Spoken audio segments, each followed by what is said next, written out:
You know what I'm gonna ask? Who wants to recap? Not me, because I was here for about, 20 minutes.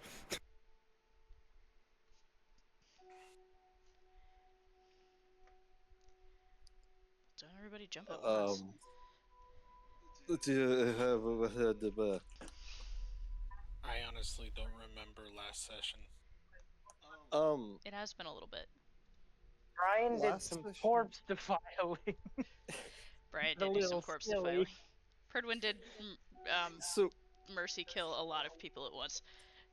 so after we had killed the wolf, we decided to take a day to just try and explore and get our bearings and rest. So we basically looted his whole the house down in the cave. Sort of started searching, trying to figure out what we could find. We found some correspondence uh, from the witch, Vespene, including a singular vial of an antidote or vaccine that's supposed to help protect against the plague that we've been dealing with.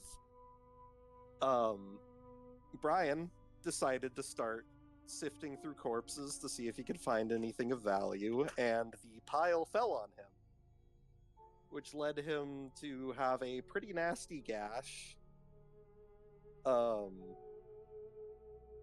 Not only that, uh, he also began to get very sick very fast.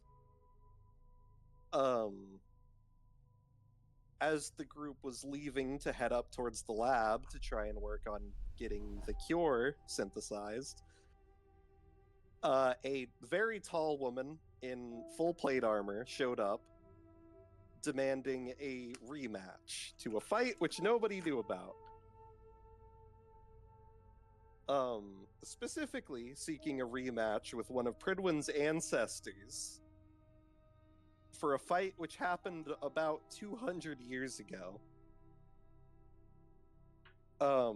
However, Brian's condition was worsening considerably. So the group managed to come to an agreement with her that they would not leave the building. And she would postpone the fight so that they could figure out this cure thing. So they all rush up, except for Katya, who stays behind as collateral. And Pridwin immediately gets to work trying to synthesize a cure as Brian begins to start losing it. Which leads to Apollyon, Brian's Meister, and I think a few other people putting Brian inside of one of the containment cells, one of the quarantine cells, to try and keep him from going apeshit on everybody, while Pridwin was trying to figure out how to reverse engineer this cure. After a very stressful amount of time, Pridwin manages to discover that Solon has the antibodies. He actually has antibodies which grant him immunity to this disease, and proceeds to drain Solon of as much blood as he can. And then A also, lot of people. yeah, he needed, if I recall correctly, he needed witch's blood and immune individual's blood, which led to him draining his wife and Solon first, and then proceeding to drain pretty much everybody else after they got their cures, in order to synthesize even more. And after managing to finish immunizing everybody, they rush back to the containment cell which Brian is in, which has had darkness cast on it to keep him from teleporting out of the cell. And at this point, he is in a very bad place. and he manages to shatter the plexiglass, which is protecting the containment cell. This leads to Predwin casting a sleep spell on him to knock him out, and then administering the cure. I think that's... After that, everybody heads back down to rest. Katya discovers that there is a small...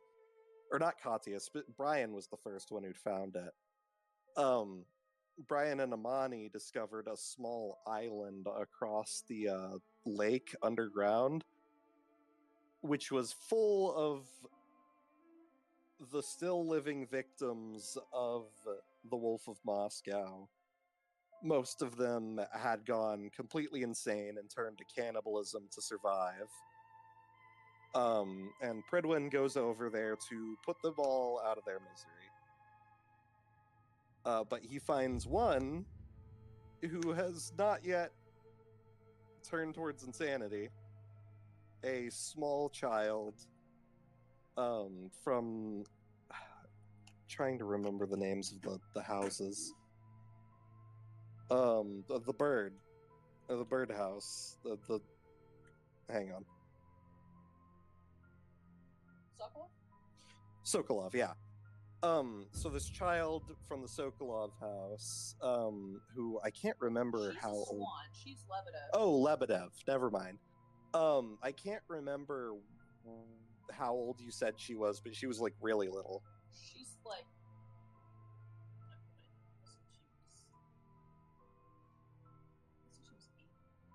Like eight sounds She's right. little. Um, She might be younger than that. Just 6. 6 also sounds right. I really can't remember.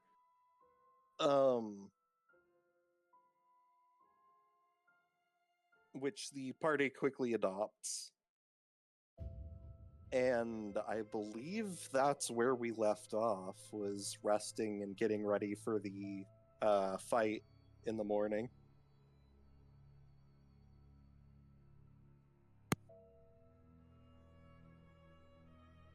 So yeah.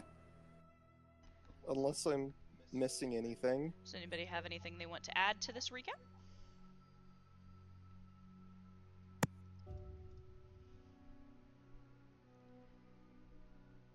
Driftwood's a stick. Driftwood is a Almost stick. said He's a but plank. Sure. Doesn't want to be there. Play! Plank. Oh my lord.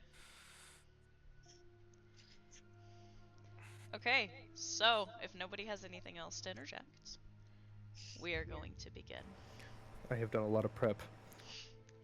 All of you have been busy. Many of you searched the lair, found interesting information, found notes about your past, found notes about the present, and notes about where you're going. You all have an antidote to the supposed plague that is happening. And you are starting to get the feeling that you are the only thing standing in between this plague and the rest of the world. But first, there's someone waiting for you. Coming out of Yuri's home, you step out. And Hex is once again standing in the center of the open field. Not moving, her hands resting on her sword. What would any of you like to do?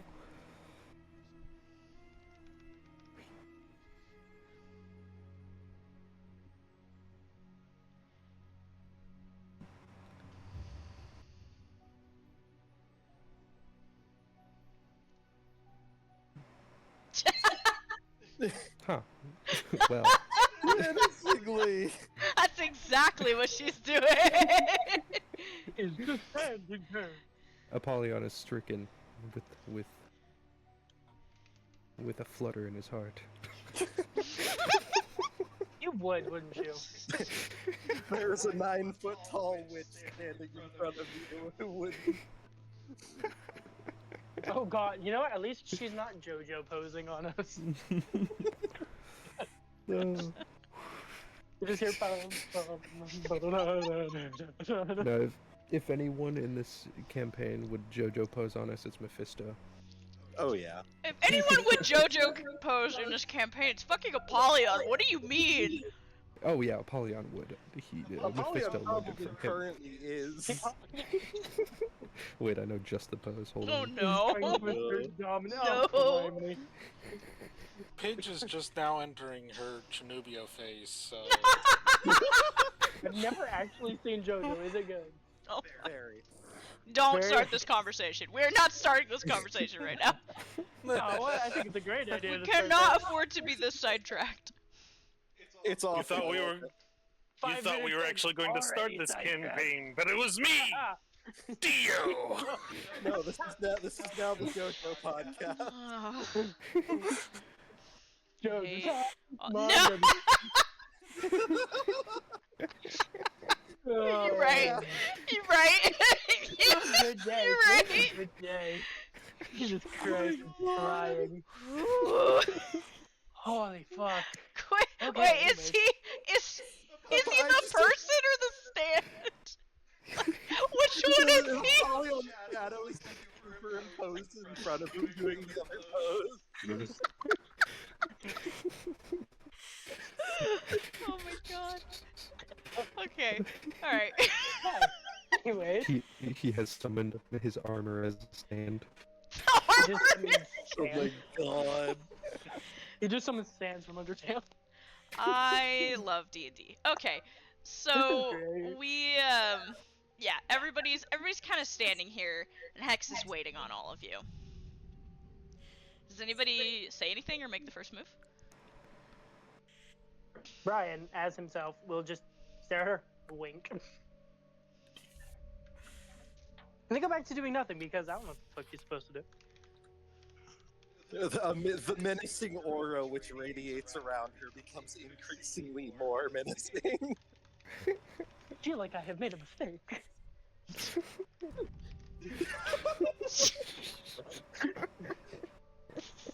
Purple letters are starting to fly off from her.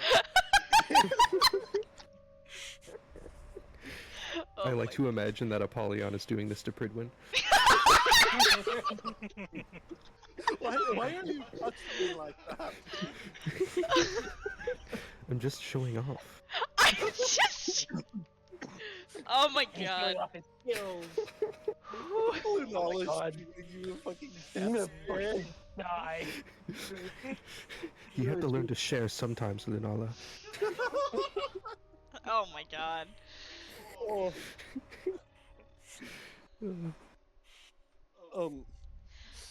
Hex will pull her sword from the earth and say, "You intend to hunt the witch, don't you?"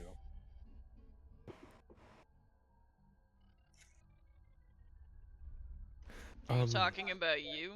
Liam says, looking at her. I'm talking about the one that plagues this land.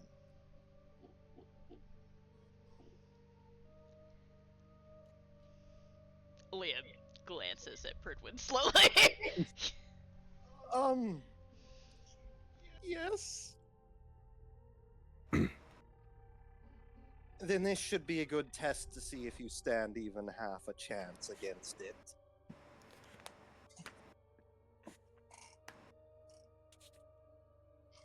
Honestly, I would totally do not mind if she stepped on me right now.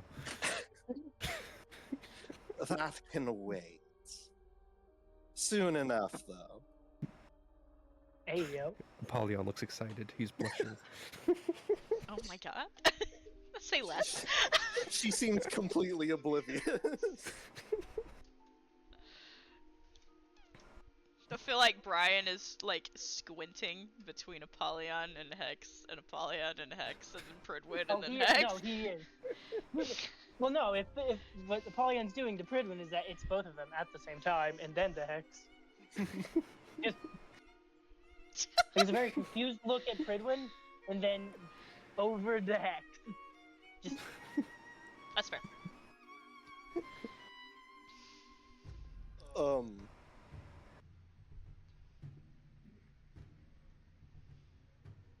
Hex will say, the lot of you don't look particularly impressive. I can be whatever you want me to be.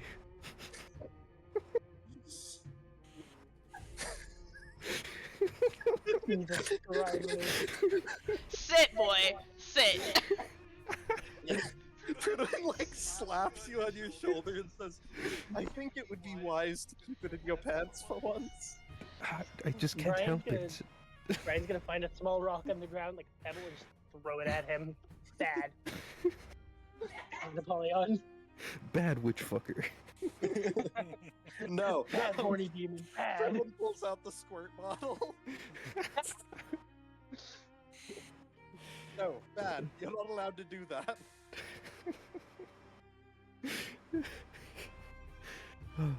Continue. We're gonna have to get an end to get him, dude.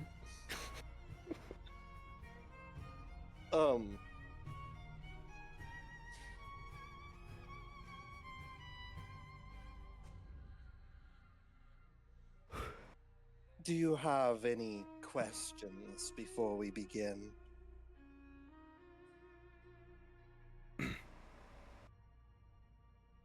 Apollyon raises his finger. Not you, Liam says. He slowly lowers it.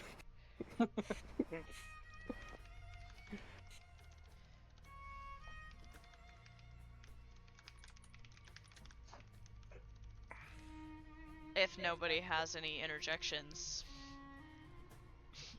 then I am going to ask all of you to roll initiative. Oh shit.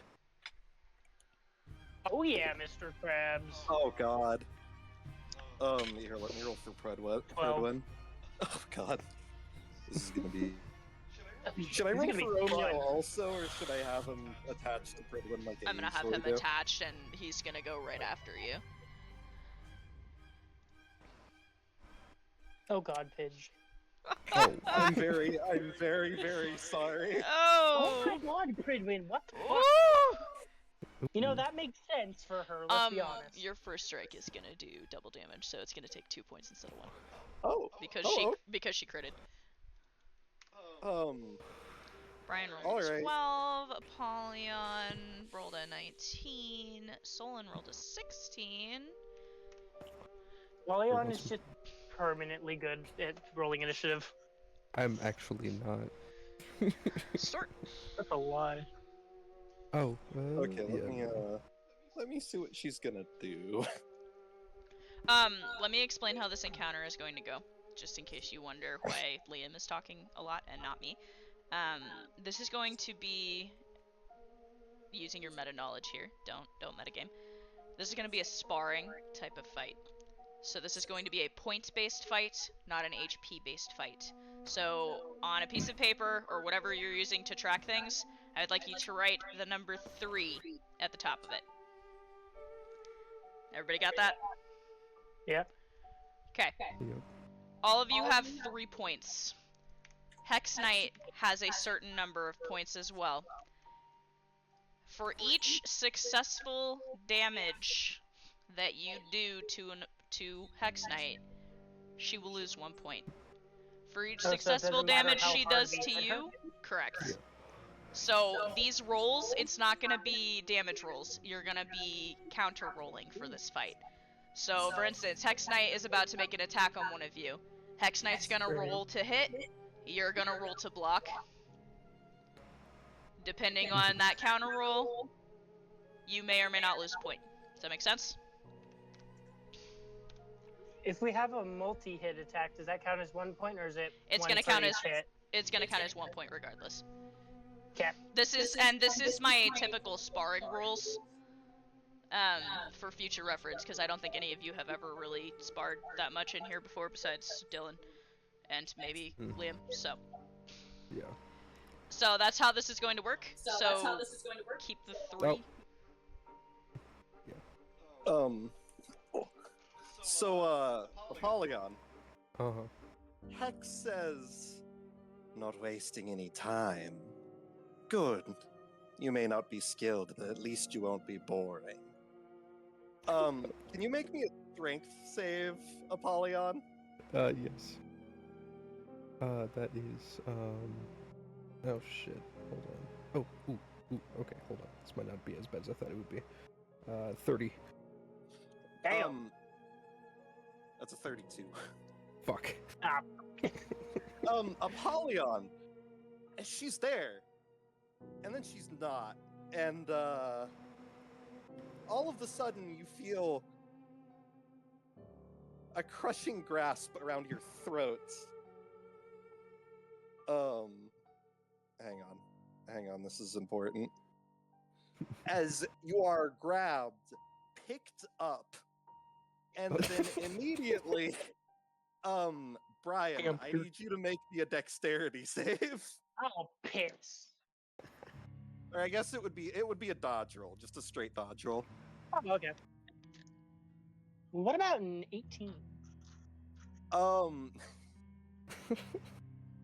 Apollyon, you feel from the crushing cold grasp of these clawed hands, you suddenly feel weightless as you careen across the battlefield directly into Brian. Apollyon has never been so dumb. So would they both take 1 point of damage, or yeah? So both of you guys are taking 1 point of damage. All right. Brian's gonna say, Hex gets a second turn. Oh God. So this is your fault. Look at you, Damn man. it, Liam. She immediately whirls around, seeing Solon.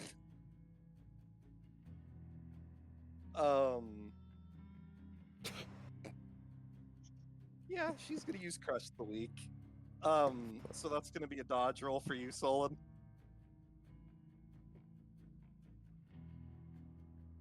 Is an 18 hit? So Yeah. muted. Yeah. Solon.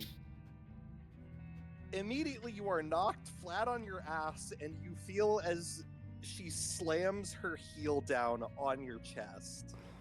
You're also going to take a point of damage. Fuck.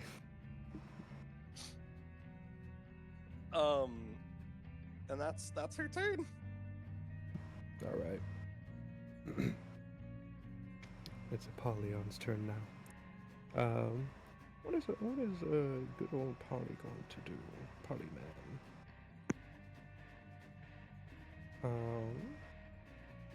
He will.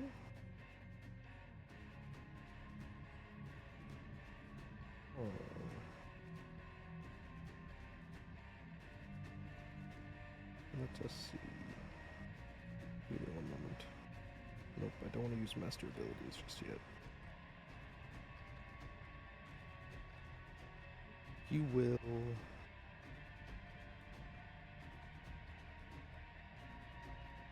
Oh, you know what? He's just gonna do this. He's just gonna make it simple. Apollyon, as he stands. Oh wait, what? I will add, technically, since this is a spar, everything's just for flavor. Yeah. Okay. Here, I'm going to consult with God.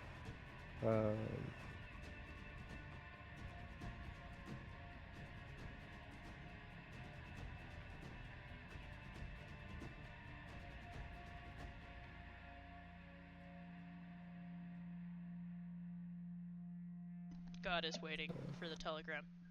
I am telegramming God. The fax is going slower than expected. Just needed a quick question.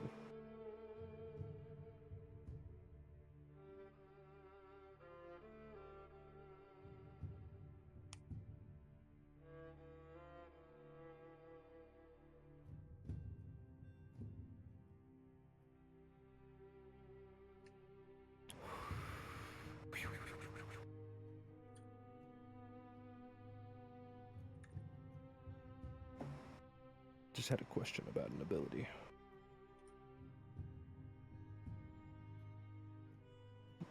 Okay. Apollyon gets himself up, brushes off his clothes, and then he looks at Hex.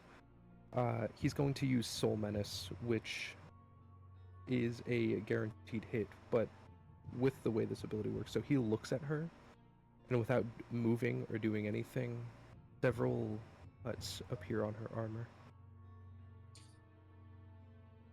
She brings her hands up as if trying to defend against an attack, and then she says, "Very clever.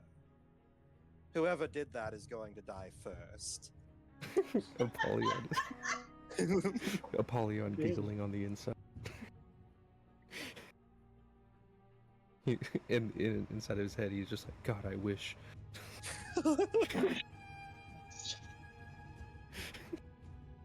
I need her to kill me. Please.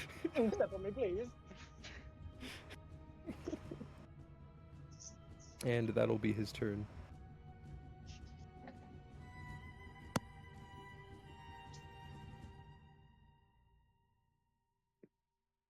Okay, so next in the turn order is gonna be Solon.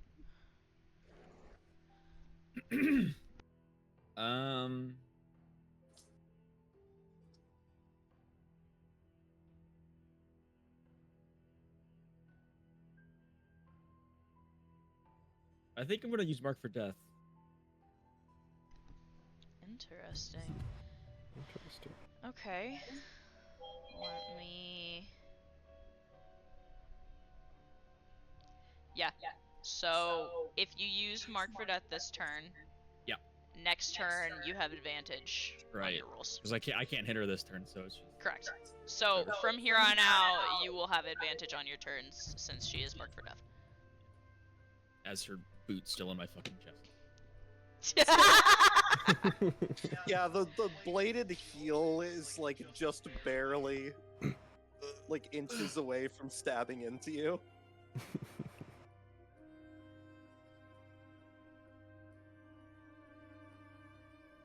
Next one is Brian. Do I need to like put the turn orders up somewhere? Do you guys need to see this? I'm thinking. Here, let me. I can keep track Streamline of it this. as long as I can see it. This will just make things go faster. Since everything is for flavor, nothing costs AP, right? Correct. Basically, yeah. We're not Okay. spending AP or HP or anything. Oh, cool. Basically, I'm a just you hitter can do with a whatever you want hurricane. within reason. Yeah. Oh, so no hurricane? You can. You can I'm hitting her hurricane. with a Cat 5 hurricane, which is a Holy guaranteed hit. Jesus fuck. Nuclear bomb versus hydrogen Hold bomb. on. What's the It is- range? So it still is an hits everyone AoE. else. What is the range? It doesn't say range. I didn't put a range. Hold on, maybe it's It not. Maybe there's says not a no range on it. range. Wait. There's Hold not. on. There might not be a range on it. This may be the one I just added behind his swing. Hold on, I gotta scroll. I forgot I gave you an ability called Haboob. A boob. Yeah, it's just behind your swing, so it's not gonna hit anybody else. Okay, I'm gonna hit her with a Cat 5 hurricane. You're good. You're safe. It's like Yeah. sword roller swing from fucking Yeah. Souls games. Pretty much.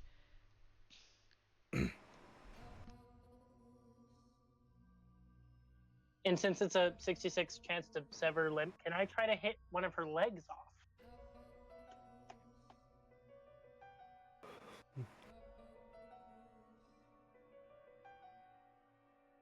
Hit one of her legs off?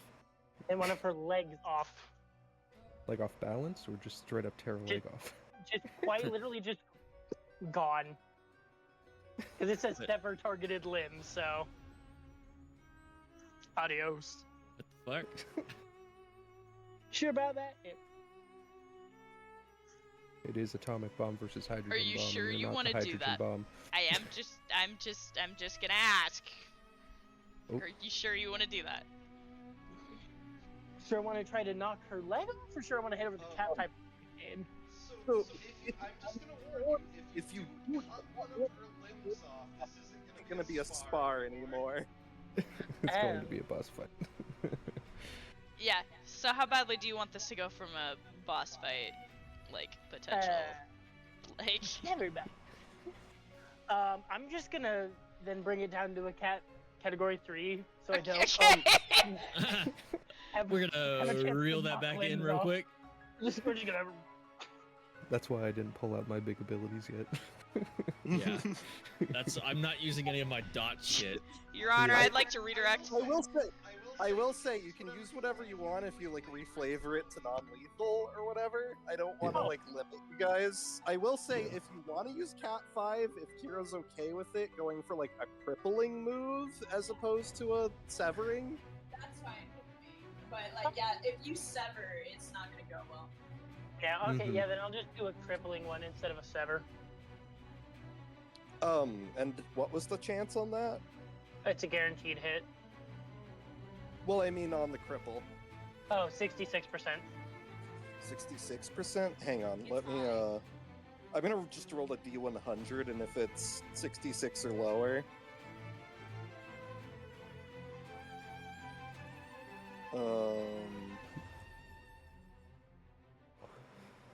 Hang on.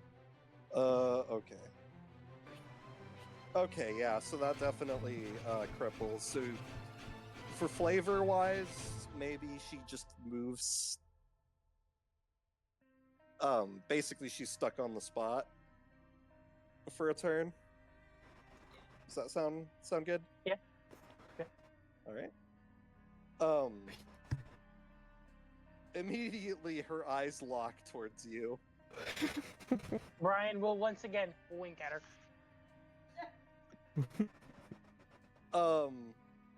And then run away. Look that.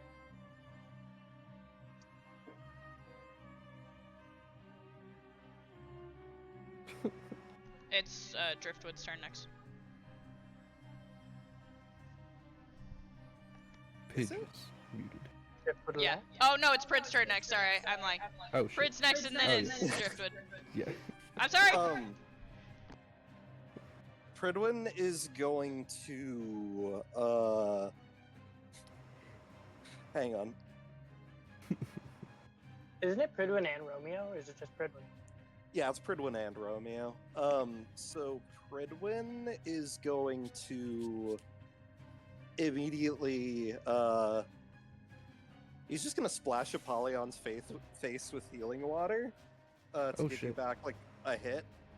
Let's go. And then Romeo is going to go in for a swing. Ooh. have- Oh, I- good. Yeah. Ooh, 19? Yeah, that's definitely gonna hit. All right. Dylan, I'll let you flavor this since you're playing as him.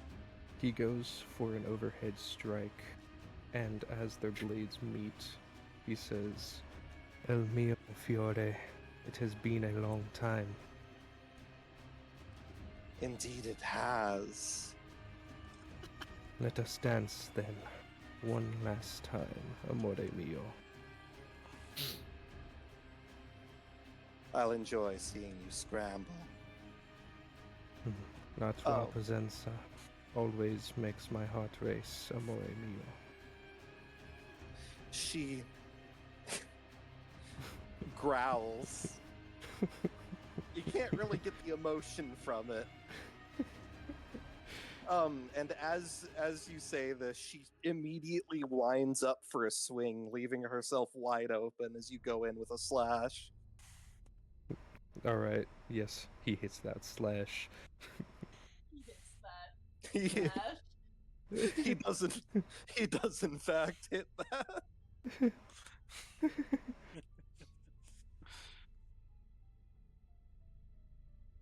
All right, yeah, that's turn. All right.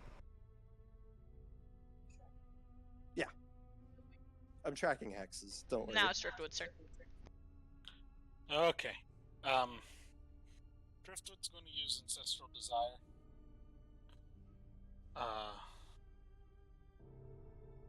And choose between, and the two that he's choosing between are Nag Champa and Musk. Oh no!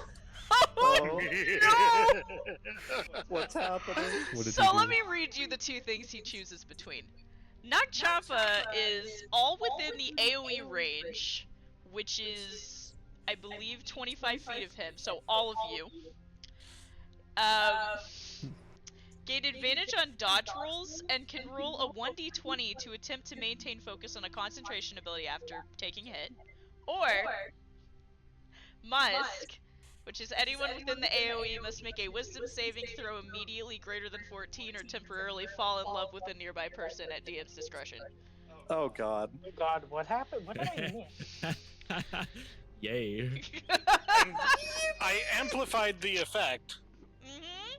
so it's triple the difficulty on that wisdom saving throw. Yeah. Mm-hmm. So, which one did you roll? The Nag Champa was high, Musk was low, and I rolled an 8 on a d20. Oh god. I So who's need getting hit all with of that? you to make wisdom saving throws immediately. Oh Oh, god. What? Um, Thank You have to beat a 42.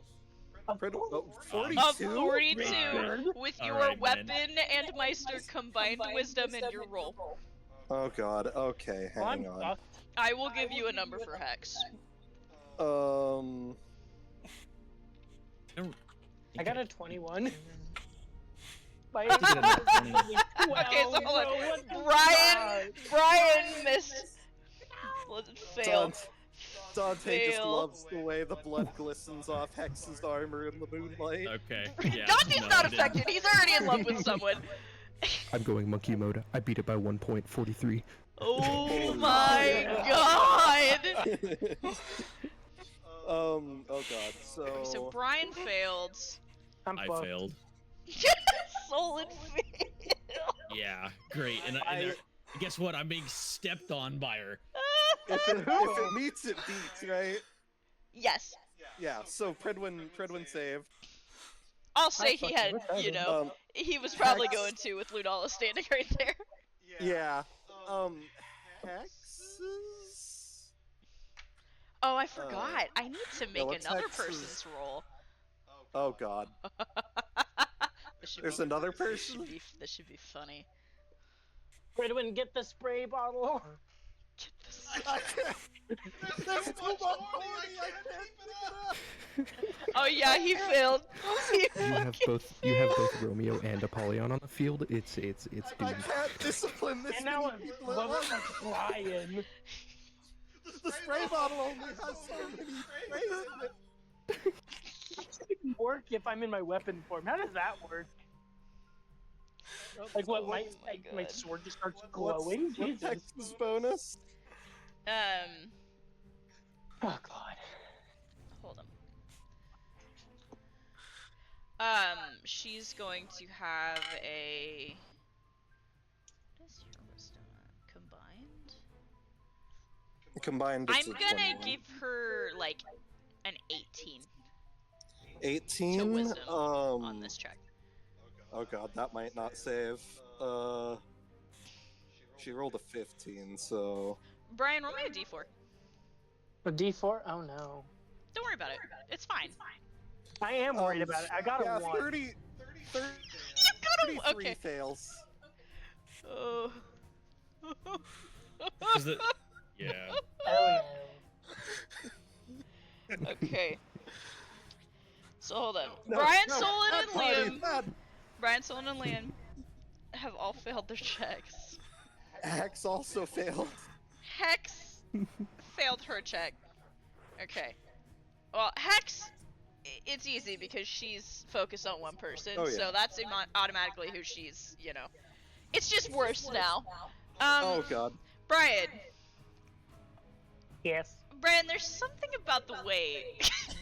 There's something about the way that Solon's getting stepped on. That's just. Oh, what the fuck? Should have been me. Should have been me. God damn it. No, it's you kind of.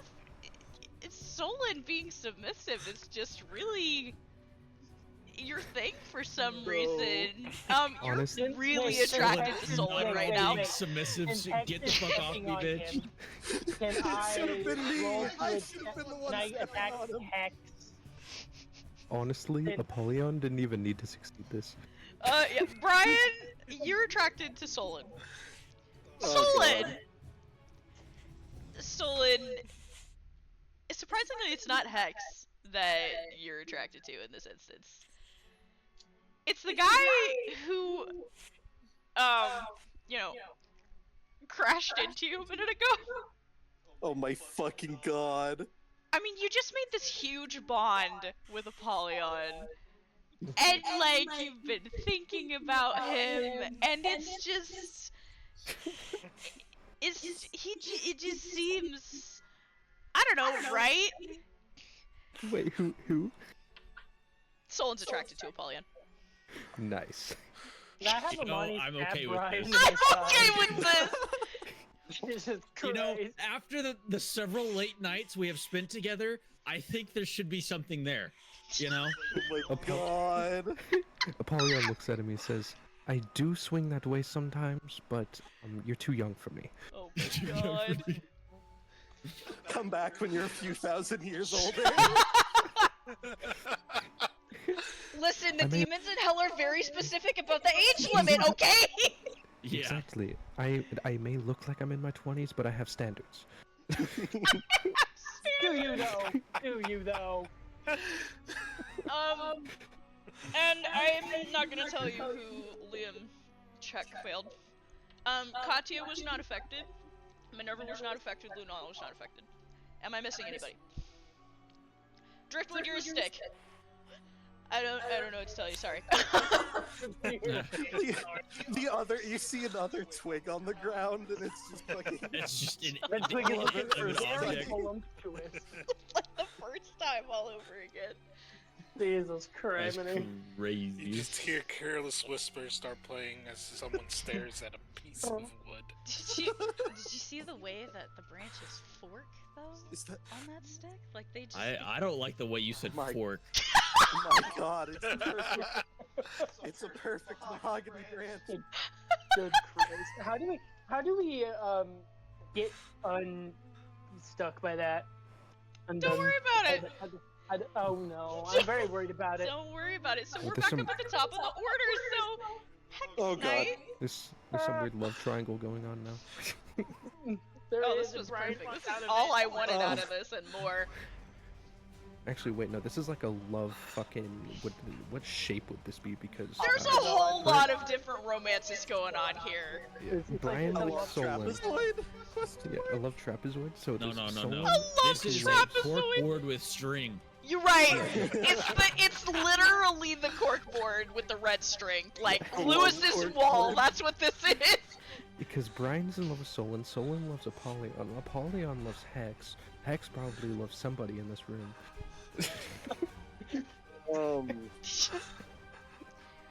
Pridwin and Lunala are a thing. Liam and Minerva are a thing, but Liam's also attracted to somebody else right now, so problem. Oh no. Whoopsies.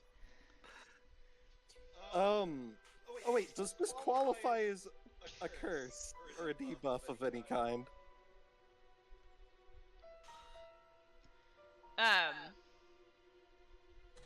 I would call this a... I'd probably call this a curse, yeah. So it probably wouldn't... It would have half affected her, but I mean... She's not affected, she passed her check anyway, so... Yeah. So you're fine. She's up. Let's see. What does she want to do?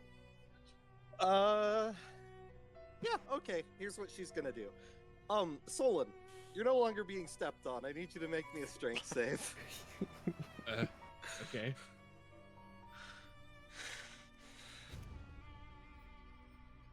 Or I 33? get 33? You said strength Oh. save, right? Yeah. What's Hex's strength? It would be pretty high.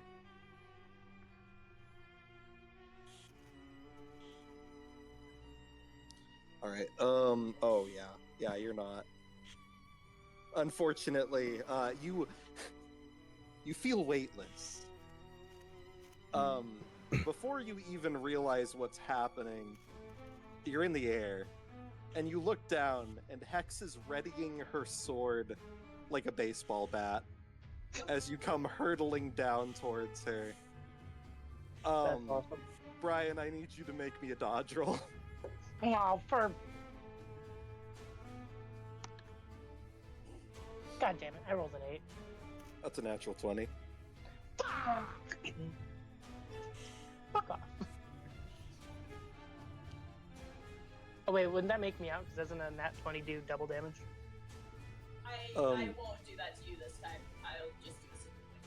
Yeah, Thank God. I think maybe 1 point to both of them.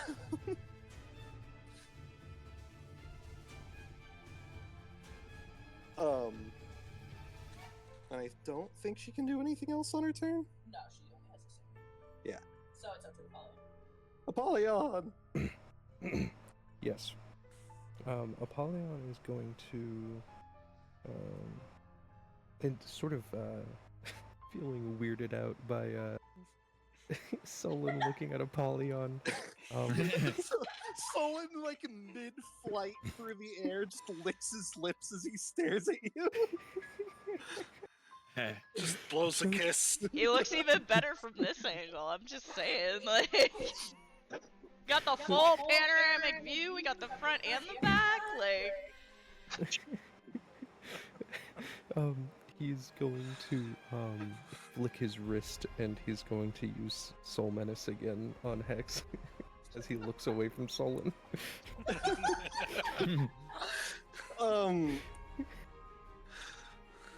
Hex once again growls with pain.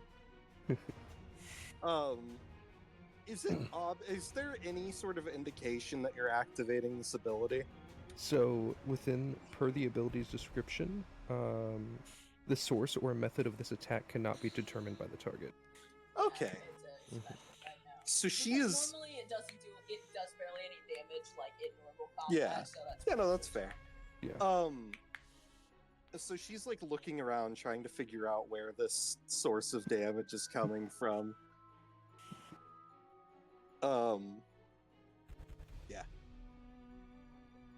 Yeah, and then Apollyon is just like, he's trying to be more focused on her than Solon, looking at him with love in his eyes and a bit of drool down his lip. Uh-huh.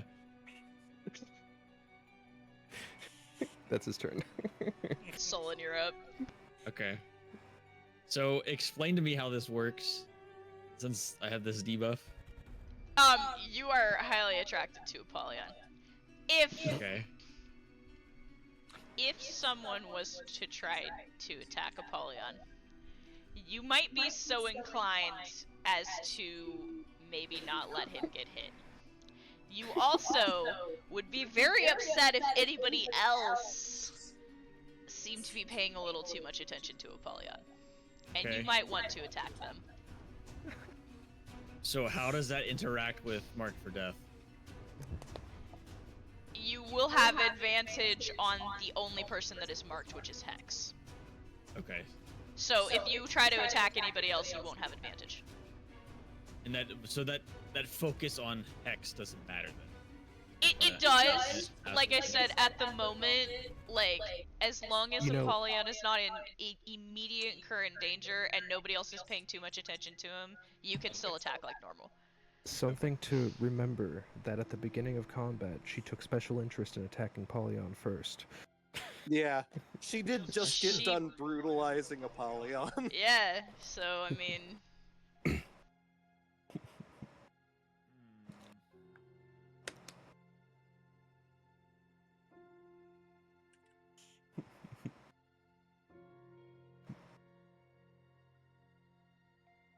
So whatever you want to do. I'm thinking. Okay.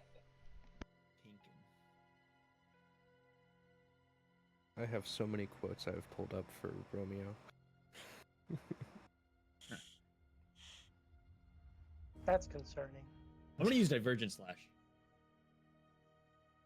Fuck it. Fuck it, we ball? Fuck it, we Fuck it, ball. we're going Fuck it, we fast. ball?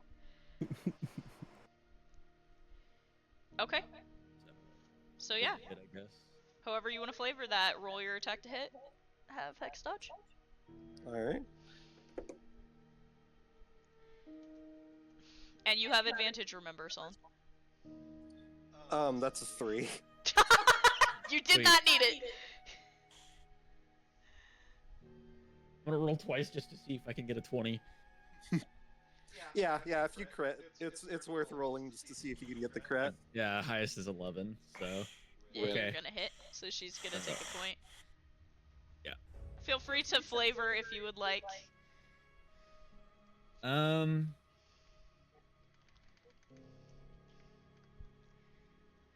Okay, so do we know this is a sparring match, right? We're not like Yeah, we us know as that people. she as seems to be characters? actively holding back on you guys. Yeah. Which is kind of frightening. Yeah. Okay.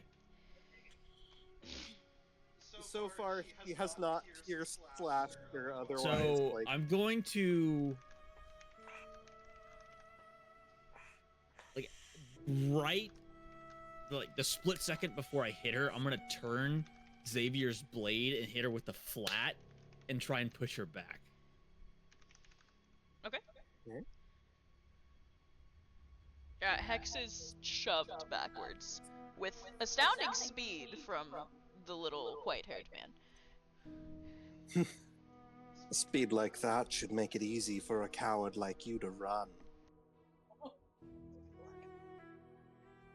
I ran once. I'm never running again.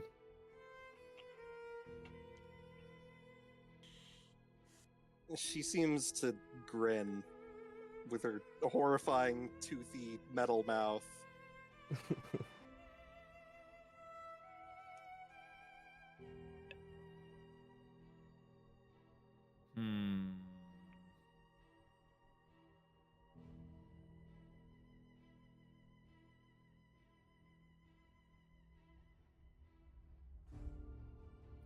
I'm sending a message yet.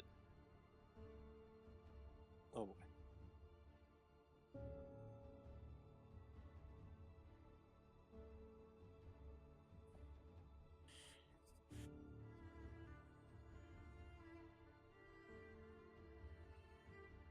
I don't think he sees it. Oh, wait, what?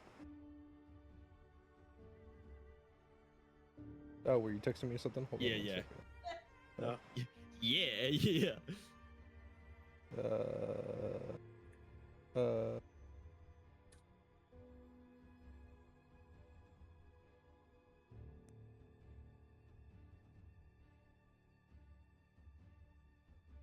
Okay. Do we want to wait for that? Yes. Okay. Oh no. So that's going to be Brian's turn. Yeah, that'll be turn.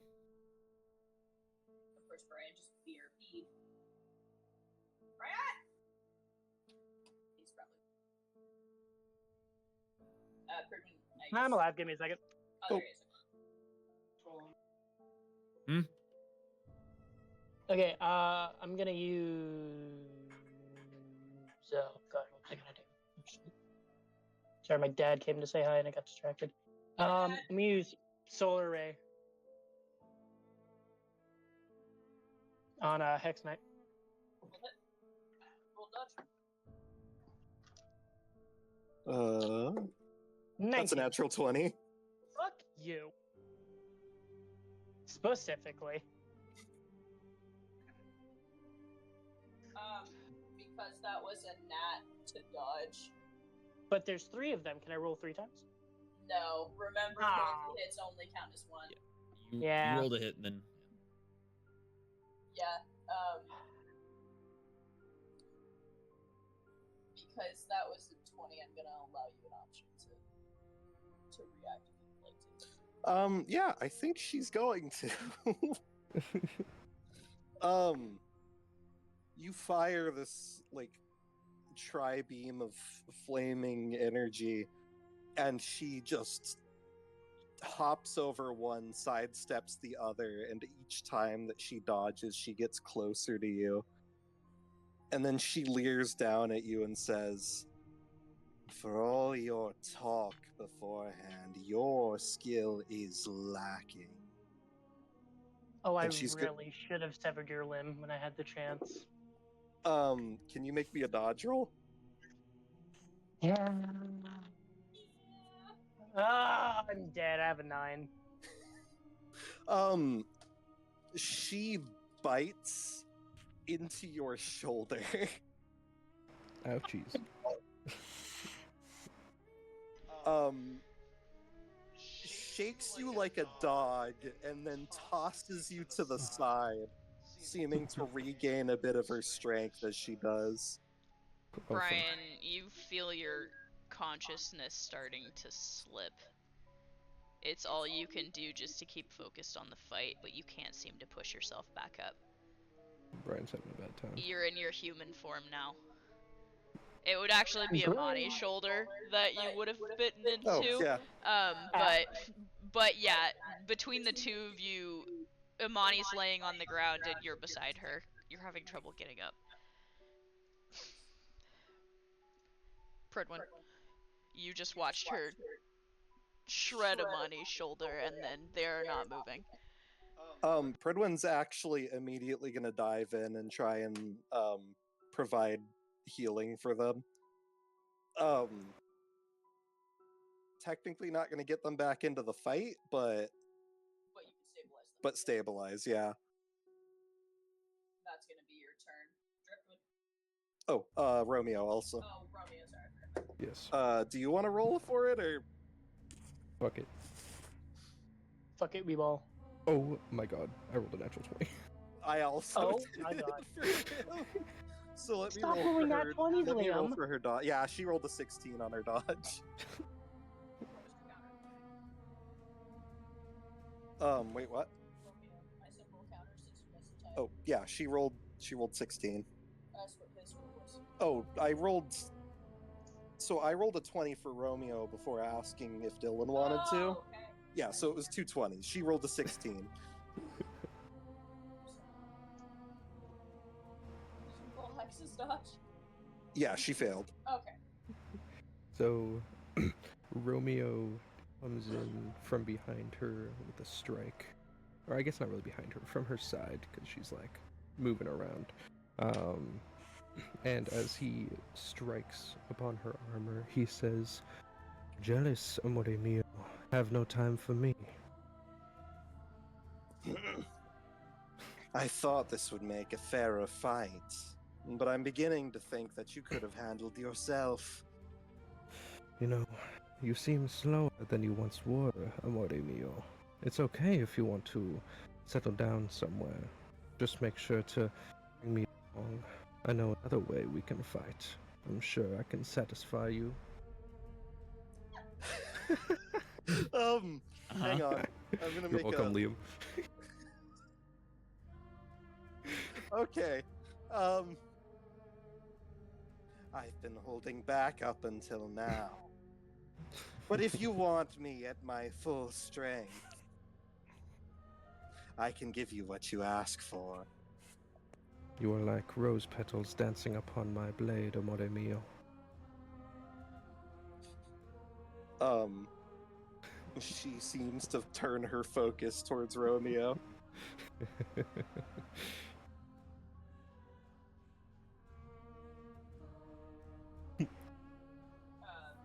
means it's gonna be Driftwood's turn. Whose turn? Driftwood? Yeah. Yeah, it's Driftwood's turn. Okay. How many people are wearing metal? Let's see. Hex Knight, Pridwin, Minerva, Solon. Solon. I think that's it. Yeah. Is there any configuration of that where Katia can move where she won't hit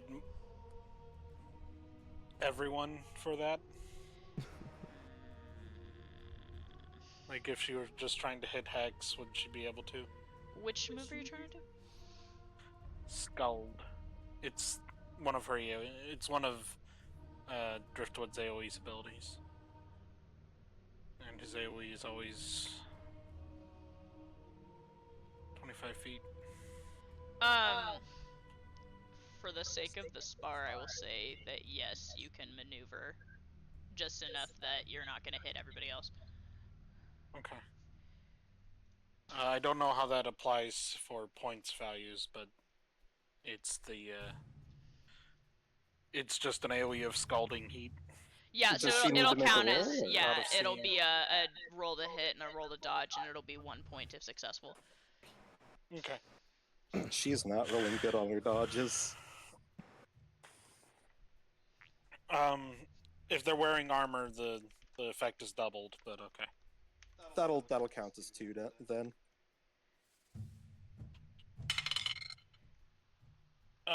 We got a 14 to hit. Yeah, that hits. She rolled a 3. So just a cloud of steam erupts from driftwood. Now that hurts. The child seems proud of herself, or proud of the stick, either way. It's gonna be back to the top of the order. She did seem to have her attention on Romeo initially, but she looks back over to Katya and she says, "To a witch, all others are competitors, and a little runt like you is easy pickings." And she is going to immediately try to grab Romeo. Counter.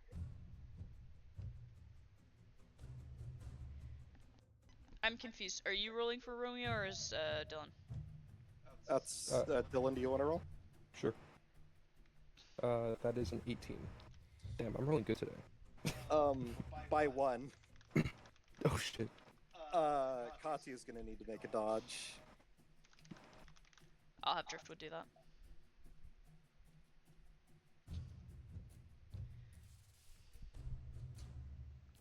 Does an 18 hit? Driftwood. If he's not dead. Roll a dodge. Oh. There's a coral man careening at you at Mach speeds. 14. Yeah, that hits. That was an 18. Katya and Driftwood are gonna take a hit. You guys are gonna lose a point. Romeo also loses a point. You're leaving your weakest link wide open.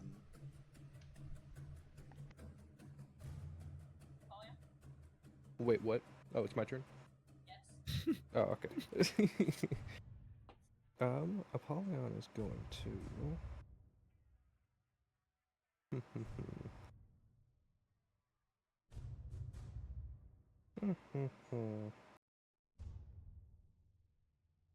Ooh, okay.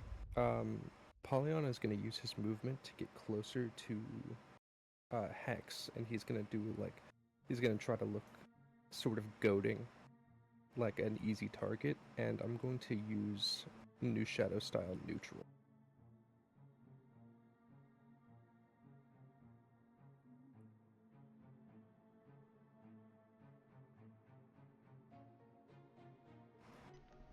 Which one is the neutral? Right there where it says neutral. It's right in the middle. Ah.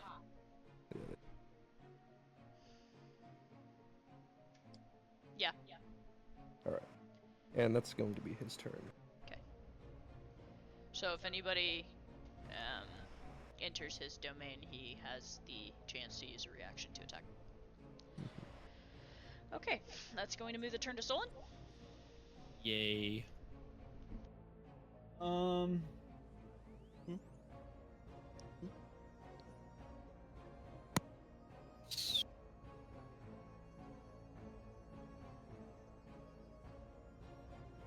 You didn't hit her. So that doesn't make any sense.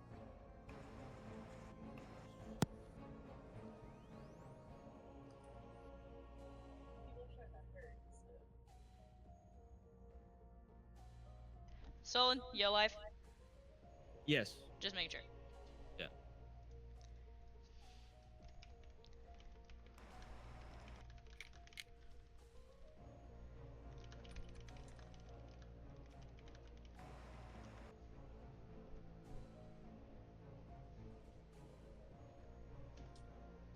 Would full counter be a reaction? Pretty sure. Okay. That's I need to. I would double check. assume so. I just want to like. I'm gonna type that. Just so Yeah. So if you want to use full counter, I'll let you use it as a reaction, but it takes your turn that round. Does that make sense? Fair enough. Yeah, that's acceptable. So it would have to. Yeah, it would have So to. if Hex is I'd gonna already taken hit the turn. you, and see the problem is you're above them in the turn order. It Or would no, have you're to not. go. So if I take a turn and use an action, I can't full counter if Correct. the enemy after me then attacks me. Correct.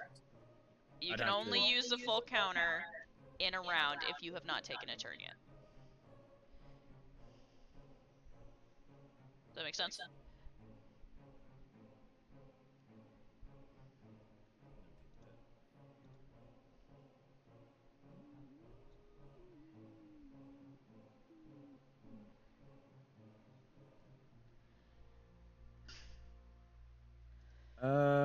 I think I'm just gonna do vigilant.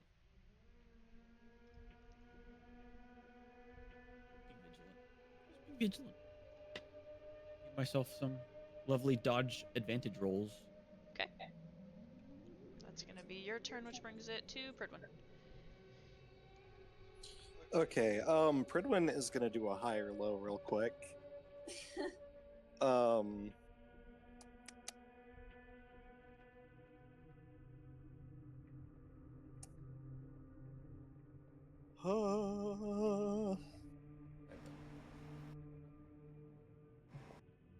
What's going on? It's I'm Pridwin's rolling turn. a high or low.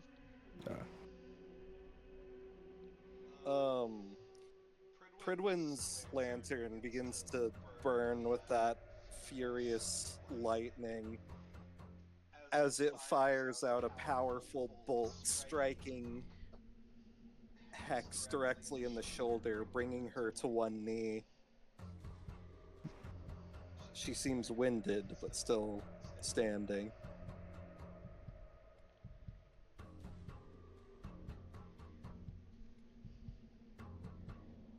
And then Romeo's turn. Yeah. Okay. I'm going to do the funny d20. That's a 15. That's a natural 20. Oh shit. So she gets a reaction, right? Yeah. As she's breathing heavily on one knee, you go in for a quick stab, but she grabs your blade, pulls you close, and says, "Your little friends are of passing skill, but they have We are- yet to see a true witch." We are not the sum of our parts, amore mio. I know you can do better than that, Fiore.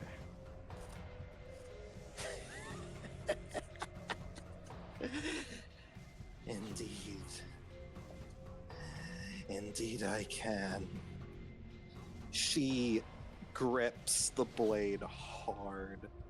This unhealthy looking blood that seems to be tainted with tinges of purple begins to ooze from her hand, and she pulls her hand along the blade, cutting deeper, holding her bloody hand up to the sky before slamming it down.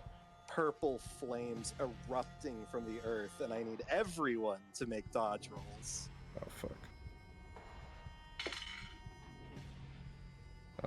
Should I roll for Romeo too? Yeah, she's activating Is Brian- Angel of the Dark. Brian and Brian Amani, excluded you from know. that. Yeah, Yeah, you two are not you're being downed. targeted. sorry, Brian. Feel free to make smug comments from the sideline. Nah, Brian's out. He's just They're both Family Guy flopped on the floor. literally last thing he remembers is her just going weak and then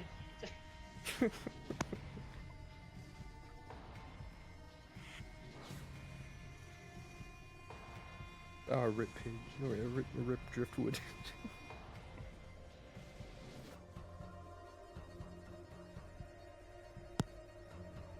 So what did everyone roll? Apollyon 16, Romeo 18, Pidge 8, Solon 12 so far. Oh no. All right, let me roll for Pridwin. That's a fail. Damn. I think the only person who actually saved was Romeo. Damn. Looks like it's gonna be a duel between those two in the end.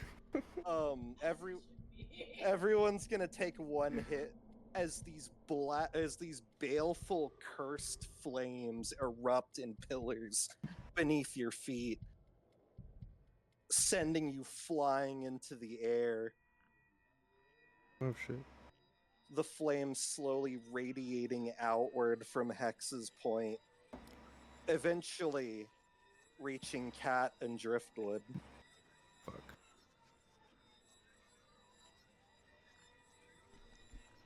Driftwood, there's something about this fire that you don't like.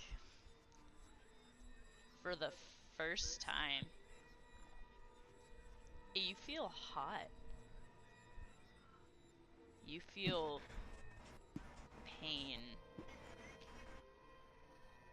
Finally, I can die. My time has come.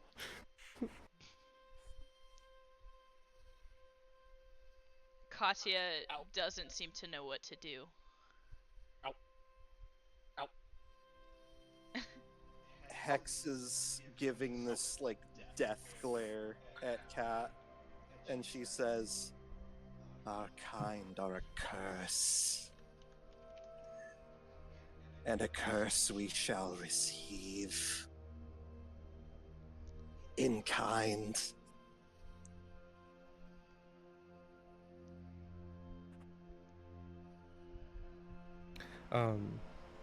Romeo retorts, and he says, "Even roses have thorns, amore mio. Despite all the evil in the world, beauty lies within all of us, even you."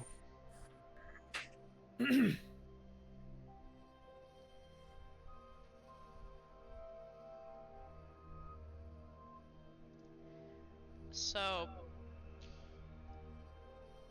Driftwood, are you guys on 1 hit point?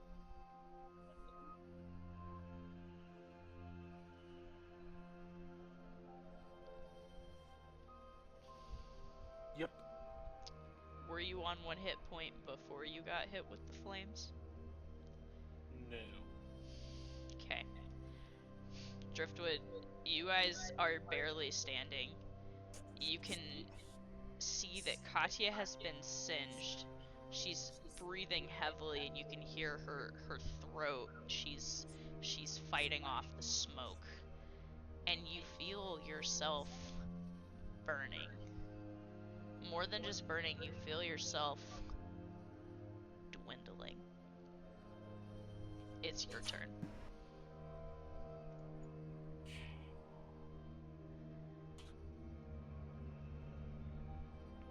He's got one last thing he can do, but I bet you he won't be around after it. Okay.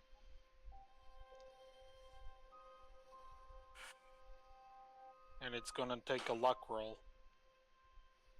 I'm listening. He's gonna channel everything he has into one last ancestral desire. Okay. And he can do one of two things, both of which should do the job. I'm listening. Dragon's blood or patchouli. Okay.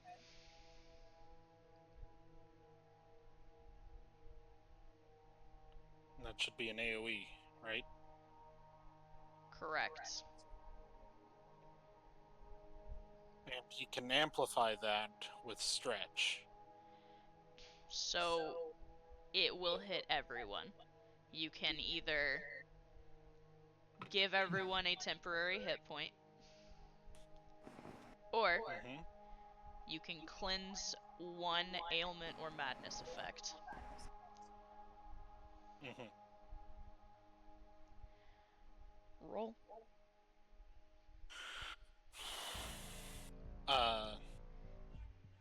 Dragon's Blood high, Patchouli low.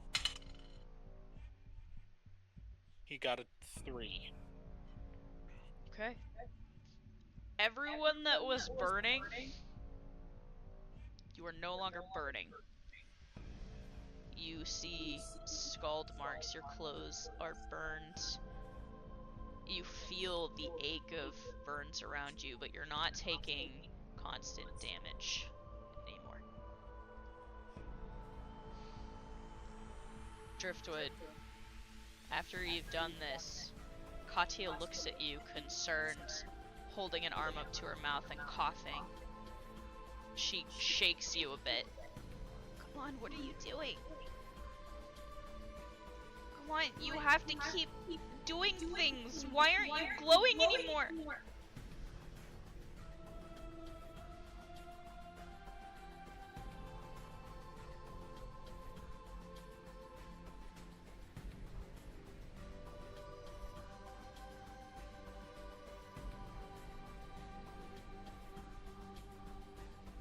Tuck's Knight's turn.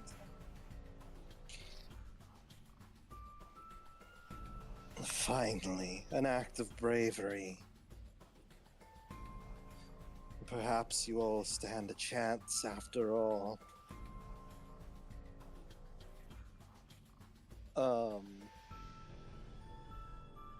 She is going to do...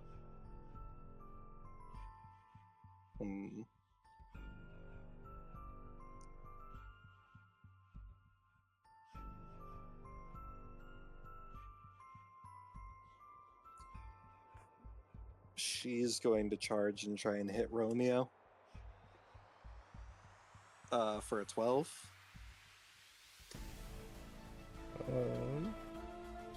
That is also a 12. I guess, do we re-roll on matches? Another 12? A 4. Oof. So Romeo isn't looking so hot anymore. Mm-hmm. As, she manages to land a solid hit, carving into the coral of his shoulder. She says, I remember this going a lot better for you last time. I may be of a more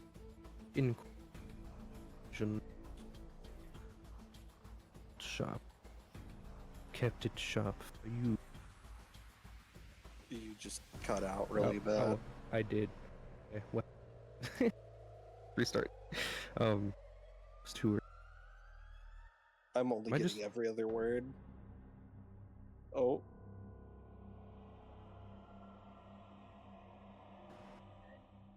Love when that happens. No. Okay, I'm better now. Okay. He looks to her and he says, I may be of a more incorporeal persuasion now, but my blade has never felt sharper. I've kept it sharp for you, Fiorde.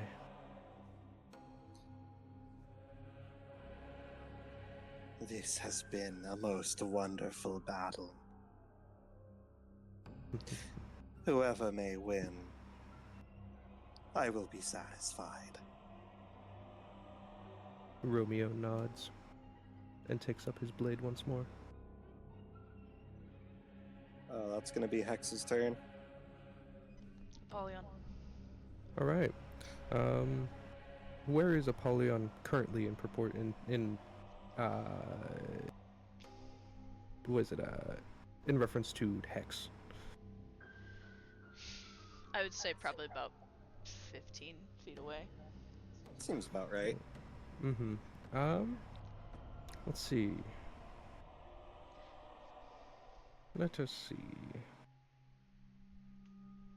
As he's going to maintain his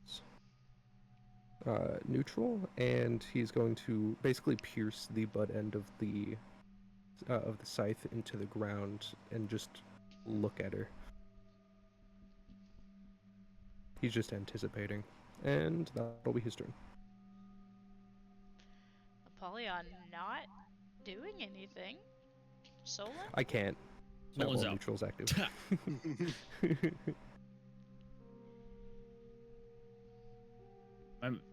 Solon, the out. love of your life, is standing there not doing anything. I'm out. I can't do anything. Wait, you're down? The fire got me, yeah. Oh, I didn't realize you were down too. Is anybody else down that I don't know about? Prid's still up. How many points does Prid have? 2. Apollyon, how many points do you have? 2. What does Hex say? Don't say it out loud.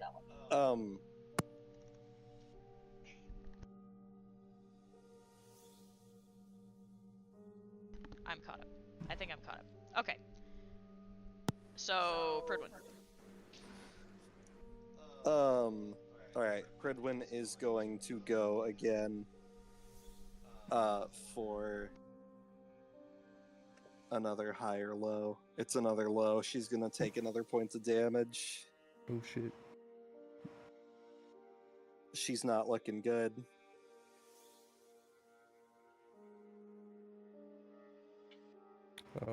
Should I attack as Bremio? I'm gonna do that. Yeah. Let me make her. 13. That hits by 1. Ooh. As he lands this hit, he pulls the blade away and looks at her and he says, "Love, liberty, time, once so disposable, now are the fuels that drive me forward, and love most especially, even in death." You are insufferable. You know you like me. I will reserve my comments for the end of this fight. You break my heart, Fiore. Looks like I have to keep your eyes on me. Wouldn't want your heart to be swayed anywhere elsewhere. It takes all my strength not to focus on you. Good. Raise your arms, then.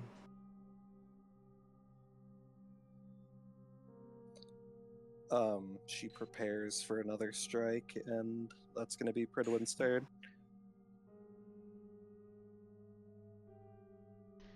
Okay. Apollyon, roll me. I'm trying to decide if it's gonna be you or if it's gonna be him. Give me a second.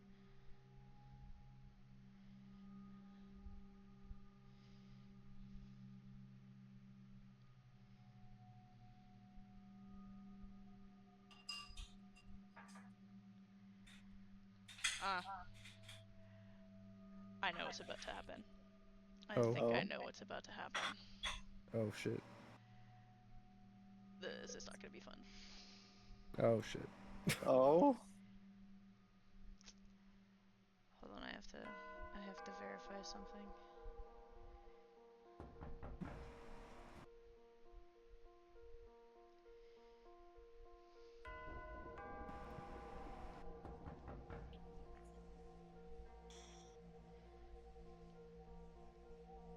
Yeah. Okay. So, Pridwin, you've been focused on Hex Knight. You guys all kind of have a strange glow begins to emanate from behind you. Oh? It's an off-putting color, but it's not one you haven't seen before. Would you like to roll a memory check? Sure, for Pridwin? From a past experience. 17. A while back, you were fighting a witch Mm-hmm. and a beast creature. Someone fired something. Mm-hmm. It's the same light of that charging up.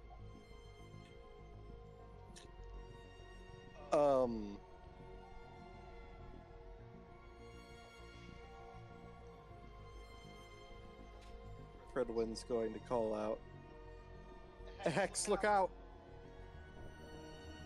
You're saying that's a hex. Okay. Mhm. And Pridwin's going to try and throw up a barrier in front of everybody, basically. You turn to look, and Katya is absolutely glowing with Mhm. energy. With energy that looks like Pidge's. Her eyes have completely changed to the same color as this energy, and it appears that she's charging something in her hands. The stick burnt and charred and moved aside. And she is going to unleash an Ultra Mega Super Cannon 9000 What the Jesus fuck? fucking Christ. directly Remember. at Hex. Mhm. Roll at disadvantage.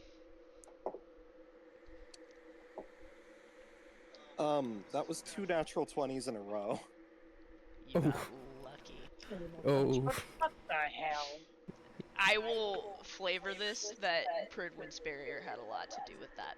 Mm-hmm. As Pridwin, you actually feel pain as this impacts the barrier and bisects around it. It is so strong that you find yourself bracing against the barrier, everyone trying to keep themselves from being pushed back across the ground with the impact of this attack. It doesn't hit because of you. And you see Katya, her eyes dark in color now. Mm. Her teeth bared, bloodied and burnt, looking at no one else but the witch.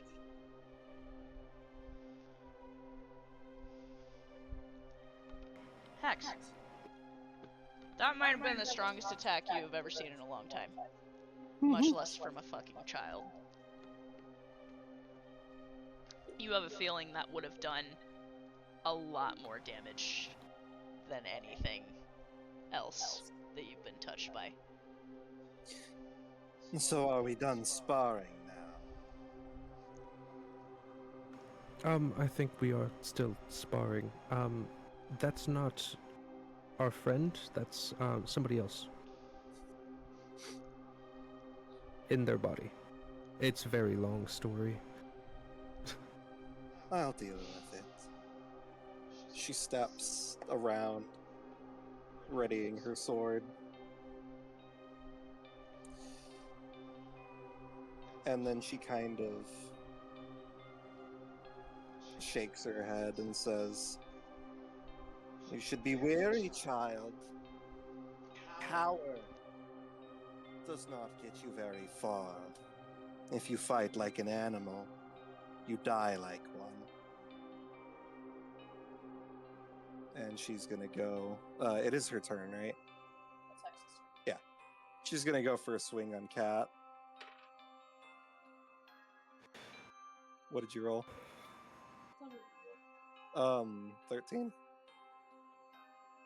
Say what you're gonna do. She runs in and she flips the sword in her hand so that she's wielding the blade. She's grasping it by the blade, and she goes to swing, trying to hit with the pommel. Katya catches it. Reaching up, catching the blade itself by the crossbar, and there's a cracking sound as she does. As it doesn't break, the lines splinter across the bottom of the blade. The blade has pierced maybe an inch into her palm and then stopped. Kati is staring up at Hex, not saying anything. Angry. A quiet stick is sitting on the ground next to her. It's like looking into a mirror.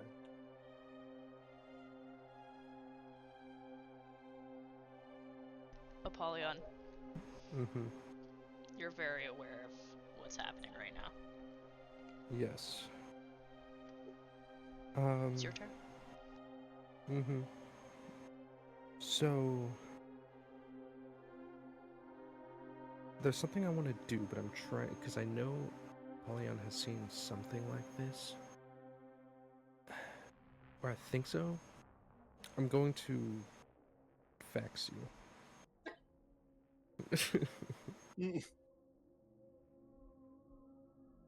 God's telegram service, how can I help you?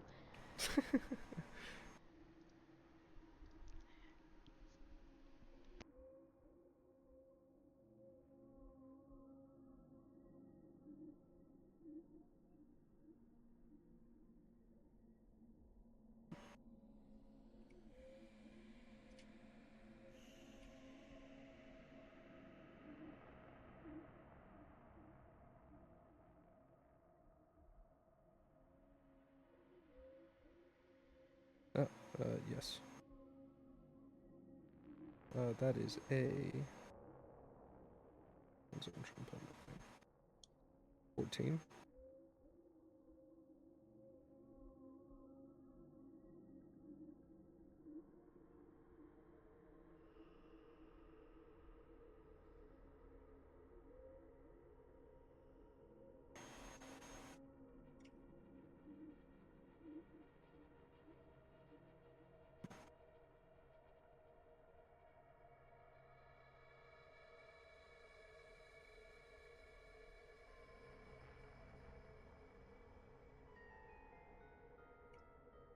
Oh.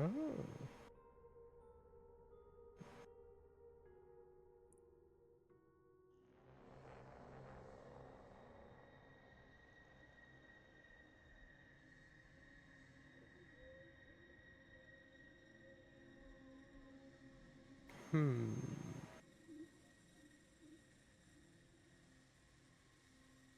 Hmm.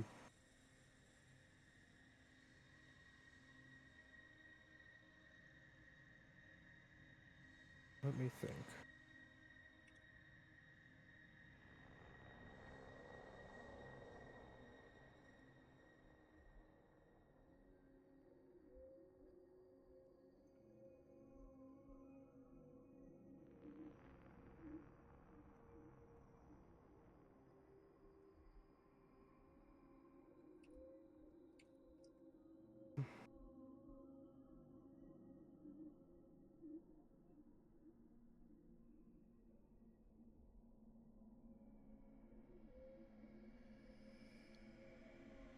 Okay. Then in that case, hold on. There's something I can do that I've been thinking about that I could probably try. Okay, I'm listening. Okay. How do I put this?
Sorry, this is a long telegram.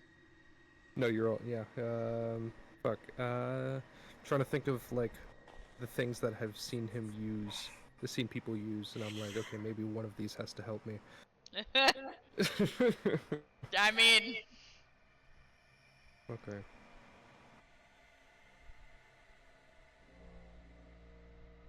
You know what? Apollyon looks over to Katya, and like he's looking her dead in the eyes, despite whether she's looking at him or not. And he says, "Do not let that power control you. You control it." are you gonna move or just say this? He's going to move closer, and he is going to cast. Yeah, I'm probably gonna do that. On both of them, I'm going to use Nightfall. He's gonna pull them into the abyss.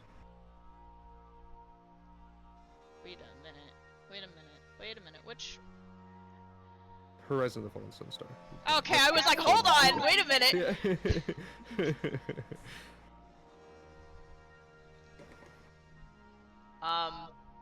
Hex, Mm-hmm. you are no longer in a cavern. Yeah, the last thing Hex would have noticed is that she felt this strange, sinister energy surround her. And one moment she's there, and visual-wise, what she sees is that the ground beneath her begins to crack and separate into small chunks before she feels like she's been dropped into the ocean.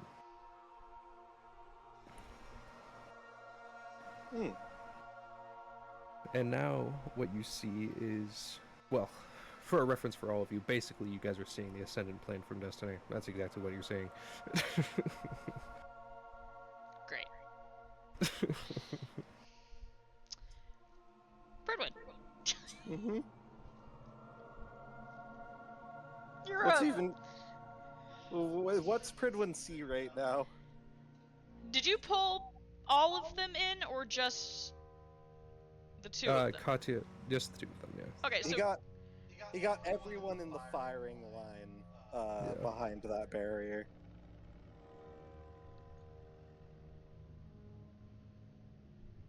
Yeah. And that'll be his turn. that would mean that, considering how close they are, it would have hit Pridwin, Lunala, and Romeo as well.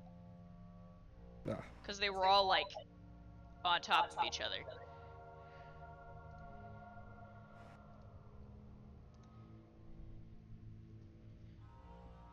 So yeah, you got pulled into that shit. No. Great. Oh god, we got pulled the Ascendant Plane. Jesus Christ. Oh, not this again. I'm just imagining everybody's like on different fucking platforms. As long And as I'm not everyone getting has- screamed at by a floating bitch, I'm good. So, while you guys are all here, let's see. You guys are all subject to difficult terrain as if underwater and have disadvantage on dexterity and wisdom saving throws. Not the wisdom saving throws, oh no. Oh no! That would be okay with me if I had one. The wisdom is for Apollyon because he has wisdom-based attacks. I feel like, for flavor, I want to say everybody got pulled into this just so Brian, in his like half-conscious stupor, can see the horrifyingness of the inside of this room. All the So- unconscious people peep the horror. So, per the description, you guys are within this dark realm, and the light source is coming from a dead star. Yep. Oh, fun. So, yeah. Thalassophobia and the horror of deep space. All at once. So, Pridwin, yeah, you're subjected to all of that. The underwater part doesn't really bother you. Yeah. Apollyon, what the hell? Yelling into the Apollyon. fucking abyss. I needed to restrict movements. Just go with it. It's you and Romeo's turn. I don't know what Pridwin could even do. I guess he's gonna try and look around and see if he can see anybody else. You can see people. It's just very dark. Yeah, and so you guys are kind of on like different like floating sections. You are able very easily, like after some looking, to make out Hex, and to make out Cat, and to make out Cat focused on nothing else but Hex and starting towards her. Katya, I don't think this is a good idea. She's not listening to you. Pridwin's going to try and head over that direction. Romeo. Romeo, you're in a fucking weird ass room. Yes, he's very confused, very much knows it has something to do with the demon guy, and he's going to follow Pridwin. Romeo, there is a very small, angry child approaching the woman that you like. Yeah, and as he's walking, he says, "I've had better ideas for a date destination, but not this."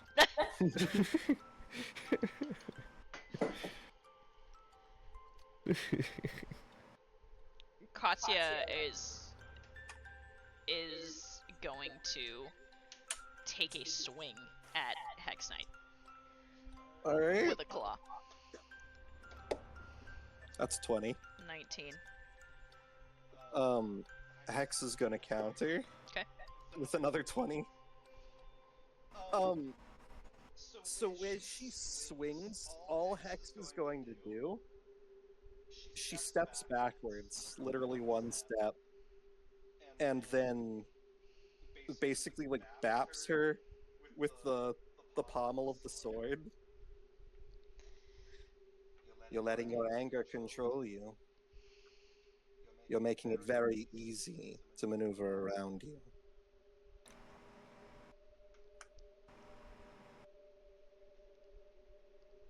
Katya is somehow still standing. She didn't even hit her very hard at all. Yeah. She's not going down.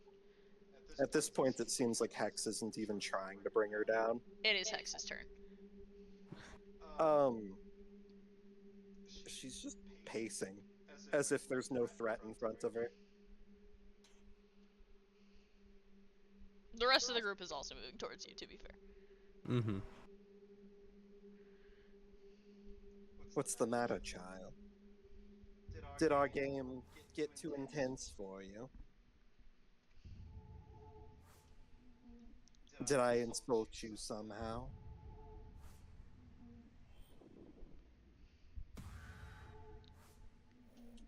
You broke him. Him?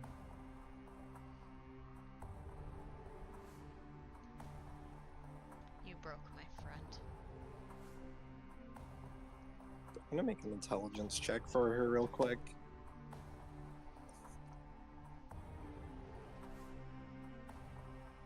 What'd you roll? 5. Your friend broke my leg. I haven't caused any permanent injuries to anyone. Who is she talking about? Brian? Brian shattered her leg. Ah. Which she is still moving on as if it's not broken. He doesn't work anymore, Katya says.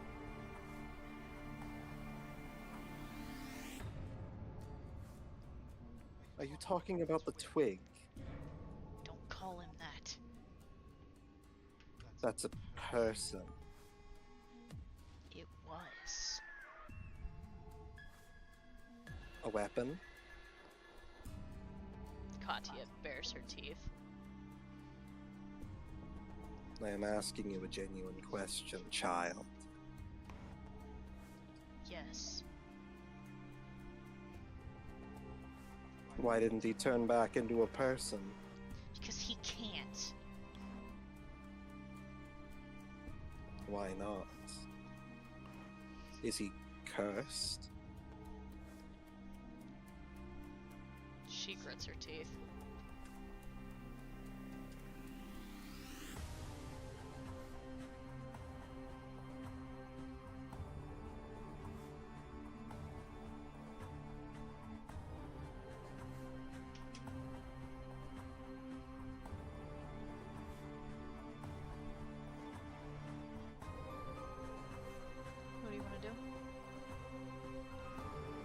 You will give him to me, and then I will return him to you.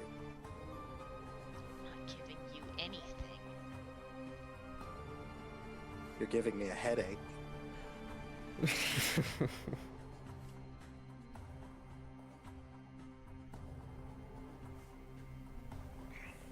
I am a curse witch. If I have caused one of your friends permanent harm, then I have broken the terms of our agreement, and I should make it right.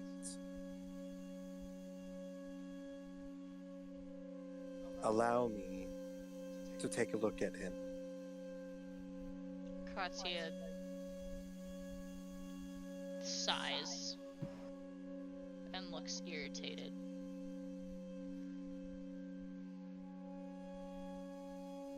She also doesn't have the stick with her. Oh, did the stick get pulled in? Probably.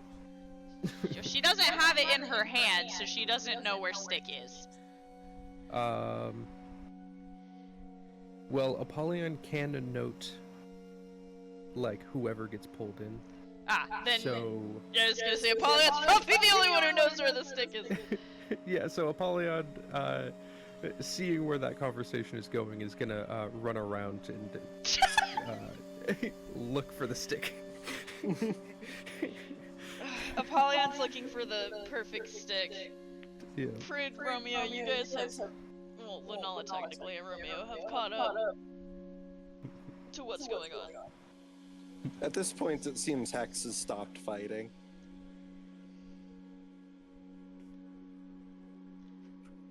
Katya looks upset, but her eyes are not as dark.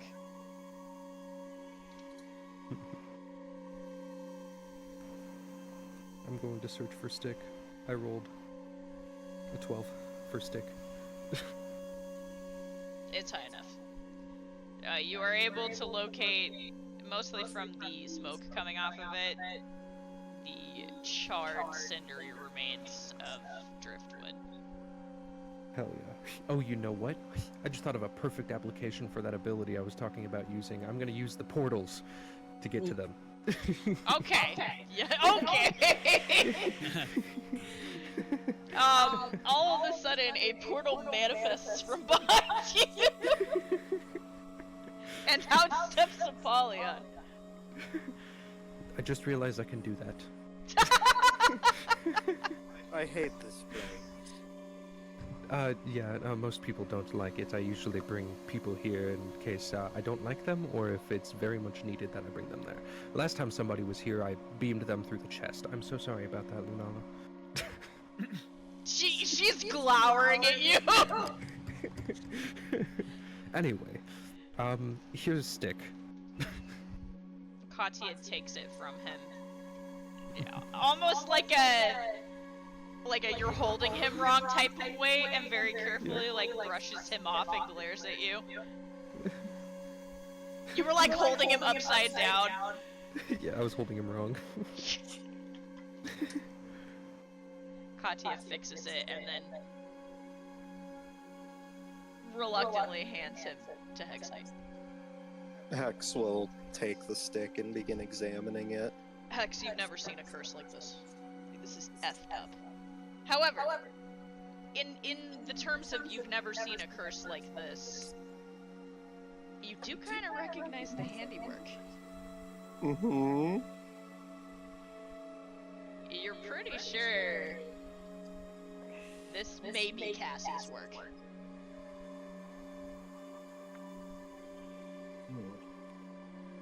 This is a foul curse. And I know who laid it upon him. Or at least I'm fairly certain I know.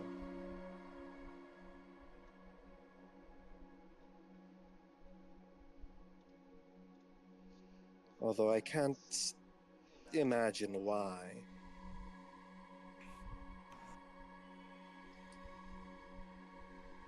I'm doubtful I'd be able to lift it in a way that he would survive from. But you said you could fix him. Perhaps in some way. I could manipulate the curse, or I could sever his soul from it and allow him to pass on. unburdened by it. Driftwood. you hear this from the charred, burning remains of the hell that you're in.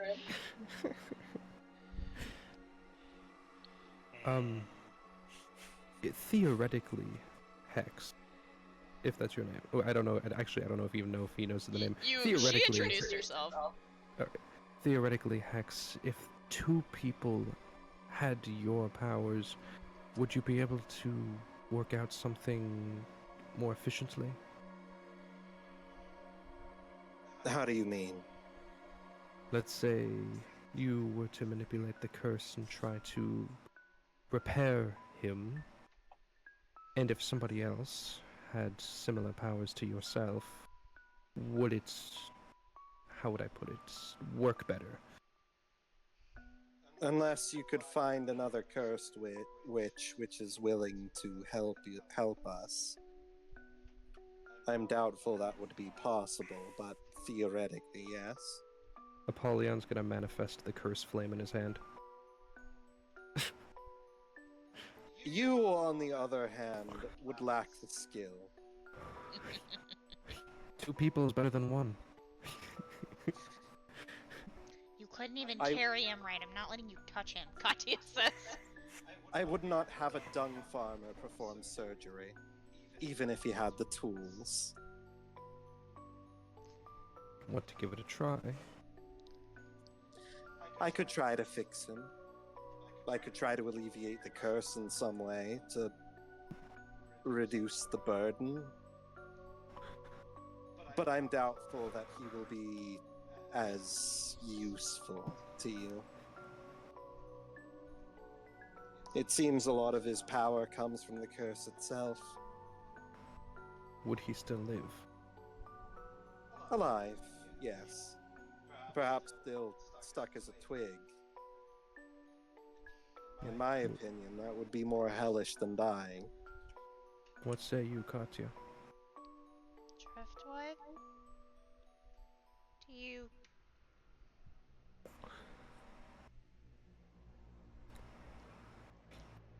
Do you have the way to speak?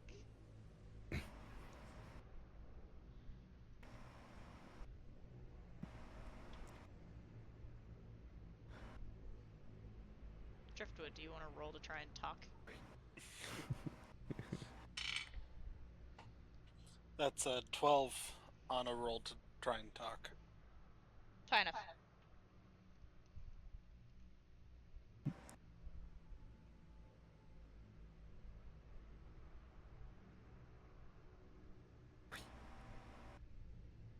You may speak if you would like. Yeah.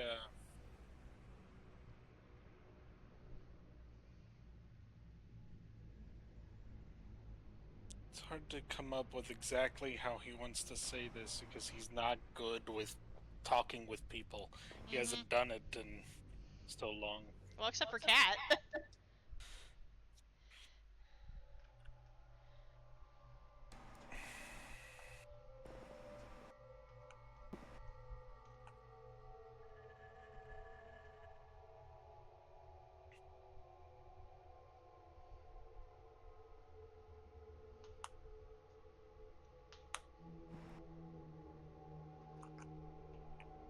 What do you think?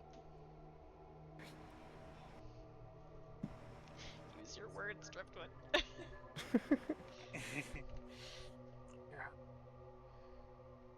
Yeah.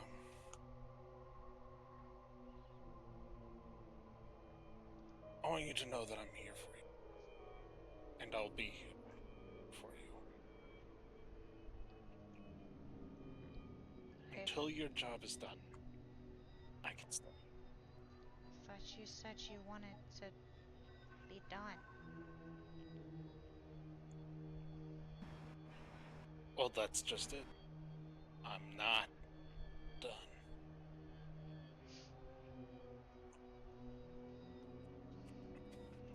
Katya looks up at Hex. Fix him. I could see if the Blood Hag would be willing to lift the curse, but I'm doubtful. If she had a reason, I'm sure she wouldn't have a reason to undo it. We were friends once, but she is very much spiteful. I'll try to put him back together in what way I can.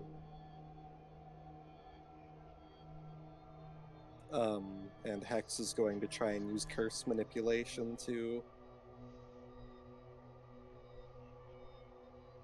straighten him out, I guess. So, using your manipulation, you were able to remove your flames from the branch. And utilizing the curse's longevity, the immortality, and the undying, you were able to use it to piece him back together into the semblance of the stick that he once was. However, the glow of power and energy is no longer there. Driftwood, you're no longer burning alive. Congratulations. Yay! You are now back to being waterlogged and cold and suffering. Oh, yeah, let me fix that. Apollyon snaps his fingers, and then one moment they're there, the next they're back. Hex will offer Driftwood back to Katya and say, "With curses, there is always a price. I tried to make his price not too extensive." Katya takes him back carefully, puts him back in the little pocket that she's made for him.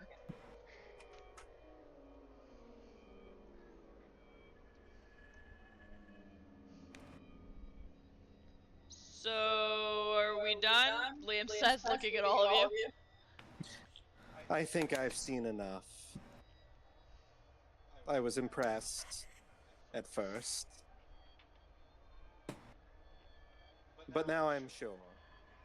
You're all going to die. I already died once. Death cannot hold me. Brian, you have finally, as you guys have reappeared in the cavern, you finally staggered yourself back to your feet. Solon, you're doing the same.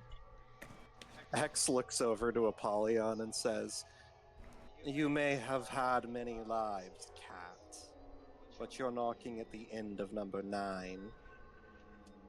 We'll see how it goes. Us demons are quite fickle. Overconfidence is a slow and insidious killer." Well, we'll see how it turns out. My point Death can- being, the lot of you need to coordinate. You did fine at first, but quickly fell apart. Especially you. She looks down at Katya. I blame the stick. Yes, I'm that helpful. Yes, And, totally. Sonnen had googly eyes towards me, and he normally doesn't do that. I think I need to get him checked out. I will say, as you guys have remanifested on the normal plane, it's gone. The fatal attraction is no longer there. Whatever attraction was there before is there, but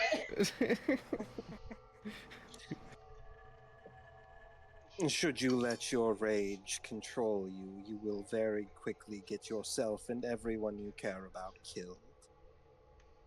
I made that mistake multiple times, and I have suffered each and every time.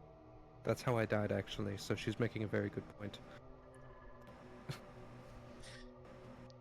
Considering all of you are dead set on trying to throw yourselves at a powerful witch, and I am owed some free time by the Blood Hag, I will offer you this. Call on me in the time of the hunt, and I will try to keep you all from dying. Apollyon is looking at her. He's got heart in his eyes.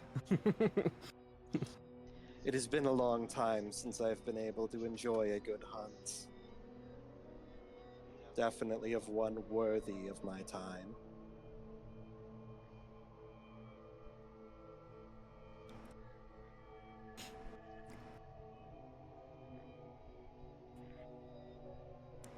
For those of you that aren't picking up on the cue, you now have the Hex Knight as a summon for what's about to happen. Ooh. And you're gonna need her. So, you all are standing in a cavern. Brian, Yes. Amani, Solon, Xavier looking a little worse for wear.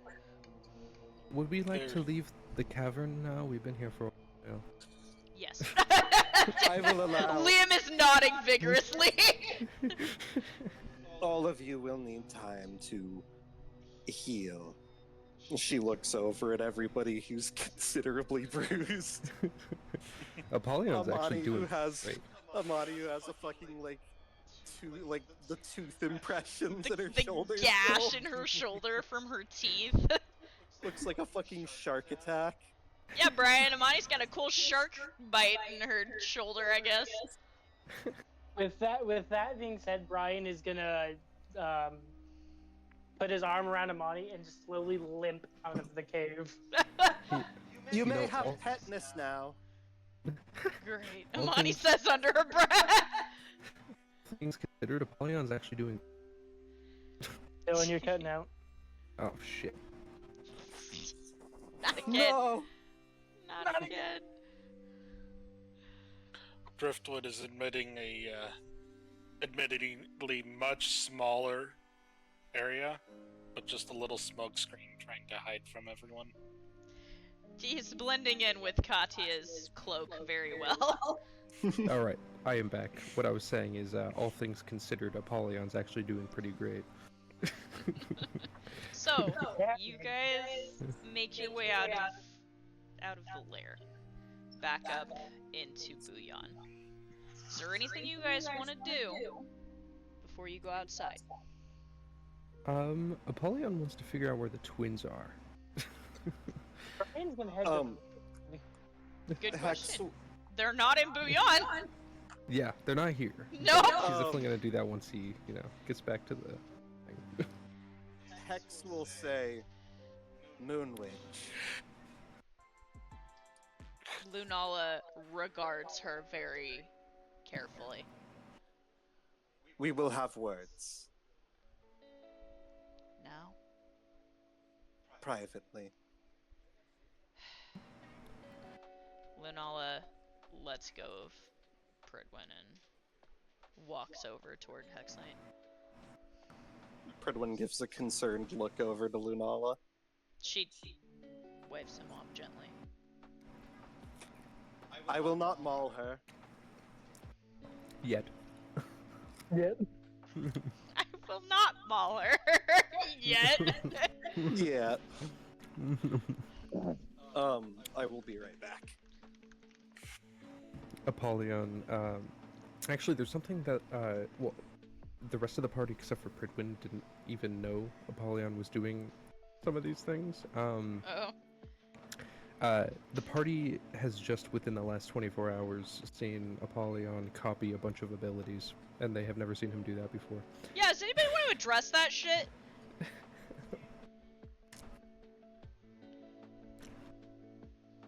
Apollyon's just standing there thinking.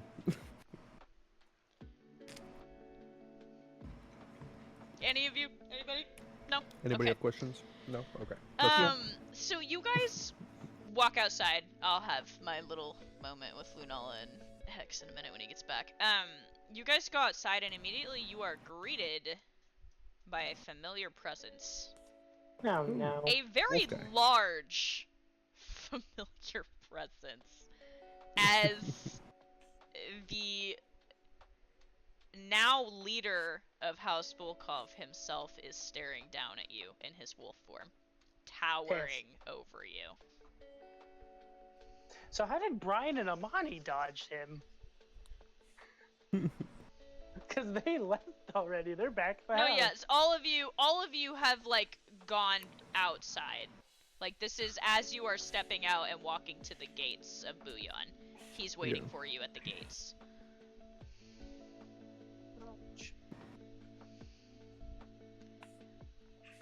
He's looking at you all kind of expectantly. Is it done? Oh, he's very dead.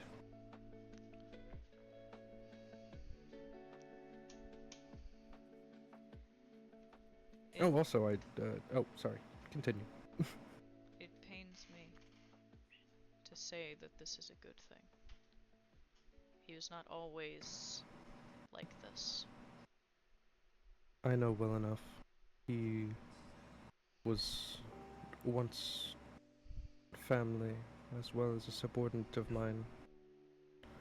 He was a good father, and he led well. Before her.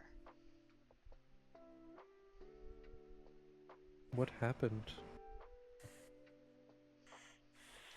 It is not for me to say. Very well. What I will say is that you have work to do. I'm assuming you got what you needed inside. Yes. Then we need to get you to the border. And I fear we will need to do it quickly. The wild hunt is on the move again. Those guys again? Those guys again. Those guys again. There's been a change of power and the status quo. Now in 2 separate holds. They have work to do, and so do you.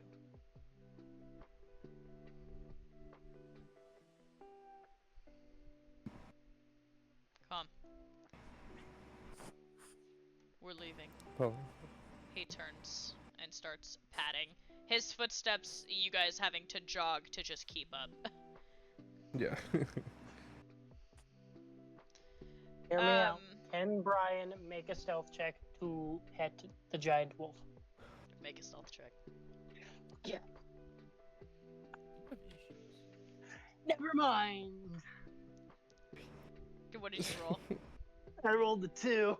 You reach out and you brush your fingers on the wolf's fur and you hear quietly, "With the grain, please." Sorry. Like pet the wolf. You know? He likes pets, okay? Leave him alone. Yeah. Leave the good boy alone. Leave the giant wolf alone, okay? I've got an itch behind my ear. Could you scratch that for me? You have successfully petted the massive wolf. Fuck yeah. Without being crushed. Congratulations. So, you guys are going to be traveling.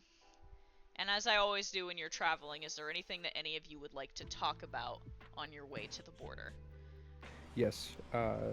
Apollyon actually is going to talk to the big good boy. And he says, "It's been some odd 20 to maybe, actually no, it's been way longer, been maybe 50 years since I've been around these parts. What changed?" What did you say? I'm sorry. Oh, he's talking to the big boy. And he says, "I used to come around here every so often, not around here, but, with Yura a long time ago. And what has changed? I've been gone for 25 years, and it's chaos." The Beastlands has been chaos, as you call it, for centuries. But if you mean the state of the outside world, I know not the situation. But I can only assume that powerful leaders are making plays, making moves. That's how it started with me and Death. Me and him both killed on the same day.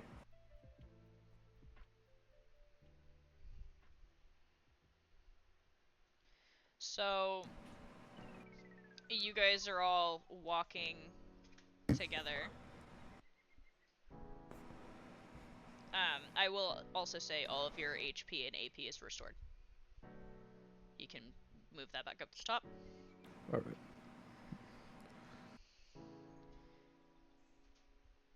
I'm sorry, did you want to continue the conversation? Everybody was back, that's why I was saying that. Oh no, you're all good. Yeah, Apollyon was just saying what he just said, how it started with him the day him and Death died. I know not of the situation. We have always been cut off from that world.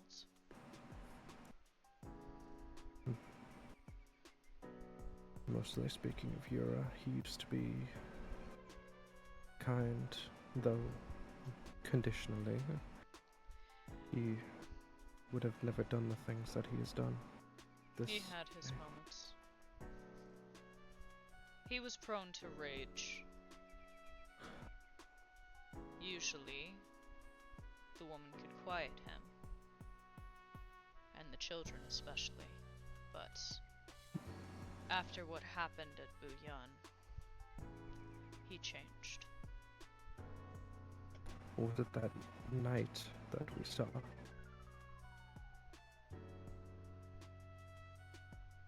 Who are you When we- referencing? Taros. Ah.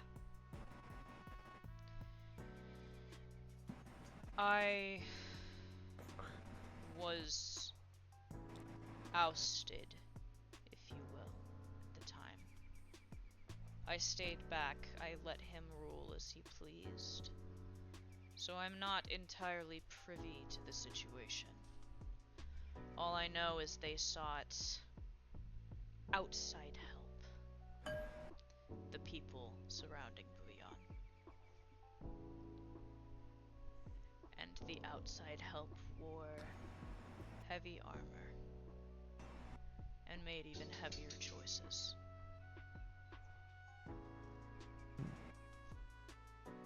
I see. A lot has changed since I've been gone. It always does. You know, for being as old as I am, you'd think you'd get used to it, but no. Life Oh shit, is a I just- constant state of flux. I just now realized, I don't know if he has seen Apollyon not disguised as Electo. I wouldn't worry about that with him. Yeah. Mm-hmm. He knew that you were a demon regardless of what you looked like. Yeah.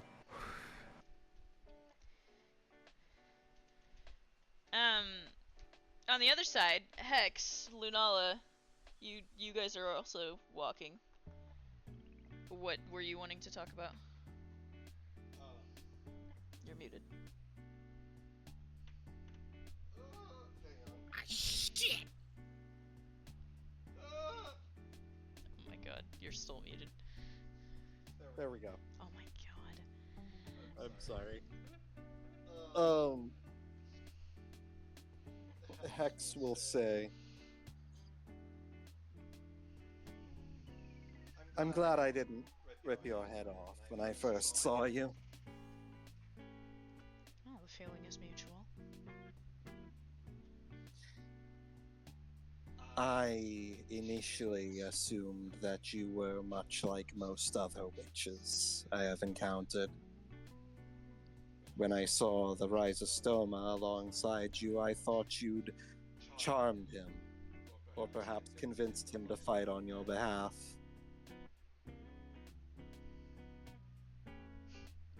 I didn't have to. He saved me.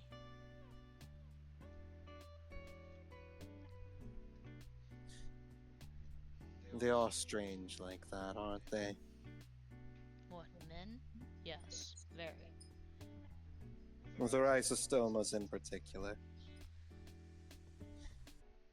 I have not met a single witch hunter that would do such a thing. Show mercy or kindness to one of our kind.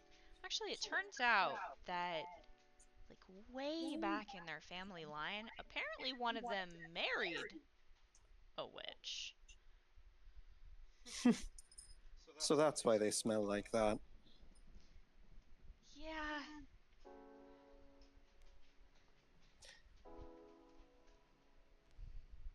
You're a terrible witch.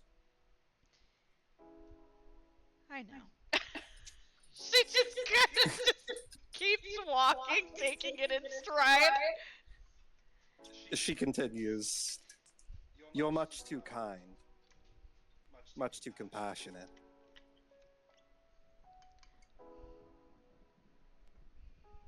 I was raised mostly human, and then locked away for most of my adolescence.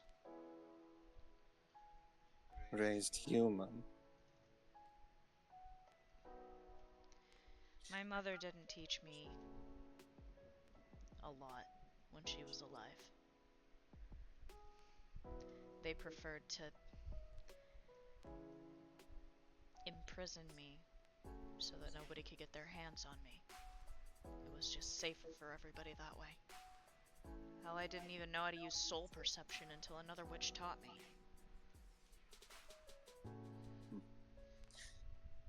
I was raised human too. Because my father... Lunola does the, looks her up and down. My father was a large man, so most people didn't notice. Didn't question when I was about the size of an adult man. During my teen years. Of course, that changed when my mother returned. Why are we here? Lunola says, looking at her. Just to suffer. Just to suffer. It's like it's all still there. Like a phantom pain. I suppose I'm trying to understand you. You want a clinical diagnosis? I don't know what either of those words mean. Look, I don't know what your game is. You fought us, so you know we're serious. And sure, yeah, if you wanted to use that sword on me, you probably would have succeeded. But that doesn't mean we're not gonna try. We're not just gonna hide away and sit here and watch everything go to shit. Nobody else is standing up to this witch. Nobody. If we don't, you know what's gonna happen. What's your excuse? My excuse. Witch hunter. Each and every witch that I have come across, with scant exceptions, has been megalomaniacal, bloodthirsty, narcissistic. I have seen evils committed by our kind. At first, those were all that I did see. What my mother did to my father, what I did to her. The witches who would rove and destroy towns. Then I met the Blood Witch, and she confused me. And now you confuse me.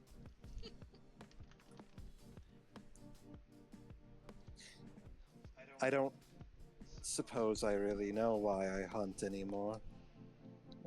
I certainly enjoy watching monsters burn. But my original goal was extermination. Now I suppose it's justice. What twisted form I can create. So you hide out here in the Beastlands? Sometimes. I've gone across the earth dozens of times. Mostly I follow the blood hag around. Go off on my own when I find a particularly problematic witch.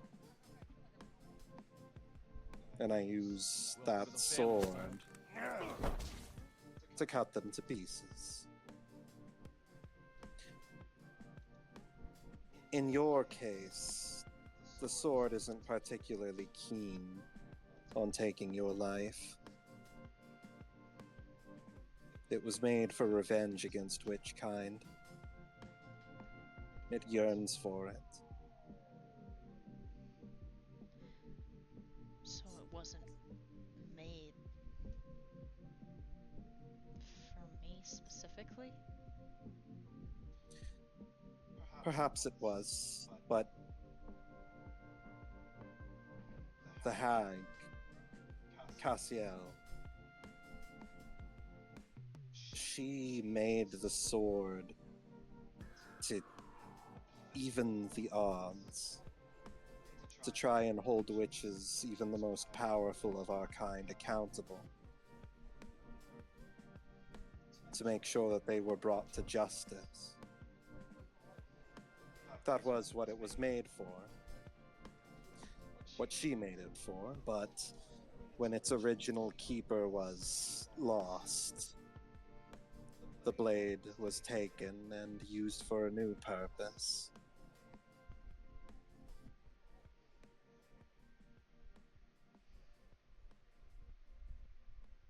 And witches have been seeking to repurpose it in that way ever since.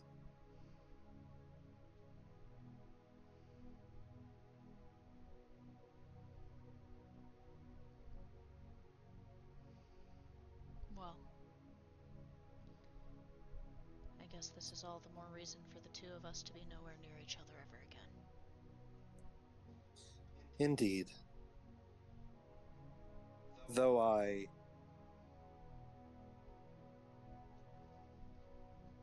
may not be around your group, I will do what I can to aid. Lunala squints at her.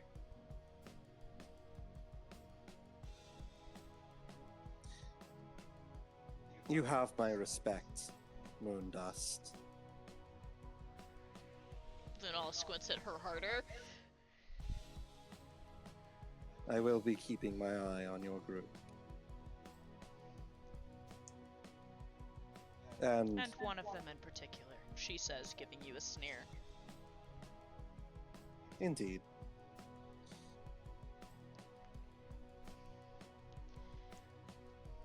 This fight will be difficult.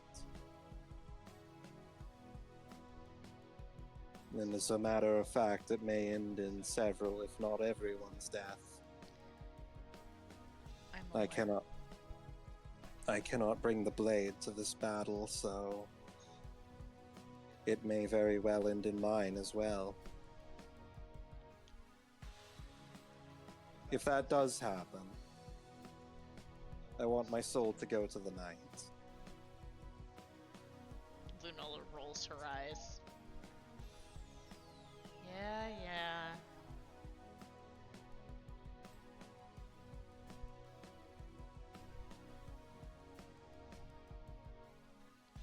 I'm sure Romeo will be thrilled at the prospect, she says, and keeps walking. It's not like I like him or anything. Right.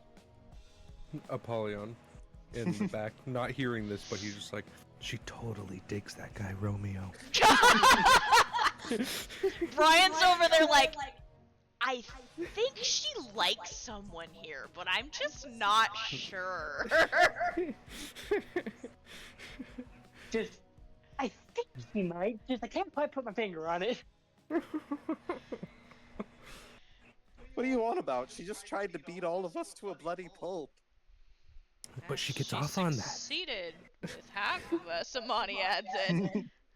Some people get off on that. I don't want to think about this. Once you've been alive as long as I have, you know that there are all kinds of different tastes out there.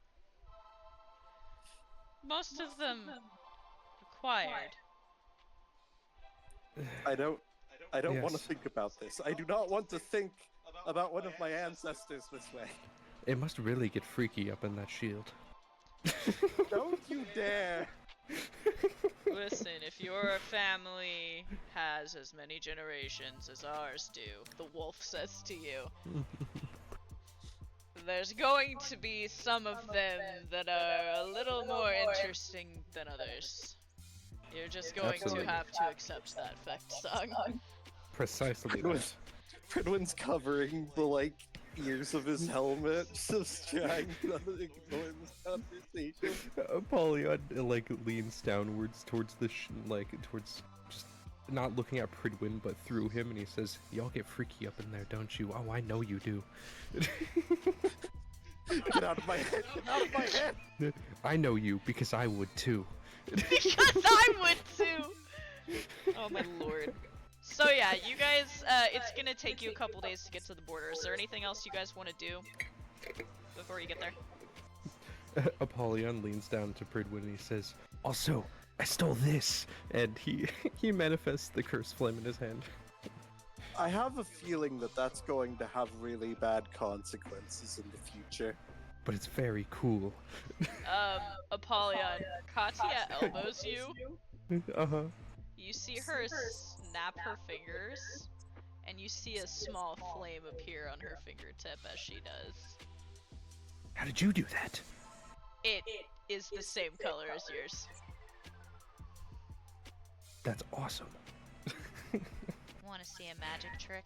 She says to you. Yes. She reaches up and touches you. You feel something odd at the location she touches you, almost like a draining sensation, a sapping sensation. And then she holds her palm up in front of her, and you see a chain begin to slither out of her palm. You can create a soul chain? She tilts her head over to the side and gives you a kind of off-putting smile. Wait, so you have the same thing I do? You didn't know? Well, you've never used it before.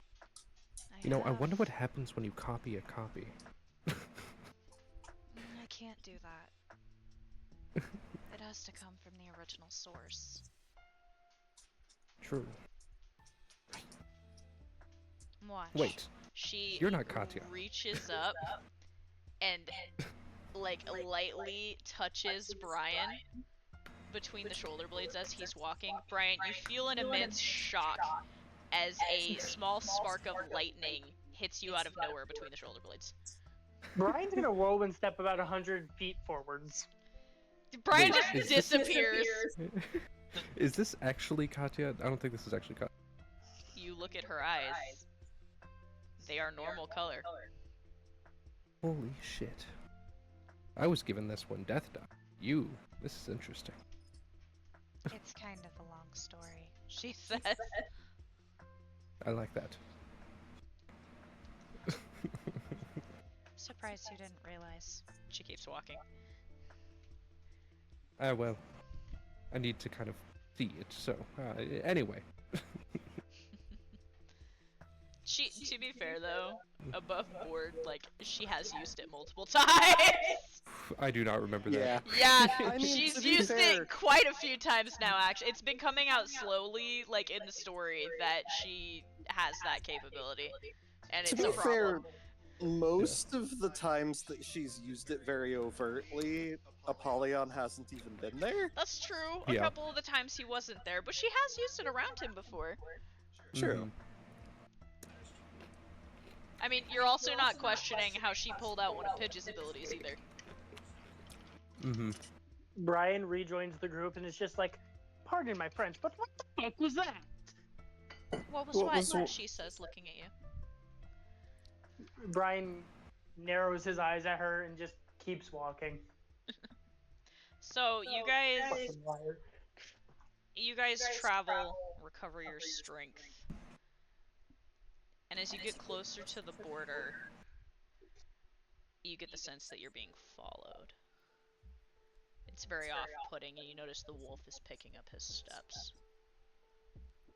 By the time you're reaching the edge of territory Volkov, the edge of the Beastlands, the wolf is thundering ahead of you. And he skids to a stop, ushering you all towards the borderline, barking at you to hurry. And in the distance, you hear the clanging of armor and the rattling of bones. Oh boy. Oh shit. There's a resounding howl from the wolf, and you hear more howls in response in the distance. Go! Can I They use won't follow you. Can I use Haboob behind us to blind the things for a minute? Yes, you Wait, can. what? I'm gonna do that. Okay, you do so, and it kicks up a massive cloud of dust. You all begin running towards the border. As you scramble over the edge, the wolf stops there and nods to you. Don't let us down. I'm not sure how much more this place can take if this isn't stopped. We'll make sure of it after reading some personal affections of your. This is personal. Oh shit! I'm cutting out. Rip. Not again. He's dead. Rip. He's fucking dead. Not again. There he is. Okay. Did you hear what I said before I left? After reading some personal effects of Yura, this is personal. Yes. That was Okay. That's it. Yeah. Okay. The wolf nods to you and turns and shoulders with his head down into the dust storm. You hear another howl and then the sounds of fighting. You guys run past the border, run into the trees into the distance, and begin to catch your breaths. Well, now what? Liam says. I mean, we've got, what, a bunch of different locations. This place is huge. What are we supposed to do? Take out the nerve center. If we get the whale freed or dealt with in however we need to, then we can cause chaos. But we're gonna have to get in still. We have to worry about the barrier. We have to worry about the army of bugs. As you guys are having this conversation, you hear a voice behind you. From up in the trees. A voice that you haven't heard before. Phil.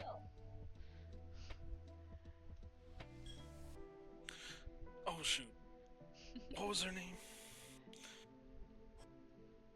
It's your boy. Yeah, no, just give me a second.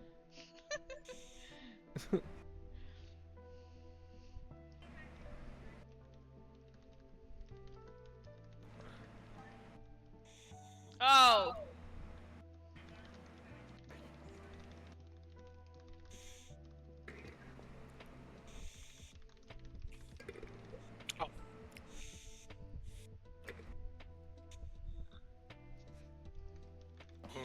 What do you think, Butterfly? Do we test their skills now or later? A moment. I believe these are different from the others. Is it bad? My first instinct is to just try and blow up the tree where they are. Yeah, you're getting guys- Soma's instincts. You guys We've tried that before. Let's turn- not do that again. You've tried that before. You guys turn and look up into the trees and you see two people. And I hope to God that you guys get excited about this shit. I hope so too. Jokes on He's you, gonna I probably drop. don't know them. He's gonna drop and do a 3-point hero landing. Oh my At god. least they didn't decide to jump on me. That would have been my luck today.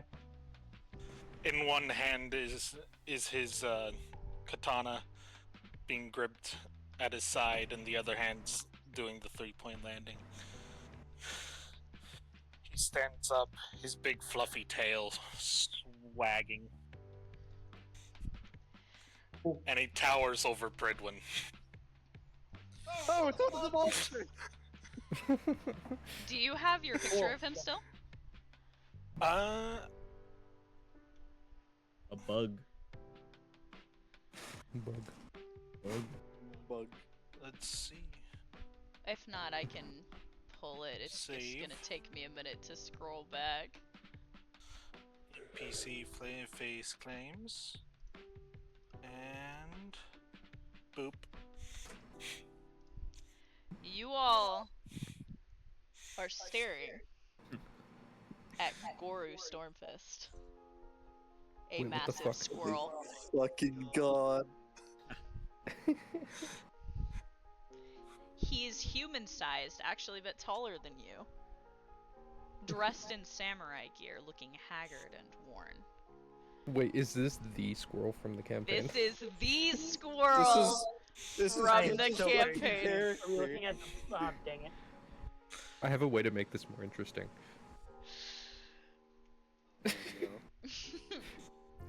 I'll time it correctly, but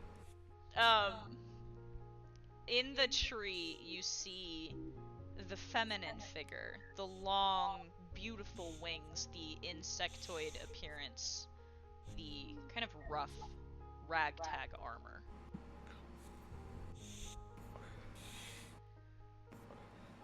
Who are you?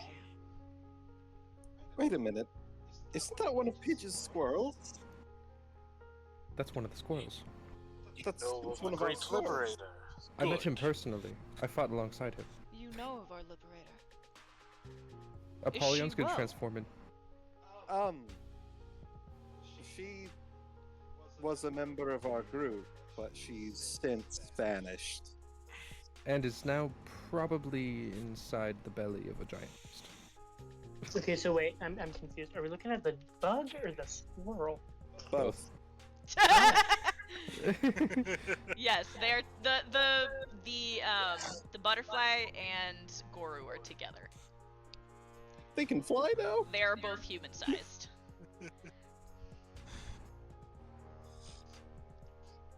I'm just Oh. imagining the dynamic being sort of Team Rocket. Oh my god.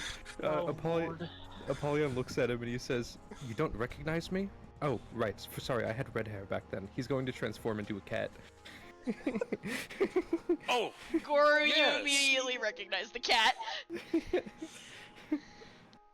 oh, you're so tiny now. he reaches Apollyon. down to scritch the nose. Apollyon's going to transform into a panther instead. How did you get big without becoming scary? It's kind of a long story, the butterfly says to Shrug. you. This is not the place or the time, though. The forest has ears, and we are in danger every second that we stand here. Come. We have a place of safety. Very well. Just keep it quiet. If you start to hear buzzing, it's probably too late. Oh. Wait.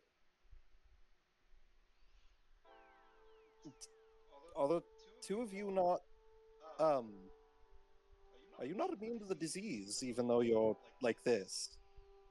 No. I have work to do. Oh no. Not again. You guys are I led also- through the forest, down into the shadows.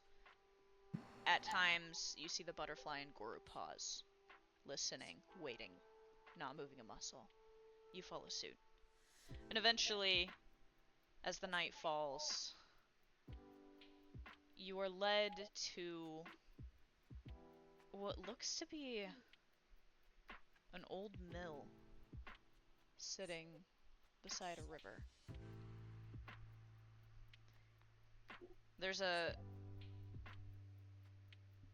wall built around it, but at first you think it's strange because there's no protection from the top. But as you approach, you notice that there's an odd barrier glowing around it. Not the same color as the bluish, purplish hue that's around the hives, but different. You see the butterfly gently press her hand against the surface, and it's flat as if touching glass. Then a moment later, it passes through. She steps inside, gestures for you all to follow. Apollyon follows. Everyone will follow. Brian will follow. All of you step in through this odd light barrier. And Goro immediately... was the last one to go in, Mhm. watching the outside before going back in. Goro follows you. And once you're inside, you see it's actually bustling with movement. You hadn't noticed outside, it looked like an abandoned mill, but inside this place is full of animals.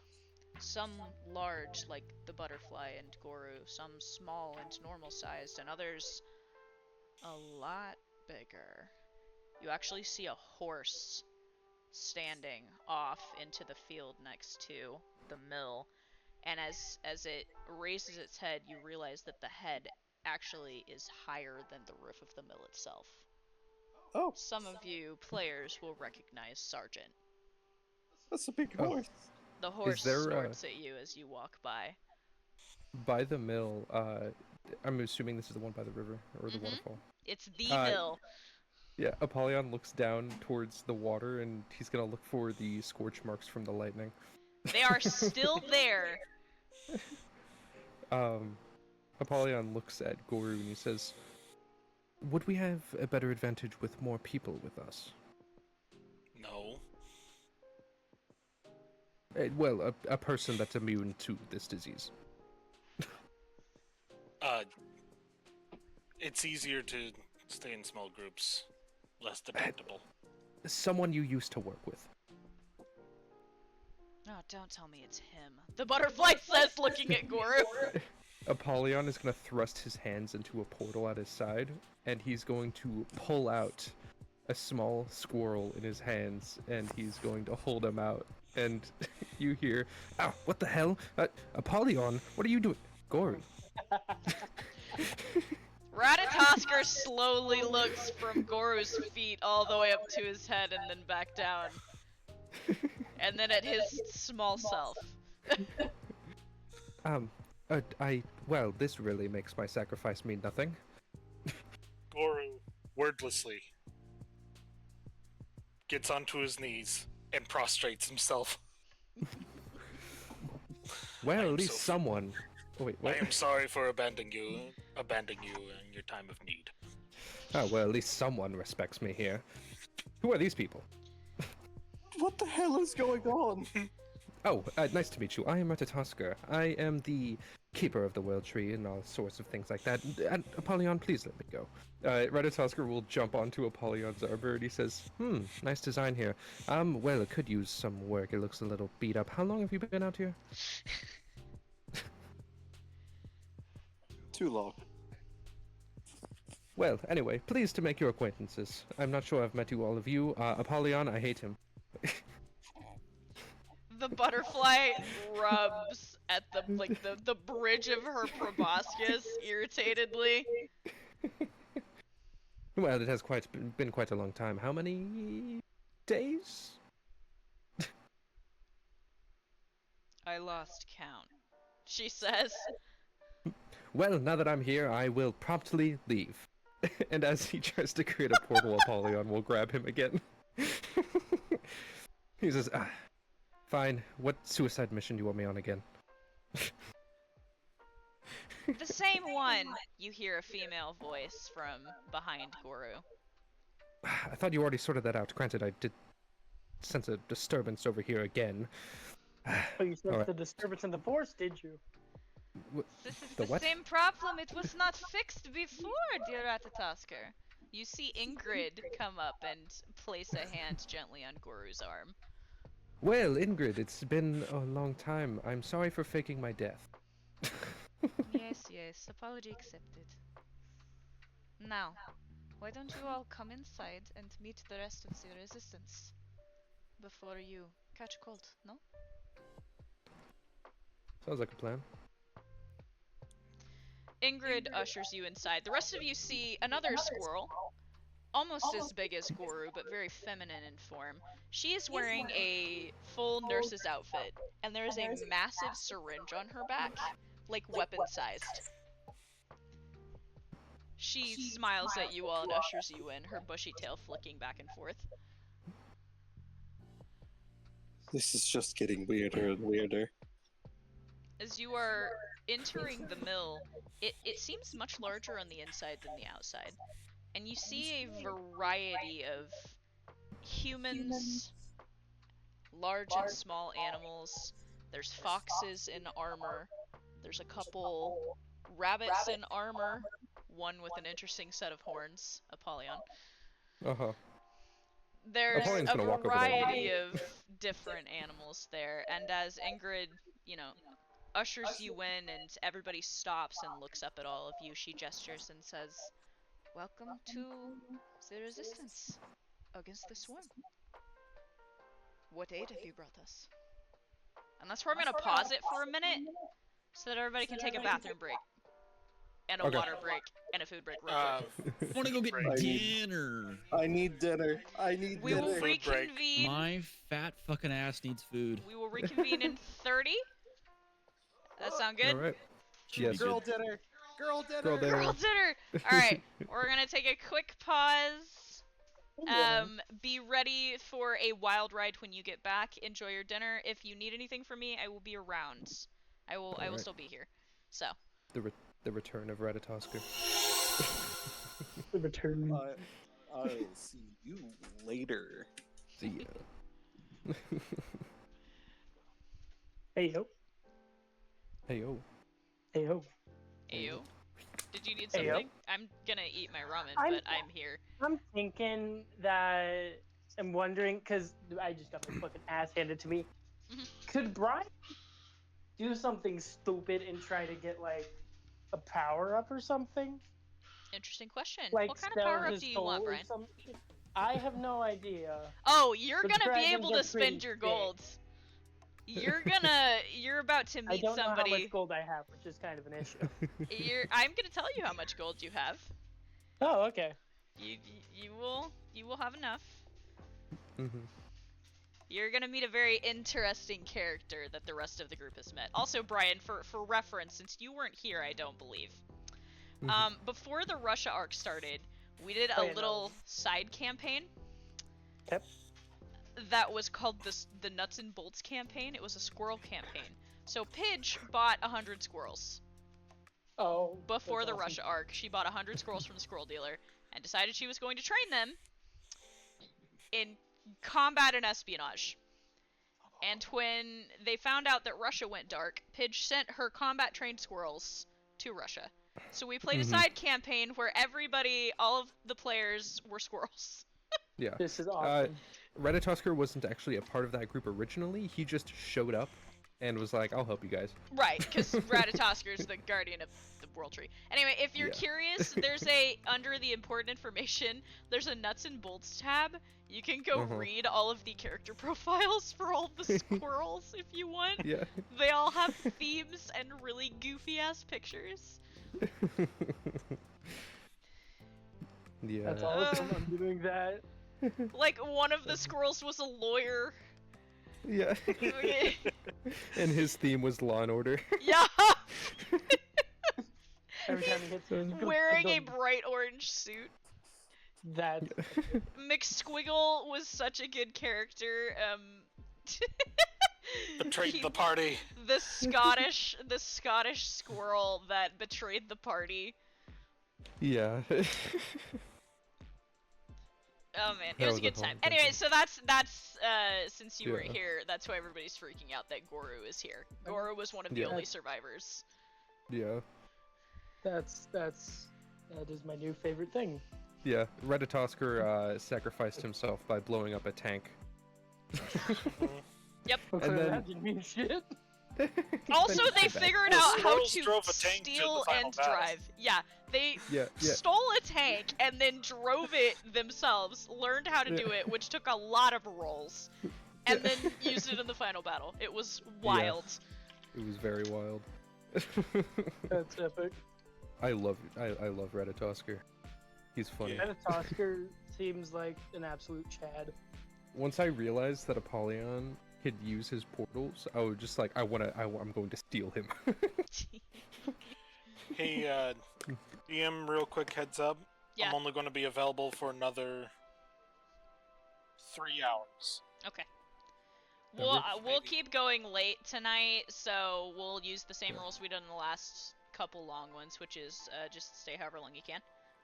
Okay. Mhm. Just with how things might end up with Pidge. Yeah, we will get there shortly. I'm gonna need y'all to have a conversation with the. So if you'd like a brief idea of what you're gonna do when you come back, just so you guys have shit. some sort of a semblance. Mhm. You're with the Resistance. You guys are gonna need to make a game plan on how you want to go about doing this. You're gonna need to determine where you want to put your resources, and then you guys are going to execute the plan. Yeah. That's Apollyon it. used So, to be. depending on how long Oh. it takes you to make this plan, which is why I'm telling those of you present now to think about that, what you want to do. Mhm. Yeah. Apollyon used to be a war general, so it might be a good roleplay moment. It should be very interesting, to be fair. Yeah.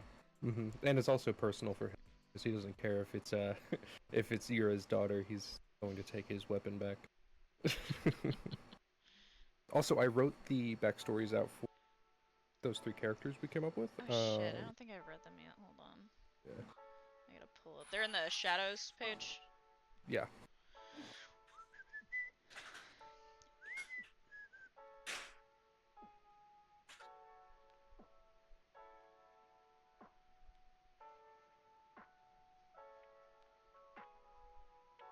Yeah, I was after writing out the stories for those characters, the death of the sword spearman.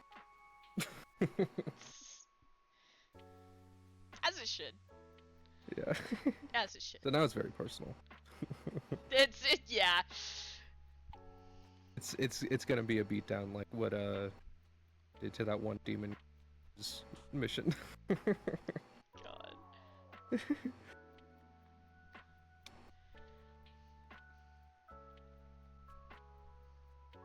Did you see did Liam send you the art of it? Yes, it's awesome. It looks very good.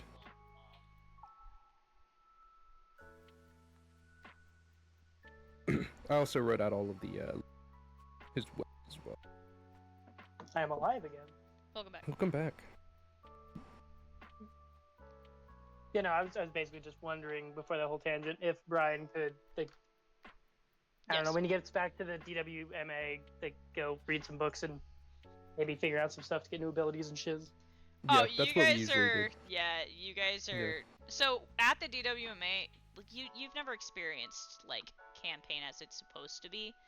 So you will adjust, but you get to spend your time focusing on certain things. Yeah. That was an NCIC alert. Yes, it was. I did just have a 911 call, so yep. I know that sound. Yeah. Sound is in my soul. I Yeah. have that sound in my dreams. That's awful. On God. So you get to spend your time doing things. So in between sessions, a lot of the time we'll have side sessions, and people will just be doing stuff around the academy. You can put your focus into your what's it called? Your elective, and your elective will give you bonuses, and the bonuses get stronger if you put time there. You can spend your time trying to train up some of your skill points specifically, so you can try and put some time into getting stronger, raising your strength stat, getting more charismatic. There is somebody at the academy for anything you want to do or learn. Yeah. And you can also just do what Soma and Douglas did and just blow up the first. You beat the shit out of each Cutting other. out. Yeah. Yeah. Yeah. I'm gonna beat the shit out of Apollyon until I get stronger. There we go. Sparring thing is Pidge allowed. did- Yeah. Yeah. The sparring first is allowed. thing Pidge Yep. did was learn the yeet technique. The yeet technique was so good. First thing Brian's gonna do is go be like, fireball. Maybe don't do Yeah. that. I know a It guy. is an academy. Yeah. You don't want to do that Okay. on the academy. You can do that at the crater, which is now at a location in the academy that Soma and Douglas created. Yeah, it's now an actual location on the map. Like Yeah. they're adding it into the like the Yeah. like itinerary, the little map guide thing I gave you. Like they're adding it. They're like reprinting those to add the crater. Yeah. That's awesome. Jesus Christ. Yeah. Yeah. Oh yeah. For in case you're confused on the shadows sheet, so the devil armaments part, that's just his the weapons he used to wield. Below Yeah. that is the 3 characters. Okay, I was like, Yeah. I don't know what's Yeah. happening. Yeah. Okay, here we go. I was all the way up there. Yeah. This sheet is mostly just for character building of all the characters in the story, similar to Pridwin's family sheet. Okay, let's see here. What does becoming a shadow of Apollyon even do? Good question. I haven't written out the bonuses for Solon Yeah. yet. I need to. So me and Solon actually had a project we were that could be what the bonuses for it could be. Okay. I'm gonna send it to Not- you. I was on the gonna say, next- do I get to see this? Like, I spent like 8 hours on the art for these. Jesus So- Christ. Here, let me find them real quick. That one and that one. It's self-explanatory. I have so many questions. Oh. Oh. What the? What the hell is this? I put an ungodly amount of time in this. Good God. I texted him and I was just like, it would be really, and then we came up with it. I mean, it looks sick. I'm gonna have to Yeah. like figure statting out, but Oh yeah, stats is up to you. I just came up with the concepts, and it's something that Solon and Apollo work on because I was taking inspiration from the way Apollyon created his original weapons, which I have Okay. lore on the sheet, and I was like, let me give Solon it. yeah, I'm gonna say like you don't have access to it right now because it's like a learned thing. Thanks, honey. Yeah, But yeah, it's definitely Yeah. something to consider. yeah. Apollyon will definitely put time in at the academy or something to making. I also added the line at the very I'm alive again. caution. Oh, welcome back. I added on the caution section. I added a line at the very bottom. That sudden hatred for.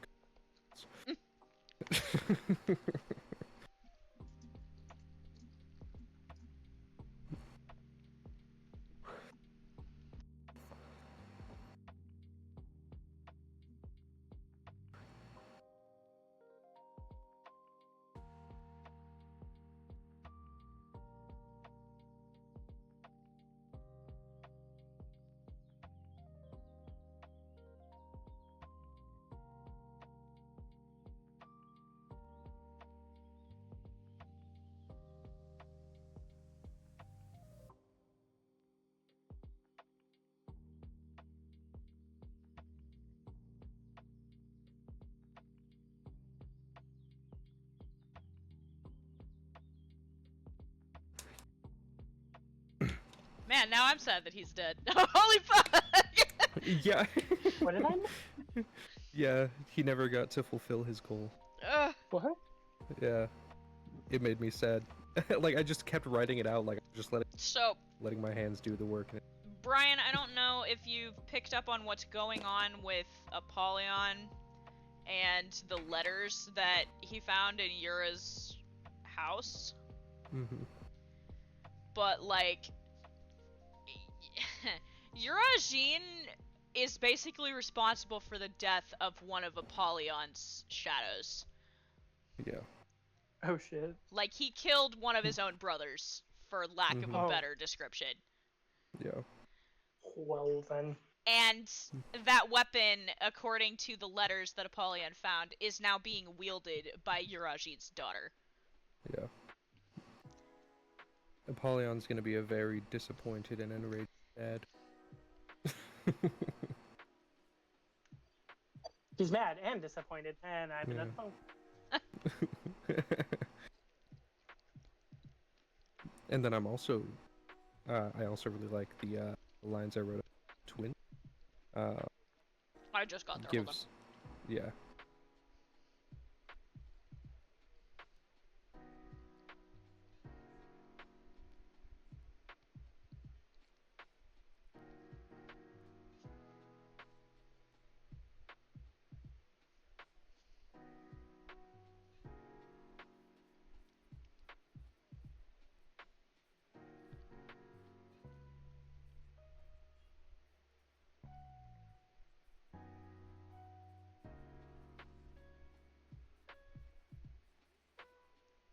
Yeah. Yeah, I like I'm this. alive again for the third Yeah. time. Welcome back. Maybe I should stop saying that. Every time I say that, I get another phone call. Jesus. Anyway, And so the twins, they are the ones that Eurojin got the letter from. Yeah. so would you have to kill a shadow to become a shadow, or how does that work? Depends on if Apollyon likes you or not. Also, it depends on how, like, the strength Apollyon has at the time. Yeah. Yeah, Like, that and also... he could probably garner enough strength by killing one of his shadows to create another shadow, but I don't think he would do that. Yeah, he wouldn't. Fair enough, yeah. And what is it? With Apollyon, usually chooses shadows based on a color. Your voice is cutting again. whether... Oh, shit.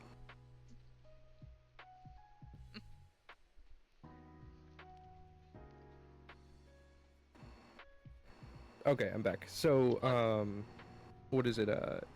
Apollyon chooses his shadows based on merit. So, a lot of his shadows have proven to have useful abilities to him, such as, more recently, Solon. After killing Yura, he saw him as worthy of such a thing. And standing up to Apollyon. Yeah, exactly.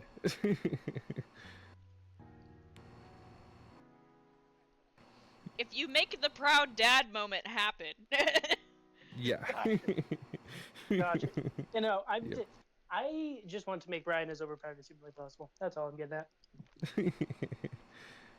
Basically, The difference he is, sees though, things we want to break. so the issue Oh, with Brian me. becoming a shadow is that Kirby. Brian's a weapon, Yeah. and Solon is a Meister.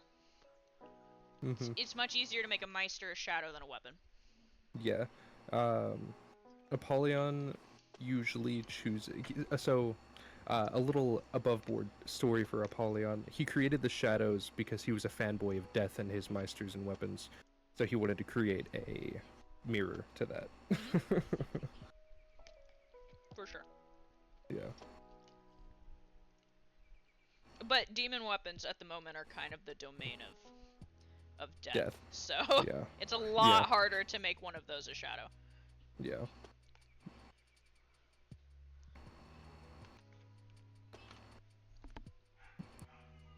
Scream is yelling upstairs, don't mind her.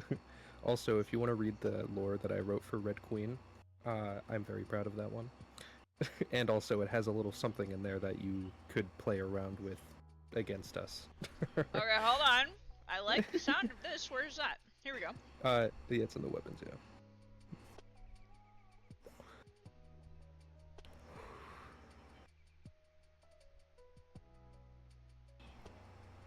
There is a lot though, but towards the end you'll see what I mean.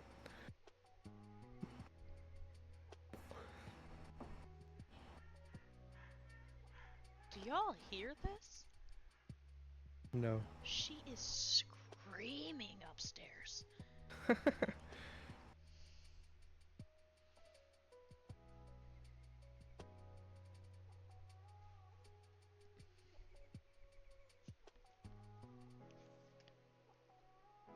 Here we go again.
Interesting.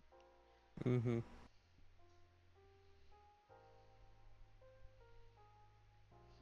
Yeah. I may have to take that into consideration. Mm-hmm.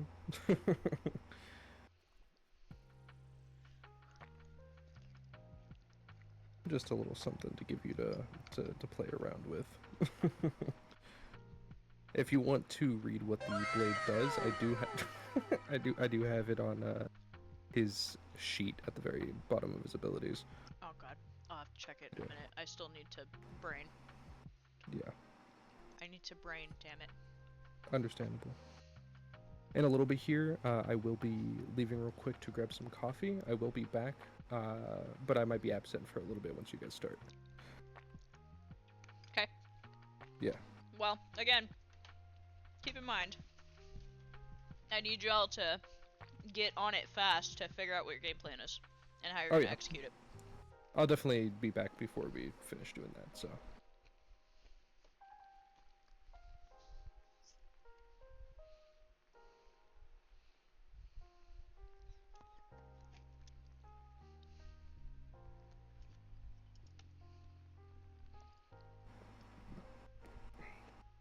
Also, I'm very proud of the art I did for the weapons. I'm very proud of the art you did for me last night that I can't wait Oh, to yeah. use. Oh yeah, that is gonna be Okay, Michaela has to be my favorite of the squirrels. yeah. Oh yeah? It's freaking awesome. Oh yeah. I can't remember which one. Michaela? The one in tactical gear. Oh! Oh! Love him. Mikhail? Oh my god. I was like, hold on, Mikhail. wait a minute. Yeah. He's Favorite a food. Russian-born People. squirrel. He is awesome, and I love him. And if Brian sees a giant tactical squirrel, he will explode with happiness. Also, they all, part of their, like, initiation was getting their falcons, which was an event and a half. So Oh yeah, all of that them was. rode falcons as mounts Yeah. in the campaign. Yep. Mm-hmm.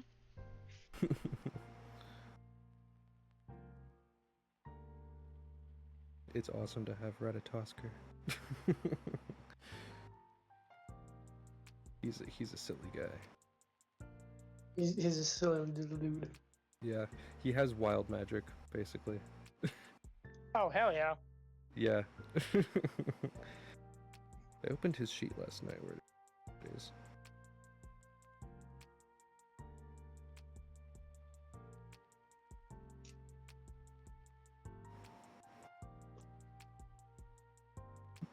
Yeah, the seeds of Yggdrasil.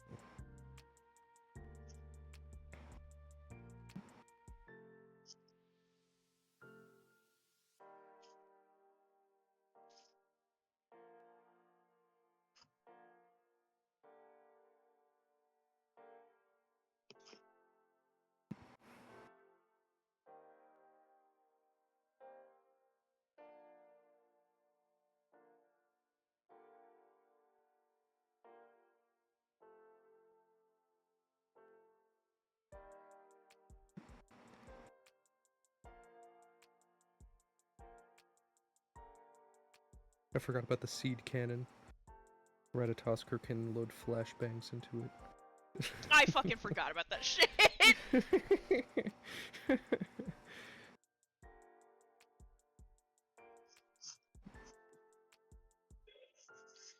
God damn it.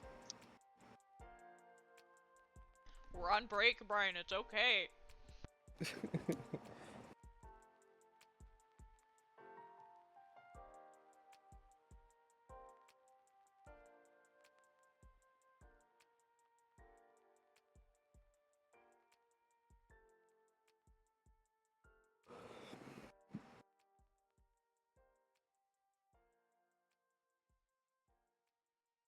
Among Us.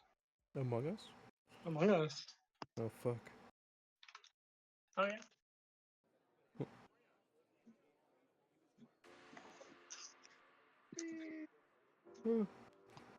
Whee!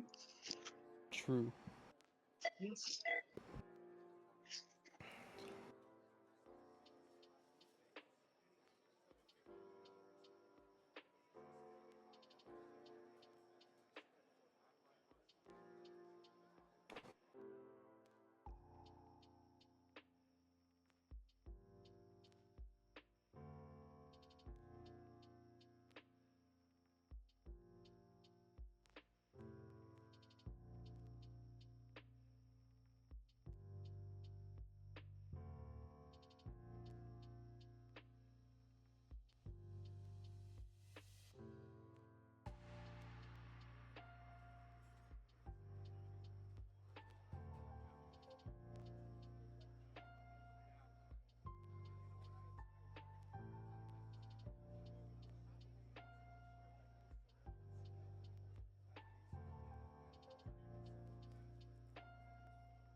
Oh yeah, Needhog.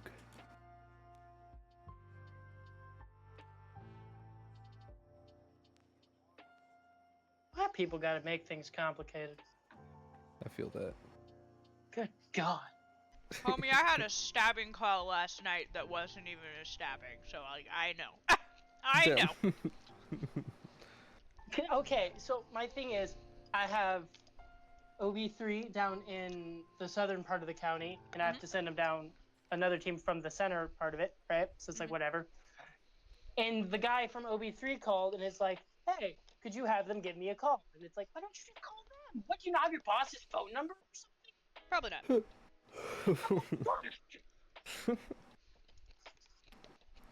Oh my God. That's way too much work, bro. Player alert. Now it's simpler to call the sheriff's office, have them call someone else, and then keep doing that 3 to 5 times. Chain of command, bro. Come on.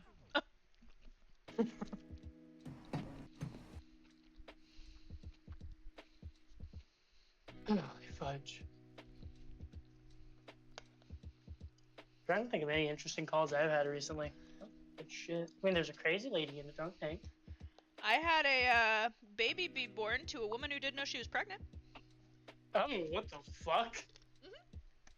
That's when you know you have to start working out. Homeboy called us. No. Some women don't show. Some women do not show. My sweet little, actually it was the girl who played Veerlane, Brandy, in our campaign. It was her. She took the call, and basically it was like the dude's freaking out, like having a full-blown panic attack, and he's like, so my girlfriend just had this baby.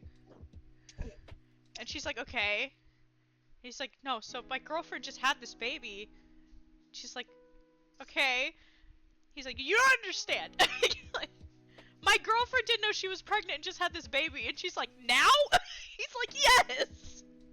She goes, oh, okay, hold on a minute. Like, we're gonna reorient here. Yeah, that's a call. That's fun. No, Yeah. Yeah. Okay. Midnight to 8 shifts are fun sometimes, right? So it was just raining here for like 5 hours, right? Mhm. And this person from South Dakota called, and it's like, "Hey, can you send like a deputy out here to come get me? My car slid into a ditch." And I'm like, okay. And she continues saying, "Yeah, someone was blocking the road, so I took a detour. It's been raining for 5 hours because it's 4 o'clock in the morning, Mhm. and I went on this dirt road and it slid into a ditch. And her 4-wheel drive Jeep. How in the what? It's 4 in the morning, lady. What are you even doing awake? I don't know, man. People confuse me. I love this job. There was a person who ramped the North Hill out of Talisman. It's like a really fucking steep hill. Oh no, that was actually in Downs. They fucking impaled themselves on a tree pile. Hmm. Yikes. Yeah, crazy. Unfortunately, I wasn't the one who took that call. It was my boss. Hmm. And apparently the guy was like, "I'm in the desert." I'm in the desert! I'm in the desert.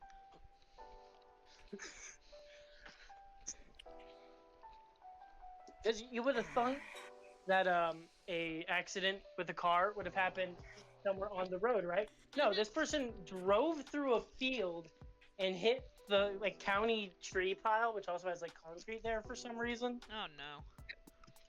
And they rolled their freaking car and like, "Yeah, I'm in the desert, man." No. No. Fun times, fun times.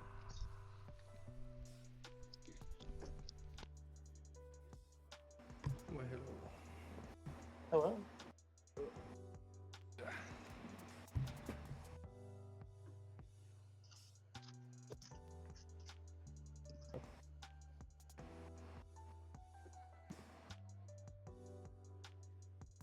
Dylan, when are you gonna draw me a map of the academy? You've been saying you were gonna do that since we started. That's very true. I can do that tonight. It would be very Oh. helpful for the new players if we had an actual map. That is completely fair. I'll look into it. Yeah, To every look into time it I as he imagine it, doesn't do it. every time I imagine the academy, it's always something different. So Yeah, I guess I could Yeah. like try and help draw out where everything is on my iPad, but like It's Uh, just a continuous. you would make it look a lot thing. better. Yeah, if you could help me, you could draw out a list of all of the locations in the academy, and There's then the- I'll take that and I'll put it on there. There's a list. There's a list, Huh? and there was a hand-drawn drawing I gave you Oh, yeah. originally to show you where everything kind of roughly was. Where? I don't.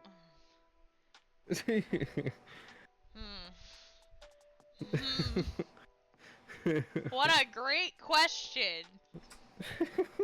I don't know. But I know so the campus directory is an important document, so that's got all of the places. Okay. I'm wanting to make the map look like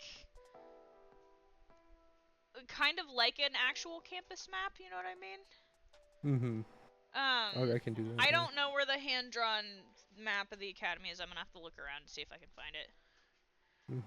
But I can help you. I know mostly where everything is in my head laid out.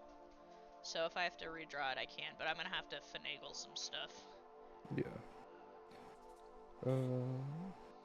Is the campus directory up? Oh no, it's down. Okay. What? I'm looking for the campus It's directory. at the very top. It was the very first thing I posted Oh, in okay. Important Oh, okay, I Documents. see it. Yeah. Okay.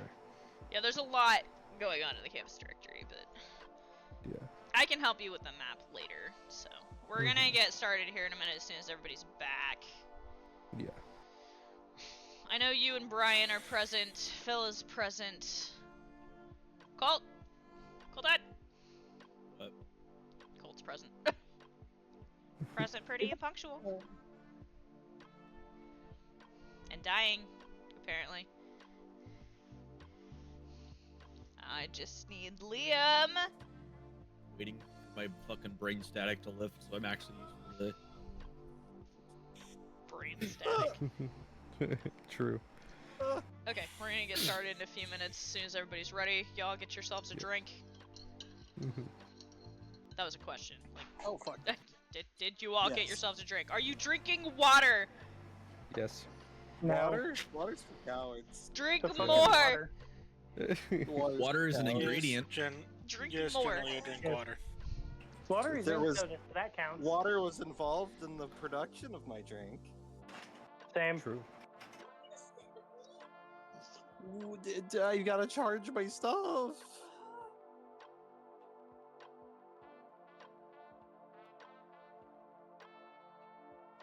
I need to stop spinning this chair. I'm making myself dizzy.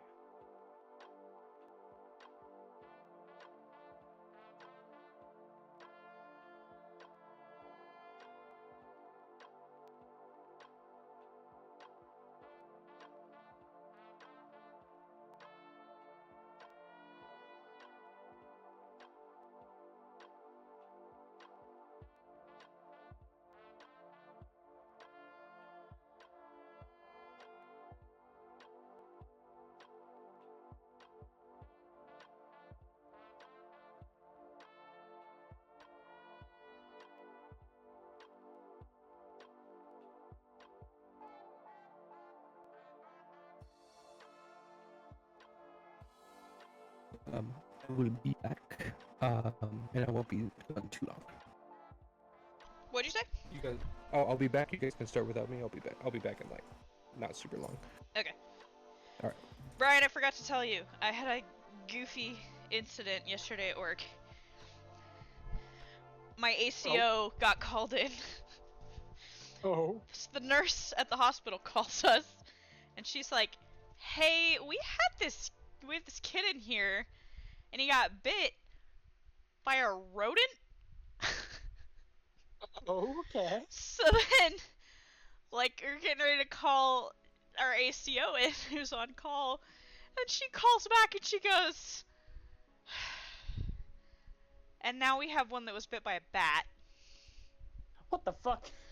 Yeah, our ACO had to go deal with 2 animal bites at once. It was really funny. And then, apparently, he took possession, because next thing I hear is, 910 dispatch, I have 1 rodent in custody en route to the animal shelter. Transporting That's 1 awesome. rodent. It's like, bro, stop. Put him in jail. Lock him up. They do that all the time. He's Anytime they're silly. transporting. Sometimes they'll do that when they take dogs to the shelter too. They'll be like, alright, 1 puppy in custody. Puppy's in puppy jail. You can clear me from the shelter. Yeah. No, our animal control guy just friggin' gets called in. Like nothing interesting. Just hey, it's like some 50-year-old guy who's just kind of a bitch. If I'm honest. Your ACO is? Yeah, Wow. We have like 3 or 4. we have 1.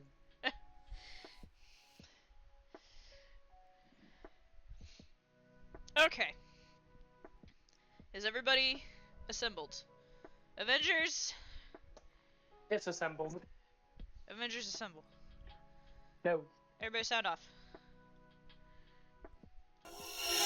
You'll Okay. So, through our powers combined. we can create the ultimate form of autism. Real. They have no power over our uber I'm autism. so sorry. Observe. Observe. That's my favorite fucking gif. It's the chair when he eats the chair. Oh, that's awesome. Oh my god. They're Okay, prepared for uber autism. Observe. so Observe. we are going to get started. I'm gonna put some different music on to vibe with. Ratatosker. Alright. You guys have just walked in to the Resistance. Everyone is staring at you. Humans, animals of all kinds, shapes, and sizes. What would you guys like to do?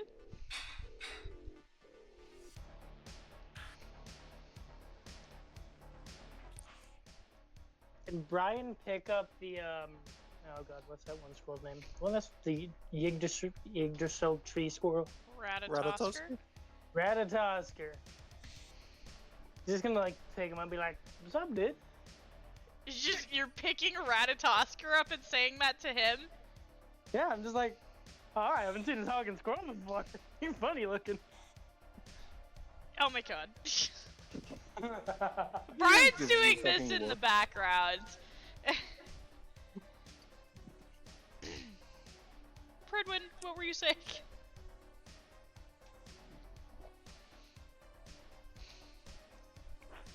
Pridwin's dying, I guess. Nope, rest in peace. Liam, no. Huh? What were you saying? Oh, I was told you were dying. Nah, I'm just eating. So, everyone's watching you. What would you guys like to do?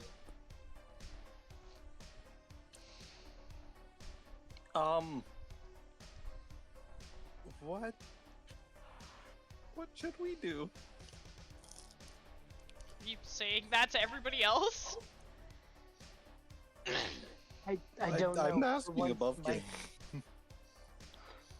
I don't know. I'm just trying to once I see have what kind no of idea. impression you're gonna make on these people. Birdwin looks like he's in a fucking fever dream. For He all seems like knows, he's trying to process all of this right now. This is like a bad rerun of the Yellow Submarine, like...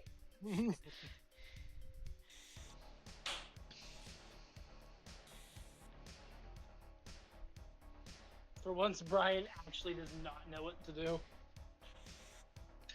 Well, don't everybody speak at once, Minerva says to you! I'm sorry, I'm just speechless. This is not at all what I was expecting to see coming across the border. Oh yeah? What were you expecting? You see a rat, a normal-sized rat, standing on the table, wearing like full plate armor. Not metal rat. Chaos, pandemonium, Whatever. a lot of bugs. I mean, that's pretty accurate. You see a fox acknowledged from where she's leaned against the wall.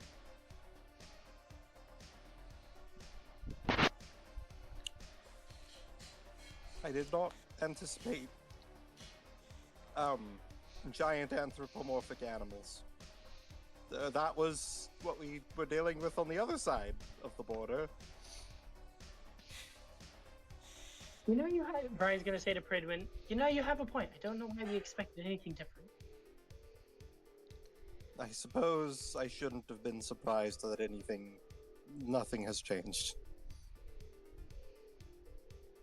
Vixen taught us how to speak your language for the most part. It just got easier when most of us got bigger. Really hard to make that sound. Guru in the background. He's starting to sound like a squirrel when he does it. The weird hiss. Yeah. Indeed. You see, standing by your foot, Pridwin, like the toe of your boot, is a very, very small rodent. And he looks up at you, and he, like, taps on your boot, curiously.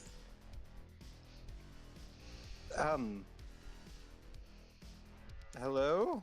This is him. Goru, Chirp is looking at Pridwin with much interest. God.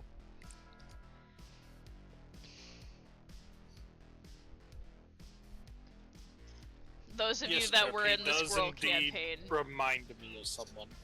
Yeah.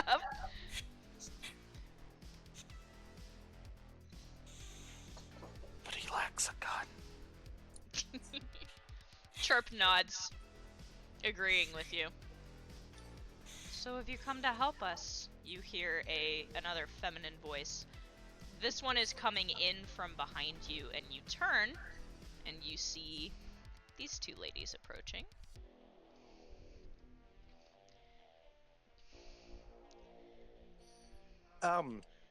Yes, we have some pretty important information.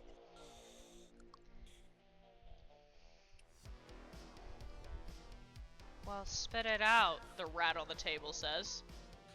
For one, I've discovered a difficult but possible way to cure the infection. There is an immediate outburst of voices. Questions, concerns, excitement. At least in terms of humanoids. I am not sure how effective it will be on anything else. Jeez, just shoot their hooks in the foot, why don't you? Yeah, they're starting to quiet down again. The fact that I was able to do so for humanoids means that there is going to be a way to do so for non-humanoids. It's just I cannot properly distribute a means of immunizing everyone immediately. Did you find some way to counteract the magics? The moth girl behind you asks. The magic barriers, I believe we did find something. The magic's in the curse. We know that this is a plague that was created, sure, but there's some sort of something in it. We're not convinced it's just an illness. Indeed, it's tied to a curse that was active on the other side of the border.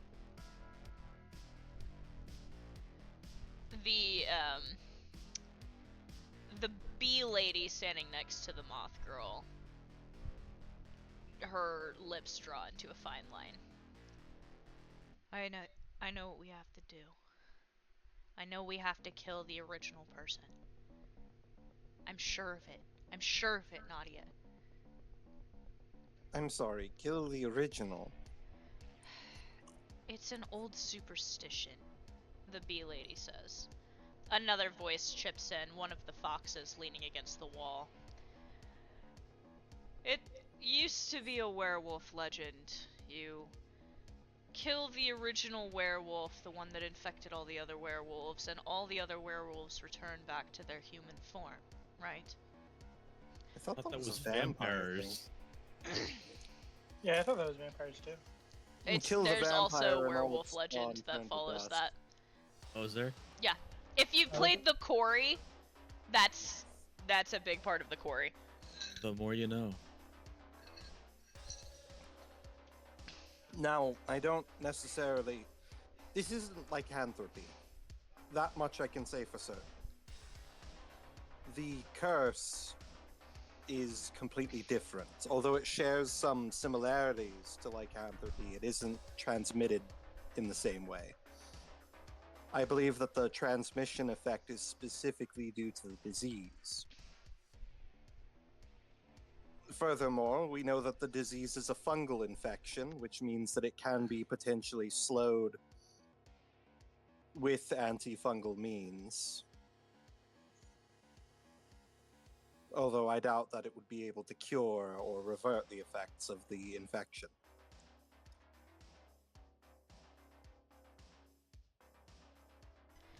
Believe what you want, the bee says.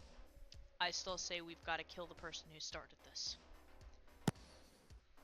We do know who started it, and how. There is a witch by the name of Vespine. She engineered this disease. There's a lot of murmurs around the room. They must be talking about the queen.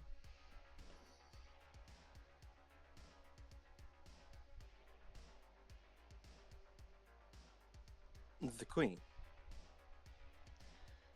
That's what they call her, one of the foxes says. The queen. She runs things. She never steps outside any of the hives but travels between them. She's some sort of crazy, powerful, in control lady. She scares me, a little rabbit says to the right of you. Well, we may have a way to make her lose control. At least in the broader sense. We know how she's controlling all of the infected. That garners some interest. There is a creature which is producing the song which controls them. A celestial whale. It's being kept on site at the, I believe it was the broadcast station.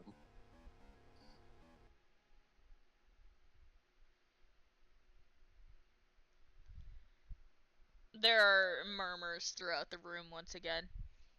Chirp is chattering something indistinguishable to another mouse.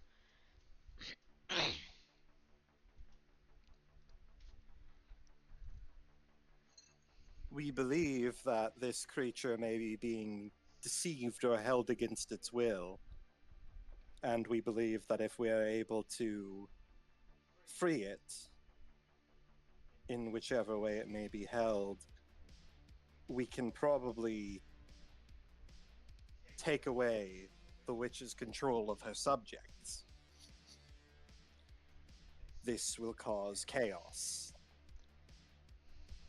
And in this chaos, we may be able to slip by and deal with her without the worry of her defenses.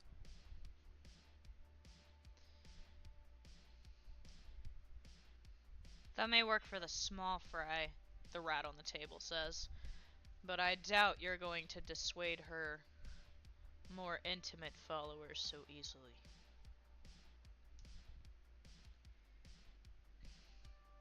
They will all need to deal with these creatures once they've been turned against them.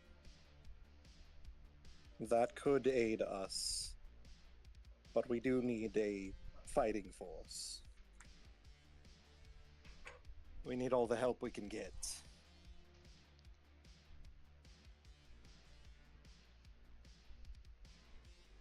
If you think you can end this, the rat says, then you have our steel, our claws, our teeth. We just want this to be over.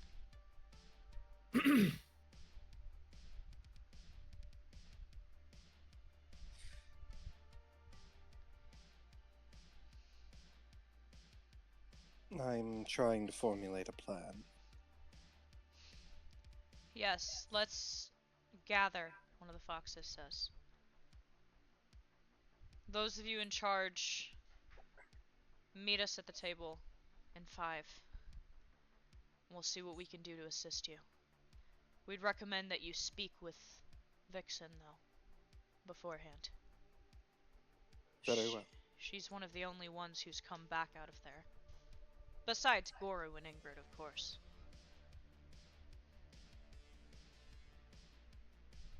You've been to one of the sites. Or they have. Okay.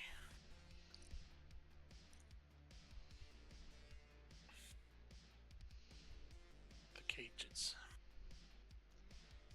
Ingrid traces her fingers on your arm worriedly, Goru, and mimics a voice you once knew.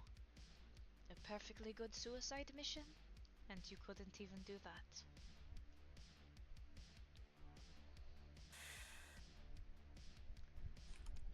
It was a good day to die. Not today.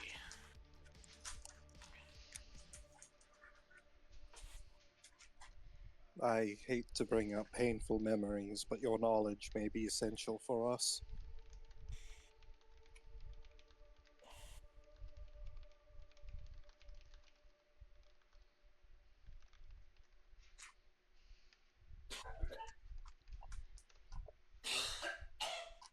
Most of the time Um. I was running around panicked, so I can't really tell you what the guards were like or where to go. We got out. That's about all I can tell you.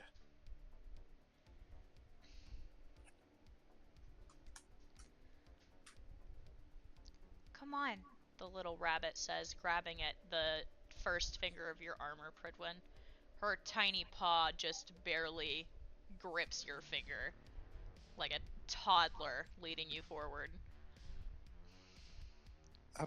Okay. Vixen's really smart. She'll be able to help. Her large ears are flopping behind her.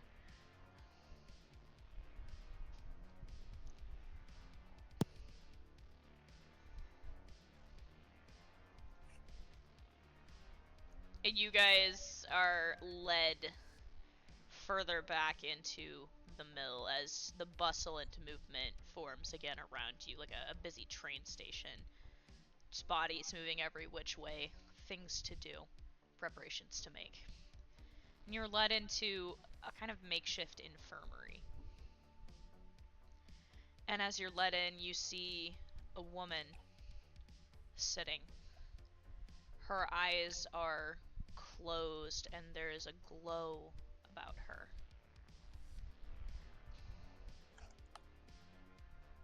I will send her picture in.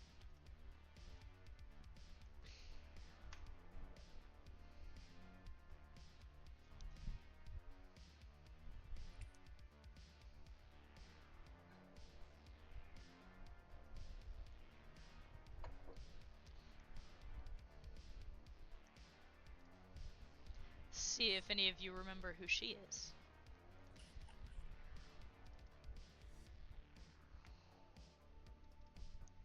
Oh yeah, I remember her.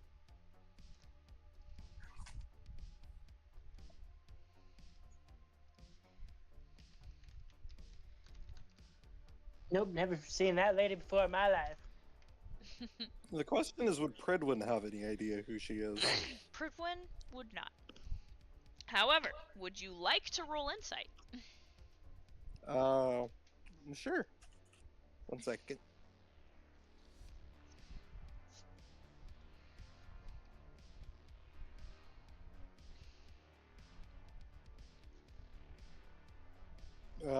Natural 20? It's not that you like know her. It's the glow about her. It matches the wavelength, the barrier that you pass through entering this place. You also are able to pick up on some things.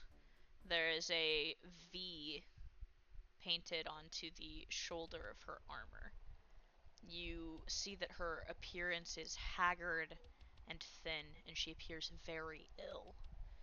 She also, in the lines of skin that are visible in her torn clothing, there's signs of experimentation. Scars, sections of skin that have been cut out. And it looks to you, to your studied eye, clinical.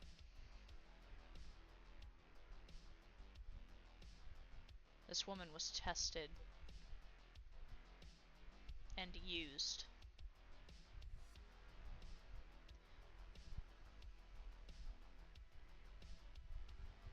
As the rabbit lets go of your hand and goes up and begins to tug gently on the edge of her shirt, the woman's eyes open, and there's that soft light glow about them. She smiles weakly at the little rabbit and reaches a hand up faintly to ruffle her hair, and you can see there are fingers missing.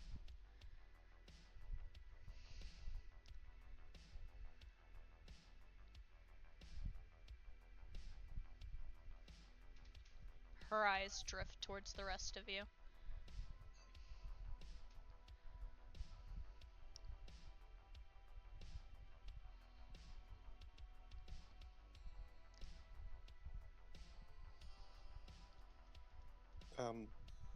Hello?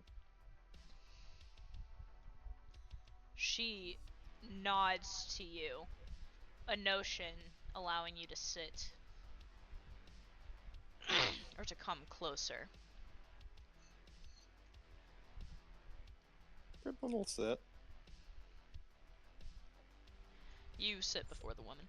Do any of the others of you do the same?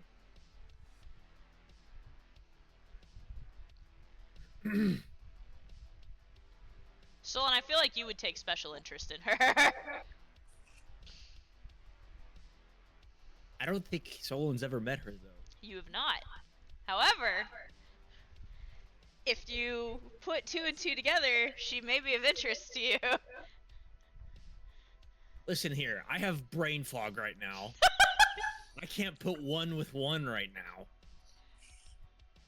Just Don't sit. you know I'm Just suffering sit. from terminal brain dome?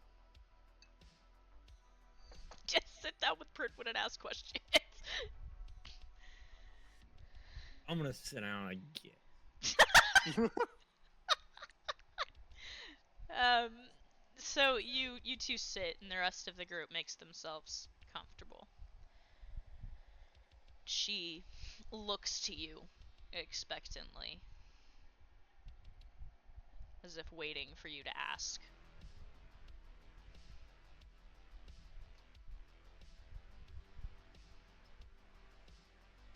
Who are you?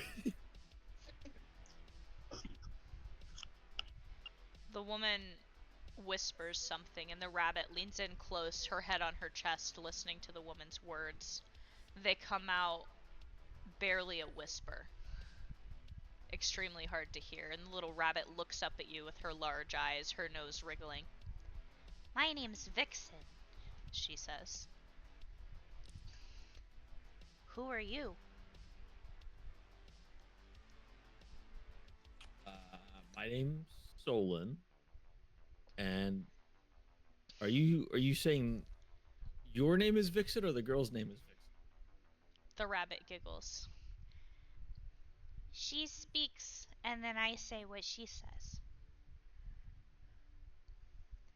"My name's Poppy," she says, pointing to herself, pointing at her chest.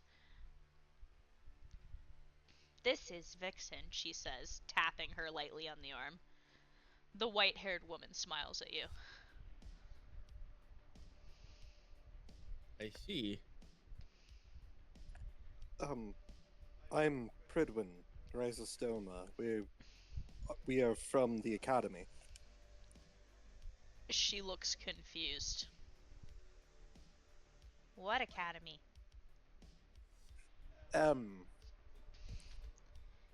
The Meister Hunter Academy. I suppose that you've probably never interacted with anyone from it. One of you sent the squirrels. Indeed, a member of our group formulated the plan.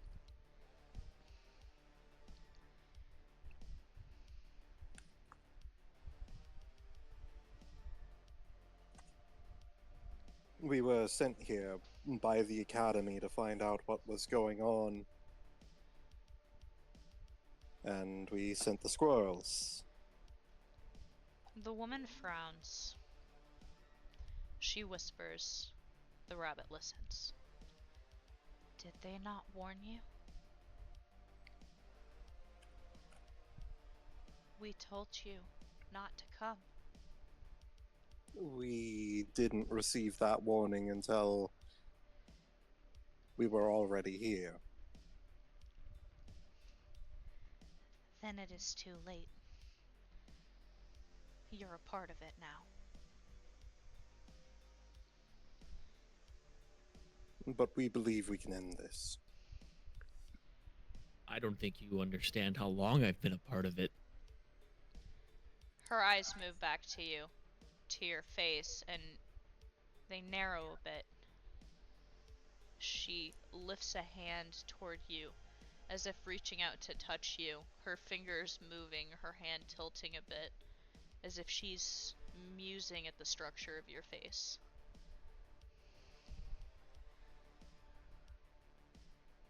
You look just like her.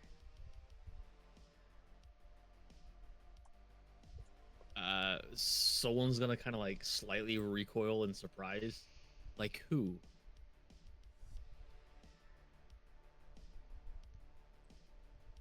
She speaks. Poppy listens. The girl with no eyes.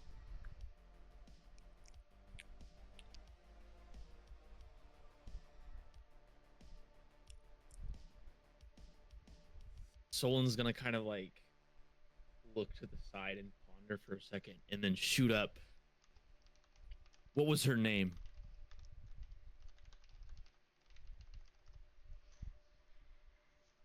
She didn't tell me. But you have her face.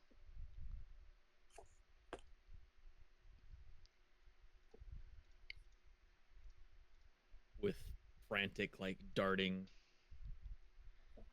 glances, he's trying to like straighten his thoughts. Her name tag only had a word written on it. You watch her mouth as it forms the word. Immune.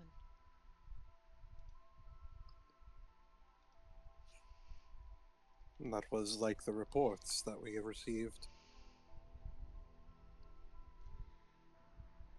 Solon's gonna kind of like go down to his knees and kind of reach out for Vixen's hand. Please, where did she go? They have her.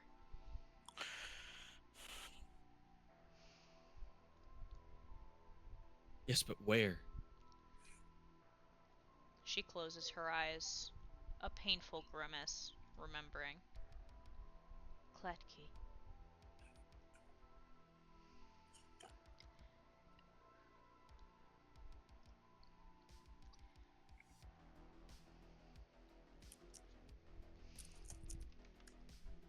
So he was telling the truth. Who?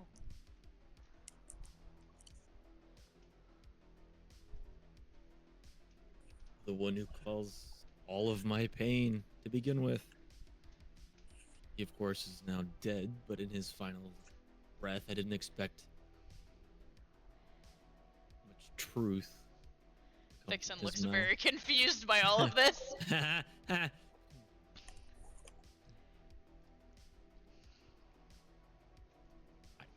didn't expect much truth to come out of someone who took such enjoyment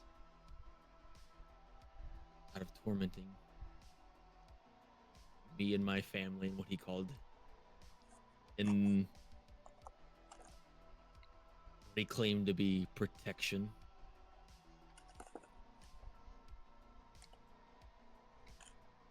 If my assumption is to be correct, you're referring to my sister who was taken from me long ago by the Wolf of Moscow. Vixen viscerally reacts to this name.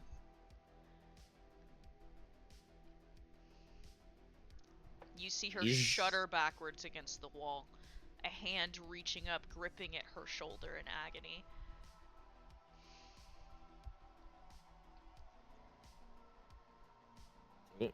I kind of like I don't touch her, but kind of like reach out to kind of like ease her. Don't worry, he's been taken care of. As Also, she like pulls her hand back as you go to touch her, the shoulder of her cloak moves a bit, and you can see the beginnings of an outline of teeth marks along her shoulder. They look canine. I'm going to like move my collar back and show her that I have this like similar scars from the fight. Her eyes settle on your marks. It seems to calm her a bit. He's dead. I guarantee you that. I was the one who dealt the final blow. He breathes no longer. She laughs. She lets out a soft, almost disbelieving chuckle. And then it starts gets going a bit hysterical. louder. It gets a bit louder, and she laughs hard, tilting her head back against the wall and closing her eyes. You think you see a couple tears slip down the sides of her cheeks.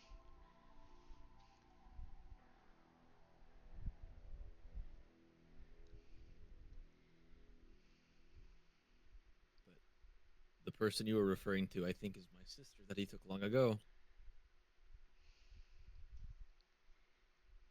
And like myself and my party have found out on our way here, my family is immune to this plague of sorts. I don't know what they're doing with her. I don't know if they're trying to find a way to evolve this plague for those who are immune, or to find some way to inoculate those they deem allies. I don't know. Her smile fades as you muse at this. She leans in close to you and grabs the edge of your cloak and pulls you close to her face. They'll use her to make it worse.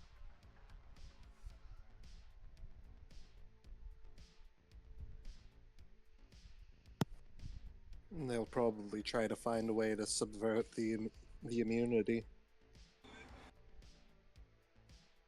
It also could be them trying to create the problem and sell the solution. She releases you, leans back against the wall again and coughs. You see as she does, dark liquid shows against the pale skin of her hand as she pulls it back.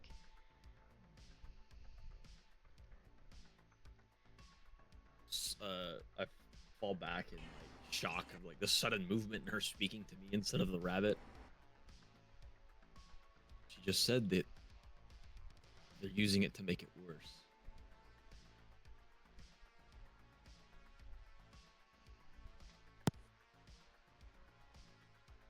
We have to stop them.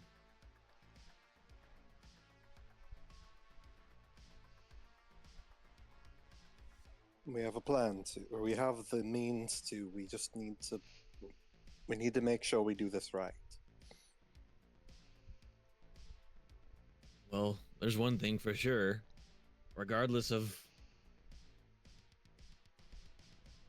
us dying, we die either way, so we might as well just do it.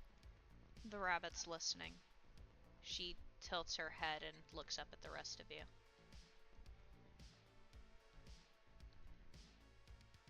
She says she sort of knows the area.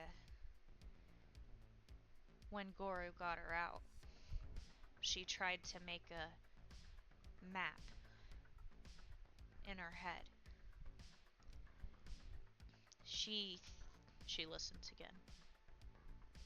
Thinks she can tell you where your sister is.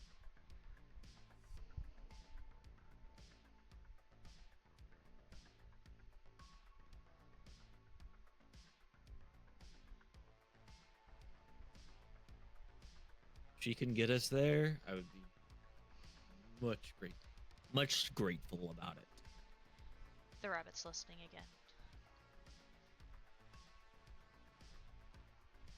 But you don't need to go there. The rabbit looks confused. Vixen keeps speaking. The rabbit keeps translating. The person you're after isn't gonna be at Kletkey.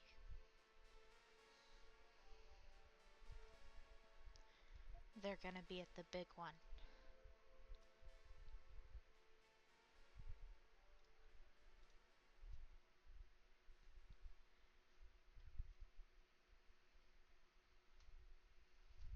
The big one?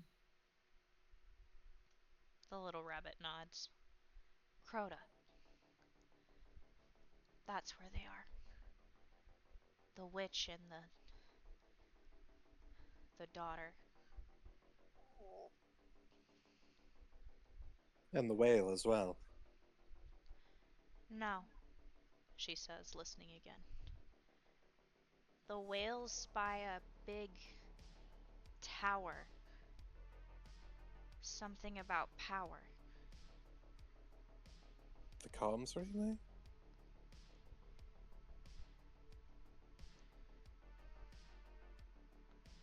The rabbit nods, looking somewhat confused, as a Sure, probably. They must have moved it then. The notes say that it was swimming the skies of Crota. Liam's eyes widen. Oh, fuck. You know what that means, right? He says, looking at you. They probably know. No. It means they're trying to widen the broadcast.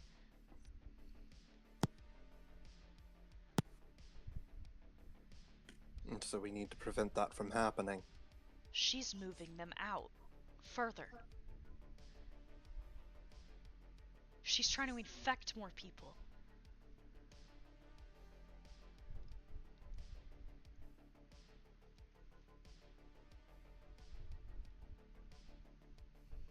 Hardly surprising.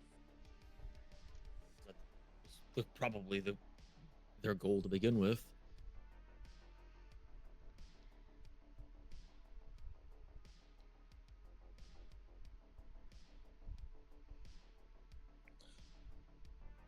Then I believe our plan is quite plain for now. How? Lunala looks at you. We have 3 separate locations out of 4 that each have something important we need to access. And we don't have a lot of time to do it. The order of operations is going to be very crucial. If we ignore the communications relay, they'll have time to widen the broadcast and they'll maintain control over all of their currents infected. Which means we have to go there first. He's right. From there, it comes down to deciding whether we want to try and deal with the witch first or try to help Solin's sister. If Kletki is a prison or research station where there's many imprisoned, perhaps freeing them and taking whatever information we can from there can give us an edge in the final confrontation. Apollyon steps forward and he says, "This is a war. The small victories mean much more than the bigger ones. If we can weaken them, strike where they're weakest, then we have a chance."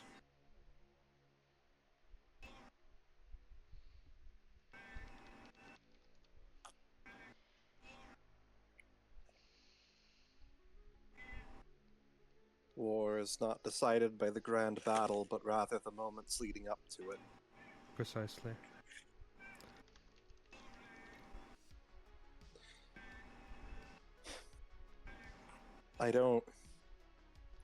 I'm sure that they've probably massively increased their defenses around the communications relay,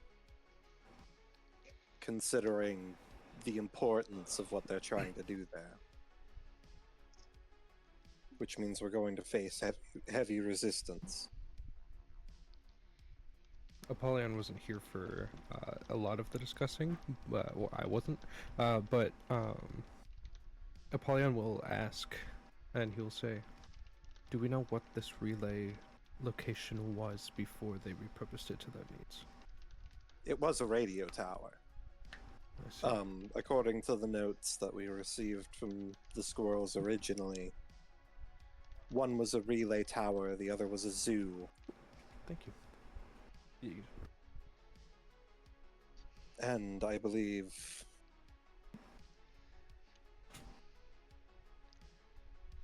Kletki was a zoo. Nokris was a radio tower. Oryx was a location in the forest. And Crota, I'm assuming, is probably their original compound.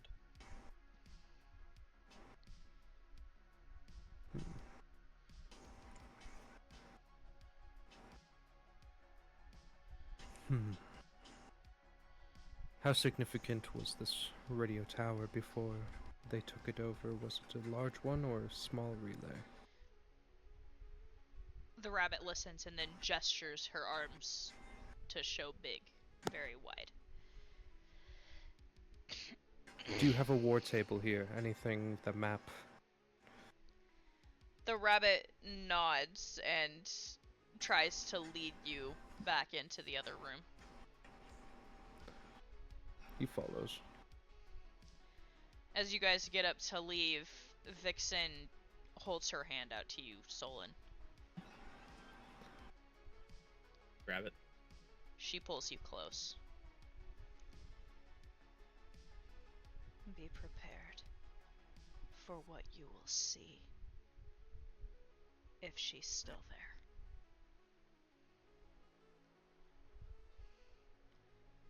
Sometimes being alive isn't the best case scenario.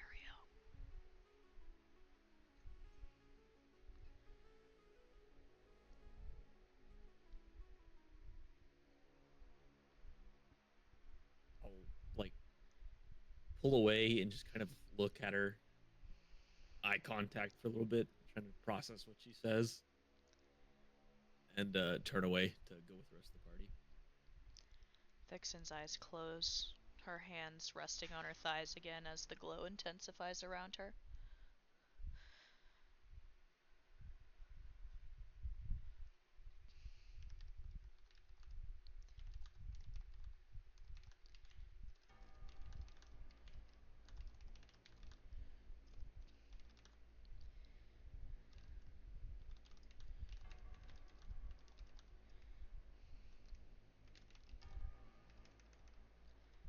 So, you guys are back in the main room. There's a large table spread out with a bunch of hand-drawn maps forming the entire area. And most of the place has cleared out now, but there are still at least a dozen different humans and animals standing around the table. You can only assume the best fighters of the group. It's been a few hundred or more years since I've sat at a war table. Let me see what you guys have got here.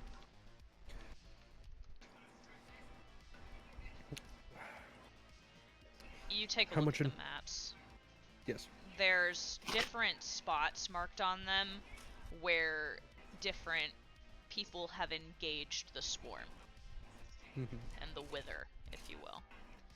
Yeah. All of the hives are marked out, and you can see lines where like they've drawn the circumference of it with a date written on the line, and then they've drawn a new circumference with a different date and a new one, and it seems to be getting bigger as time goes by. The hives are expanding.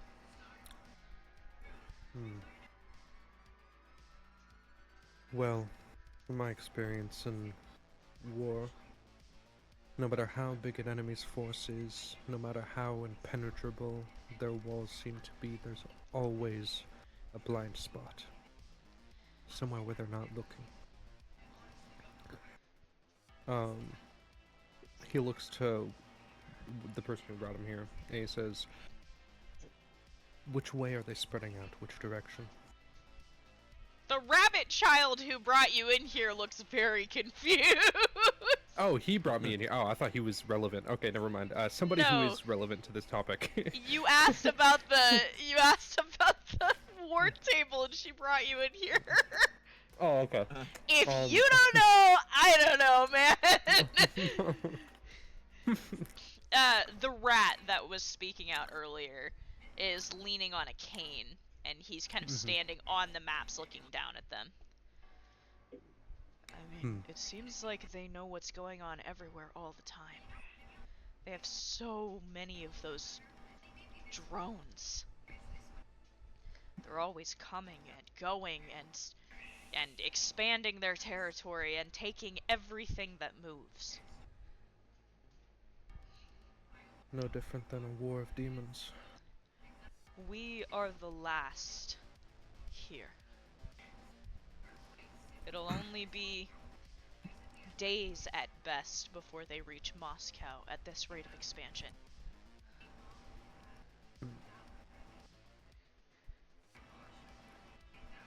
Brian's gonna quietly ask Apollyon, didn't someone say something about a radio tower or some form of communication or something? That's what I'm looking at currently. If we have a way to silence that, then that should be, you could create a blind spot. The rat taps his foot on a spot on the map. You'll be talking about Nokris then. Big old Soviet electrical tower. Before the Hive took it. We've poken the eye.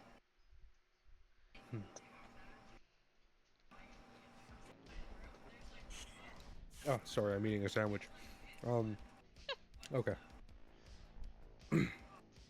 He's gonna look at the map with the tower, and with the information on the map, I want to try to determine any sort of blind spot.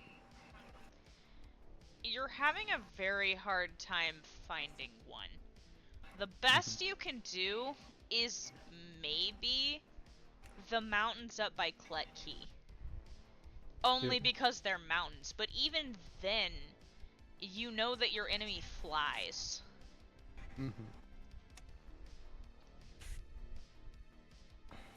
And just to be clear, they also dig tunnels. Correct. Yes. Oh, wait. What if we took... If they're operating truly like drones or soldiers, they're given orders to traverse different tunnels, the ones they make. Whether they're trenches, tunnels, they're given orders to traverse very specific ones for very specific instructions. There has to be one where the... how would I put it? Security is much lower. Maybe a... how would I put it? Escape tunnel, or resource tunnel. The rat whistles, and you see several other mice and rats scurry in, wearing a whole bunch of different types of armor, mostly like the type that Mikhail wore, like Soviet style, but made out of really weird stuff. They're all murmuring to each other in that strange animal tongue that you don't recognize.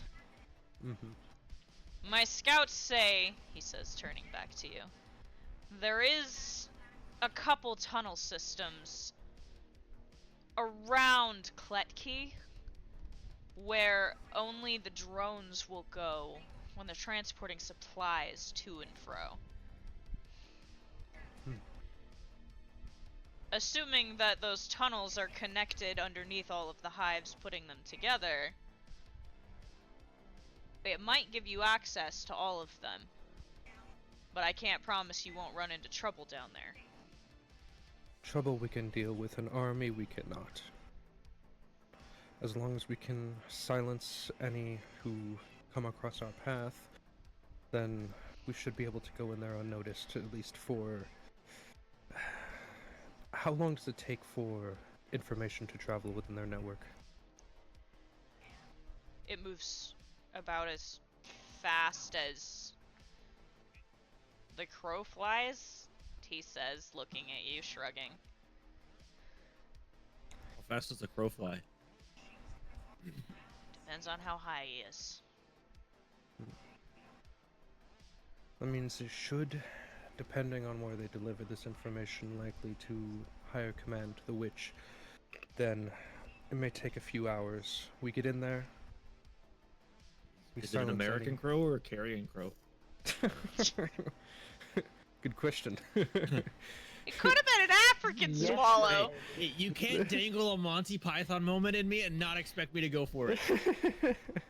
They can grip it by the hull! But, he says, if any do escape while we're fighting them and they send their information abroad, that would still give us a few hours to operate on our own. So what exactly is your plan, stranger? One of the foxes says, leaning in with interest. We're gonna walk up to the front door and knock. Well, doing anything drastic would trigger all-out war. They would probably slaughter anything in their path regardless. So I think we need to get in there silently, disable the tower, disable any form of communication, and get out.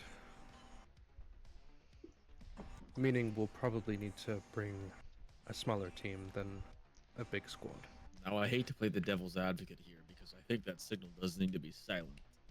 But if What was that? the other compounds, I hate to be the devil's advocate here, but I do agree that signal needs to be silenced. But if the other compounds lose contact with this radio tower, what do you think they're going to be doing?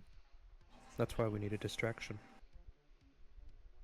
We can't Wait. distract half the countryside. No, we just need to distract one group. Where is their armies more focused on? Which point of interest here do they have the most troops? At least from your reports. Where do they have the most? Yes. Crota. What's their strongest? Crota's the biggest, it's their central hub. What landmarks are around there that are visible and important? Around Crota? It's not like there's any landmarks left. The place is a city. Let me think. I mean, it's expanded so much that... Is it a modern city? No. No. He seems kind of confused by this and says no. We create a distraction over there. I'll let the group discuss what they would want it to be. Create a distraction there, draw their forces in that direction, take out the radio tower.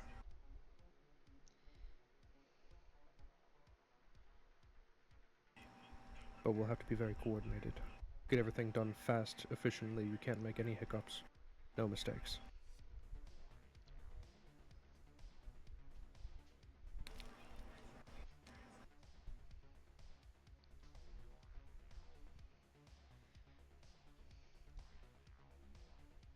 Actually, I have an idea. I will need Ratatoskir's help for this, but it might work. We choose multiple points around, what did you say it was? Oryx?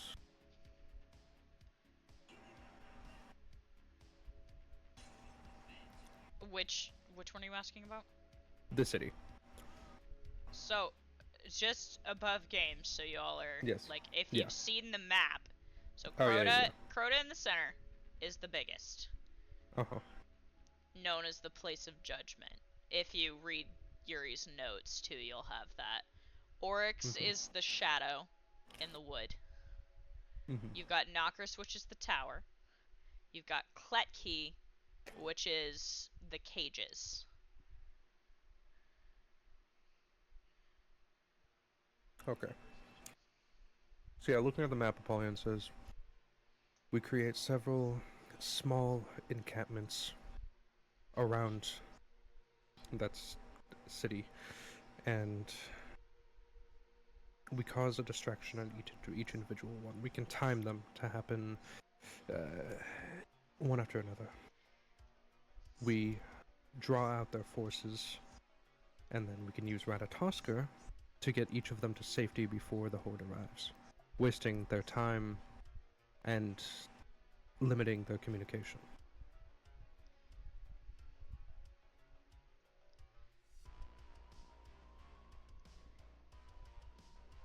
We use the time we get from that to infiltrate the radio tower, hopefully find its controls or possibly destroy it, and get out as soon as we can.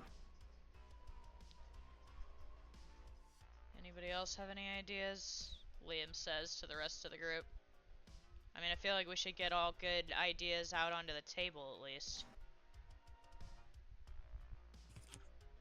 Simply put, we punch right through. Goro just wants to punch things. I have plenty of reasons to punch things. Fred, Who? you're muted, I think.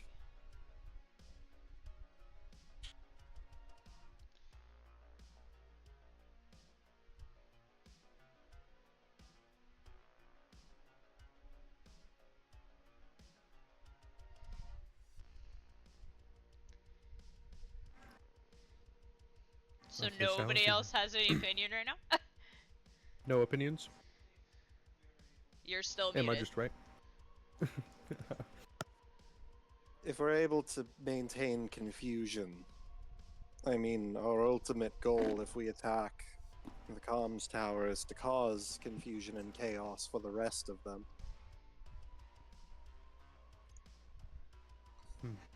I think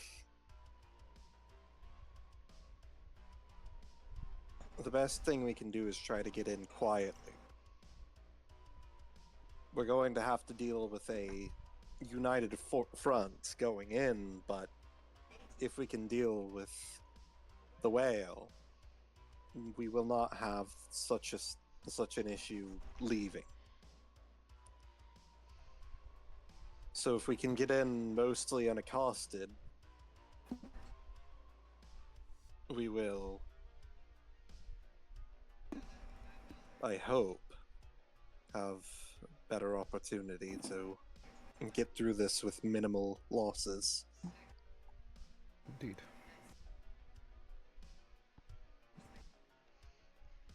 Then let's select roles. First, as I discussed, Reddit Oscar, you're going to be on support with the distraction team. I will be on Radio Tower with whoever else would like to join on Radio Tower.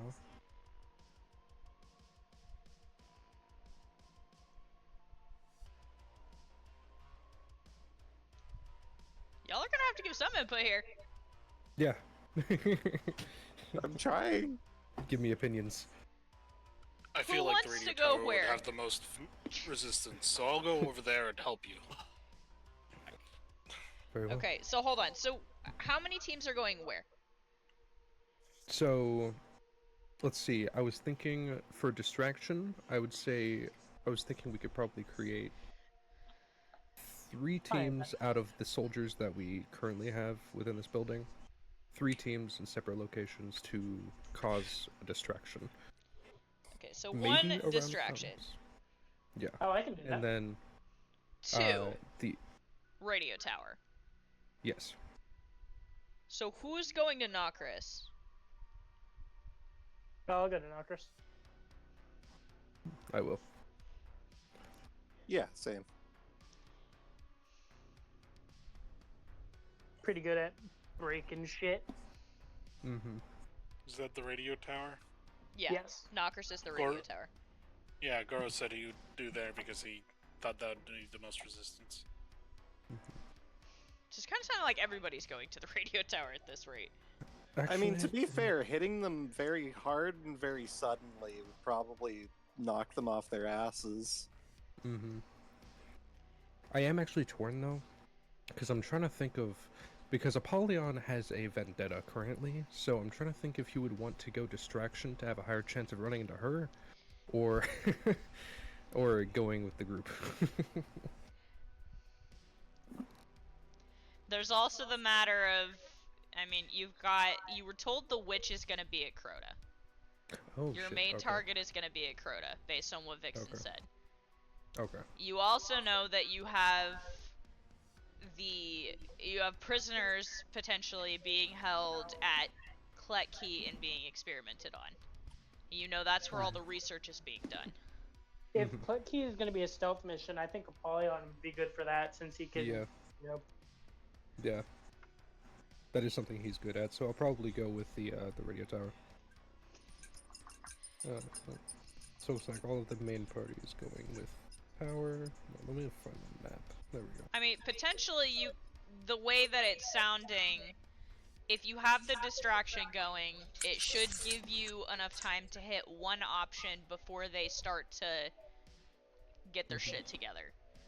Yeah. Which you guys Before have they decided realize. on Nokris. So after you go to Nokris, and if you succeed, knock out their communications, their signal, whatever you want to do, where are you going afterwards? Are you going to Kletkey, or are you going to Crota? Go to click Paul- after that. Lucky. I'll leave that up to Solon. Or are you Can guys Brian going to go split to- up at that point? Can Putting Brian personal go to feelings Kletkey? aside, I think unlocking the gates for the prisoners is a smart idea. Even if there's a small chance that some of them are still capable of fighting, I think it's worth it. That is a fair point. Yeah. No, Yeah, hold the on a jailbreak minute would though. cause- One of the foxes says What, it what? could cause just as much of a problem if you'll allow me to play the field for a minute. If you go to Kletkey and unlock those cages and they're in the same condition Miss Vixen is, then you're just setting them up to be slaughtered. She couldn't much walk when she got out of there. It took most of us to get her back here, with Sergeant's help, and he almost died. Assuming you've got 10, 20, 50 people locked up in those cages, and most of them can't move, I don't think you're going to be able to get them out without causing problems, because Kletkey is not lax on the guards. As much as I'd want to save prisoners, he makes a point. They would end up being dead weight. They would get us all killed. But we might also find information to make dealing with the swarm, the hive, easier. This is true. It It also really is a- said Can something in Brian, the note about Lunala Can Brian things. switch to going to Kletkey? Well, I mean, all of you are going to Nokris first, so really you're just talking about where you're going after Nokris. Mhm. Okay. So, hold on. I had an idea. So, think of prison riot type stuff. Gas is used. Do you think that we could do the same sort of thing with the inoculation? Make it aerosol? I was thinking that same thing actually. Gas would prove quite useful against, especially insects.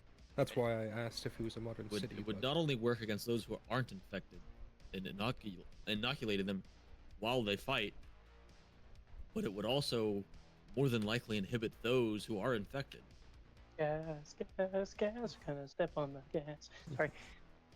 So While is also being non-lethal. quick question. So the city isn't modern, but what's the development of the city as far as we know? Like, how far developed is it? Does it have is it like how would I put it, like 17th century or like 20th century?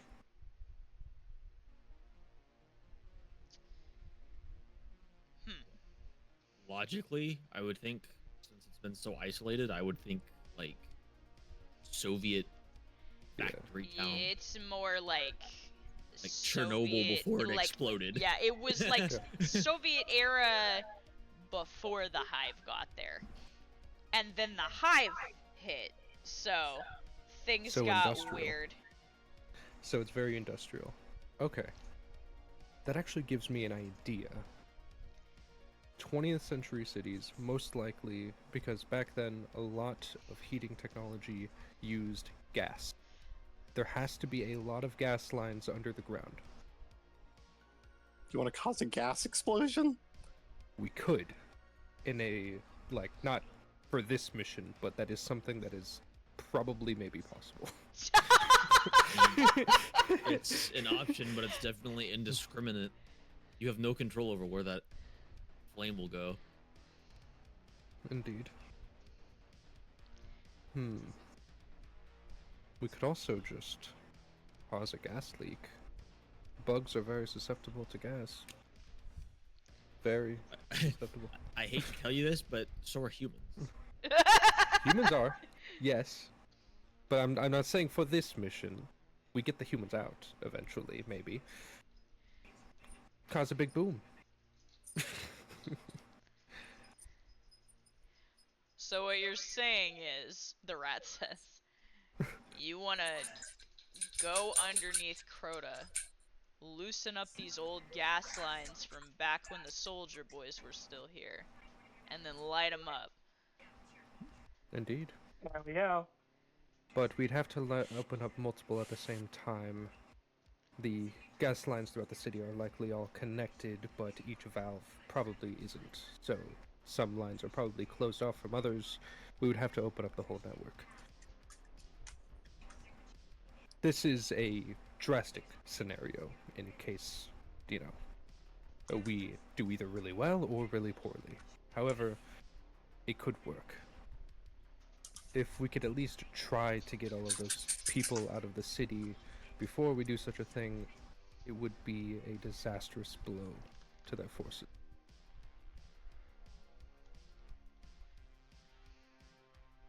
I guess an explosion of that magnitude would cause the entire city to sink and crumble.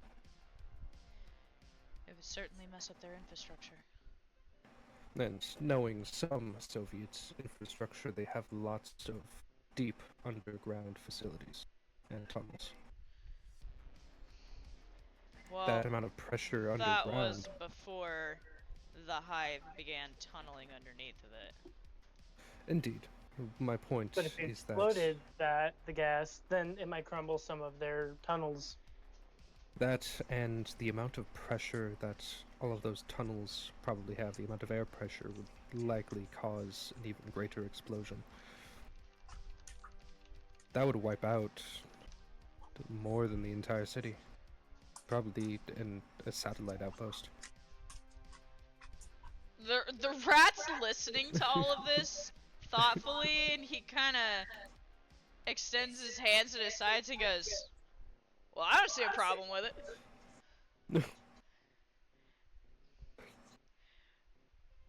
Me and my boys can loosen those valves.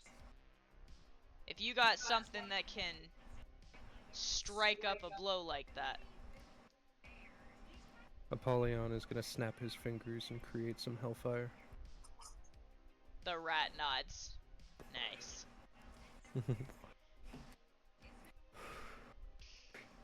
So, If I can get close enough. the game plan. We cause a distraction, he says, holding up the finger. You all go to Nokris.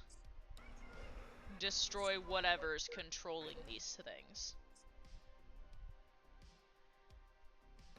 Then my boys go underneath the city and see if we can find these valves to loosen them while you guys are doing whatever it is you do.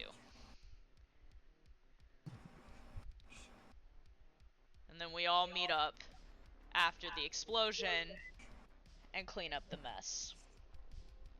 Indeed.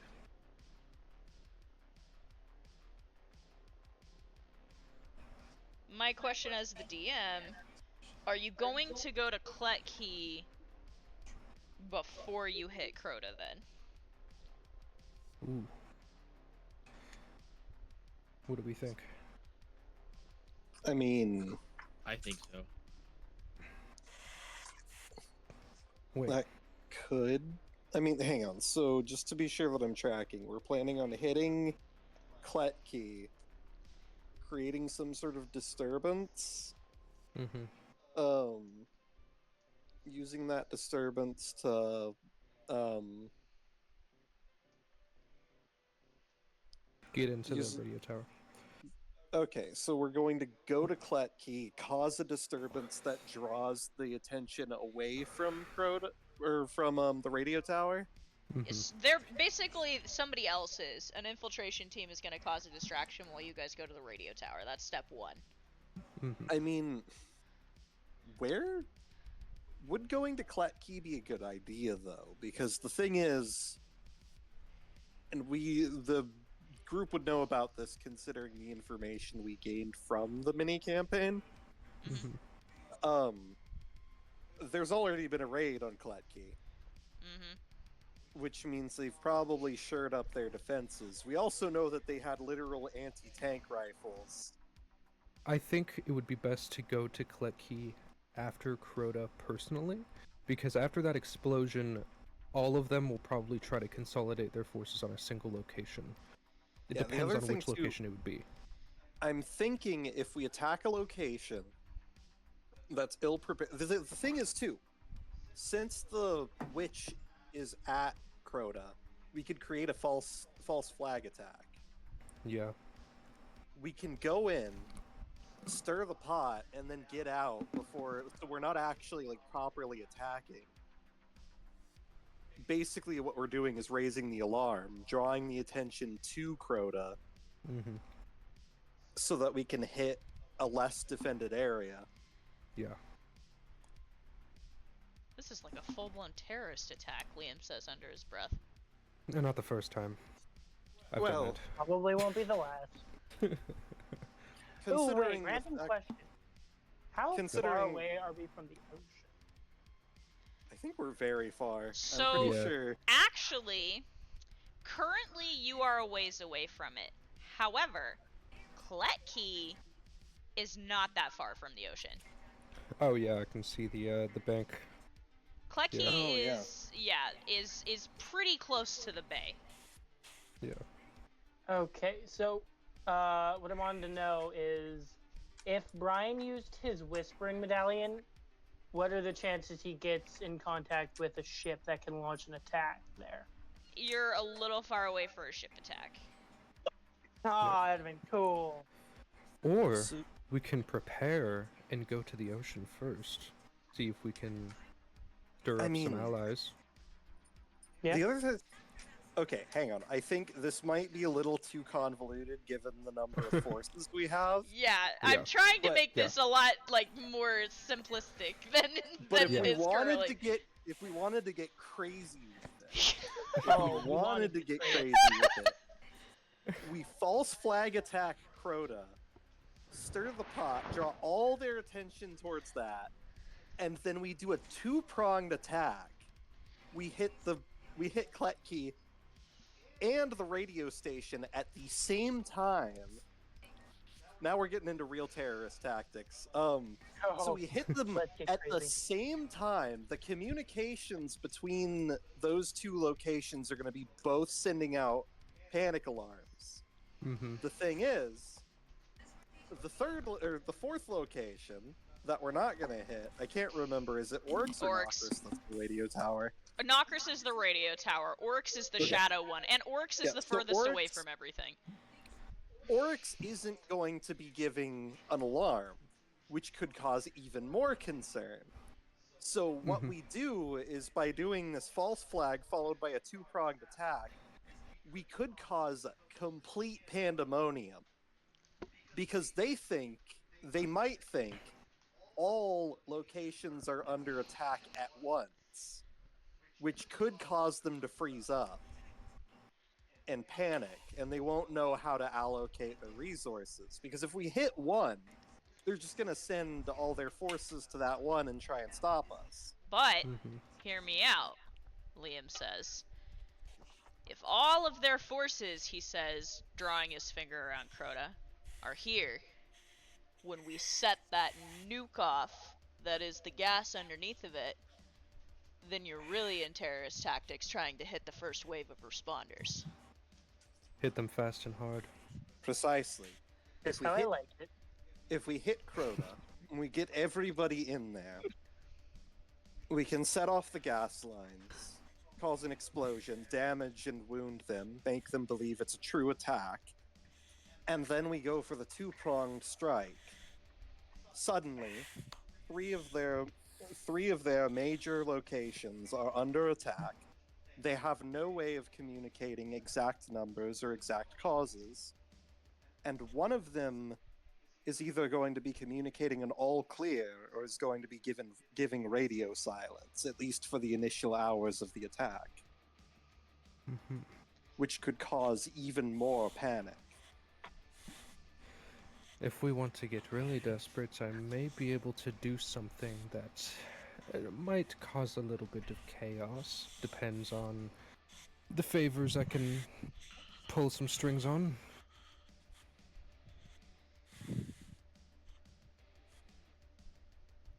What do Though- you have in mind? Let's say, theoretically, I don't know if it's possible or if I can even really make it work. Mhm. If I go to one location and let's say open a portal to hell, I have a concern about that. Scream didn't like that might do idea us at all. more harm than good. Scream hated that. and Scream let a bunch strongly of disagreed. and let a bunch of fiends and balrogs out of their cages. Problem with that. Let's say that you get the portal open. It causes complete pandemonium. Are you certain you'd be able to close it before we have a new problem on our hands? I would be able to close it. The problem is that the demons I bring out of it won't be on our side, but they won't be on anyone's side either. Yes, my concern there is, how are we sure that those demons won't become a problem? Maybe You're making this too complicated, the fox says, putting his paw down on the table hard. Wait, hold on. Let's say I jingle some keys and they happen to end up in the radius of the explosion.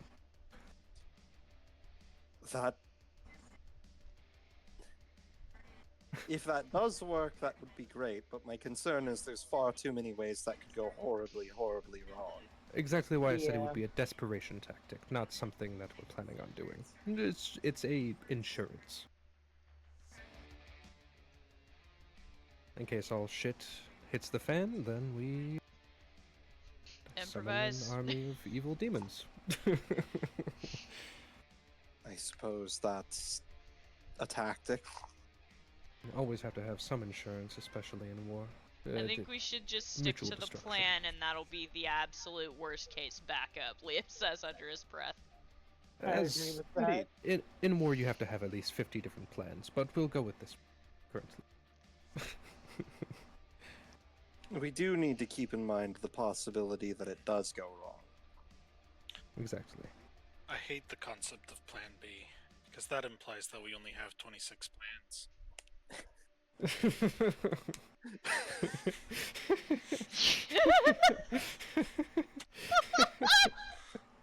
I was not ready for how good that was. Everyone just staring at the stick on the table. That does sound like something Driftwood It would really say. did, though. I was like, that's such a guru line, and then I was like, that's also a Driftwood line. But Oh my anyway, the God. demons will Somebody be put that a in quotes. the demons will be a last resort. I don't actually plan on summoning an army of demons, but if we need to, and most people are probably going to die anyway, I'll summon an army of demons. Just to clarify, to reiterate one more time, we're gonna cause an incident at Crota. Yes. While we're causing an incident at Crota to amass all the forces there, you guys are gonna be going to Nocris. We're gonna do it at the same time, so that the second they all get there, you guys can cut communications or whatever the hell it is you think you gotta do over there. Indeed. Yes. We've got that Yeah. figured out. Then, my boys are gonna slither underneath the city and figure out what's going on with these pipes that you keep talking about. Then Yes. when you guys show back up at Crota, you guys can ignite them, and all of us can join in a fight. Yes. Yes. Whether you guys go somewhere else before then is on you guys, but that's what my boys are gonna do, the rat says. There's murmurs of agreement from all of the others around the table. Heavily agreed so far. That seems like a good idea. Once we ignite the flames, the fox chimes in, then we'll all deal with the massive forces and people, and you guys can go in and deal with the real problem. Because I guarantee he gestures around the table. I don't think any of us are strong enough to deal with that lady's gonna put out. We will definitely take care of her. We'll certainly try. Then what are we all standing around for, the rat says, clapping his paws together. Get I this have show a- on the road. I have a weapon to retrieve anyway. Before you go, the rabbit says as everybody else is starting to disperse from around the table. There's somebody who wants to talk to you, she says. She Yes? looks uncomfortable. Uh-huh. Yeah. He's over. She's like wringing the end of her ear. Just follow me. And she turns around and starts walking. Apollyon follows. You are You led just want to speak to a or all of us? a back room. All of them, the whole group. Oh. You're led to a back room. As you walk in, Guru, you see a face that.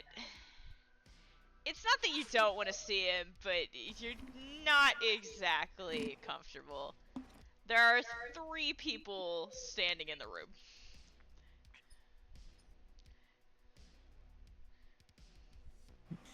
Is one of them Lucius?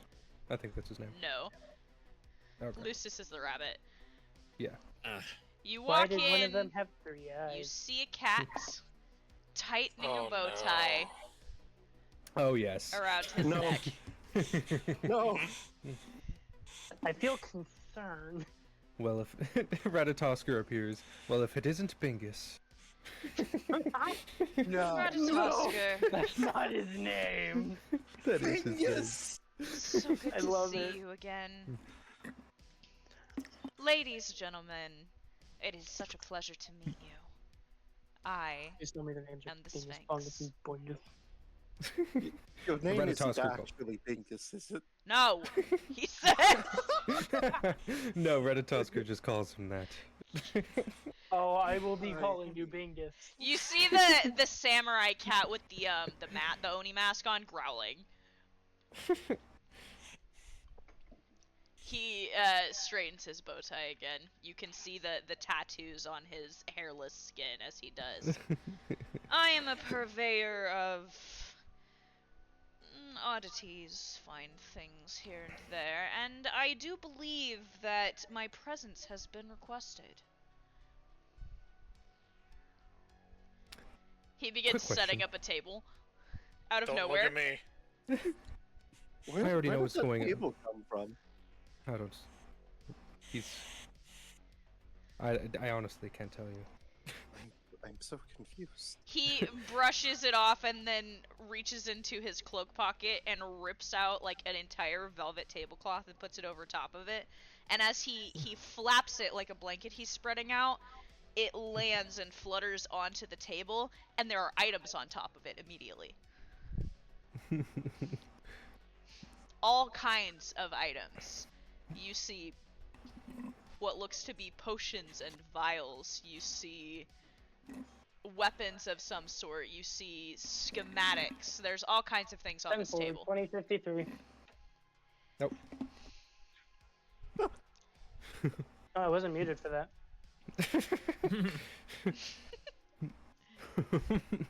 Eh. Do you have something along the lines of an EMP? My, what an interesting question. Let me You have see what something I've along the got. lines of a tactical meal. He reaches into his jacket pocket and pulls a mysterious-looking briefcase out of his jacket pocket. Turns around and sets it on a table that has inexplicably appeared behind him. My, I do love mystery. Opens it and begins digging through the briefcase. Now, please do peruse my wares and find something you like. I was asked to grant each of you one singular item without cost. By who? He reaches into his coat pocket, pulls out what looks to be a gift tag, like a name tag that would be tied to a gift. Let me see here. Reaches into another glasses pocket, pulls out glasses and puts them on. It says, "You have done a great service for House Laskin by taking the dog to heel. Allow us to do a service for you. It is signed," he straightens his glasses, "with love from Lesovic." Ah, that guy. That guy. You know, he honestly wasn't that bad, just a little bit sly. "Oh, he's one of my best customers," he says, taking his glasses back off and continuing to peruse through his briefcase.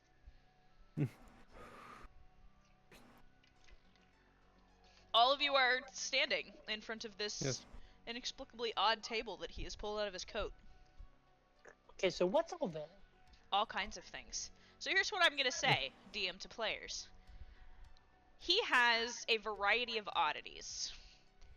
Depending on what you want, I will allow you to make an argument for what you want to take into this final battle. Oh boy. If you want a potion that heals, if you want some sort of thing that's going to boost a certain status effect, I will allow you all to each make an argument for one specific item that you want. I will hear your arguments, and I will either say yes or no. Okay, I think I've got one. I mean, within reason, please. Yeah. I want a nuclear bomb. Just straight up nuclear bomb. Yeah. You know, the Soviet Union, do they still have that Tsar Bomba? Also, I want them to. We should just ask for individual parts of a nuclear bomb. For what I would take the uranium. Do you have any depleted uranium? Oh my god. Could I get a launching mechanism, please? Preferably calibrated perfectly to target Oryx. You have to have access to some sort of missile silo. Paige would definitely ask for the bomb, but only so Do you- she could dismantle it.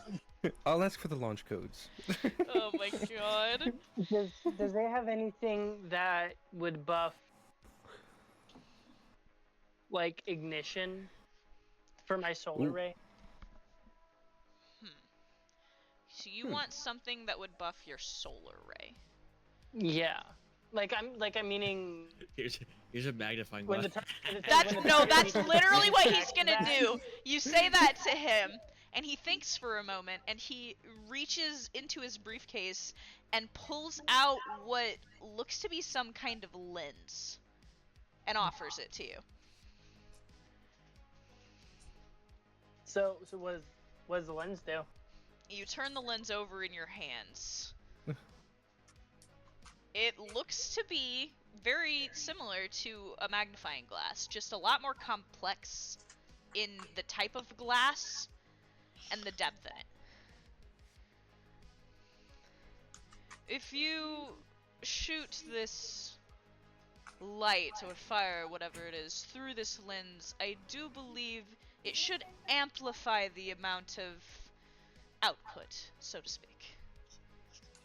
Oh, that'd be nice. Brian will take that. You're gonna take that for your item? I'm gonna keep looking, but that's at my top of my list right now. Okay, so you keep holding on to that. The rest of you, I have to go to the bathroom, so think for a minute on what you want, and then tell me when I get back. So, Discuss amongst yourselves. how do you guys feel about me getting like an FP, like a full restore for FP? Ooh, that would be nice. That would be nice. That way Yeah. I could actually be able to use like the big abilities a couple times. Yeah. Yeah. I think I'm for Goro, thinking. Go ahead. haste would be best. Something to allow him an additional attack in a turn. Haste potion would be nice. Ooh, something that doubles buffs. So instead of 2 times, it would be like 4 times or something. That'd be a little silly. That would be a little silly, but we do get a little silly around here. You do get a little silly. Smidge. Oh no! If Driftwood had taken that. Oh no! Oh no. If only. Yeah, if only. I need to think about what I would want to get. Also, Solon, I talked with DM about the project. Yeah. Yeah.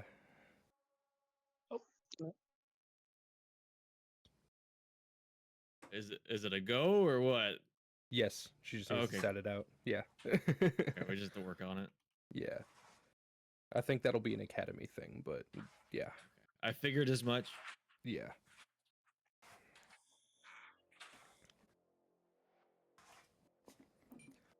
Let me think. What would Apollyon need? I was also thinking an AP restore, but Yeah. Liam, Yeah.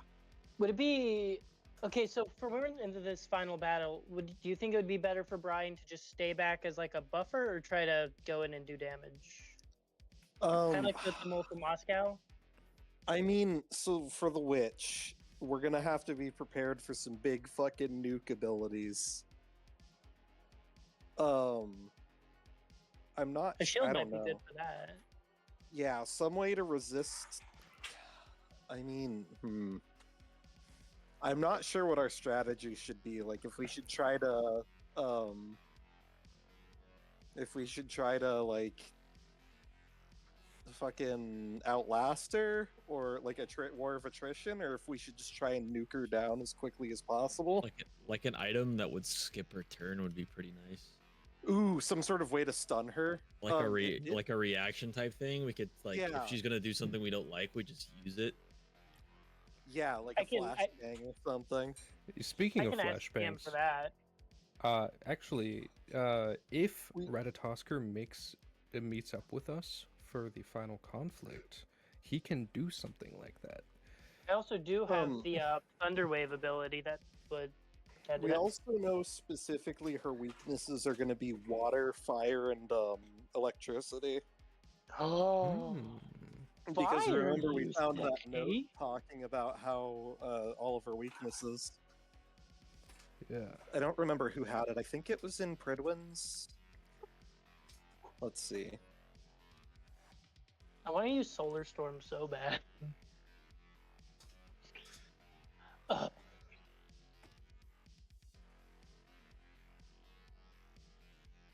Electricity, fire.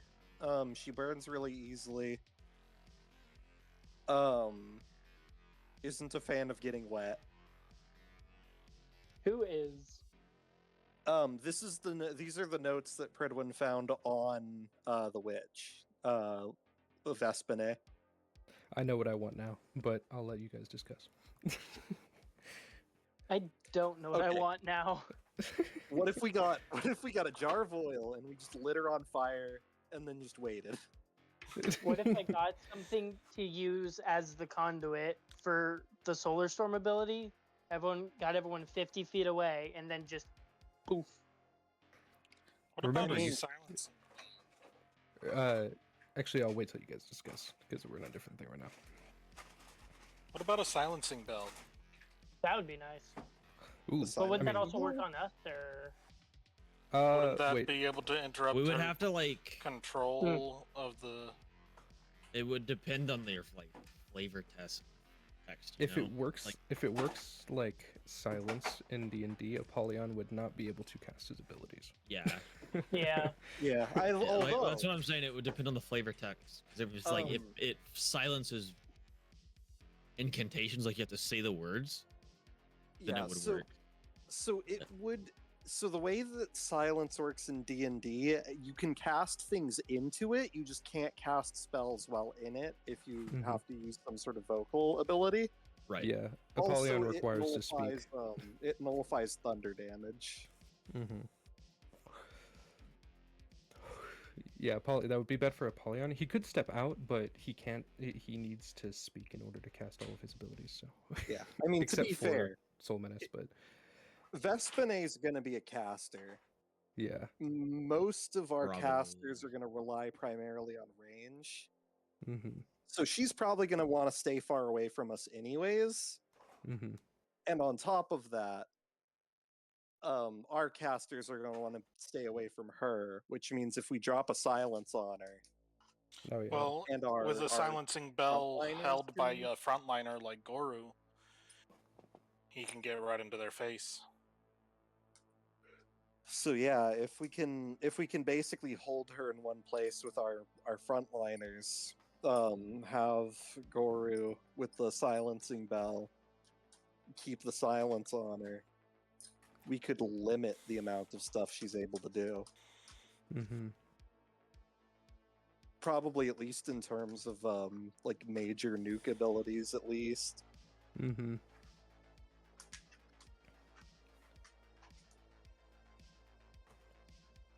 Hmm. So who is gonna ask for the stun thing? Is that what we're going with? Um, I'm okay with Up to you that. guys. yeah, I think some sort of way to either stun and end her turn would be nice. Like a way to end her turn early would definitely be helpful. I could get a like a shielding thing, just so after that we use that. If she does something we don't like, I can block it. Yeah. Oh, I'll ask for that. And then there's something I need to confirm with the DM. Hmm. I already know what I want.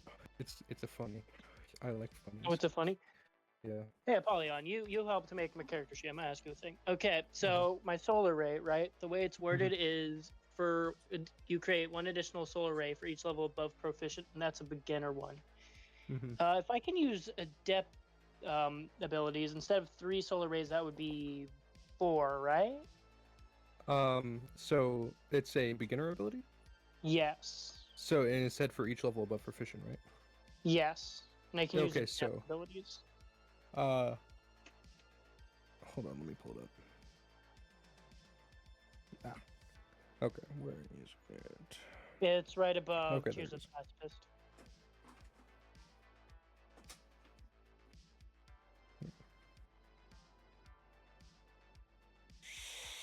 Okay. So yeah, with adept and higher, it creates an additional solar ray, and then yeah, Okay, so I can shoot 4. Got you. yeah. Okay. Mhm. Damn, I've been using that wrong this whole time. Fuck. Well, Damn. that's unfortunate. Rip. Rip.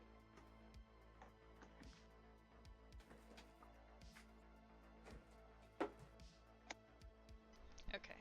I am back. I've sent a couple of you messages. Oh boy.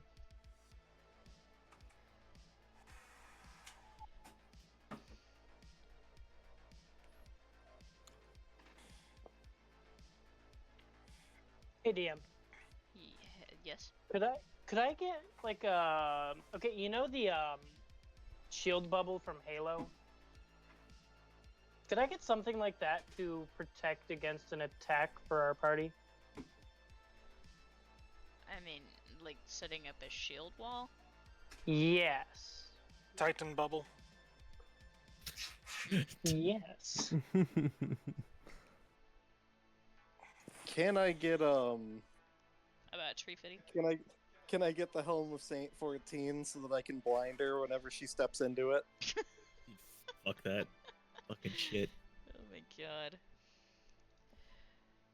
So, asking about the shield wall, he starts digging through his, another section of his briefcase. He's, like, tossing things over his shoulder. Like, at one point, he throws out, like, what looks like a stuffed animal that squeaks on the table as it bounces. Another one, there's, like, what potentially looks like a bomb with rabbit ears that gets tossed out. There's a chicken that goes flying over top of your heads as he throws it. There's some jangling of coins and metal. A dagger gets tossed, sticking knife end first into the table. Hold on, I've got something around here. Let's see. He pulls out what looks to be a single Vanguard piece, holds it up to the light and examines it, and turns back to you. This should about do it. Brian will reach out and take the object.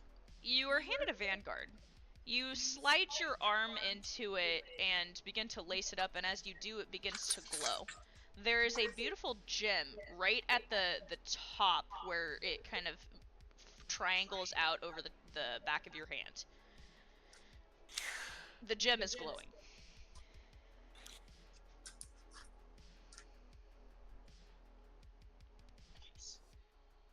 Is that to me or is it to He tossed it to Brian. Brian? Oh. If you activate that Vanguard, it should create a sort of field around you temporarily. I will warn you, it has limited power. It will need to recharge after use, so there's a good chance you'll only be able to use it once, maybe in a day. She's a bit slow, but it should do the job. Thank you very much.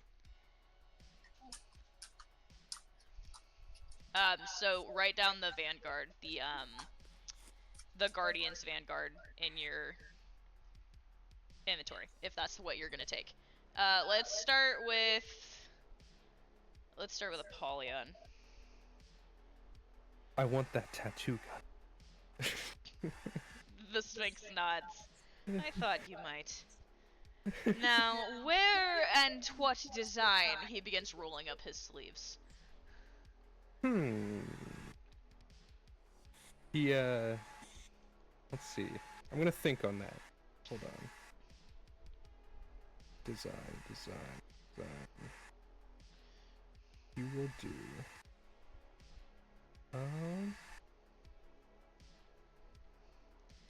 I'll let you think on that for a minute. Pridwin, Yeah, what I'm are gonna think on that. what are you looking at on the table? Pridwin wants a effectively an energy like a way to You want to restore bounce his your FP. AP back. Yeah. The cat thinks for a moment. He looks over the table, contemplating. Let's see here. Yes. How about... And he reaches down and he picks up an interesting looking gem. It has a sort of bluish silver, it's titanium kyanite colored, if that helps you. It's that color consistency. And it's kind of in the same kyanite jagged shape, and he holds it up to you. Affix this onto your armor.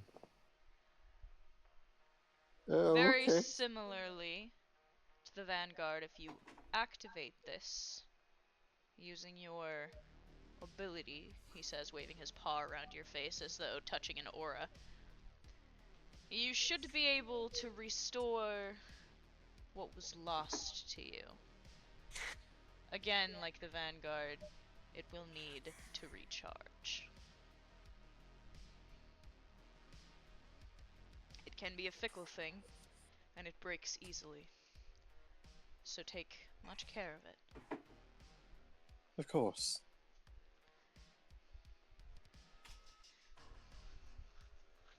Apollyon, what tattoo do you want? I'm sending it in. Okay. Putting it in session. You I know what want it does. This. Yeah. Apollyon's enhancing one of his abilities. Solid! Yeah. Ooh, I will- isn't that from what game is that from? That's from COD Zombies. Isn't it what? COD 3? Black Ops 3? What is that Shadows of Evil. potion you have on the table? Mm-hmm. What does that do? Which one? He The one- gestures his hand in the singular potion. There's now like 10 of them spread out in a circle, all different colors. The Oh, God. one that has the masking tape and Sharpie that says rage. Wait, what? You pick up the vial that says rage on it. He says, this one. A little bird told me that you seem to have a problem maintaining your vigor. I hear When you you're have angry. a problem getting it up. With this, he taps the vial, you should be able to withstand the full extent of your fury without dying out so quickly. Above board, this will allow you to negate the 75 health points Oh my god. negative on your 100% Well of Rage. I'll take Holy it. shit. It is temporary. It is a like one battle vial. Sure, why not? We'll take it. But if you look at it, you may be able to reverse engineer how it's made so that you can try and make more of it later. since everybody else is getting a lot of boosts, I will allow you to try and reverse engineer it before you take it if you would like. Yeah, probably. That the one you're taking? Yeah, I'll take it. Okay. Goru. I've got two in mind. The first one being something of a silence, a way to silence the area around me. Okay. So, like, Baldur's Gate 3 silence? Like, a whole, like, AoE silence thing? Yeah. Interesting.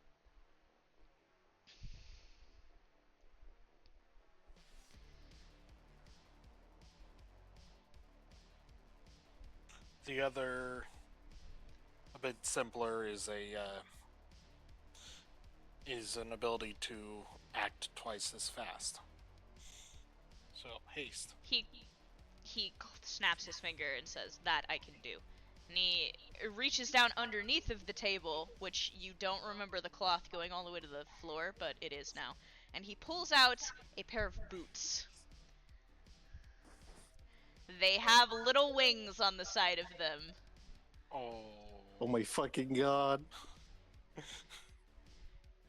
He's got the boots of haste. Holy shit. Yay. These boots, the boots of vermi. haste, will allow you to make 2 attacks where you normally would make 1 per turn. All right. I'm sold.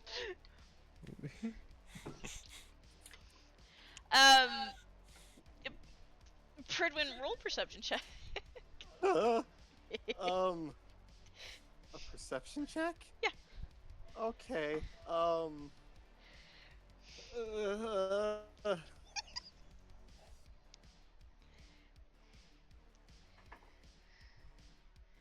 15?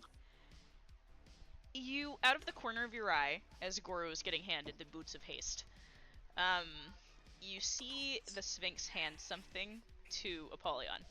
Apollyon throws it at Liam, who very quickly pockets it, turning a dark shade of red, and walks away. Oh. What? Oh? Don't worry about it. I'm very worried about it. Don't worry about it. Worry about it. If the King of Hell is saying don't worry about it, you should probably worry about it. He's got a point. Don't worry about it. No worrying. Now, I am very worried about it. I believe all of you duos have something between you all. Is there any other way I can be of service? Away inside. To what? From where? Oh, inside the hive. Which?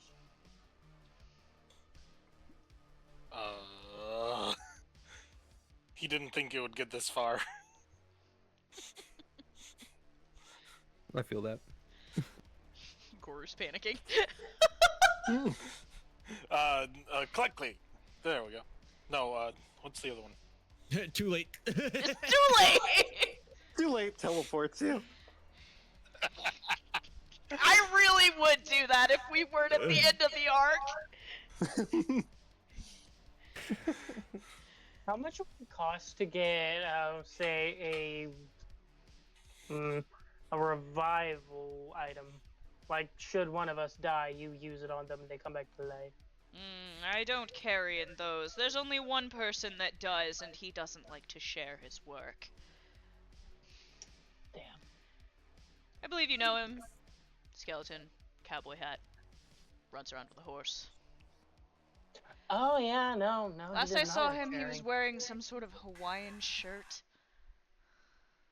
Assled skeleton. Hawaiian shirt? Says the driftwood. Asshole skeleton. He made me some. What did he call it? A whore something.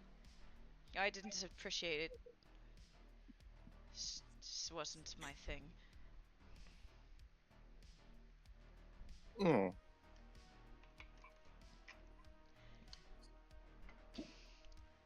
Somewhere in the distance, the judge cackles profoundly.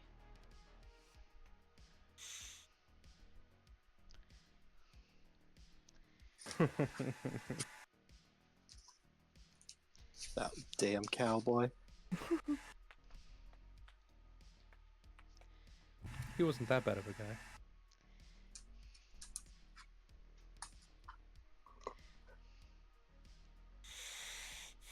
All right, back to Stop business. hating him. Anything else? How much does the fire lens cost? What's it worth to you? He leans forward, tapping the tips of his paw digits together. Brian is gonna reach behind him, grab his albino possum, and just look at him. I How don't much coins do you deal have in in you? livestock. Unless you're It's planning to worth- feed it to me. It's worked as a, oh gosh, what is it called? A bag of holding. The cat It can eat looks pretty much anything. intrigued. However, I'm not selling that. No, I'm giving you the coins it has in it, because there's a lot of coins. And a couple barrels of wine. I see. You have coin and wine. It's a pretty good wine. Wanna try some?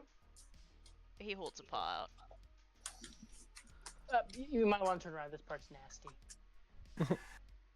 Brian is going to open the jaw of the possum, reach in, grab a bottle of wine, and pull it out. You're having trouble finding it on the the bottle table. of wine and all of the coin that is inside the possum. And why do you have so much coin in you? You're watching him rattle the possum with like the arm in the possum's mouth. You just hear a bunch of clinking sounds from inside the possum. Do I have to? Can I roll a check to see if I can find a bottle of wine? I won't make you roll for it. You eventually touch the cold, smooth surface of a bottle. Brian starts to pull it out. The cat is still holding his paw out expectantly. Brian hands the bottle of wine to the cat. Interesting. He, without question, takes it and turns it over in his hand. An incredible vintage, too. But this will not cover the entire cost of it. I asked you, what is it worth to you? Apollyon, you see a oddly familiar gleam in the dark of the cat's eyes. Oh. Oh. Oh no. How comfortable are you with making deals with? Those of the more fiendish persuasion, he says to Brian. You want to lose your soul, kid? Speak of the judge. How much is it worth to you? The fuck? Oops, What the fuck? about? What did it cost? I'm What guessing did you it- don't want coins for this. A soul for a soul. I may have told the judge that shit was being talked about the judge. No, never mind. How I'm could good on you? the How fire. could How you? could Come to the table. Come on. Come on, Joy. No. Come on. you turn around? There's I will not. another table set up directly behind all of you, facing the cat merchant's table, and the judge is sitting there with his boots kicked up, with a deck of cards that he's shuffling in his hands. It's a skeleton with a mustache and a sombrero called Le Judge. Yeah. It's his Russian cousin. Do you have a really big There's- sombrero and a poncho? Tiny steam spewing from driftwood. Driftwood is not okay.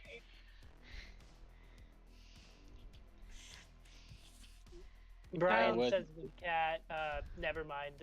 No, I don't need the fire lens. I'm not particularly fond of selling my soul. No, I never said anything about your soul, boy. I asked what it was worth to you. You still have yet to answer.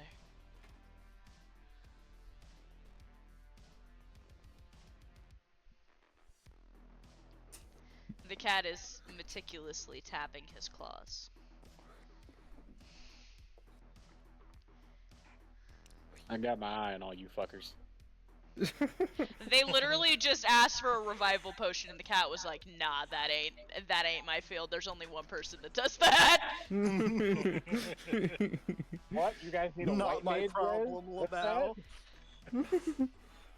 L plus ratio plus skill issue I plus have a just get your traffic dead friend happening, I'll back. be right back. And the Bro, only just one. resurrect them. And the only one with the, I mean, he ran out of the revive cards, and now the only one who even has a half of one is Soma. I mean, if you're willing to ante up something. No, I shouldn't. I'll be in my own corner. Well, ante up your face.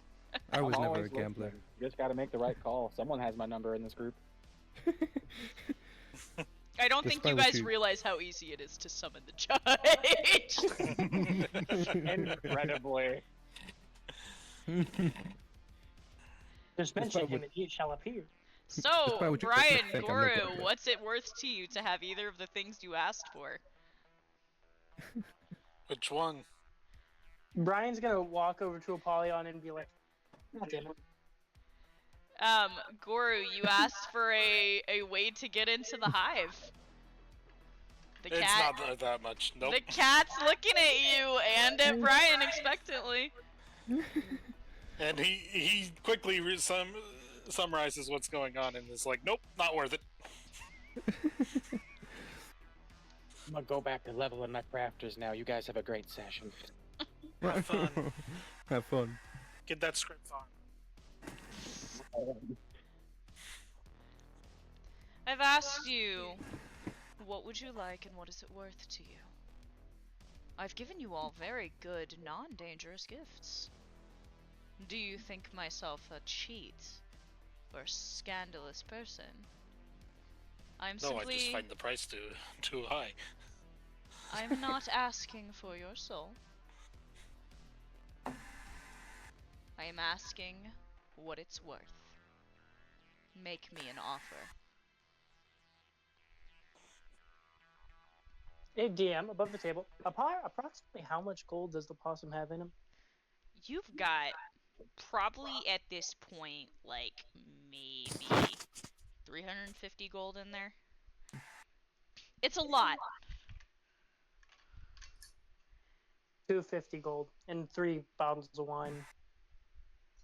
There's something Apollyon can do that would help us. But I don't know if he's willing to sacrifice that.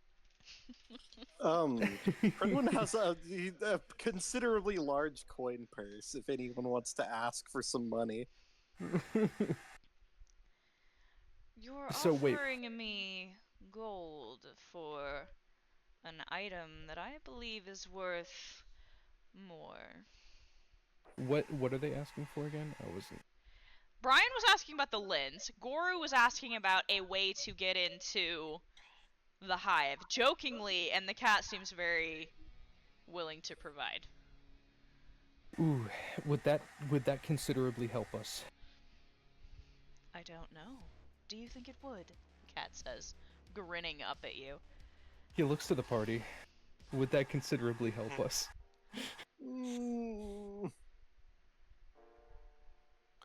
Unfortunately, this is the part where I have to get off. It's okay. I will run your characters for you. You'll live. That's the plan, but we'll see. We'll see. The cat is once again tapping his fingers. Well. Never mind, I'm good on the lens. Thank you, though. There is something I can sacrifice to get something that'll considerably help our party, but it really has to be worth it, because I don't know how willing Apollyon would be to give it up. A way into the main area, into Crota, if that's the right place, yeah, would help if the rats can't figure out a way in. Good one. I mean, having a That way in. probably The helps. thing is, we could probably find a way in ourselves. Yeah. In I'm Dakota, pretty I'm sure. confident I'm pretty confident we'd be able to find a way in ourselves. What about Um, into the radio tower? that one also? The thing is, they wouldn't really be able to, like... It's a radio tower. Even if it's a large one, those don't usually have very complicated ins and outs. Mm-hmm. Which means that if we tried, we could probably... Either we'd just have to go in the front door, or if we really tried, we could probably pretty easily find a way in anyways. Hmm.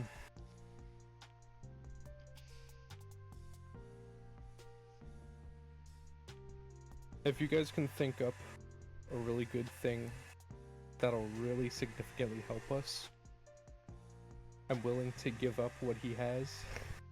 But I mean, I don't think it's worth giving up a huge amount or like something super important. The funny just thing to me is you guys are assuming it's going to be something super important, but none of you have made him an offer yet besides physical coin. Are you interested in collecting exotic currencies? Coin does not seem to be the thing that he wants. I do still have one thing that I could give him. Are you interested in trophies? He lifts a brow. He pulls out the talon from that monster we killed. Which one? The one we were supposed to give to the Auk.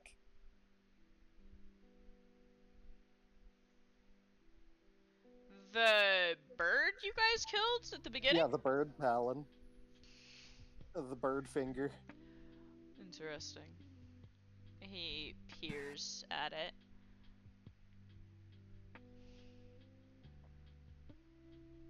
We took it from an infected on the other side of the border. And you were gonna give this to the Akatniki. I'm surprised that you would know that. Oh, Lesivik tells me many things, boy. Well, apart from the Wait, fact... don't we have that recipe for the antidote for humanoid creatures?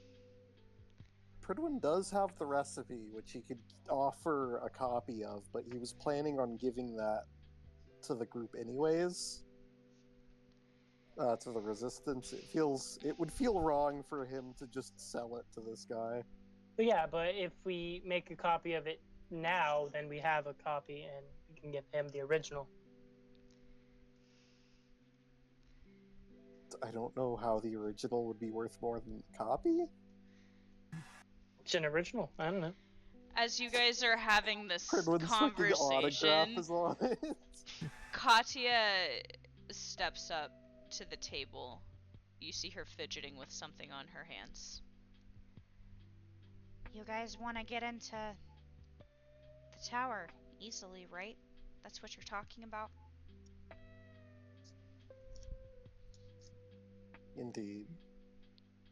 Fine. She looks up at the cat. I'll make a deal. She holds out her hand and settles her eyes on the cat's.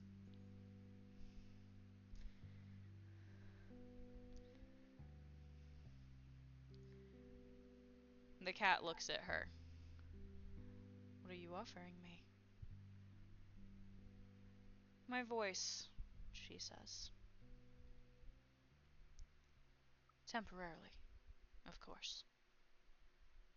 The cat grins, a wide, snaggle-toothed smile, and begins to reach for her hand. I don't think that's a good idea.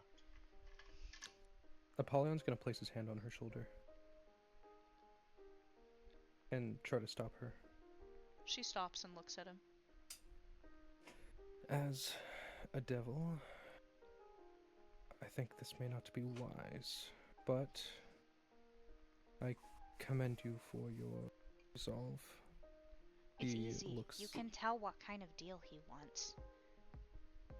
He You're looks- need to offering him a consider- physical thing. He doesn't need those. She gestures to the table. He has all of that. You have to make him an offer he can't refuse. But you shouldn't make an offer that can cause a lot of damage. You need to understand how much damage can be done by taking another person's voice.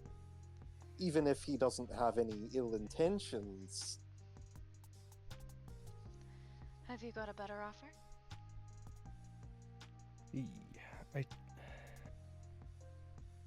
I have a thing. It is a physical object. I'm just not sure because it is very important to Apollyon, but I'll try. He slowly puts his hand into his shirt and he's going to pull out the necklace that Echidna gave him many years ago. Absolutely not, Katya says, elbowing him. He looks at the cat. No, you're keeping that. He's judging the cat's reaction. The cat is eyeing the necklace. His eyes move up to yours. You're offering me something of great value to you. It is an acceptable offer, though there seems to be quite a bit of objection.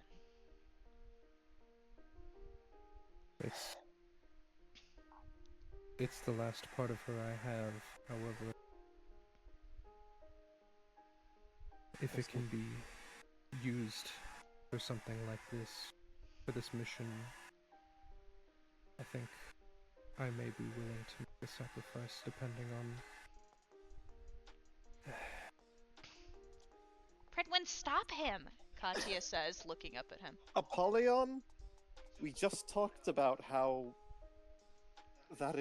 how Katya's offer is excessively high priced, and that is beyond high priced. Here, I think I have an offer. You want a deal, right? The cat's looking at you, listening.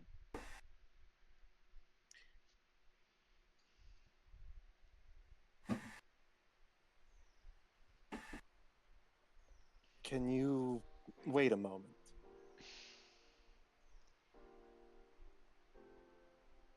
He gestures to the table. I've got all day.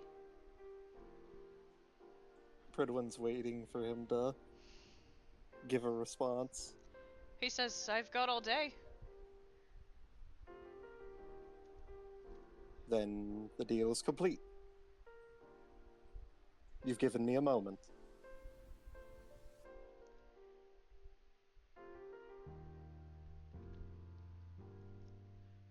What? I'm not You sure wanted a that's how deal? that works. I made an agreement with you. The agreement was completed. The deal is done. And no harm has befallen you, has it? And you've gotten nothing out of it. I It's gave you what you not wanted. simply that I am needing to make a deal. You seem to misunderstand how transactions work. I'm offering you something of great value to you in your time of need. I expect an equally valuable offer. Is it of great value to us? It would certainly be helpful to know of an easy way, but To know of it. Dear boy, this is not information I'm selling you. regardless, we could find our own way. We've done it before, So you could dozens of times. waste another day or two of travel getting where you need to go. Be my guest. I'm not saying that you have to purchase what I'm offering.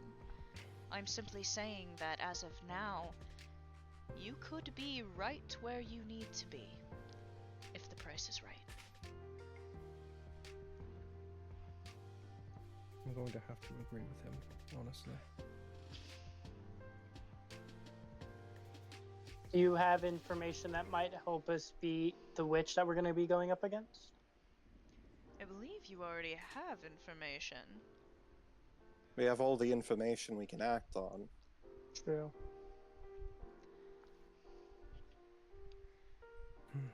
The little girl and the horned one have made me decent offers. Unless you all have better offers, I'm inclined to listen to one of them. Do I really want to do this? I could offer him my whispering medallion. This Liam. lets you speak to any of the ships nearby. That draws his interest. Liam also steps up and says, I'll give you a fraction amount of my blood. You can have my life force as an offer. The cat grins even further. Something of value to you both. Both acceptable offers. Hey DM, above table, how hard is it to replace a whispering medallion? Very. Shit. Oh, for the love of God. If it's blood you want, I am fully immune to this disease. How much value is that to you?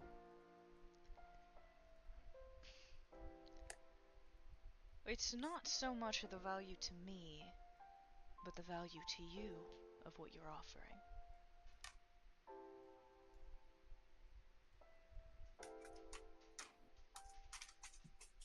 So you just want to get a rise out of us. You want to take something that's important. That is the trade. Are you all really dead set on trying to give something up to get whatever this is? I only need one thing. I didn't say it had to be from all of you. That's not what I'm asking. I'm asking them if they want to make this deal. In a war, you have to take any advantage you can get. Fine. Fine. This trade actually be helpful. How about a piece of myself?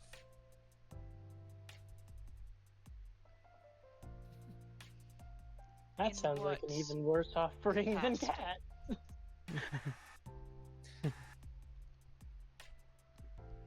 It's just something that's important to you, right? Doesn't have to be a positive importance. Oh. What Oh. is Oh. that? That would be... Oh, that's coming. Oh, gone now. Okay. That was... Oh, Oh, it's God! back. Liam. Oh, oh, leave. What? Unplug your mic and plug it back in. Jesus Christ. Is that better? It's gone. Yes. It's gone. Okay. Oh my Good. God. Oh, I need a new headset. This one's Sounded garbage. like a fucking, like, Good. deep freeze firing up! Sounds like we're in a God. microwave for a second. I'm sorry, I just got put in the microwave for a few moments. I'm fucking crying. It sounds like Well, the there bugs goes the they found us. immersion. The Well done. bugs found us. Oh, yeah, the hive's already closing in. You guys took Yeah. too long. They put me on the deep freeze. Oh my god. That's awesome. Holy shit. Okay. Where was I? You said it needed to be important to you, right? Important to the person making the offer? Yes. But the type of importance doesn't matter, so long as it is of considerable importance. True.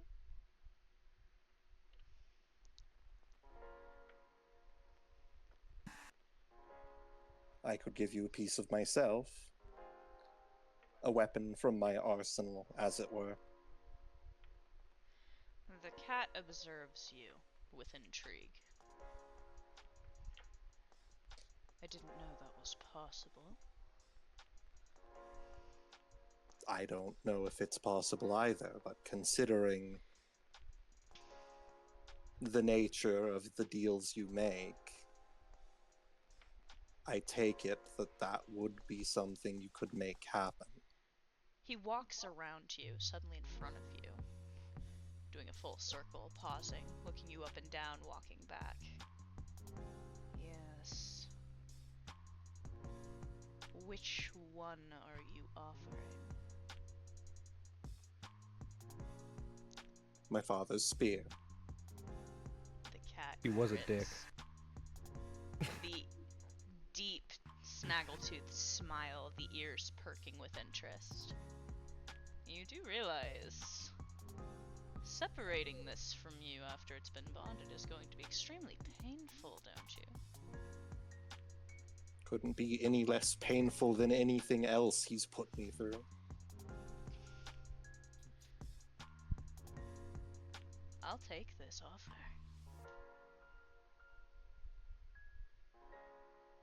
If you're sure. If it can bring you some sort of enjoyment, then fine, so be it.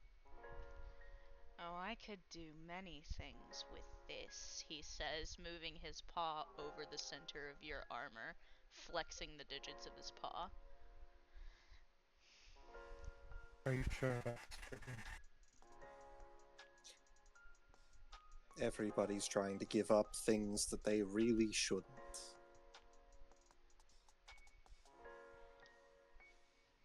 How much really freedom?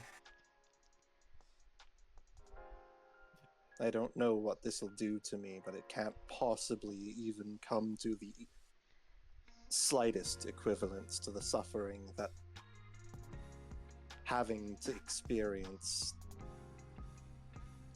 this could be. I mean, you've seen what that weapon is doing to me. The abilities that it gives me are actively detrimental to our group. And I don't want any piece of that man to be a part of me. For any reason. I understand. More than you know. Very well. Just get it over with. The cat grunts, extending a paw to you. He will hold out his hand, taking off his gauntlet. The second the pads of the cat's paw touch your palm, there is a sharp stabbing pain in your chest. It feels like a tearing motion, and immediately you feel like you are being torn apart. The rest of you watching, all you see is the cat shake hands with Pridwin. And a moment later, the cat's back behind the table. There is suddenly an eruption of blood in an entire ring around Pridwin as he drops to the ground. Apollyon goes to help him. You go to take a step towards him and the cat grins. Have fun, and snaps the fingers of his paw, and suddenly you are not where you were a minute ago. Oh, fuck. You look up, and all of you are in a dark room together. Pridwin, you are on the ground. There is a awful tearing sensation, and you feel blood pouring out of you, but you can't tell where it's coming from. There's a whole lot of screaming coming from your inner room. More questions than anything. You also notice something interesting. You feel oddly, how do I put this? Bulkier isn't the right word. You feel like a wall. Does that make sense? Oh? Oh? You suddenly feel like stronger, in the sense that you feel like you can't get knocked down very easily.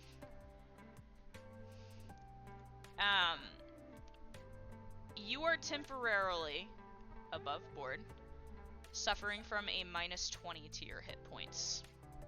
Oh, However,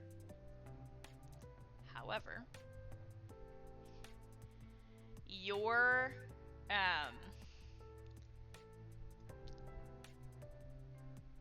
I'm trying to think of what the move's called. Hold on. Stand by. Give me a second. My brain's not working. Your coral constructs are twice as effective. Oh, fuck. All Oh, damage damn. that you do is It's now dangerous. doubled with your coral constructs. neat. Oh, shit. Dude, As they are no imagine- longer being hindered by the thorn in your side. Ha. So I would write that down Yeah. somewhere. But yeah, you're suffering from minus 20 hit points because you just had that thing ripped out of you. Yeah. Lunala is trying to pull you up looking very scared. He picks himself up, dusts himself off, and looks back to the party and says, I hope everyone's satisfied. Are you okay? What did we even get? Well, I think we Where just the fuck sent a- am I? I think we are where at the radio tower. So shouldn't we be quiet then? Yes. Oh wait, if we're at the radio tower, hold on. Brian's gonna take out his whispering medallion, and how does he activate it? Does he just like So the flick way it the up in the air? whispering medallion works is you hold it up and you flick it by your ear, and the ringing that ensues from flicking the coin, you begin to hear whispers in it. And if anybody else has their sending coin and responds, those whispers will form into words. Brian is gonna hold the whispering medallion up to his ear and flick it. Roll. Charisma. A d20. D20 plus your charisma. Perfect.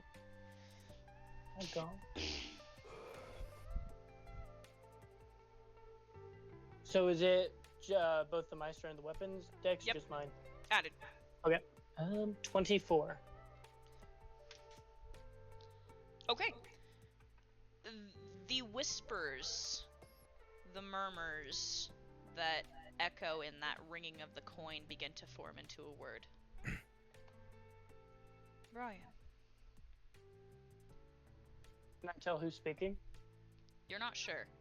It's muffled. Very far away. Hello? You're breaking up. Hard to hear. Where are you? Russia in the Beastlands. We could use some assistance. Me and some other members of the DWMA are currently trying to solve a plague. Not Beastlands, actually, I don't think. Yeah, we're not in the Beastlands, we're on the Russia side. Yeah. Oh, well, we're in Russia. You... Ship didn't report. The ship is gone. It was destroyed by a beaver shark.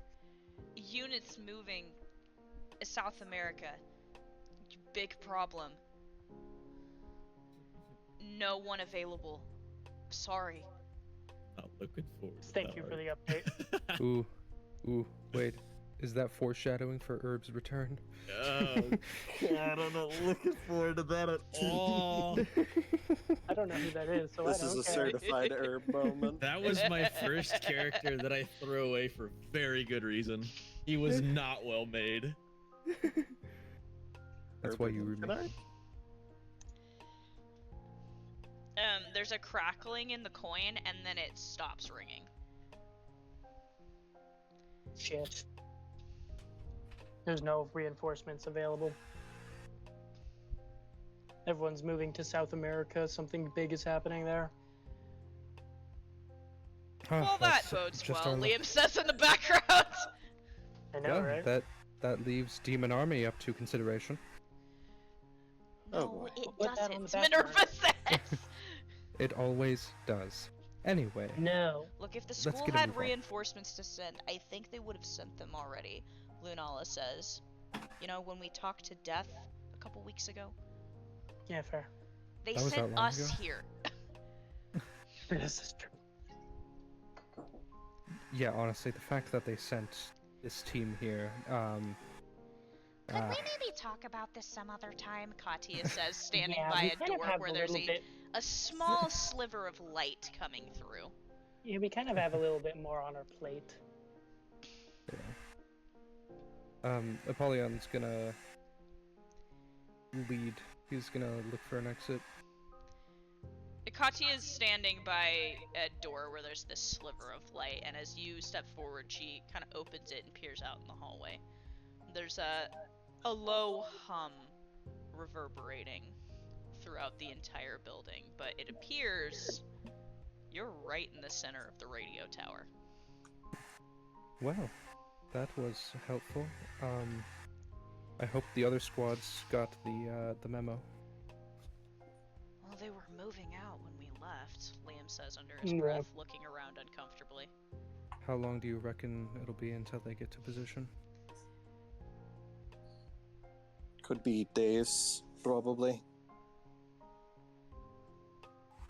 Didn't they say do you- they They were- already had people in the field when we were talking, though? Minerva adds. Yes. I Although they recall still something need like that. time to be able to send messages back and forth. Days. Can anybody give me a rough estimate exactly?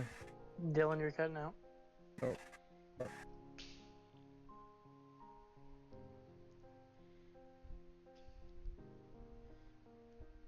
Okay. Apollyon asks, can anyone give me a rough estimate? Liam, you're a smart one. Give me a rough estimate on how many days. Liam thinks for a moment. Well, considering the distance from the mill to Crota, I don't think it'll be more than 6 hours at the most. 6 hours. Then we wait here. We see 6 hours. 5 hours from now, or maybe It's pretty 4. secure. Yes. Can't we just I sit say we here wait and here. wait until the alarms go off? I mean, we'd hear them, right? Wouldn't they come through this tower? They would. Does anybody want to roll perception? Yes. Sure.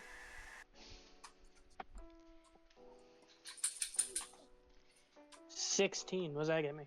15. Let's see. 16 is gonna be enough. You hear something. You hear a gentle, kind of high-pitched hum. It's different from everything else.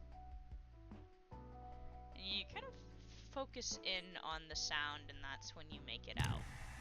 It sounds like a song.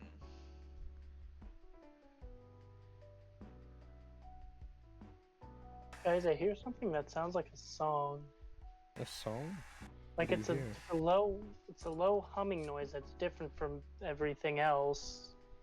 And if I listen hard enough, it sounds almost melodic. Would any of you want to roll at advantage this time, since Brian's trying to point it out? Yes. 16. I will. I'm Nice. assuming that that's the whale. 10. I also got a 10. So with that other 16, you also hear it. It is a melancholy, very soprano. It sounds like a whale. It sounds like whale song. And it's odd how the whale song is moving rhythmically with the hum, the resounding humming that's going on through the building.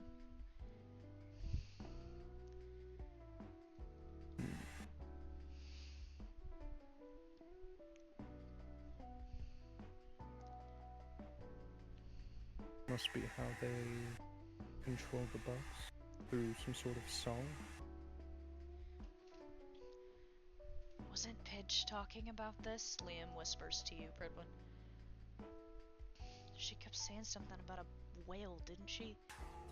Yes, this is the whale that's controlling them.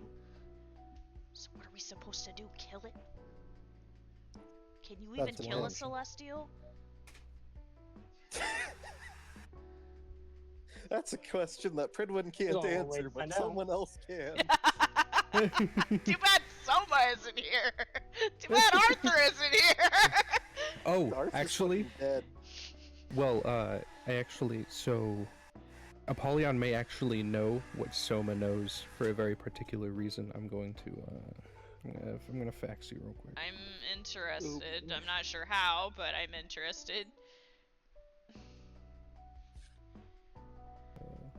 My assumption is we're going to have to decide based on what the deal is with the whale. If it's actively trying to aid the witch fully cognizantly, then we may have to just kill it. But if it's being imprisoned or deceived, then we need only undo that.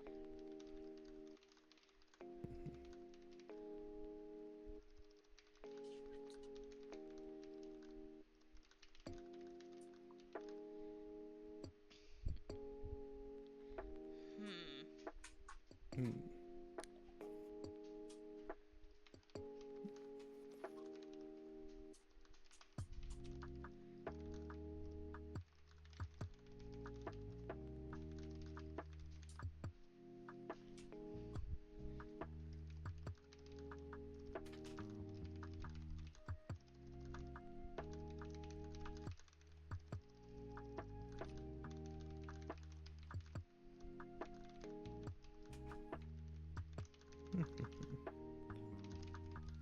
Hold on.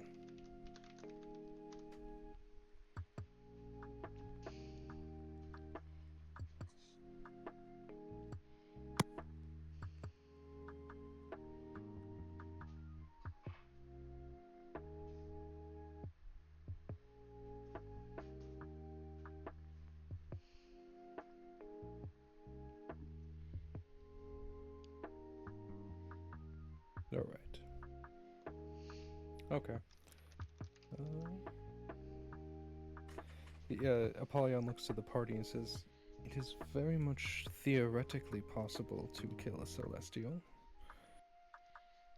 How exactly do you know that? Liam's gonna say, squinting at you. Well, when I was sort of a three-armed monster hanging on top of a tree, I happened to look into Soma's soul, and let's say back when he was in Japan, a celestial may or may not have died.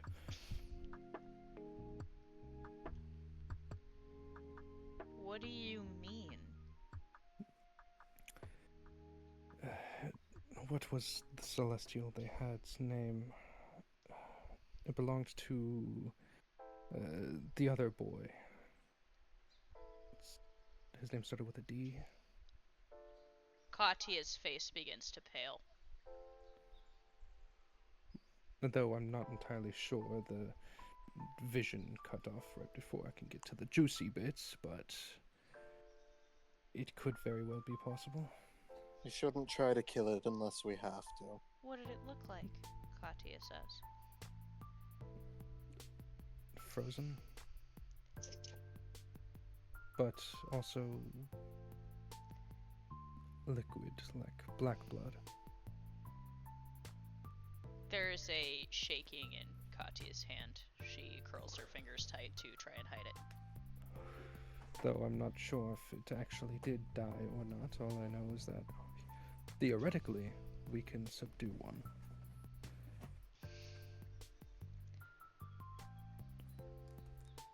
So, whale hunting? Liam says, trying to sound encouraging.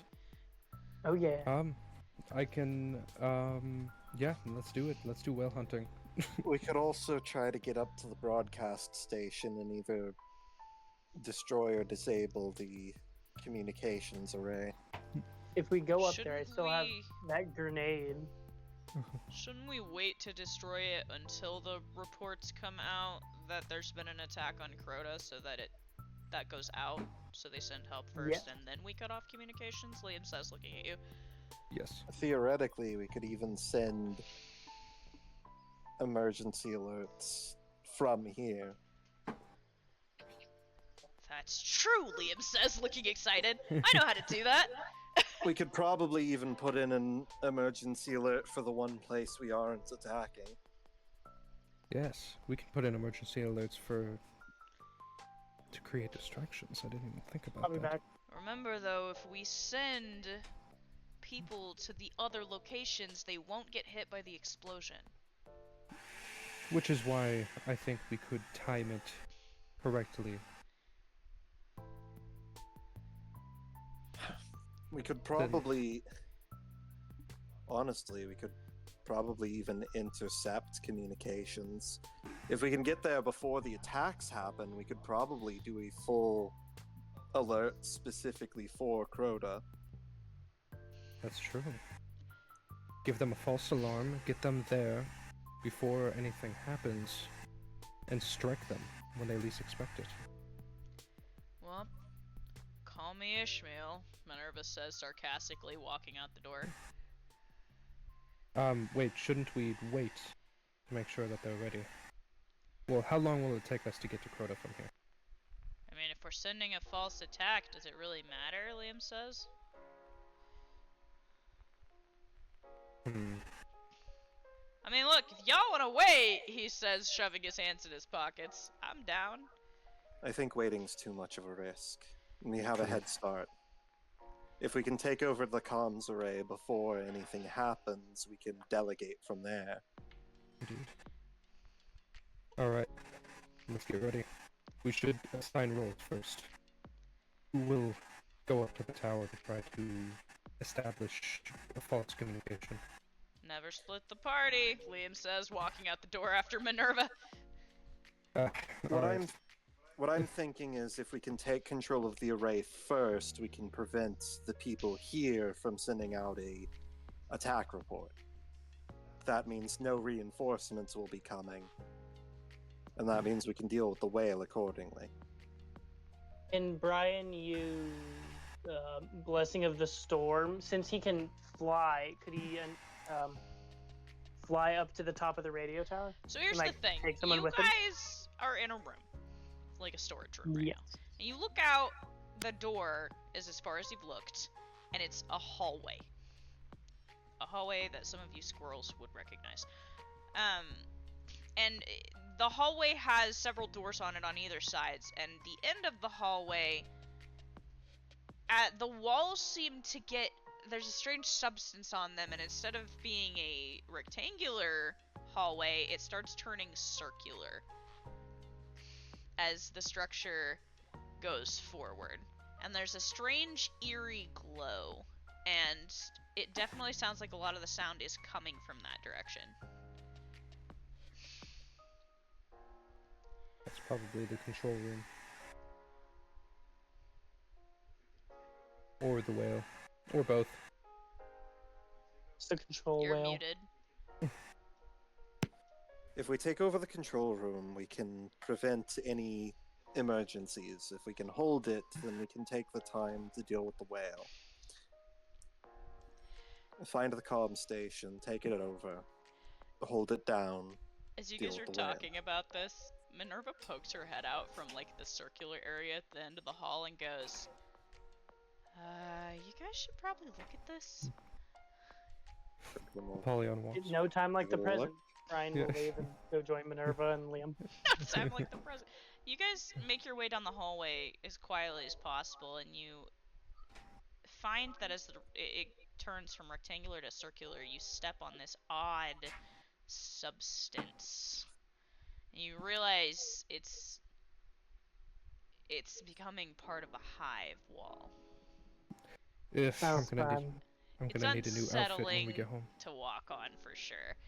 You walk forward to join where Minerva's crouched as the circular tunnel opens up into a larger area. And you see an open-faced control room, and above that, the tower beginning to stretch upward. It goes up, and it's kind of a large domed room, the center of this hive area, with the tower going up and passing through the top of it, disappearing into the sky. But that's not what you all are looking at, because floating around that central tower and this round hive room is a massive creature.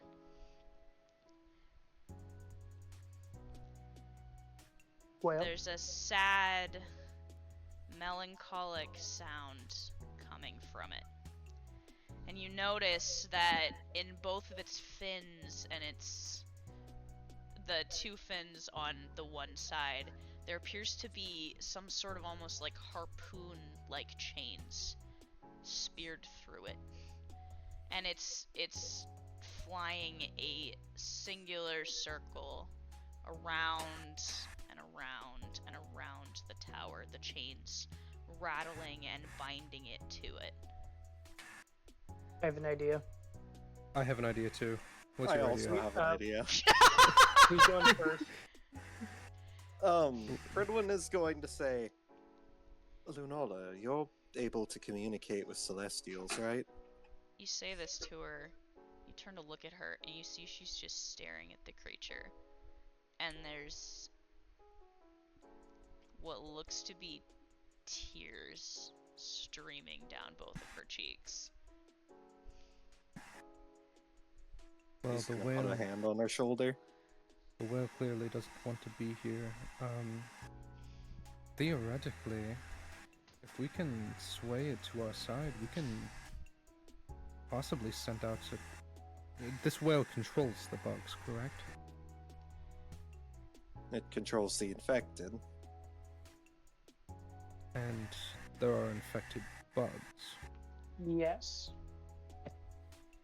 Indeed. Maybe, perhaps we can have it issue an order to the infected to die? We could, Or to kill each other, Liam says under his breath. or to That help too. us attack the witch. Yeah. We can sway the bugs to our side, at least the affected ones, and that would considerably increase our numbers. So do we want to Lunala go try to communicate with it? Lunala's now standing on the edge of the railing of the control room. She just moved in an instant. The whale has suddenly stopped swimming and is observing all of you. Roll a perception check? Okay. Ooh, 17. All of us or who? Natural 20! Okay, Oh, shit. Fridwin's gonna get it. I got a Fridwin, 17. With a gnat, Yeah. you see, first and foremost, there is a whole lot of fear and anger in the whale's eyes as it is observing your wife. And with the nat 20, you are able to catch and move her as the whale flips around and swings and tries to beat her with its tail. Jesus. As it does, Rude. the harpoons rip and tear at the fins. Its side coming in full view, you all kind of manage to slink down to the floor to avoid being hit by the massive body and tail. And you can see there's all manner of scarification along this creature's sides. You can actually see the rib cage through holes along its Okay, we've sides. definitely got to set this thing out free. That's just not right. If the party's okay with it, Apollyon wants to try to communicate with it. Yeah, go Fridwin ahead. doesn't seem to be getting ready for a fight. He's just trying to keep this thing from attacking us. Yeah. Apollyon's gonna position himself where he's within eyesight of the whale. And he says, I presume you wish to be freed. The whale has continued its melancholic song. It's observing you, but it's almost pacing in the swimming manners it's doing back and forth through the air in front of you. I know what it's like to be trapped and tortured into doing things you don't want to do. If you would, we can free you if you can help us. Question. Answer? First and foremost, does it seem to be does it seem like it understands what Apollyon's saying? No, not a bit. Pridwin is going to step forward slowly. Not trying to make himself look big or anything. and he is going to gently hold out his hands and begin twirling them. And he's going to create... I want to create a bastion, but I want it to be a disc, like a flat disc, like a drinking bowl. So you just want to create like a puddle of water, kind of? Basically, a floating pool of water. Okay. So you do this. I won't even make you roll for it. Immediately, the whale's eyes light up, and it violently pulls at the chains so that it can get to the puddle of water, and it begins lurching through it back and forth. He is creating the water within reach of the whale. I mean, the whale, like, it's more like the sudden jerk that pulls at the chains. Like, that's how desperately the whale is trying to get in the water. And he is going to allow it to... What? Where's the chain connecting to? Like, the chain's in the whale, but where's the chain lead to? The central pylon of the communications tower, there's a ring around it. And the chains are connected to that so that it can swim in a circle, but the chain doesn't, like, get shorter. Can I get to it? Yes. I can break the chain from where I'm standing. Pridwin is going to gesture to everybody to not move all at once and to stay within eyeshot of the creature. Yeah. Brian is going to slowly make his way to Apollyon and Pridwin. Yeah. We don't want to startle it. We need it to understand we're here to help. Indeed. Above board though, Apollyon can break the chains from where he's standing. Pridwin is wiping off her cheeks and pulling herself back up after you moved her. And she's watching the whale in the water. And she says, "Can you make more?" Theoretically, yes. I can make it rain. So Pridwin isn't limited to the... Pridwin isn't limited technically to the number of bastions he can create, right? No, and if it's for roleplay purposes like this, I'll allow you to make a bigger surface. So he's going to begin creating a larger and larger surface, and he's also going to try and create like a walkway. Because I'm assuming the whale is outside of our reach right now. So you guys are standing like in a control room, and it's like there's not a wall. So you know how in Into the Spider-Verse you have the control room, and then there was like all the bullshit on the outside of it where the colors were? Yeah. Imagine that, but there's no glass. There's no glass. Like, you're in a control room, and there's that, and in the very center of that overlook is where the tower is, and the whale is swimming around that. So it's a big open hive room. So Pridwin's creating kind of a walkway that would allow him to get to the whale. As you spread the water out, the whale begins moving more and more, almost frolicking in the water.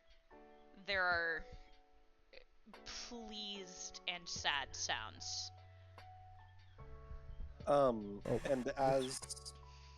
Did not mean to send that. As he's... Wait, what? Yeah, Billy sent a voice recording. My phone was on my lap and I accidentally clicked the voice icon. Oh my god. Nice. So Pridwin is going to hold out his hand towards Lunala as the other one's kind of generating this larger body of water. And he's going to activate water walking.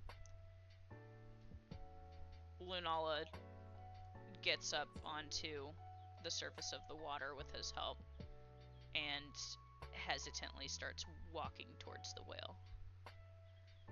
And Pridwin is very slowly keeping Lunala kind of like at his side behind him, not trying to hide her, but just kind of keeping a barrier between her and the whale. So the whale's frolicking until you get about like halfway across your little surface to it, and then it stops, and it starts looking at you again, and it starts making high-pitched, anxious sounds. He's stops and he just keeps his hand up where it is, kind of like showing that he's controlling the water. and he just stays there. Is anyone looking for where this thing's connected to, like chain-wise?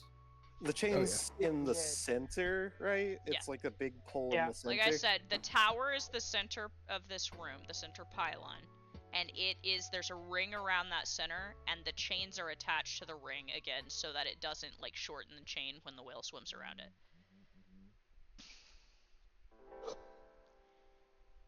Lunala is going to step forward slowly. And Pridwin, you begin to see that sort of dust around her. That glittering cosmic dust. As she begins to glow a bit. The whale is observing her with large eyes. You can see the colors reflected in those eyes. It spouts off a jet of water out of the hole on top of it in warning. What are the rest of you doing? Apollyon's watching. He's gonna wait for Yeah. his cue to try to break the chain. I'm just not trying to spook Brian's this. also watching. Lunala reaches a hand up slowly. And the whale shies away from it at first. But then touches the tip of its fin to her. And then it seems to calm. She looks back at you, Pridwin.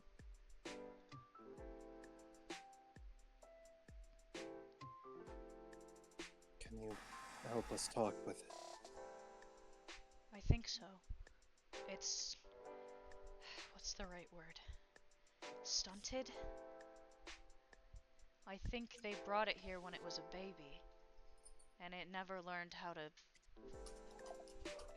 communicate with other Celestials?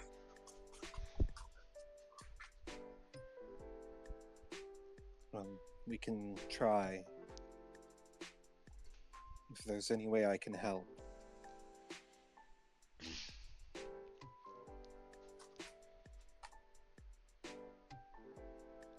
Lunala is going to focus on the whale and think. That strange energy glowing, keeping the whale calm.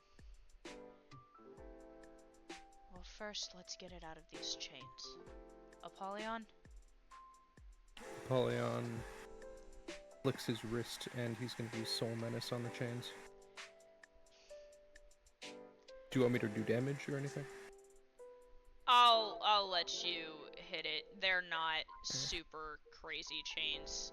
It's just a basic magic enchantment. Mm-hmm. You hit these chains and the whale startles, but she turns it almost like moving like something floating in water, kind of rotates the whale away from facing it. Get rotated, Get rotated, idiot. You manage to break the first chain. And with the first chain gone, the whale rips itself free of the second chain. There's a spray of this brackish colored blood that comes out of the fin as it swirls around you, when it knocks you on your ass. There's a flurry of motion as it makes like 3 laps around this room in a matter of 2 seconds. And when you get back up on your feet, kind of catching your balance and looking up, you can see that Lunala's sitting on top of the whale. Oh. I don't know how I got up here, she says to you. Well, I think we've got it. I think we've got it to trust us a little bit. I This don't isn't- think she's very sure about the rest of them, but the 2 of us at least. Quite the advantage we've gotten ourselves here. Indeed. Yeah. And Cosmic Whale seems like a big plus. There's There's a sudden crackling sound that comes from the control room. Shit. And a voice begins coming through. What are you doing in there? Get it together! The drones have halted their work. If I have to show up, you are going to regret it. The whale, its eyes wide, a tremor runs through it. It begins its soft, melancholic, sad song again. Protone's gonna hold up a hand. Is there... So the dome of the roof, is it like a glass dome? It's hive. Oh. It's all hive. You can't see like sky or anything out of it. It's a hive room. Is it portable? It's like a dark industrial room with hive shit. Damn.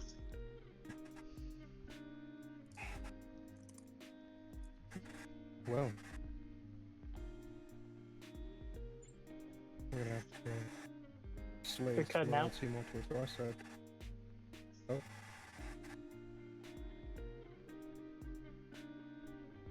Was it? What? You said you're cutting out? You kind of sound like a robot. Where am I? Yeah. Yeah, I have an idea. I'm listening. If we can figure out a way to get through this hive, we can send a report back to Oryx. Tell them that all other locations are under attack and that they've gone dark, and that there's a huge force headed towards their location. Then we send warnings to all other locations that Oryx is under attack. That lures all other locations to go to them, and for them to stay where they are. But that means nobody will be at Crota except for the main people when the explosion goes off. Sorry, I've gotten the names mixed up. We say that to Crota, and then we have all others relocate to Crota.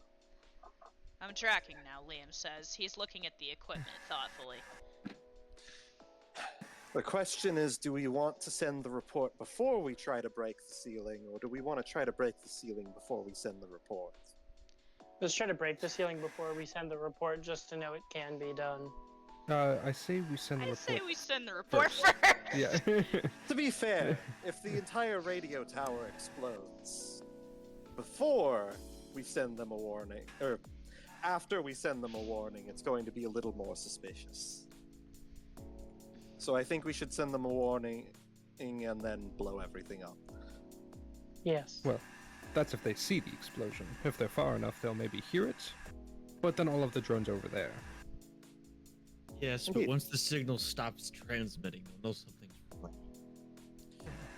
If they believe that all other locations are under attack by a massive force, that we are also under attack, or that this location is also under attack, and that they are making their move converging on Oryx, Then it will seem less suspicious. Indeed. they'll assume that we just were the last to fall, or at least that we fell soon after. That's a good point. And then we send warnings to all other locations that... Only Crota's under attack, Liam says, understanding. Exactly. I'll see what I can do, but this is Russian technology. He grumbles to himself, looking things over. Less than ideal. Hopefully, Solon, you'd be able to help him at least translate some of the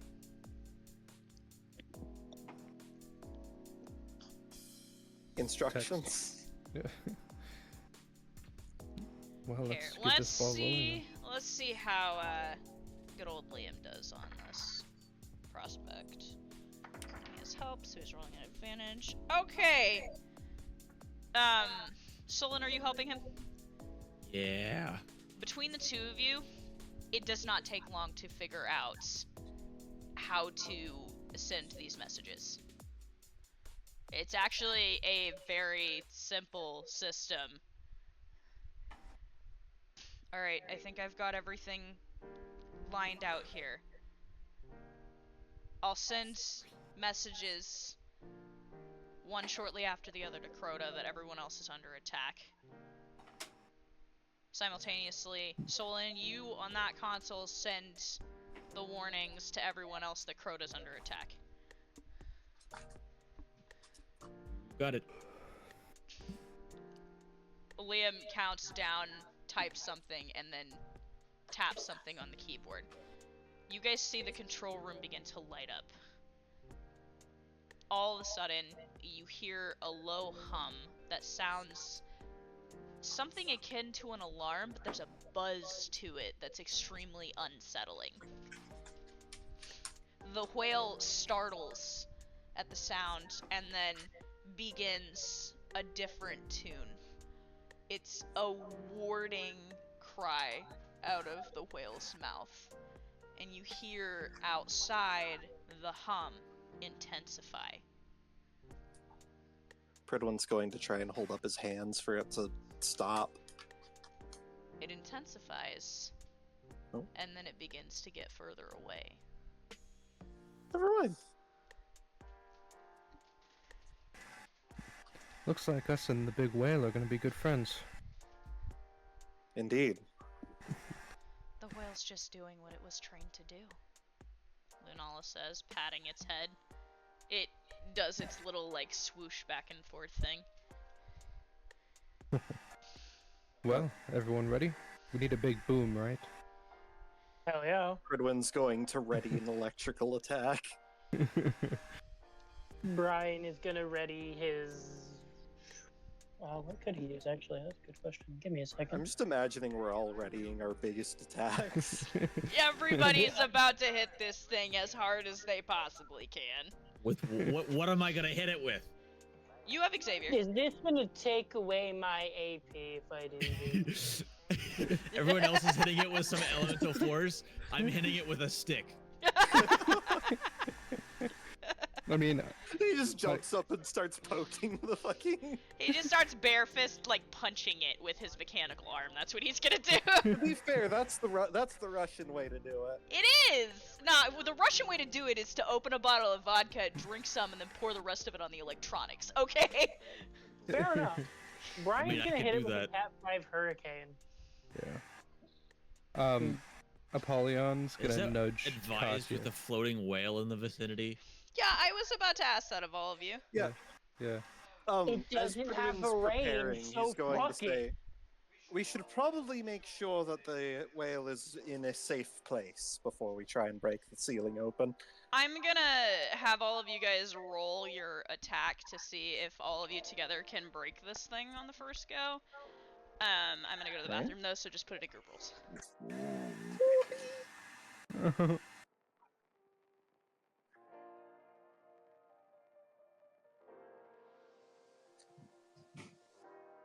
Hang on, I'll put a line in real quick. Oh, never mind. Oh, we all did. No, More there's lines. extra separation. Yes.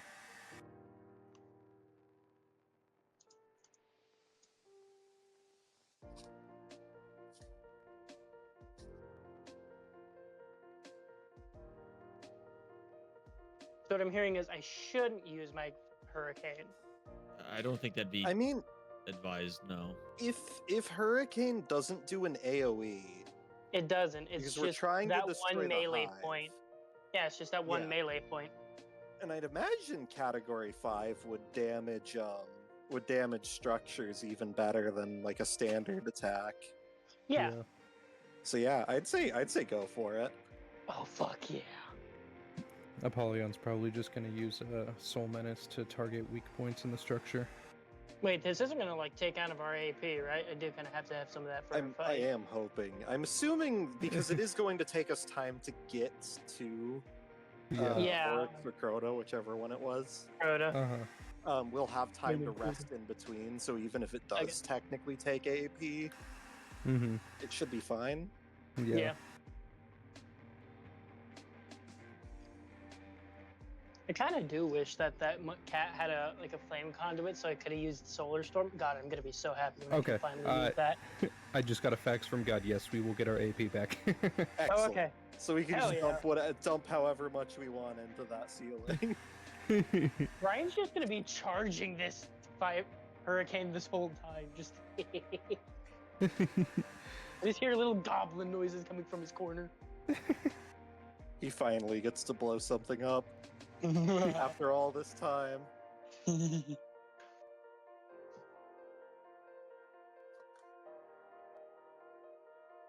Actually, yeah, someone fax God and just see if Brian can just charge this. So it becomes like a Cat 10 hurricane or some shit. That's not a thing, but that'd be sick. Yeah. Just Also, fucking charge our abilities. Brian, this will probably very much bamboozle your character. But Apollyon's also going to do Category 5. God damn it.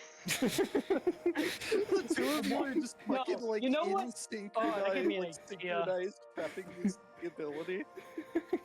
That gave me an idea, Apollyon. You know what'd be cool? You know what'd be quite silly? Okay, Yes. so whenever I do get the chance to use Solar Storm, right? If Apollyon copied it. Because it does from God real quick. 5d20. If Apollyon copied it, it would be separate, but yes. Cat 5 severs limbs, and the pylon has legs. Yeah. Oh, I'm gonna hit its legs. Just take its legs out. But yeah, no, anyways, back to what I was saying. Solar Storm does 5d20 and 10 burn damage for 1d8 turns. And if they fail a con save throw, they get poisoned, taking 20 damage for 1d6 turns. So if Apollyon copied that, God, something would get fucked. Good lord. Then plus the 2 times fire damage assist I have. Yeah, it will be very draining for Apollyon, though, because any ability he copies has an increased cost from the original ability. Yeah, and that does 20 AP for me. Oh yeah, Jesus Christ. I mean, Apollyon has a good amount of AP, but I like to be very sparing because some of his abilities are very taxing. I apologize, I was dying. Would You're good. Okay. Fusion dance between Apollyon and Brian. That's what I said. The fusion dance. It's the fusion dance, and then 2 cat vibes happen. Yep. Cat 10, dear Okay. God. So this is what all 3 of you rolled to hit. Let's see. 2 of you are going to hit. The check was 15. I'm not excited at all. Brian and Pridwin, you both are gonna hit. Alright, should I roll damage or? Oh. Sorry, Pitch just messaged me and said, "Oh God, what am I missing?" Don't worry about it. You're the one who had to leave, Pidge. Don't worry about it. Don't worry about it. So, with the 2 of you, what I want to know is, Brian, the chance to sever the limbs if you're using a Cat 5 is 66%, right? Yes. So, roll a D. Do we have D3s? No. I don't. Will Google roll a D3? Maybe. There is a dice roller app which will roll dice even if they don't actually exist. Or not app, but there's a website that'll do it. I was gonna say it's a 1 in 3 chance. Here, I'll just do high-low. Fuck it. Here, I'll give you a bonus. Roll a D4. Roll a D4. Create a D3. And you just have a pick 3 a out number. of 4 1, 2, or 3. chance. 1, 2, or 3. 1, 2, or 3, because I just created a D3. Okay, see, 1, there 2, you or go. 3. 2. Actually, 1. 2? I had to have 2, Okay. 2. The number was 3, so I don't know what you want to do with that, DM. Oh my god. I mean, I put it in chat before he said it, so we're fair. To be fair, I just did on my dice roller app. I did just create a D3. Hold on. Solon, you rolled a 3. Dylan, roll your D3. 3. You both rolled a fucking 3? Fuck me, I guess. Can we have something because we got double the same number? No! I'm Hear not me saying... out. No. I'm not saying you didn't get it. Oh. Brian guessed 2. So that was the number I was gonna count out. Oh, And if okay. either of them rolled a 1 or a 3, I was gonna give it to him. Sweet. Oh shit. So, but then everybody started yelling at me! We were just getting a little silly. This tower is going down. We were just a little silly. Also, Brian, you would see Apollyon also casting the same ability. Brian would look at you very sideways, being like, "How did you miss?" I never used it before. As you guys go in, Brian, you guys haven't seen Brian do a cat 5. No. So Actually, no, I wouldn't be able to use it yet, yeah. you see, like, you've seen him use lower categories before, but there is. Wait, he used Cat 5 on Hex. Did he? Yeah. No, he used It a went cat down. 3 No, I didn't. because he didn't went want to down. sever the limb. We reflavored it so that instead of severing, it crippled her. I don't remember that. I remember the Cat 3 being cast, but if you say so. I mean, it's a DM's word. Either way, the only reason I was asking is because of flavor. I was just gonna tell you, like, it looks like you can see the storm winds swirling up around him and in around the sword and behind the strike as he goes in and completely severs one of the 3 legs of this pylon. And the pylon begins to tremble. God damn. Got a It little silly. shudders and there's that awful metallic creaking sound. I'm gonna Ooh, try to wait. get the other one. Brian's just gonna put his hands in his pockets and just say, "What's his? The bigger they are, the harder they fall." Okay. As Why he Apollyon does you- cast- this? Go ahead. So, why he does Oh. this, or why they do the damage? Uh-huh. Can I continue to search the control room for any like information or maps or anything? Sure. Roll d20 for investigation check, I guess. Apollyon wants to cast a category 5 on 17. another pylon. Apollyon, that's gonna hit since I said it was a 15, so you're good. Okay. You're gonna charge up and you're gonna take out a second leg of this pylon, and it begins to squeal horribly as it begins to lay over, crushing the hive wall with it as it goes. The rest of you go scrambling to get the fuck out of the way. Oh boy. Meanwhile, Solon is, everybody's running for their fucking lives. There's a big-ass whale, like, curled in the corner of the room to avoid getting taken out by this fucking falling pylon, and Solon is exploring the cops room without being bothered. What were you looking for specifically? Specifically any mentions of like correspondence regarding like troop movements, locations, key structures, supply lines, etc. Stuff like that. Stuff that can be disrupted along the way to our sites. Not in the control room. You're not finding a lot of those. However, you don't come away empty-handed. I'm trying to think of with that roll.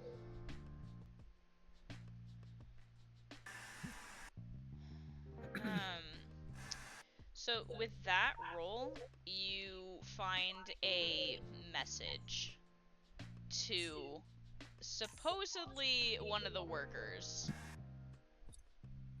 informing them that, quote, "I'm going back to Kletkey on an urgent request. If I come back here and find that whale loose again, it's gonna be all of your asses." It is signed with a V.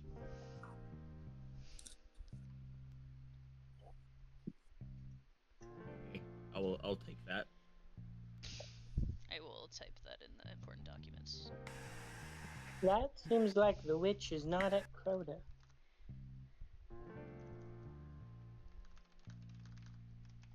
Do we know the witch's name? We know that it's Vespene. Oh, so the V is definitely Vespide. I wouldn't say definitely, but it's an assumption you can make. It's a pretty high likelihood. I mean, say, who but else would just remember, label something V? we're in Russia. Victor, Yeah, Vasily. V names are pretty common. This is true.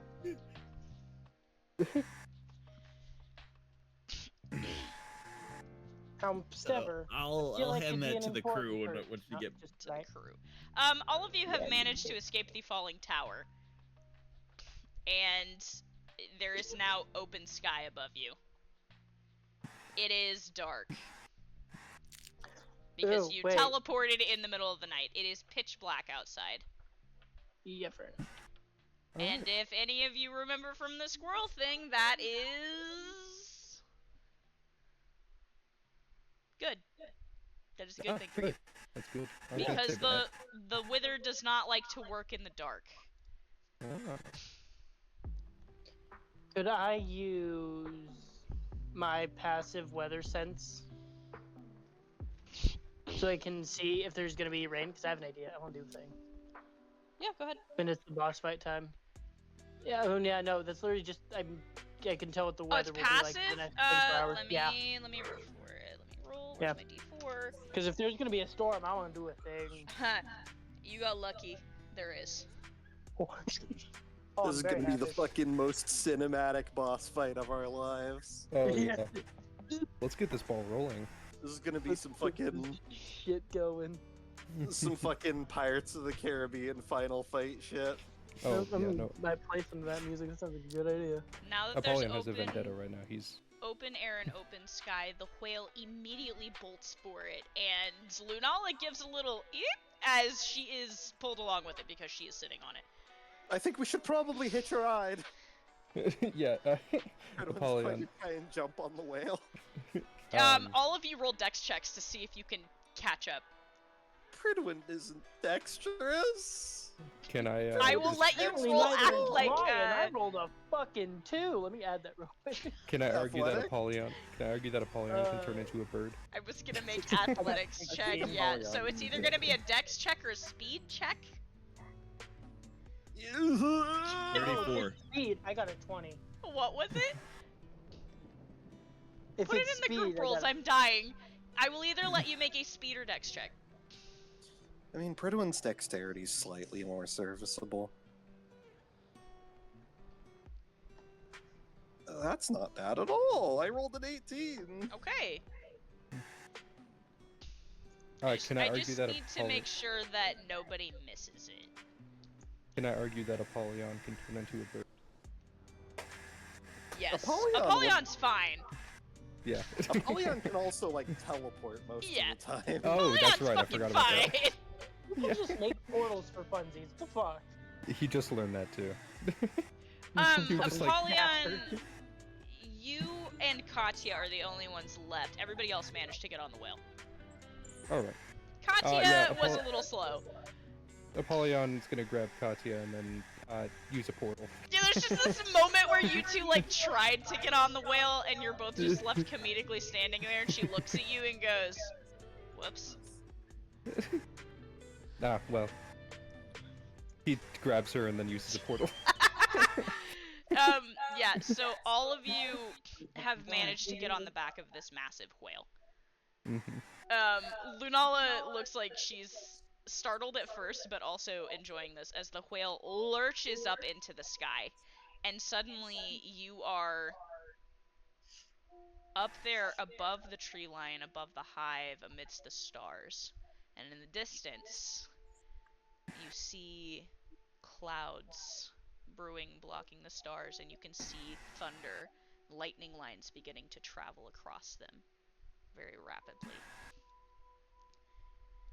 From up here, this high up, you can see the mountains up in the distance, signs of the ocean, and another massive structure. In the other direction, you can see another structure even bigger, away from the ocean. You can see the forest down below, but it's very difficult because it's dark, as the clouds are beginning to overtake the moon.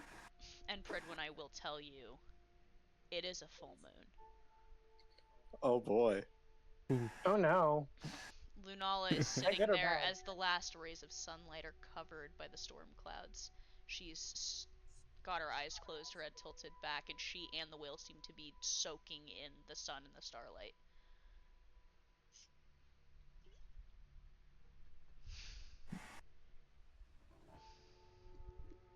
I don't think she's as scared anymore, she says to you, patting the whale. It's a very odd texture to be sitting on top of a whale. What are all of you doing? Apollyon is standing, looking out into holding on to his necklace. Everybody's like sitting, holding on for dear life, like a mile into the sky, and Apollyon's just standing on the back of it with his hands in his pockets. Brian's sitting, leaning back on the whale, looking at the storm clouds brewing, and he's just grinning. Amani is beside you. This should be interesting. Oh, this will certainly be something. Liam while. is sitting down by the tail of the whale. He looks like he is in deep contemplation. Pridwin Minerva's sitting up by you, looking just as amazed. This is probably the closest you guys have ever been to the stars. Pridwin's staring forward. He looks determined.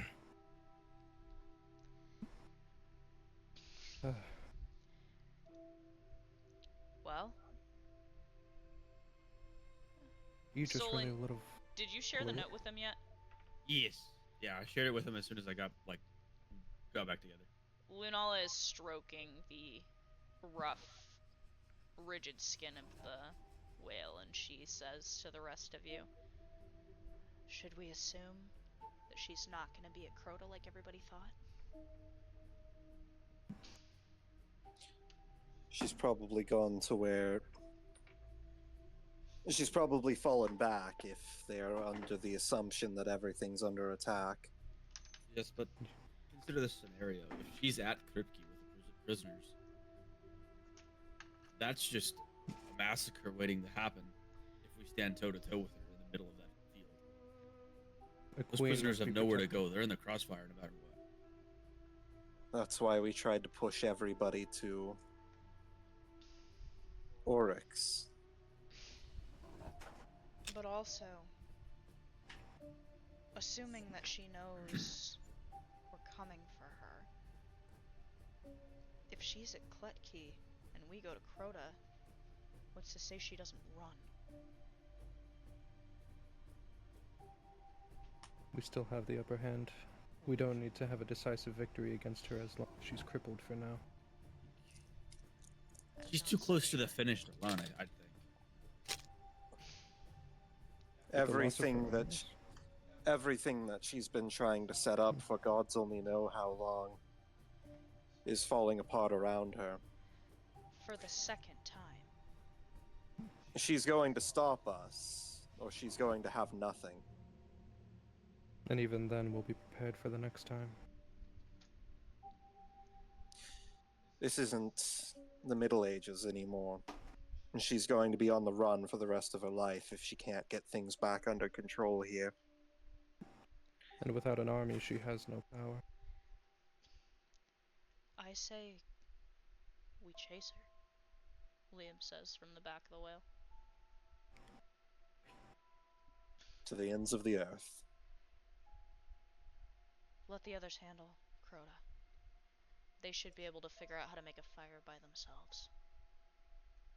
Brian is gonna pull his possum out and start getting bottles of wine out. Yeah, that statement in no context. That episode no. of Chowder where they're like having a picnic on the dude's stomach. I acquire the wine from my possum. This is literally just Flapjack.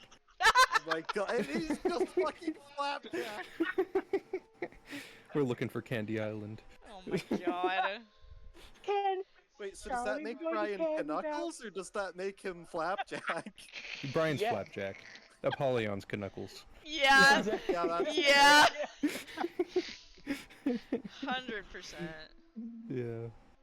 No, Brian just starts passing out bottles of wine, and he says, "Still got a while. Let's say we level up, live it up for a little bit." He did that part in character too. Did that part. Bro's Have you drunk, already been not drinking? talking. Amani says, looking at you. I He's a pirate. No idea He's always what you drinking. talking about. When is he sober? God. This is a good question. As the whale turns facing towards the ocean and towards the massive structure beside it, you guys moving kind of parallel with the edge of the storm now.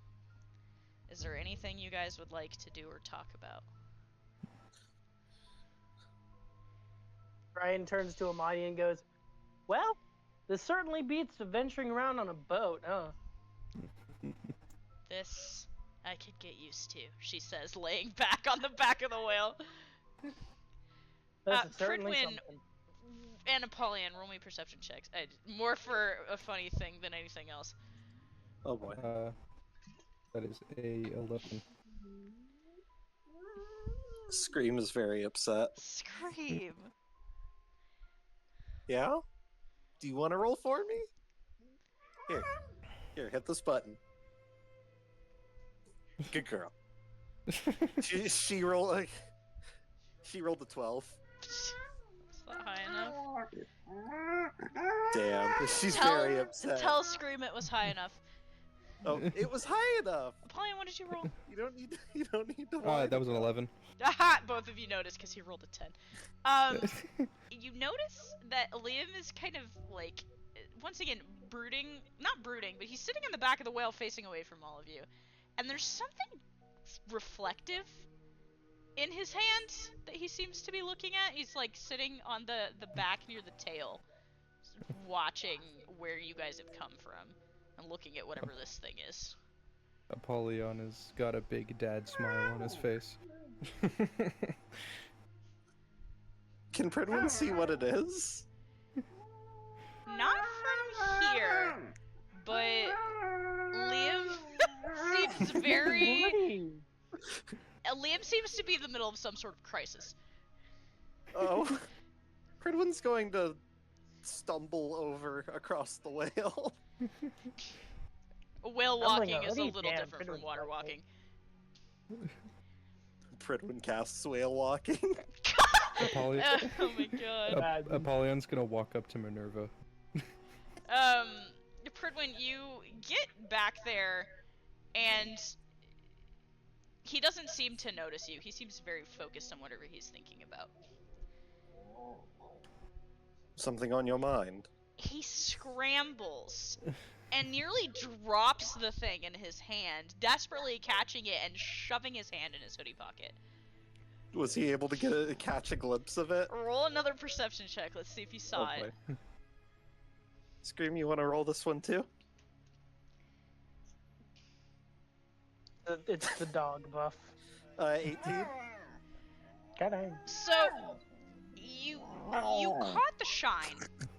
That 18. You caught the shine, and you think you make out metal. And something strikes you as interesting as you're trying to ascertain what he might be holding. Mm-hmm. There are two people that you did not see grab anything from the table at the time. Mm-hmm. One of them was Liam and Minerva, and the other was Katya.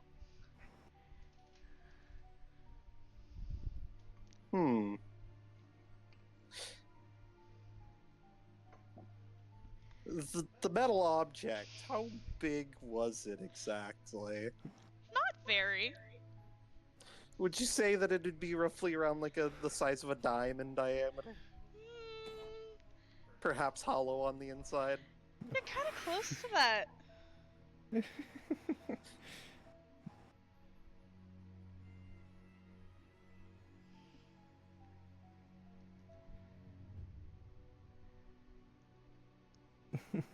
What do you want? He says, looking at you. Just a long silent stare. Fredwin looks like he's calculating. Like he's trying to think of it, like he's processing.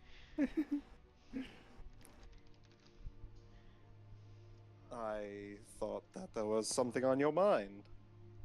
You seemed in rather deep contemplation about something. No, why would I? What would I? He does that thing where he like tries to lean back and then realizes there's not a wall, and he like staggers and sits up and looks around. Why would I be thinking about anything at all? I like to imagine Liam sees Apollyon behind Pridwin, like far behind Pridwin, just smiling. Pridwin. Liam is scowling at Apollyon. Pridwin sits down gonna next walk to over Liam to and pats. Apollyon and just be like, "What did you give him?" Apollyon places the back of his hand on, on Brian's chest to, like, get him to stay away. He says, "Don't worry about it." Pridwin sits down next to Liam and pats his shoulder and says, "You know, it shouldn't be me you're worried about." What is that supposed to mean? If you're planning on marrying her, the twins are gonna have to approve. He like literally chokes on the air that he's inhaling when you say that, and like doubles over coughing. Apollyon beside you, whatever conversation you're having, Minerva pauses and like leans around you to look in confusion toward the tail of the whale. Apollyon blocks her, turns around, and he says, "You love him, right?" Who, that idiot? Obviously. Good. Why? Just wondering. Just Nolan in the background with a thing of vodka. Like, why? Brian this? Yes. Brian's gonna just take more alcohol. He's not drunk enough for this shit. Apollyon looks to Minerva and he says, "Spend some time with him. We don't know if we're going to die horribly in this mission." Gee, thanks. Oh, and also, Jesus, looking at you. Also, don't look in his pocket. He'll show you whatever's in there later. That sounds. Is that so supposed awful. to be some dirty joke? She says, scowling. He'll be excited to see you. He walks away. She just puts her face in her hands. The most Apollyon conversation of all time. Oh my god. Oh god. Irony. I cannot believe I just witnessed all of that. Okay. That is a trip. Oh. Pridwin continues. Besides, you have my full support. Liam peers up at you, like squinting at you, because he does not believe you.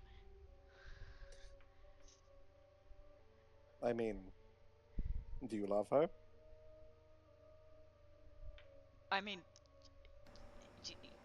yeah, obviously, he says under his breath. Pridwin Of course I do. Pridwin leans in uncomfortably close, more than anything. He Liam secretly has the uncharacteristically gets very serious. Like, he often has a serious look on his face, but it's sarcastic.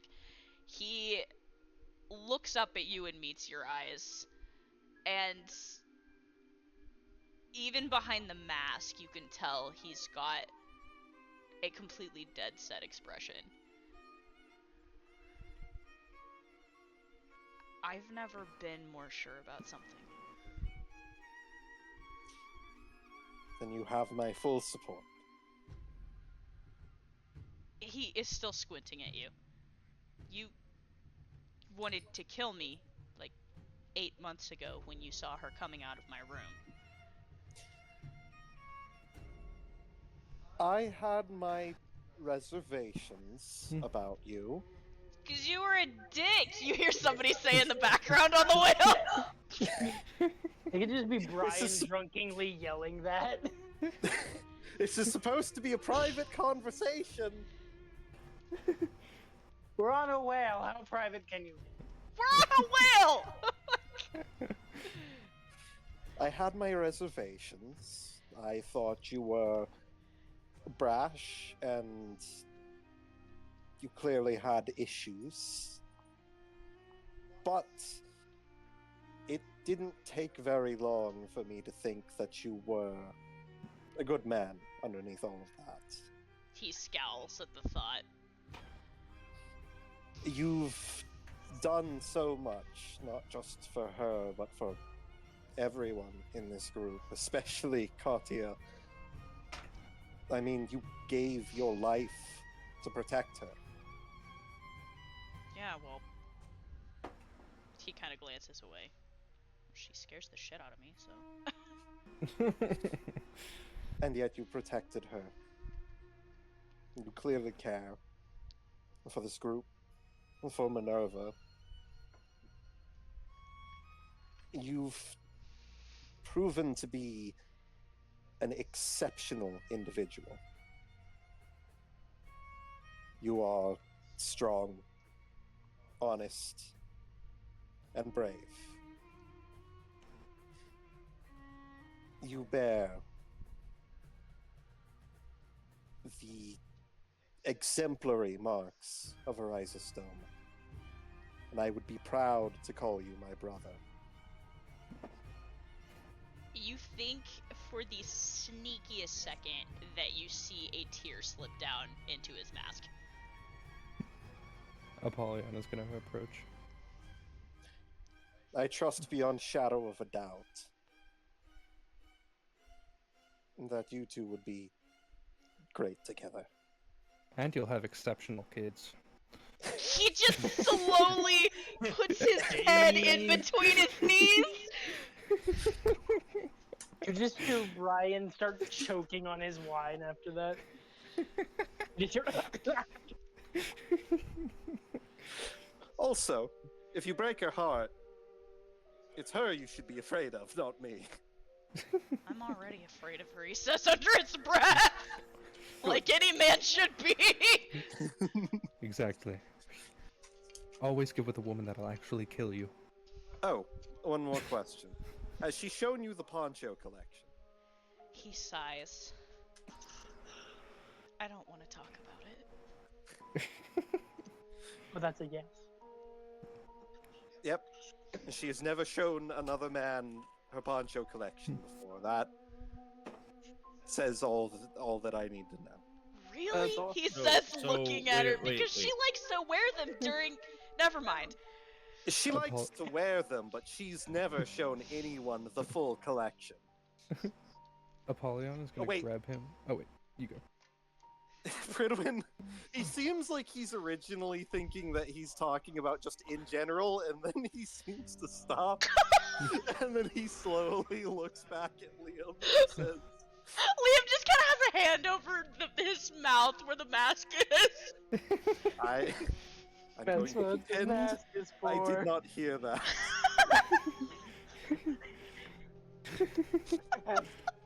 Apollyon Yeah. is going to kneel down to Liam, grab him by his collar and lift him up, set him down gently, and he's gonna brush him off, put his hands on his shoulders, and be like, "Are you ready?"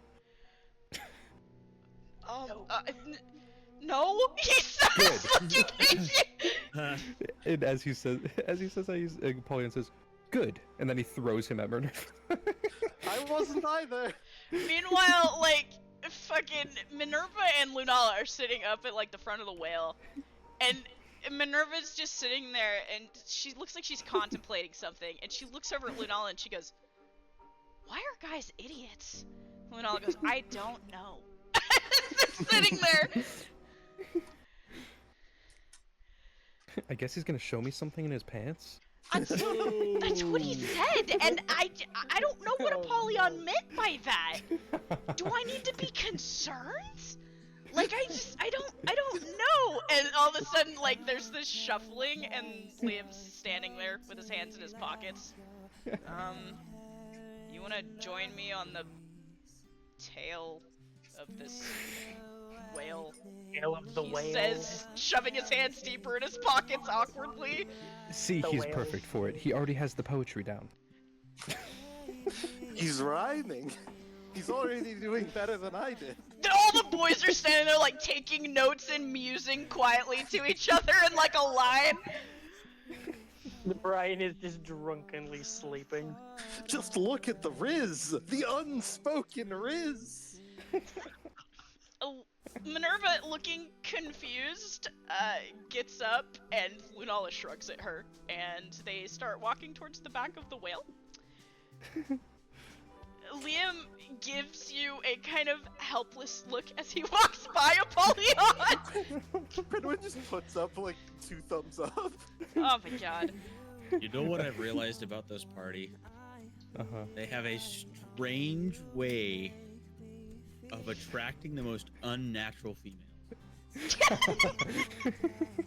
I feel like Solon is saying that out loud!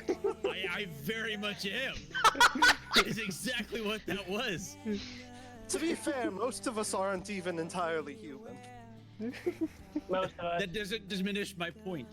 I'm absolutely not human. We have a celestial god, a preteen that can literally use her bare fist to go through a brick wall and bird people. Oh, don't forget, Apollyon transforms into Yell. And then whatever that is. And then we just have us. Basically, I feel like there's something wrong with that. Amani, you know? under her breath, is like, I would like to think I am somewhat normal, under her breath. If you're with us, We're you're the not. most normal ones here. If you're with Everyone us, else is there's something else. wrong We're with just you. human. It could be daddy issues. It could be your entire family was murdered. Who knows? Oh, remember that my makes sense. family. She says.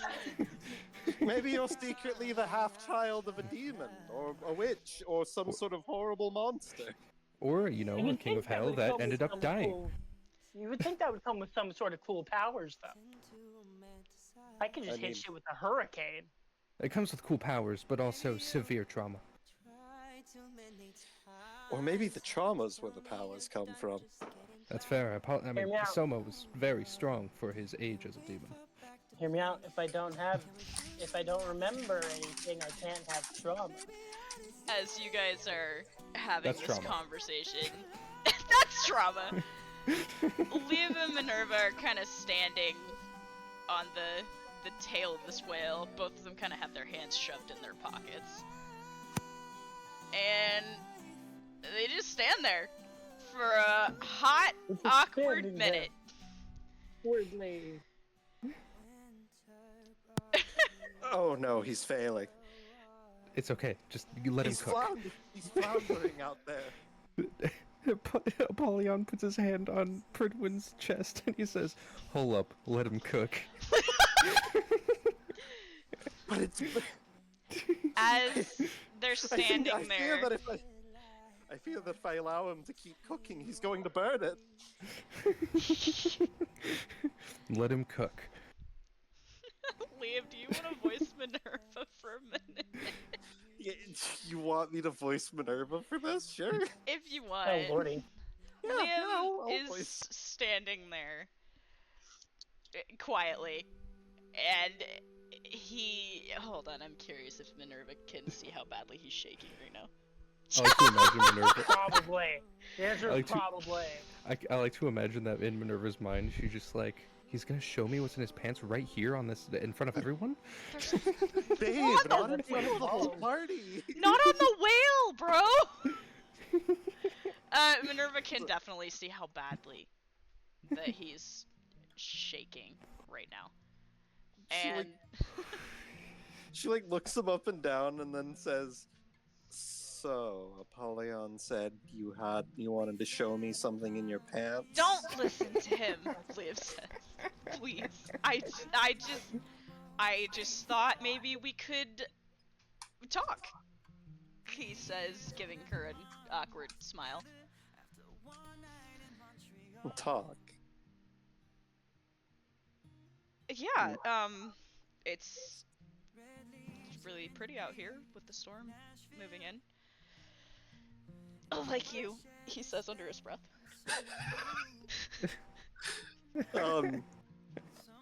Is Minerva wearing her mask right now? Yes. Visible blush underneath the mask. Liam Is this a mask? Could sighs, it be and visible?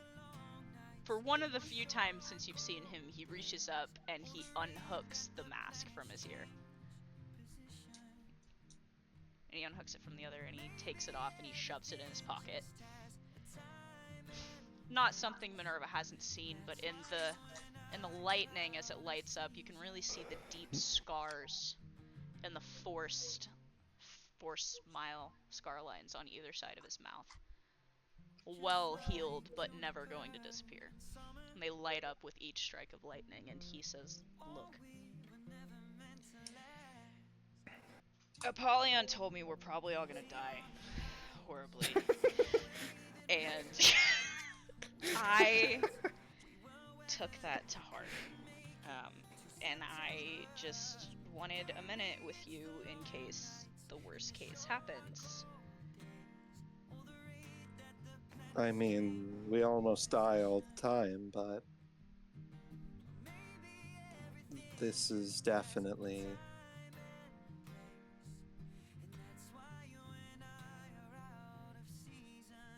I would like to spend as much time with you as I can before all of this. And after? And after. Like, a long time after? Forever after? Does Apollyon actually say that? Yes. Ryan's gonna rub the bridge of his nose and just fucking say, "Just stop beating around the bush!" Show her what's in your pants. Shut up! He says over his shoulder! Fredwin smacks Apollyon upside the head. Whip it out.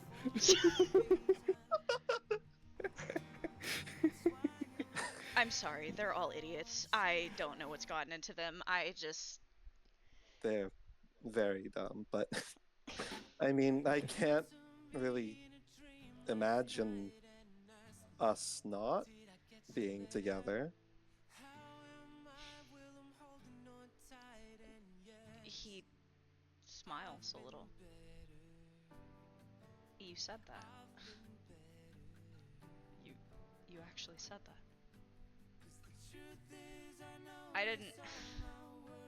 I'm not good at this whole having people around me all the time thing. I was a solo fighter for a reason. Everybody at the school hated me. You know that, right? I heard about it. I've dabbled in being a bastard. More than dabbled. But... And then I met Katya. And... Don't forget Soma. It gave me... a priority that seemed bigger than myself. And I didn't know how to handle that. So she beat the shit out of me until it made sense. And that's okay. But then I went with you guys, and I met Predwin, and I met you. And you didn't have to beat the shit out of me for it to make sense. Does that make sense? Yeah. I don't want that to stop making sense, Minerva.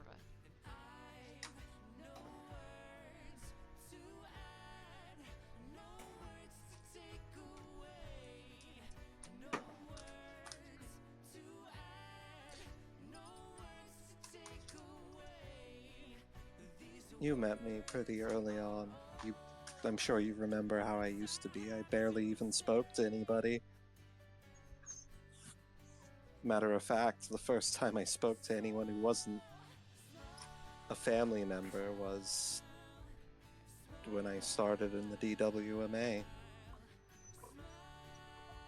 when I met you and the others.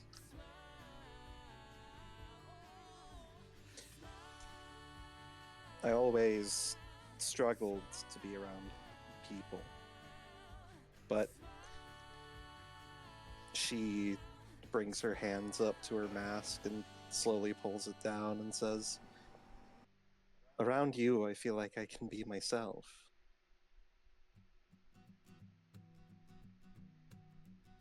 I feel right.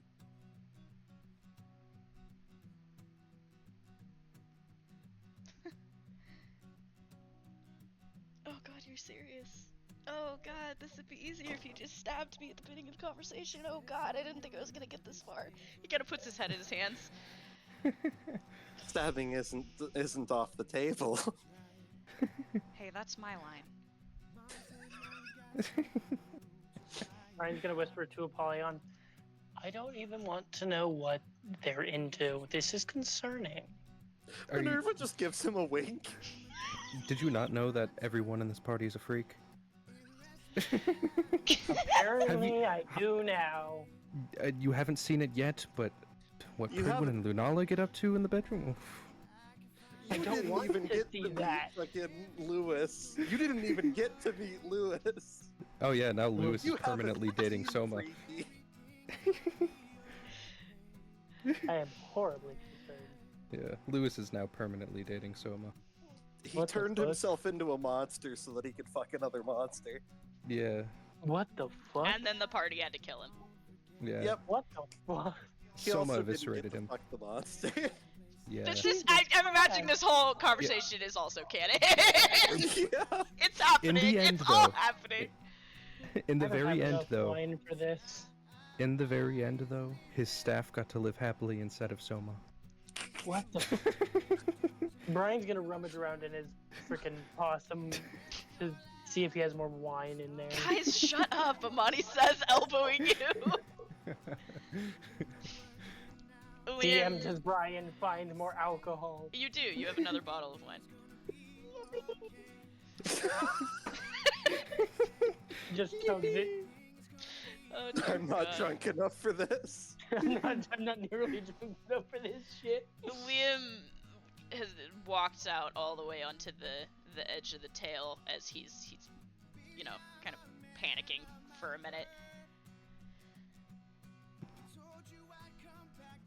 And he turns around and he kind of looks at her. Pull it out. Just whip it out. It's a shower, not a grower. I just,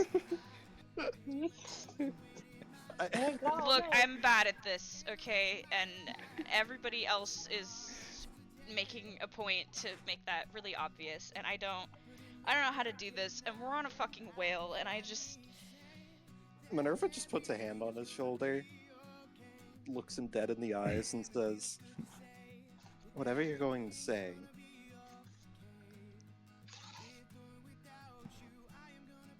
just say it. You've got this."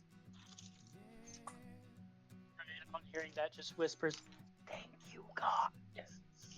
Liam reaches into his pocket, fumbles with something for a moment, and then pulls it out and kind of holding it tight in his hand, panics for a minute, and the whale shifts her tail, and he actually stumbles and falls like flat on his face for a minute.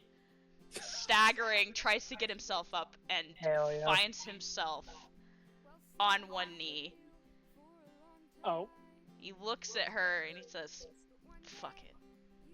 Minerva, just marry me, please." And he holds the ring out to her. She looks down at it in kind of like a stunned silence, her eyes wide. And then she looks back at him and she says, "Do I even need to say yes?" "It would be nice," he says nervously. She immediately like pulls him into a hug, like gets down on the ground with him and hugs him and says, "Yes."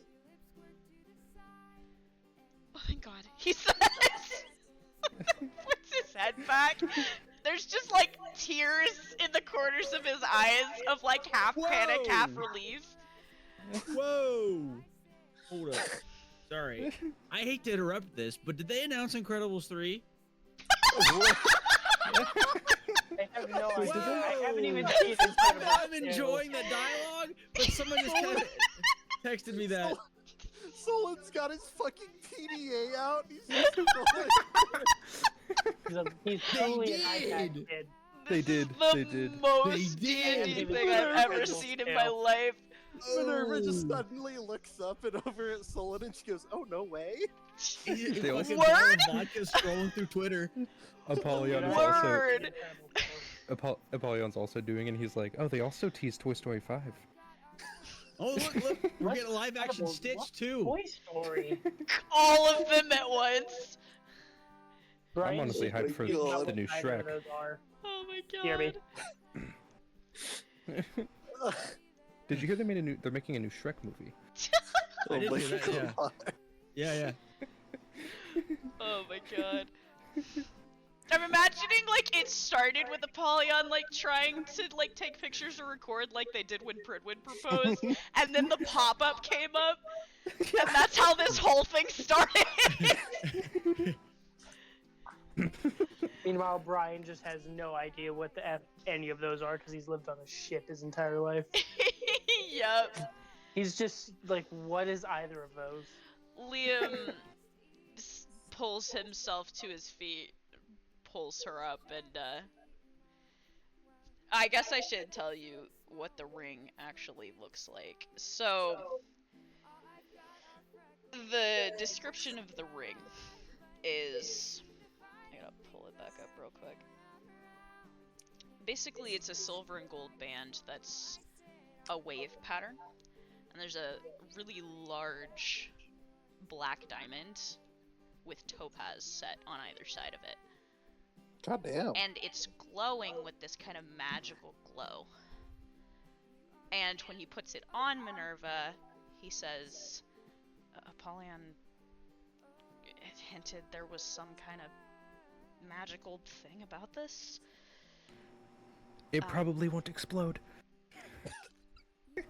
Hopefully it's not bad coming from him, he says awkwardly.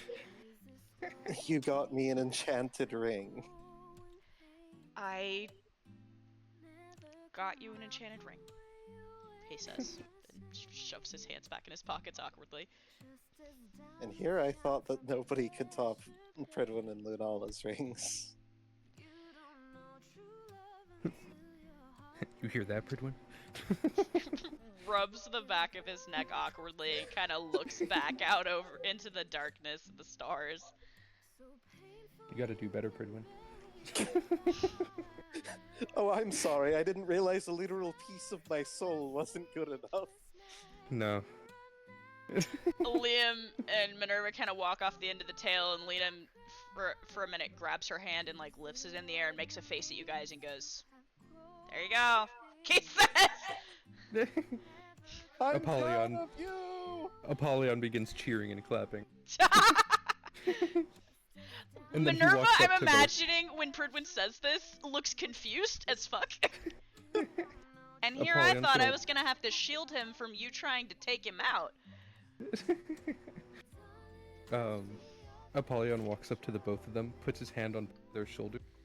Great, you guys are engaged. Now, are you ready to possibly die? Well, dying would be more merciful than having all of you witness that. My one solace is that the rest of the world will never know how awkward that was. No, I'm gonna tell everyone. It's like already posted on Soul's book. Apollyon recorded the whole thing. Yeah. No, he says, putting his face in his hands. I posted on Lewis's account. I know he's dead, but I keep it active in honor. Even though I knew him for like 3 days. It's already got like 100,000 plus views. Like it's just like stacking up at the DWMA website. Oh yeah, no, this is doing great numbers. It's fucking viral as shit. People are like, is that a fucking whale they're on? Question mark. Nobody knows what's going on. The ad revenue's gonna be crazy. Apollyon also posted a selfie of like he did a selfie with like a peace sign. He says, "Bow to kill a witch." Yeah. So you're all standing awkwardly on the back of a whale. Is there anything anybody else would like to do before you get to the looming shadow that is very rapidly approaching? I'll be right back, but Pridwin's probably gonna talk with Lunala. Okay. Well, somebody else Apollyon- do something. Yeah, Apollyon has his arm around Liam and sort of giving him like the bro punch. Liam very quickly grabs his mask out of his pocket and puts it back on his face and just kind of tucks his head down. Selfie? God, no, he says. Great, he takes one anyway. You know, this social media thing's crazy. We finally got service again. Most unfortunate part of this trip yet, he says to that comment. Well, I'll post selfies with the witch's head later. My real fear here is that, the twins are going to, I don't know, flay me and make a coat out of my body? Nah, you don't have to worry about that. They'll probably atomize you first. That's true. I just hope I can't feel it. Let's hope. Demons are more for the torture thing. Witches, they like to get the job done. But you will feel it in the afterlife. Oh my god. Yeah. Pridwin, like, as he's passing by Liam, he says, "You know, they used to stand next to each other silently at the end of hallways in the castle, like the children from The Shining. They did that to scare our No, father. they didn't. If they do that to you, I recommend you run." Oh, well, yeah. I'm gonna lose internet here. I'm going home. I'm off work. Perdman, did you want to say something to Lunala before you guys get there? Yeah.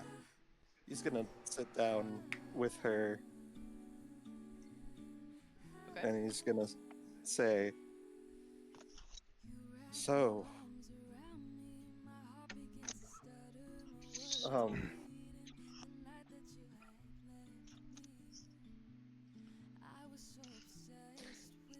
I'm terrified." She smiles a little. Good. That means you feel something. Damn, they're freaks. I feel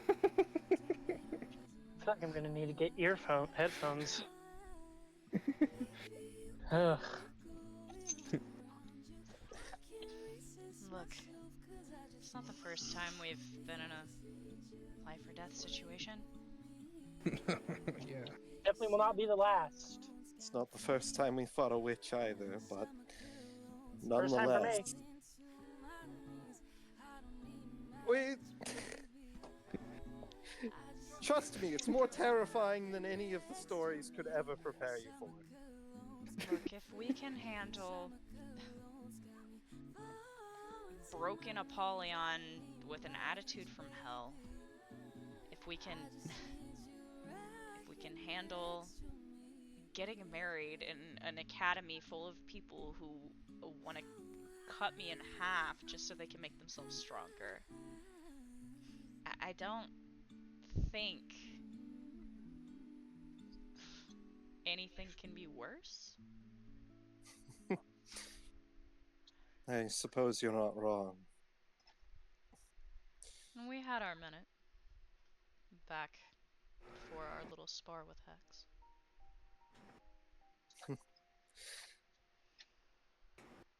Scared as I am, I'm still hopeful.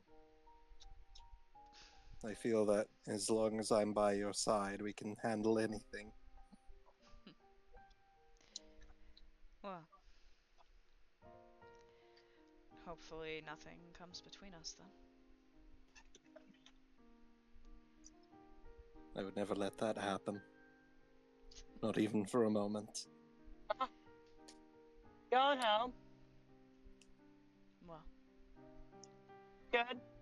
was there anything else that you're worried about? Yeah. I can see shit. Right? It's Dying in crazy. the background. Yeah. Oh god, I'm not muted, am I? Talking to my dad, sorry. Good job. Incredible. Well, if there's anything you want to say, you'd better say it now. After all, Apollyon thinks we're all gonna die. I love you. I love you more. Not possible. Sorry about that. She leans her head on your shoulder. It's a full moon. I have a good feeling about this. Good luck. And you.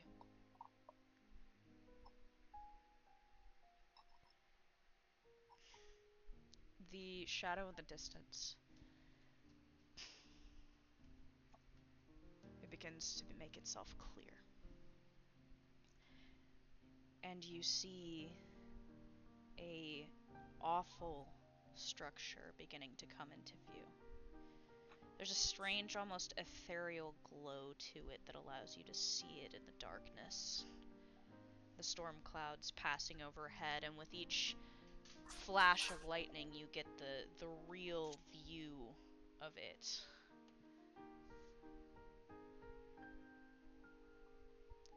This horrifying, nonsensical hive.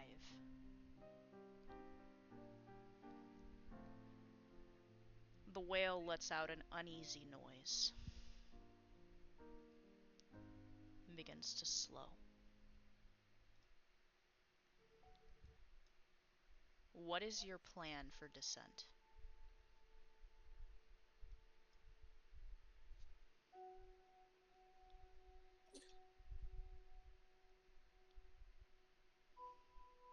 If the attack happens, then I think we can just get as close in as possible and then push our way through. So we just go in one of these holes, Lunala says, looking unsure. I mean, these things could lead anywhere, right? There's got to be some way that we can find her.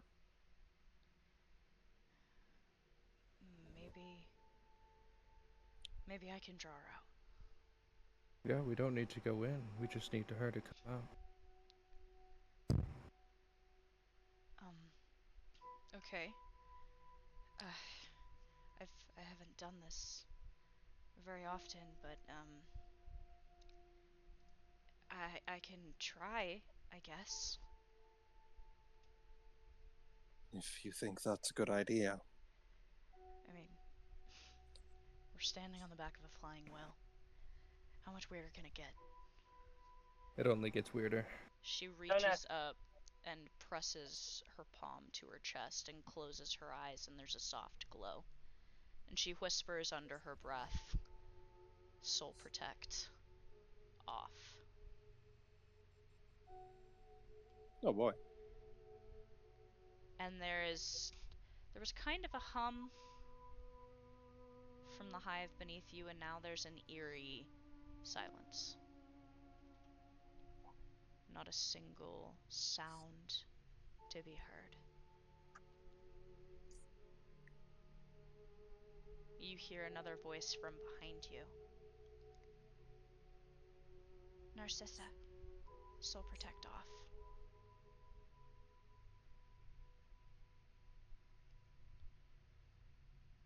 Katya steps up next to Lunala. Looks up at her and nods. That eerie silence is there again for a moment, and then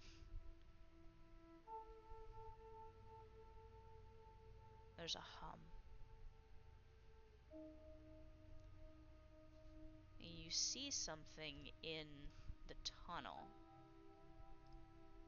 coming towards you. Would you like to roll perception? Sure. Yeah. Also, as Sure, this is if happening, someone wants to roll for me. Natural 20. Yeah, I'll roll for you. Okay, so 19 for Apollyon, 16 for Okay. All of you have passed. What is coming out of the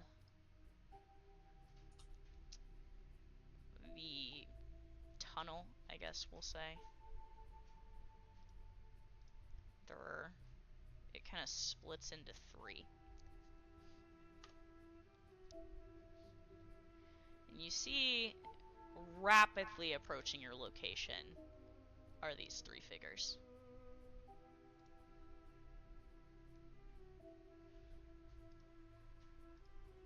Pridwin, Lunala says under her breath.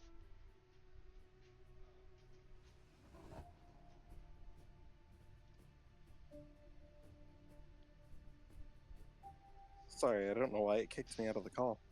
Oh. Pridwin says yes.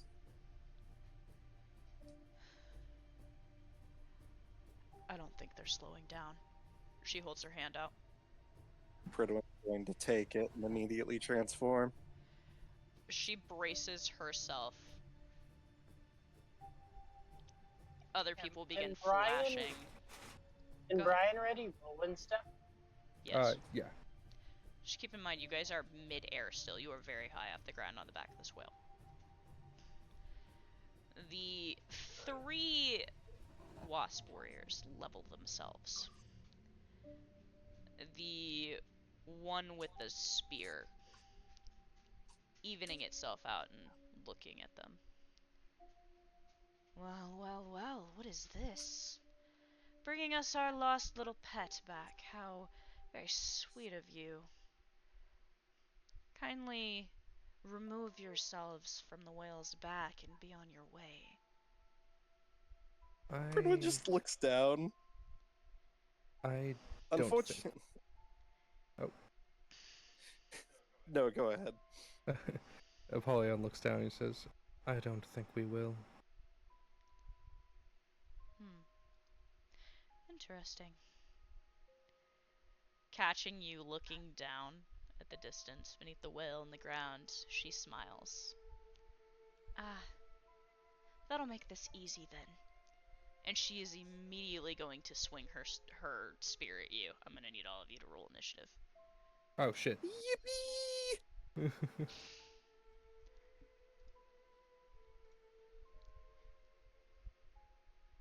I rolled for Brian as well.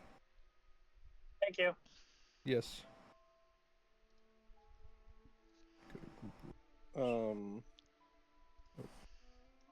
I just put it in. It's the most recent one.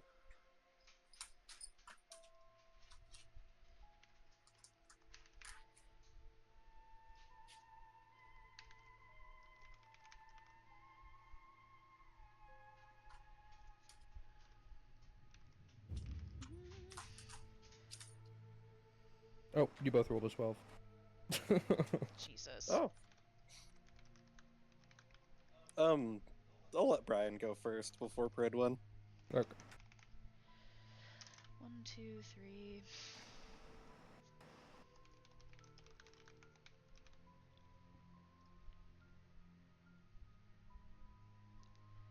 I'm trying to make sure I have everybody. Hold on. Polyon, Pridden, Lunala, Brian and Amani, Minerva and Liam, Katya, 1, 2, and 3. Am I missing somebody? Solon. Solon? Okay, and then you guys just rolled a 12, a 14. Brian also rolled a 12. I gotta make some rolls, hold on. A lot of 12s right now. Yeah. No, like, I also rolled 12s for people. Oh. Damn. Yeah. Oh boy. That's the 12. Do you want me to do you want me and Brian to do tiebreaker rolls real quick? I mean, if you were gonna let Brian go first, then I will probably. Do they just go behind us?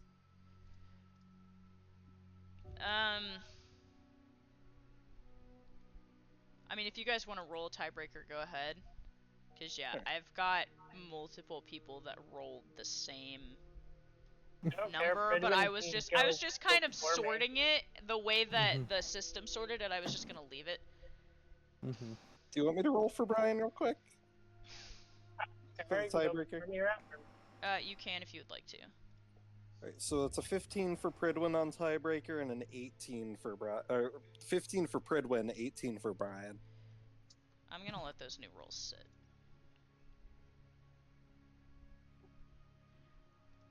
Interesting. Oh, hold on a second. Oh? Don't worry about it. It's fine. Totally fine. No questions asked. It's totally fine. Okay. So I have the turn order all set up here. So the very first thing that is going to happen is the massive bug with the shield. He is going to, in the same motion as the girl with the spear is moving, he is going to immediately charge at some of you on the back of the whale. I'm gonna have to make some dodge rolls for some people. Stand by. Oh boy. Ah, yeah, that went about as well as I expected it to. Fuck. Okay. Here's what happens. He goes in, initially aiming for Liam and Minerva. Minerva is able to move. Liam is starting to move out of the way when the shield catches the edge of Katya's shoulder. It is a split second, Pridwin, where you turn your head and see Katya mid-air, almost frozen in place for a moment as she is knocked completely off of her footing, and then she begins to fall. Oh. Liam just shouts, "Fuck!" and without thinking, darts over the edge after her. Oh. Oh, Is he off the whale right now? Yeah. Fuck. How high are we? So you guys are over the hive structure. You're way off the ground, but you're over it. So all you can see is, like, Katya falling and Liam, like, falling behind her towards one of the holes of the hive. Ooh. How far are they from me? Very. At this point. How many feet? I would say probably 45. 45?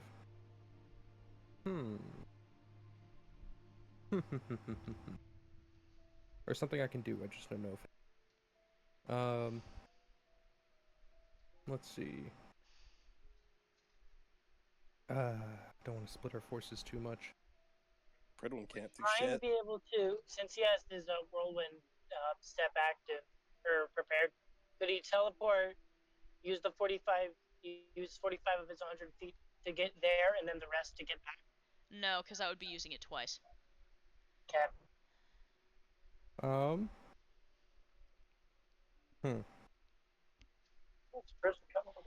And technically, it's Solon's turn next. Shit. I will tell Okay. you, for your own sanity, this fall will not kill them. Okay. Okay. If that helps you. Yeah. This fall will not kill them. Yeah. After knocking both of them off the back of the whale, he turns with his shield and immediately goes to slam it into Solon's face. I am gonna have Solon roll. Since he's gone. Solon passed his check. Okay. Solon manages to use Xavier to block it. Solon is then going to attempt to shove him off of the thing. LOL. Yeah, that didn't go very well. Solon is now also falling. Oh, Are cool. you fucking kidding me? Nope. Great, we He got a critted. TPK right off rip. He critted. Yeah. Brian. 3 of your party Hi. members just got thrown off the back of this whale. Brian is gonna look over the edge of the whale and cast Blessing of the Storm, I believe it is, the thing that lets someone be able to fly for a little bit. Mm-hmm. He's gonna cast that on was it Liam and Katya that fell? Liam, Katya, He's and gonna cast Solon it are on all off the Liam. side of the whale. But if He's at gonna least one cast of them's it on flying, Liam. they might be able to catch the other. True. You cast it on Liam? He's gonna cast it. Yeah. There is a swoosh sound from somewhere underneath of you. Pridwin. The one with the spear is trying to hit you with the spear. Go ahead and roll a dodge for you and Lunala. Sure thing. Or a counter. Wait. Apollyon rolled a 14. Didn't he have higher than? Yeah. So the way that the turn order at the start of turn was, Shield Boy had a 19, Cat had a 19, Solon had an 18, Brian and Amani are at 18, Spear Girl has a 16, Prit has 15, Apollyon has 14, Minnie and Liam have 13, and the third girl with the double swords, Wasp Warrior, is in last place. Oh, I thought Pridwin did tiebreaker rules. Never mind. Yeah, I did. Hmm. I thought that like most of them rolled 12s. Oh yeah. Do I need to reorder it? I mean, they were tiebreaker rolls. Maybe I wrote down what your tiebreakers were instead of your... Yeah, because we rolled me and Brian Here, hold rolled on. 12.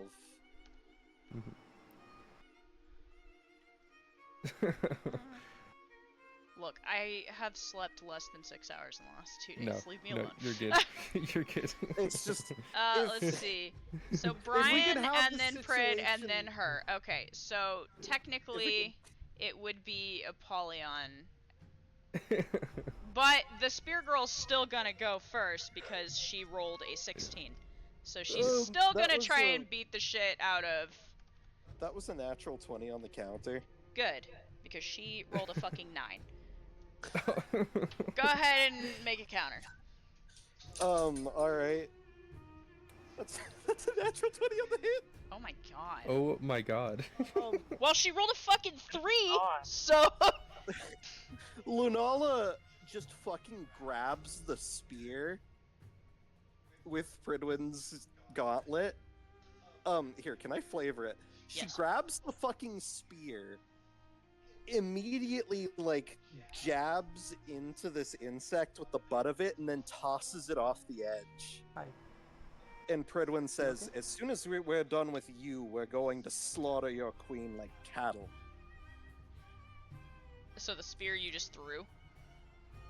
Yeah. Okay. Immediately just sent it careening off the edge. Nice. So she's unarmed. Apollyon. All right. Apollyon is going to. Oh, do I roll damage for the hit? Sorry, I totally forgot. Sorry. I thought you were just taking the spear for some reason in my brain. Nah. If you want, because it was a crit, I was gonna ask if I could also take the spear as part of the damage, but if you want to make me choose, I'd probably take the spear. I mean, I was thinking that's how it was gonna be. You were just taking the spear for the counter, so... Actually, I'll probably do damage. So basically, she wrenches the spear out of this insect's hands, jabs it straight back into her, and then leaves it there. Okay, roll your damage. Oh, that's gonna hurt. Oh, that's gonna hurt. Oh. Is this critical damage? Yes. Oh, this is gonna hurt.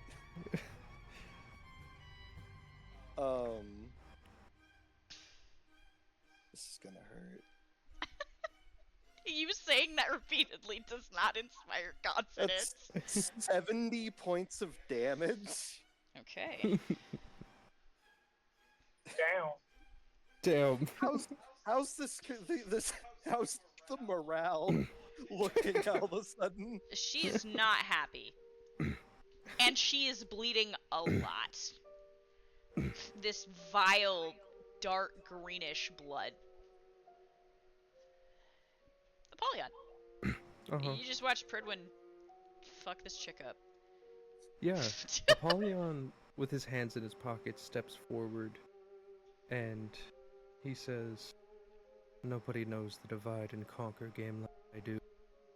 And he looks at the one with the shield. I'm gonna use Decree. Okay. So he's got to make a wisdom saving throw real quick. Okay, I can do that.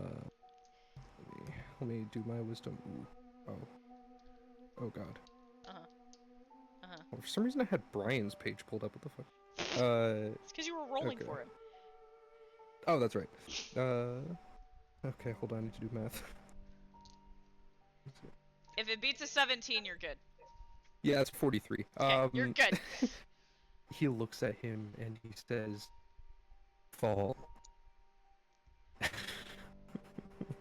Really just breaking out the fucking Lich King on us, Jesus Christ. With this shaking movement, the bee seems to lock up. And then he just tilts backward and drops off the edge of the well. Minerva and Liam. Well, Minerva's by herself at this point and she's freaking the fuck out. But, like, reserved. She's freaking the fuck out internally. But she is reserved.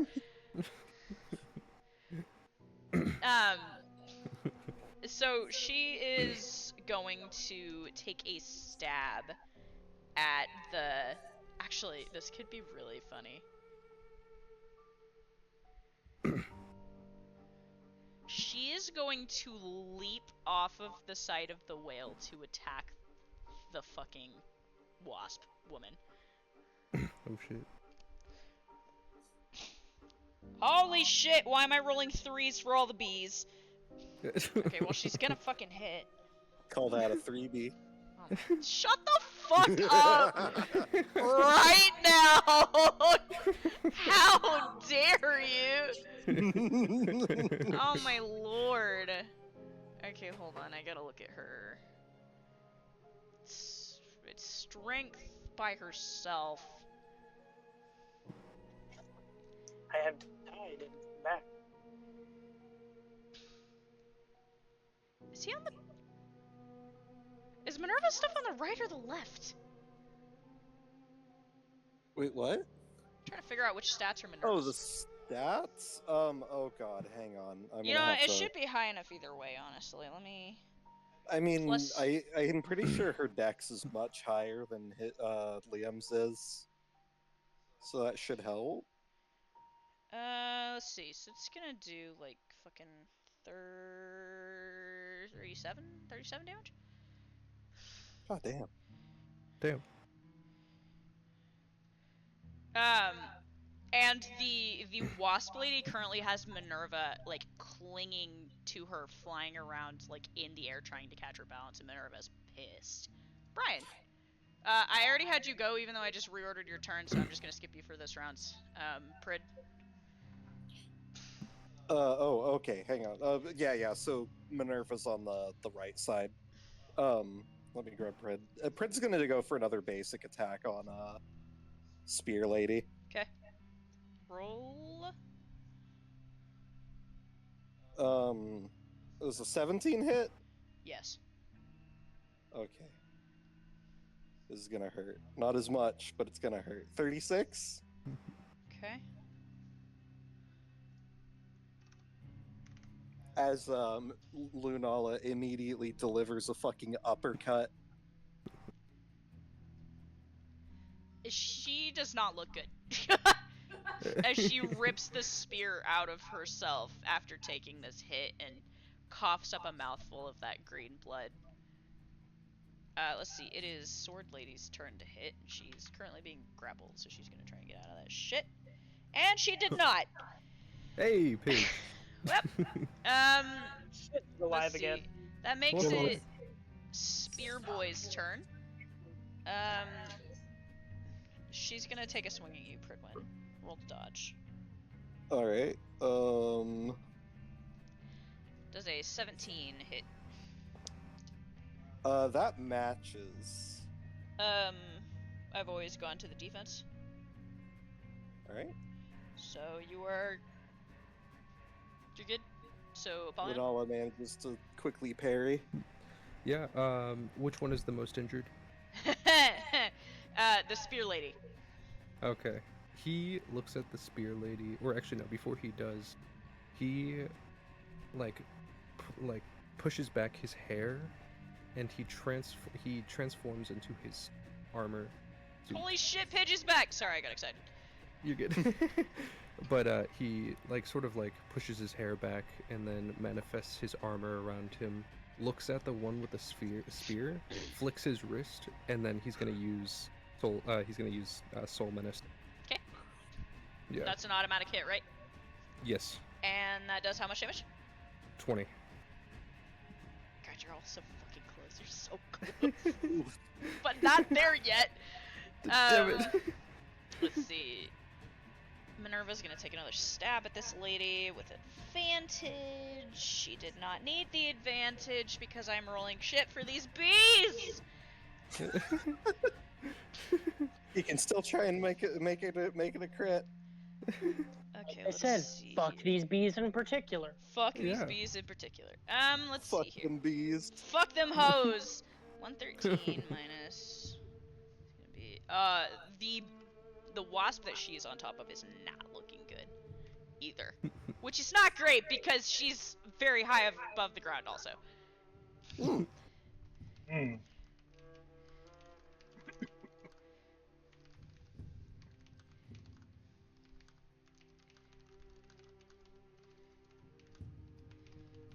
Okay, sorry. That means it's Brian's turn. Brian? Fuck these bees. I'm gonna use Solar Ray. Hit him. Hit him! Okay, let me roll. Watch, this is gonna be the one where you roll high, isn't it? Rolled a 19. Gonna hit. Okay. Then it's a D12, right? I don't have my sheet pulled up. Hold on. D12 and then 1D6. Are you using base level Solar Ray? No, I use Proficient Solar Ray. So I shoot 4 beams.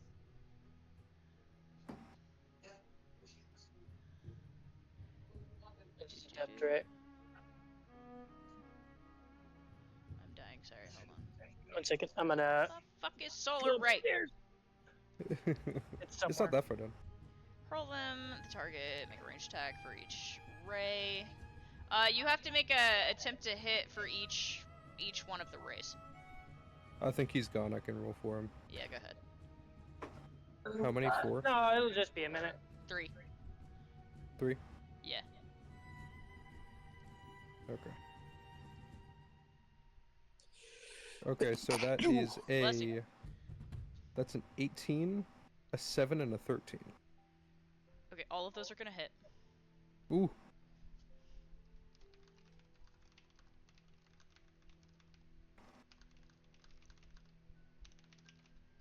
I'm alive again. Okay, Yes. you're gonna roll damage for all of your rays, because all 3 of them are gonna hit. So it's gonna Okay. be 1d12 for each ray, so I need 3 d12s. 3 D12s, okay. 11. 9, so 20. 24. 24 damage total. Yar. Brian, how do you want to do this? Oh, so I'm just killing a thing? Okay, you see as Brian's sword glows red and just 3 insanely hot beams of fire shoot out of it. And one of them, I don't know which one is dying, but The whichever one spear. it strikes just incinerates. Yeah. It just So burnt to an ash and gone. it basically plays out like Lunala does this uppercut, and she backs up in the air and rips the spear out and gets ready to attack, and then she just disintegrates into ash. It's kind of like Hang on, I've got Thanos it. snap. I've got it. Let me send the fucking. Let him Thanos cook. snap Let him her cook. ass. I have to hide my dice from my cat. Here we go.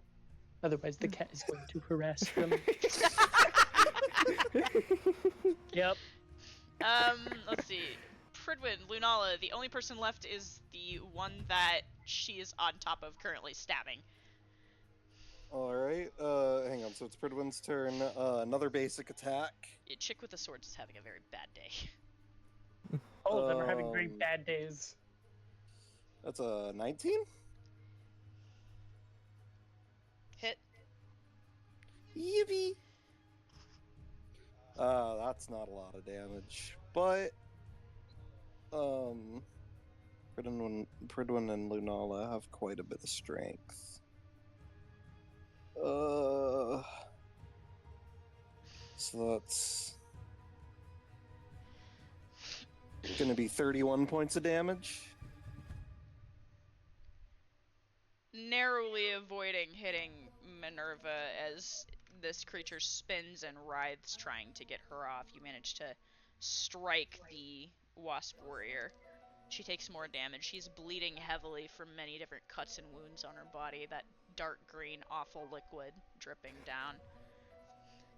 She is going to attempt to throw Minerva off again. Oh no. Oh, she rolled a nat one. No. Oh. Yeah. Close yourself up. Mr. Crab. Oh, Wing cramps happen to all. these dice. So And here's she what just happens. She's trying to spin and writhe and get Minerva off, and she actually manages to, like, shoulder her and turn away.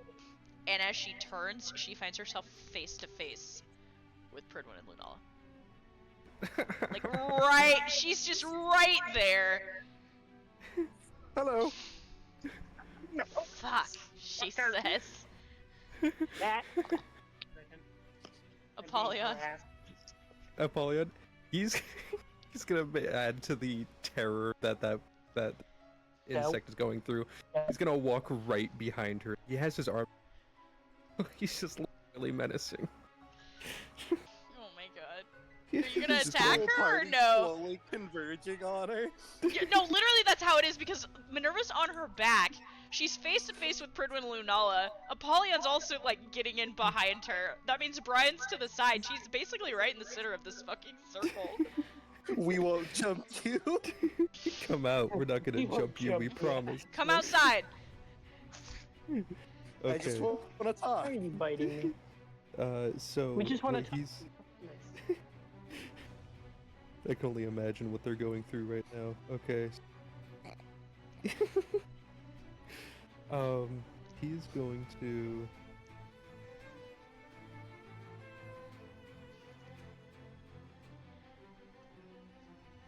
Wait, she says, holding up a hand. What? You want to know where the girl is, right? He does. I want to know where your queen is. Inside. I promise. Yeah? Apollyon? Has she gotten to a point where she doesn't want to... She doesn't want to fight. She doesn't want to be here. He's gonna grab her by the throat Oh no. Oh my god. and lift her up. You're going to come with us, and if you're lying, you're going to turn into a pile of ash. Oh, please. Then lead. She nods reluctantly. He lets her go. The bee staggers, her wings firing up, hovering in the air, wrapping an arm around her midsection where she's bleeding heavily from where Minerva has stabbed her multiple times. Mm-hmm. I'll guide you down. If you're telling the truth, you can live, and I'll even heal your wounds. Or he will. She nods a little. And if you're lying, well, you know. I'm not. She's here. She's not supposed to be. She was supposed to be at Crota. I'll follow. What the fuck are you doing? You watch as she flies forward and darts toward one of the tunnels, and thinking for a moment she's gonna try and elude you, and then she stops, looks back at you, reluctantly Apollyon. waits. Apollyon is going to, well, he can transform into a bird. I can just can I argue that, Yes. he can just manifest wings? Yeah, okay. Alright, so yeah, he flies over to where she is. Lunala directs the whale that way as well. She glances down at Pridwin on her arm. Where did they go? She's guiding the whale towards the wasp, but she's looking down below them. Can Pridwin see where they went? There's like 2 really large tunnel sections beneath you that they could have possibly fallen into. They might have fallen into one of the larger tunnels. I think we should go look for them. Apollyon can teleport. He can just follow her and see if she's telling the truth. Apollyon, does that work for you? Oh, he's gone. But yeah. Pridwin will say that through his inner link. Oh. He'll Yeah, explain through and then. Yeah. He doesn't say anything, but you get a feeling of acknowledgement. All You right. just get the We nod vibe. We should get everyone back together. She redirects the whale, and you guys go down. There's a chute going off to the left and a chute going off to the right. Which way you going? Oh God. Is he able to see any indication of like a trail? Perception check. Wait, didn't I make them allowed to fly? You did. 19. Okay, you can see there is damage to the tunnel on the left. They must have collided with this one. To the left, to the left, to the left. She directs the whale into the left chute. And you guys suddenly find yourselves, much like the room in the radio tower, you find yourselves in this eerie tunnel. And there's still a hum present, but it's odd. It's a lot quieter. You definitely tell that whatever shenanigans you pulled to get all of that army to go to Crota seems to have worked.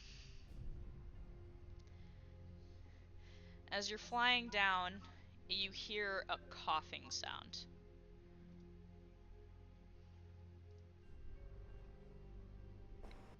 Are you guys all right? I am, you hear Liam saying. I'm not sure about Solon. Did you see where he went? It was between him and Kat. I made my choice.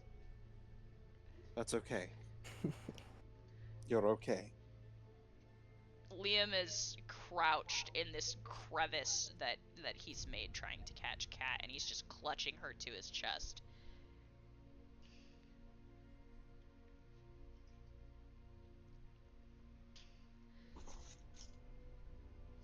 Come on, we need to find him.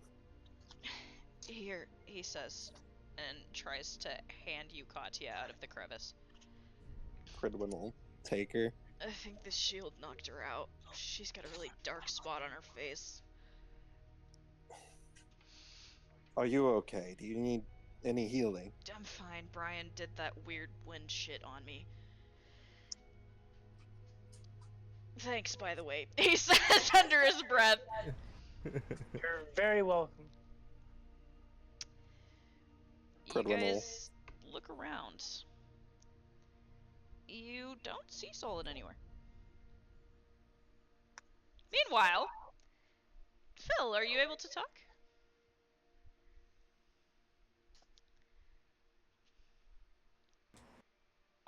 Just barely.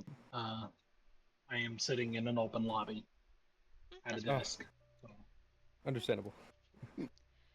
We'll see. We'll take it as it goes. Yeah. Phil, there's a very loud crashing sound, and all of a sudden, a body crashes through the ceiling. Solon is laying, ironically, on one of your work tables. He groans a little bit and pushes himself up. As he's pushing himself up, he gets a face full of stress ball. Just smack in the head. What the fuck? He says, like, moving it off of his face. Took you guys long enough? Solon looks confused and rubs his eyes. Holy shit. This is shortly before a soft humming sound comes from the hole he just careened through.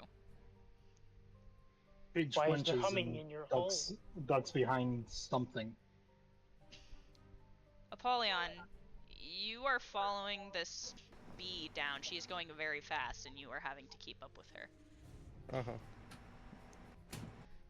I said I'd take you here first. I took you here first. See? She's fine. The wasp gestures inward, and you see Pidge cowering behind a desk. And Solon laying on what looks to be a dissection table.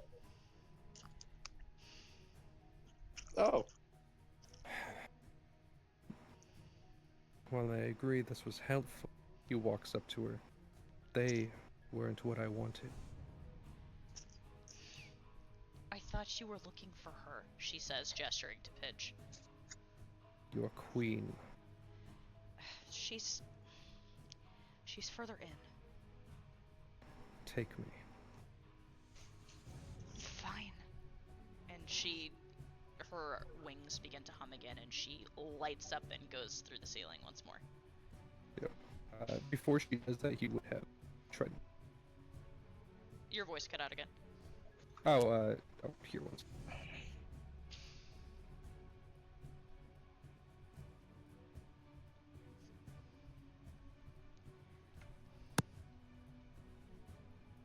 Can't believe he died again. Yep. There he is. Okay. So what I was saying is, before he follows, he would have tried waking them up. Solon is awake. He's just laying on the dissection table where he landed. Yeah. He's going to as you follow her out of the tunnel, Pridwin, you guys who are on the whale trying to locate Solon see the wasp warrior and a weird-looking fucking bird fly out of the tunnel and go in a different direction. Apollyon? He acknowledges you in the link, but he's still not saying anything. Apollyon, we should probably stick together. Apollyon just says word through the interlink and nothing else. He says there is this strange, really bright lighting coming from the hole, the unnatural looking hole that they just came out of.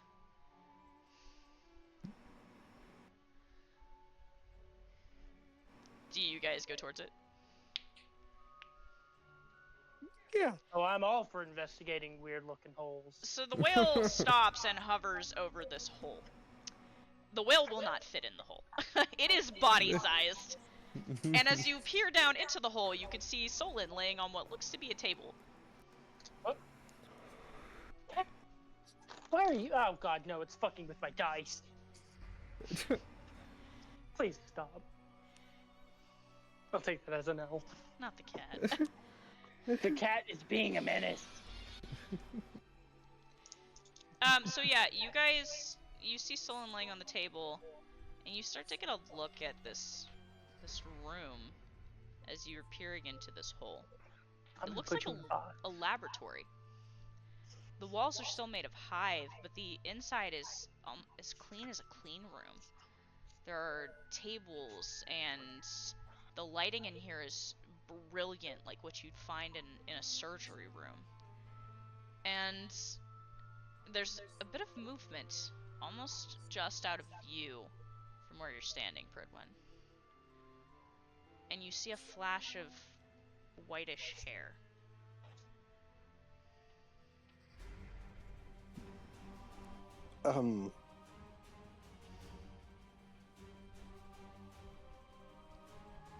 Hello? Out from the corner, another stress ball flies over. A stress misses. ball comes careening at you. Just bounces off of his helmet. Oh. He's going to approach. Are you going into the hole? Yeah. And you Oh yeah. hop down and thud to the ground with your heavy armor. Immediately roll me a perception check. Okay. Hang on, let me. 15?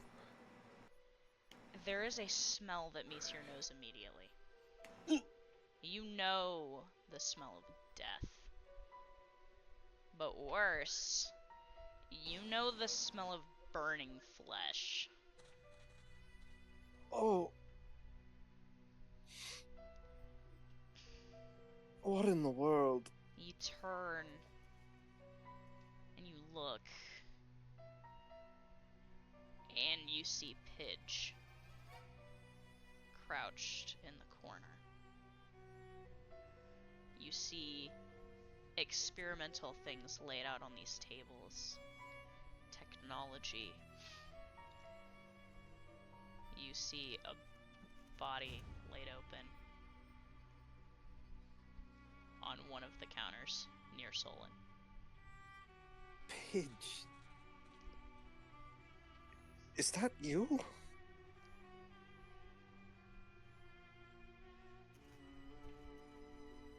Took you guys long enough. Sorry, I couldn't hear you. Took you guys long enough? Took you guys long enough. What the hell are you doing here?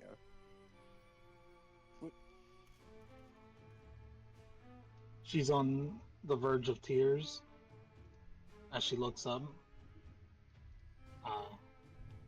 And I'm looking for answers. Just find them. And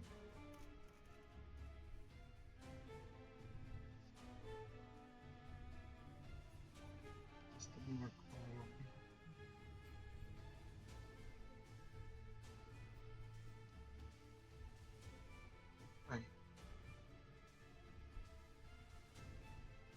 I think it's best you just see this.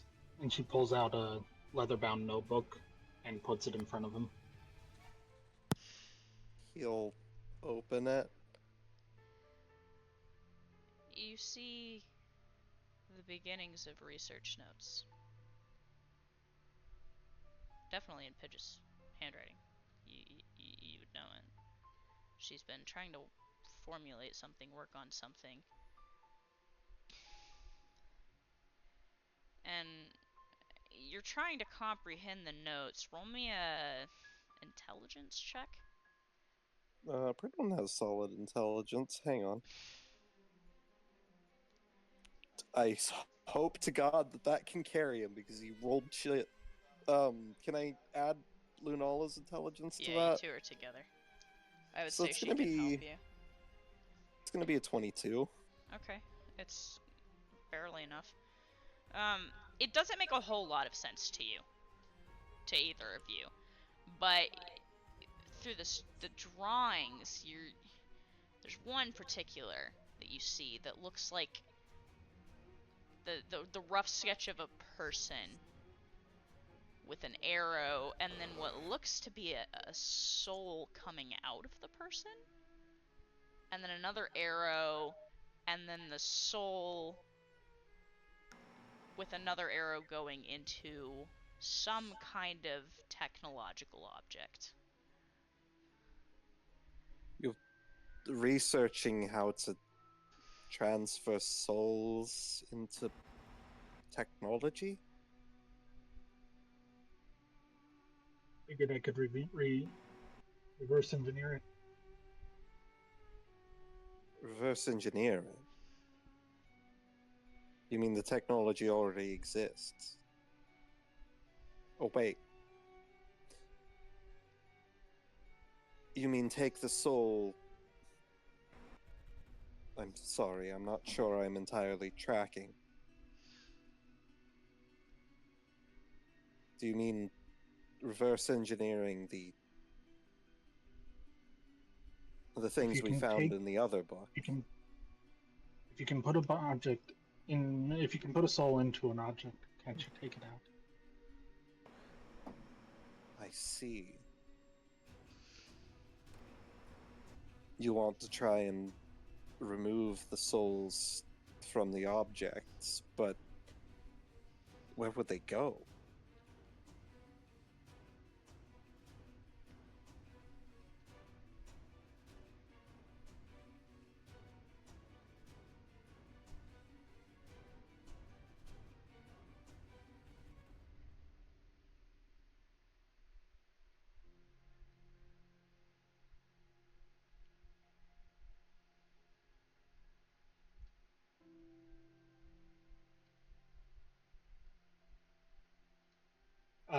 Paige is sitting there quietly thinking on it, but she doesn't want to say it exactly.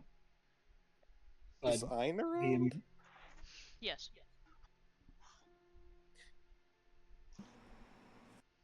Have you considered a mechanical analog to a body?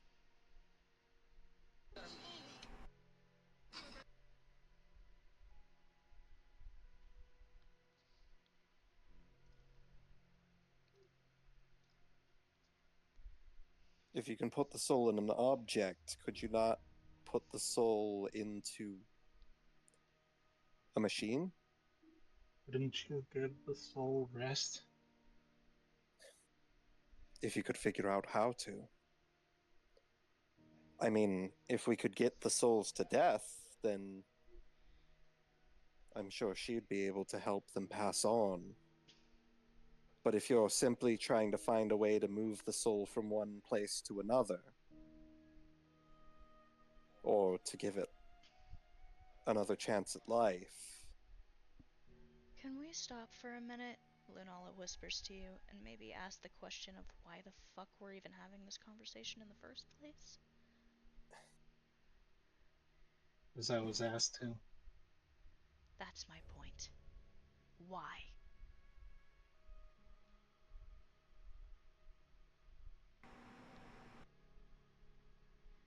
They wanted her wanted here. the same.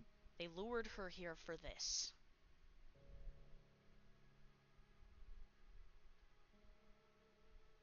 Do they have someone in something that they want to take out?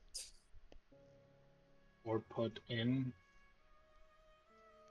Do they have something they want to put in? That's what they want. They want to put a soul into something. Paige nods. So they're trying to get you to They're trying to get you to recreate the original works from the old notebook. Yes. Why are you doing this for them?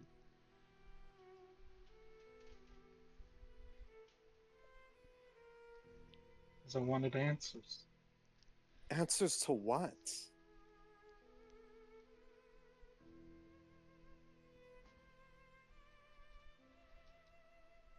I can't have a conversation with my mom or dad. Can't seek guidance. I have to rely on myself all the time.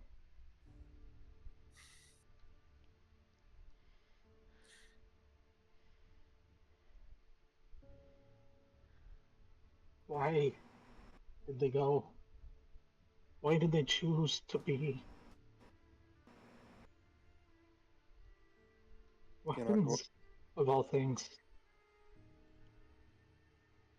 you're not going to find those answers here. Not with these people. They don't give a damn about answering those questions for you. What do you think I know already? Look at the notes. I only did it for 3 days. Pridwin. Those 3 Nala takes too whispers. much. She's flipping through the notebook. She's counting. Pridwin, she's tried with over 200 souls.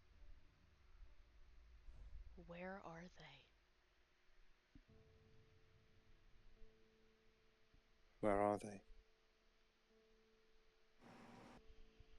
Hate to interrupt. Apollyon's currently chasing down the raid boss. Apollyon is currently continue. chasing down the raid boss. Yeah. Feel free to continue. I just thought I would mention that. Yeah. Pidge, where are they? What happened to them?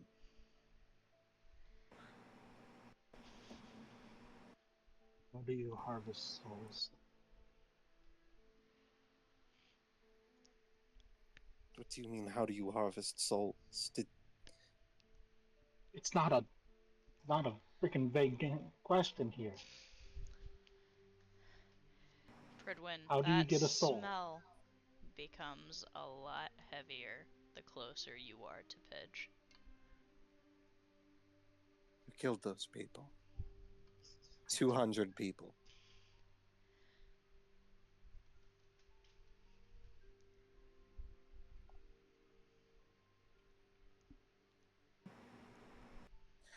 You killed 200 people to answer a question.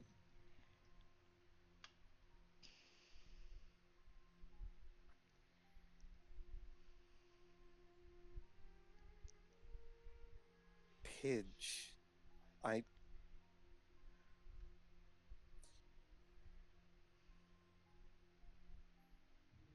have never been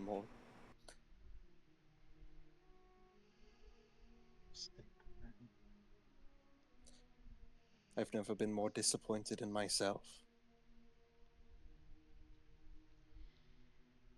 I don't have a D20. I'll roll for I you. got you. Huh? 17. Does a soft punch from Pidge, who doesn't have any strength, affect Fridwin at all? He's not gonna dodge. Not physically. Yeah. Emotionally, maybe.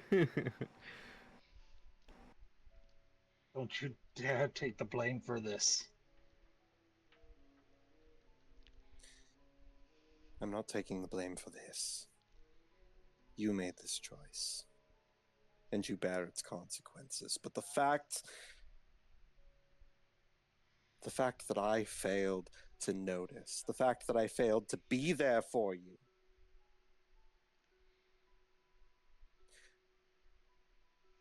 the fact that I let you down. I must have let you down in some way for you to have turned to this. To these monsters, to these actions.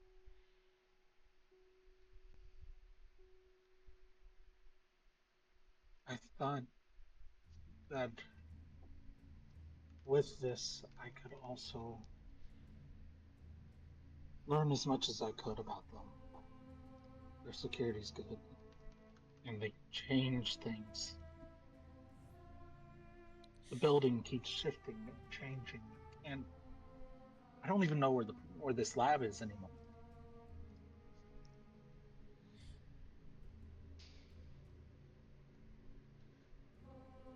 Believe me, they wouldn't have let you here if they didn't think they could use you. If they didn't think they could get away with it. Of course they could get away with it. But I could just get some more information first.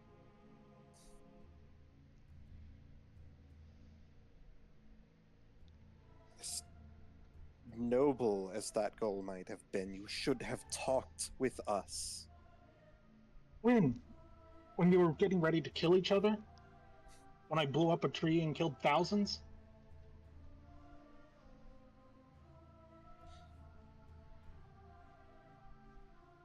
You could have stayed. You could have continued. You could have taken any one of us aside in between any of those events. I know how difficult all of that was. Believe me, I'm still struggling with most of it. All of us were hurt. All of us did things we regret. I can't even imagine how hard it must be on you, but I wanted to try. Pidge.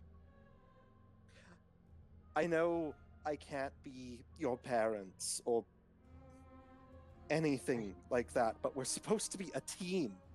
We're supposed to be here for each other. I kept asking for assistance for stuff.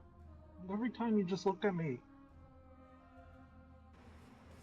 You gave me these odd glances whenever I proposed an idea. I was trying to get something across to you.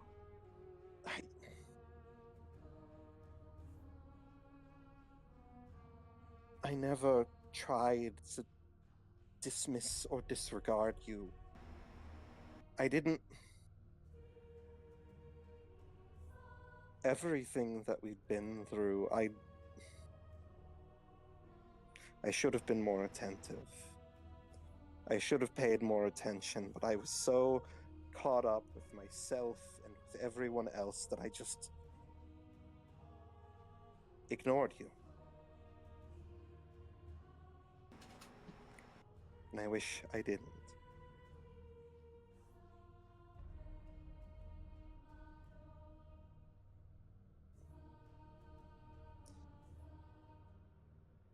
There's one last thing you should probably know. What is it? Their leader, the witch. She's desperate.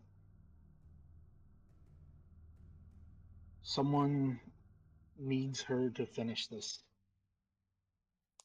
I don't know who, but she isn't pulling the strings as much as she claims.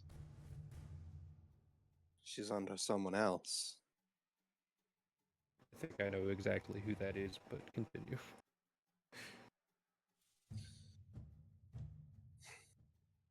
Even after we killed the wolf, she's working for someone else.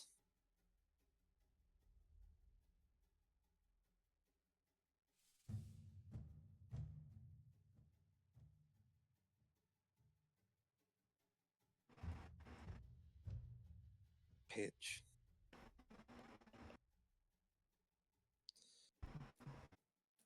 I wish that there was time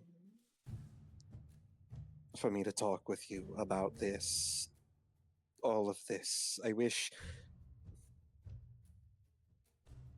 I could sit down and just When we talk. get back, you can talk to me in the jail cell.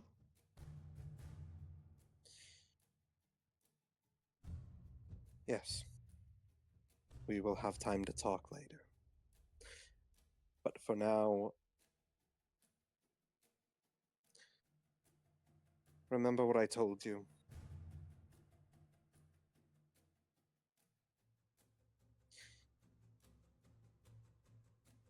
We become who we want to be. Here's something we gotta take care of, don't we? Yes. A witch to kill.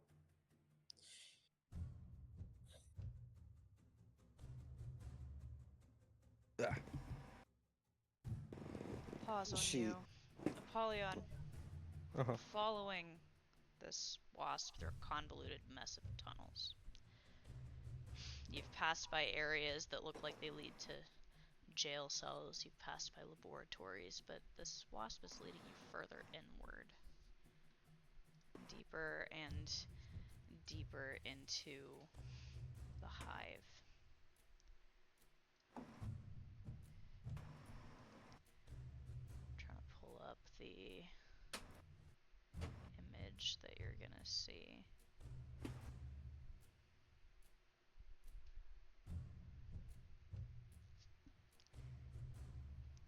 She begins to slow down.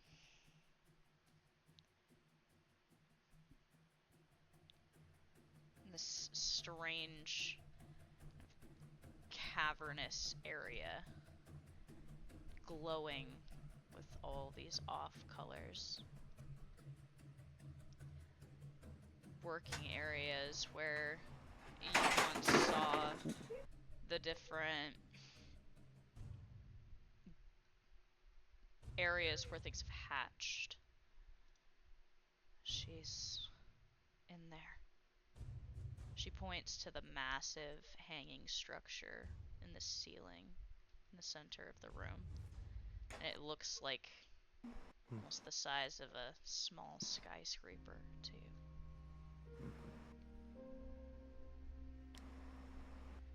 She's in there with him. You better not be lying. I'm not. But if I take you in there, she's gonna kill me.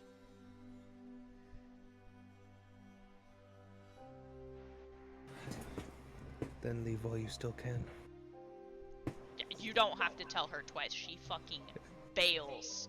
She wants nothing to do with this room, with this place, none of it. And before she fully leaves, he says, "Meet up with my friends and they'll help you." She fucks off very quickly. Mm-hmm.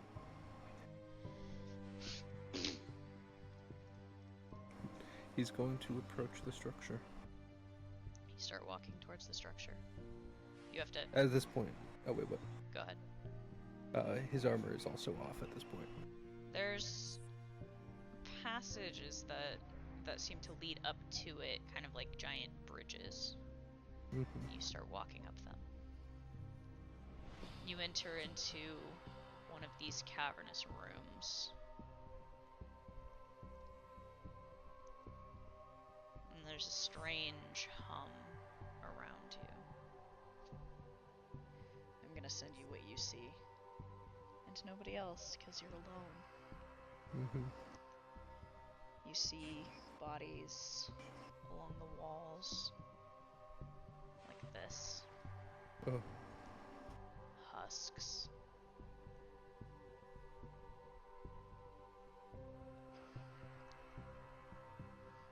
Awful. Move further in. Disgusted. You hear a voice speak out to you. So,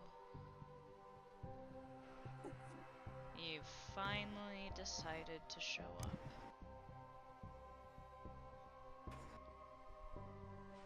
You have something that belongs to me.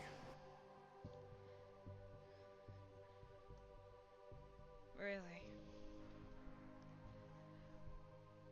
What on earth could I possibly have of yours, demon?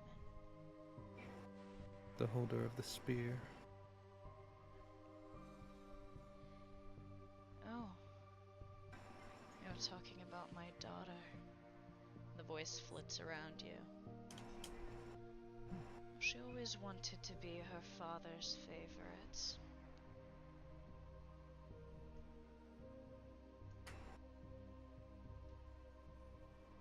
Watching her wield the sword spear pleased him greatly. Of course it would. You can't pinpoint the location.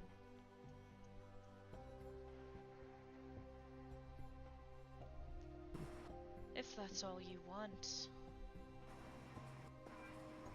I could call her here for you. If you would be much obliged. Of course, she won't let you have it. I'm a king. I take what I want. You were a king. No My longer. blood remains... My blood remains the same.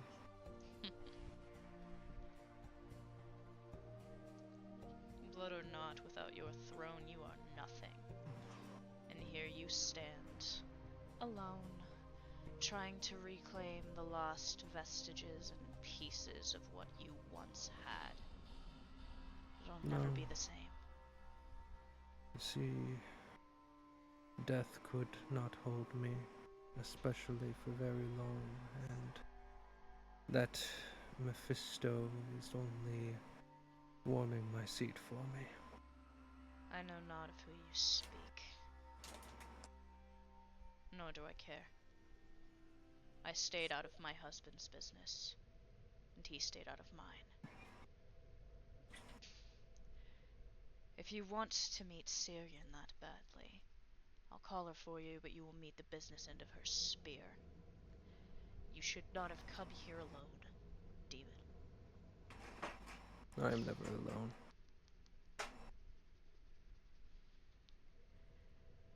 A loud humming and buzzing begins to fill your ears.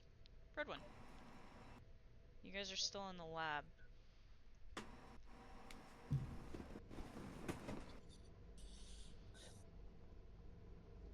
Pidge. We have a witch to kill. All you hear is Pidge lock and load.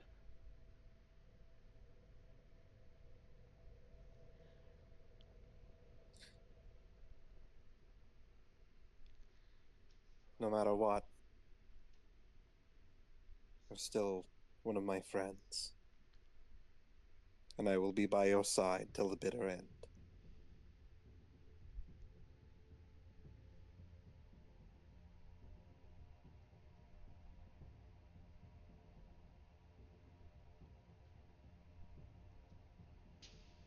And let's make this end a good one. Hers, not ours. Fredwin's gonna get moving. Real quick, before you go, do you guys know anything about this? And Pidge punches into her device. Does it make a sound? Yes. There is an instant reply from somewhere above you, and it is deafeningly loud. Pridwin, above you, the whale lets out an absolutely obnoxious, joyful sound. Oh! Are you talking about the whale? Oh, it's a whale! Of course, whale song. Yes, it's a celestial. Its song is the thing that's... Well, you've already told us, but it's controlling everything. Yes. Can I see it? I want to say hi to my friend. Well, it's... The tunnel up isn't that far away. It is for somebody in heavy armor.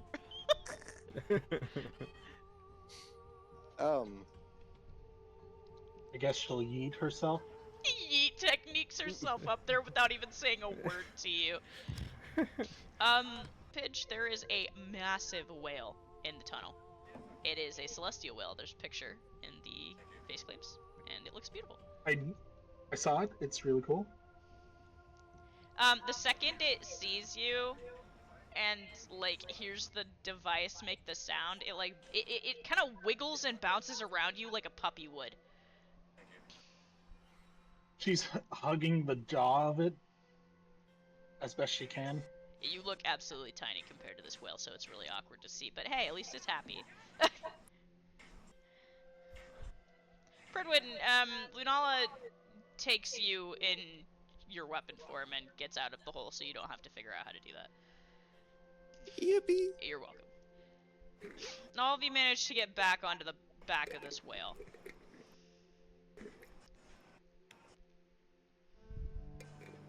And you guys start forward. And you're not moving for more than like 10 seconds before you feel something crash into your armor. Oh? You turn around, and it is the wasp from before. That does not look very good. Fredwin's going to immediately, like, basically grab it by the shoulders, set it like right so that it's no longer like crashed into him, and then say, "Where did Apollyon go?" She's gonna kill him. She's gonna kill him. She's gonna kill all of us. If we don't get out of here, she's gonna kill everybody.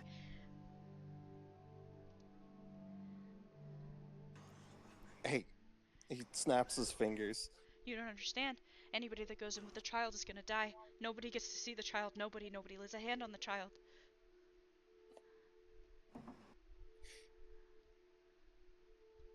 Listen to me. Where did he go?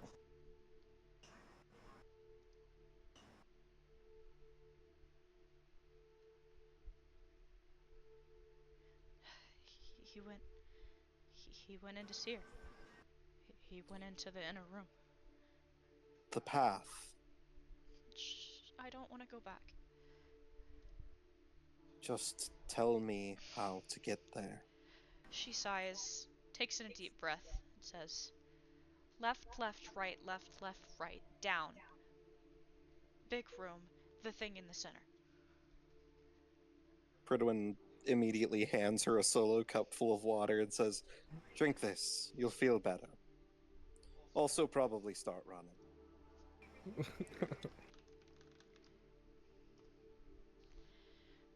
As you guys head inward, trying your best to follow the convoluted instructions that you just heard, you make your way into this massive room.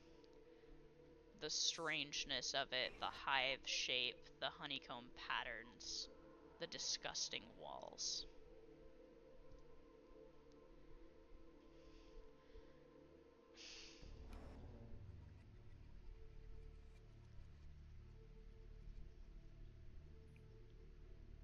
You start making your way towards the thing in the center, when you hear a voice speaking to you, to all of you.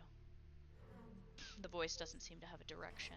Pidge, you know this voice. You've dealt with this voice since you showed up. Turn back. You have no business here.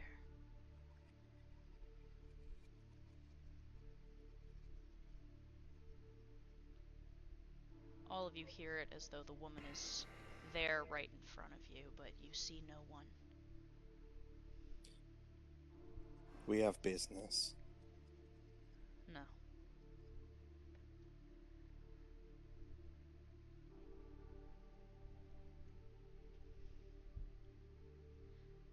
Is something the matter? Are you afraid? Afraid of you? Hardly. You will be. Soon enough. I'm giving you the opportunity to leave. Paige is leaning back and kicks her feet up, and just looks nowhere in particular, but it's obviously a glare at the witch wherever she may be, and and she's just like, told you they'd come. And you were right, child. Though I thought we had an accord, I provided you with the souls you needed. I gave you everything you asked for. And this is how you repay me? Yeah? You were supposed to help me save him. You'd never explain that. So I don't see it as a part of our contract.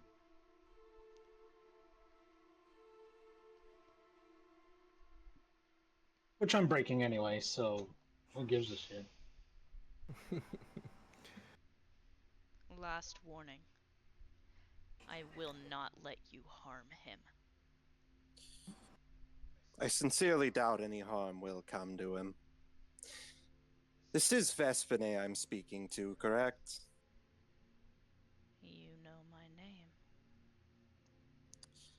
Indeed I do. We all do. Quite well, actually. Oh, that's what her name was. What? If I may offer you one thing, I do hope you last longer than your husband did.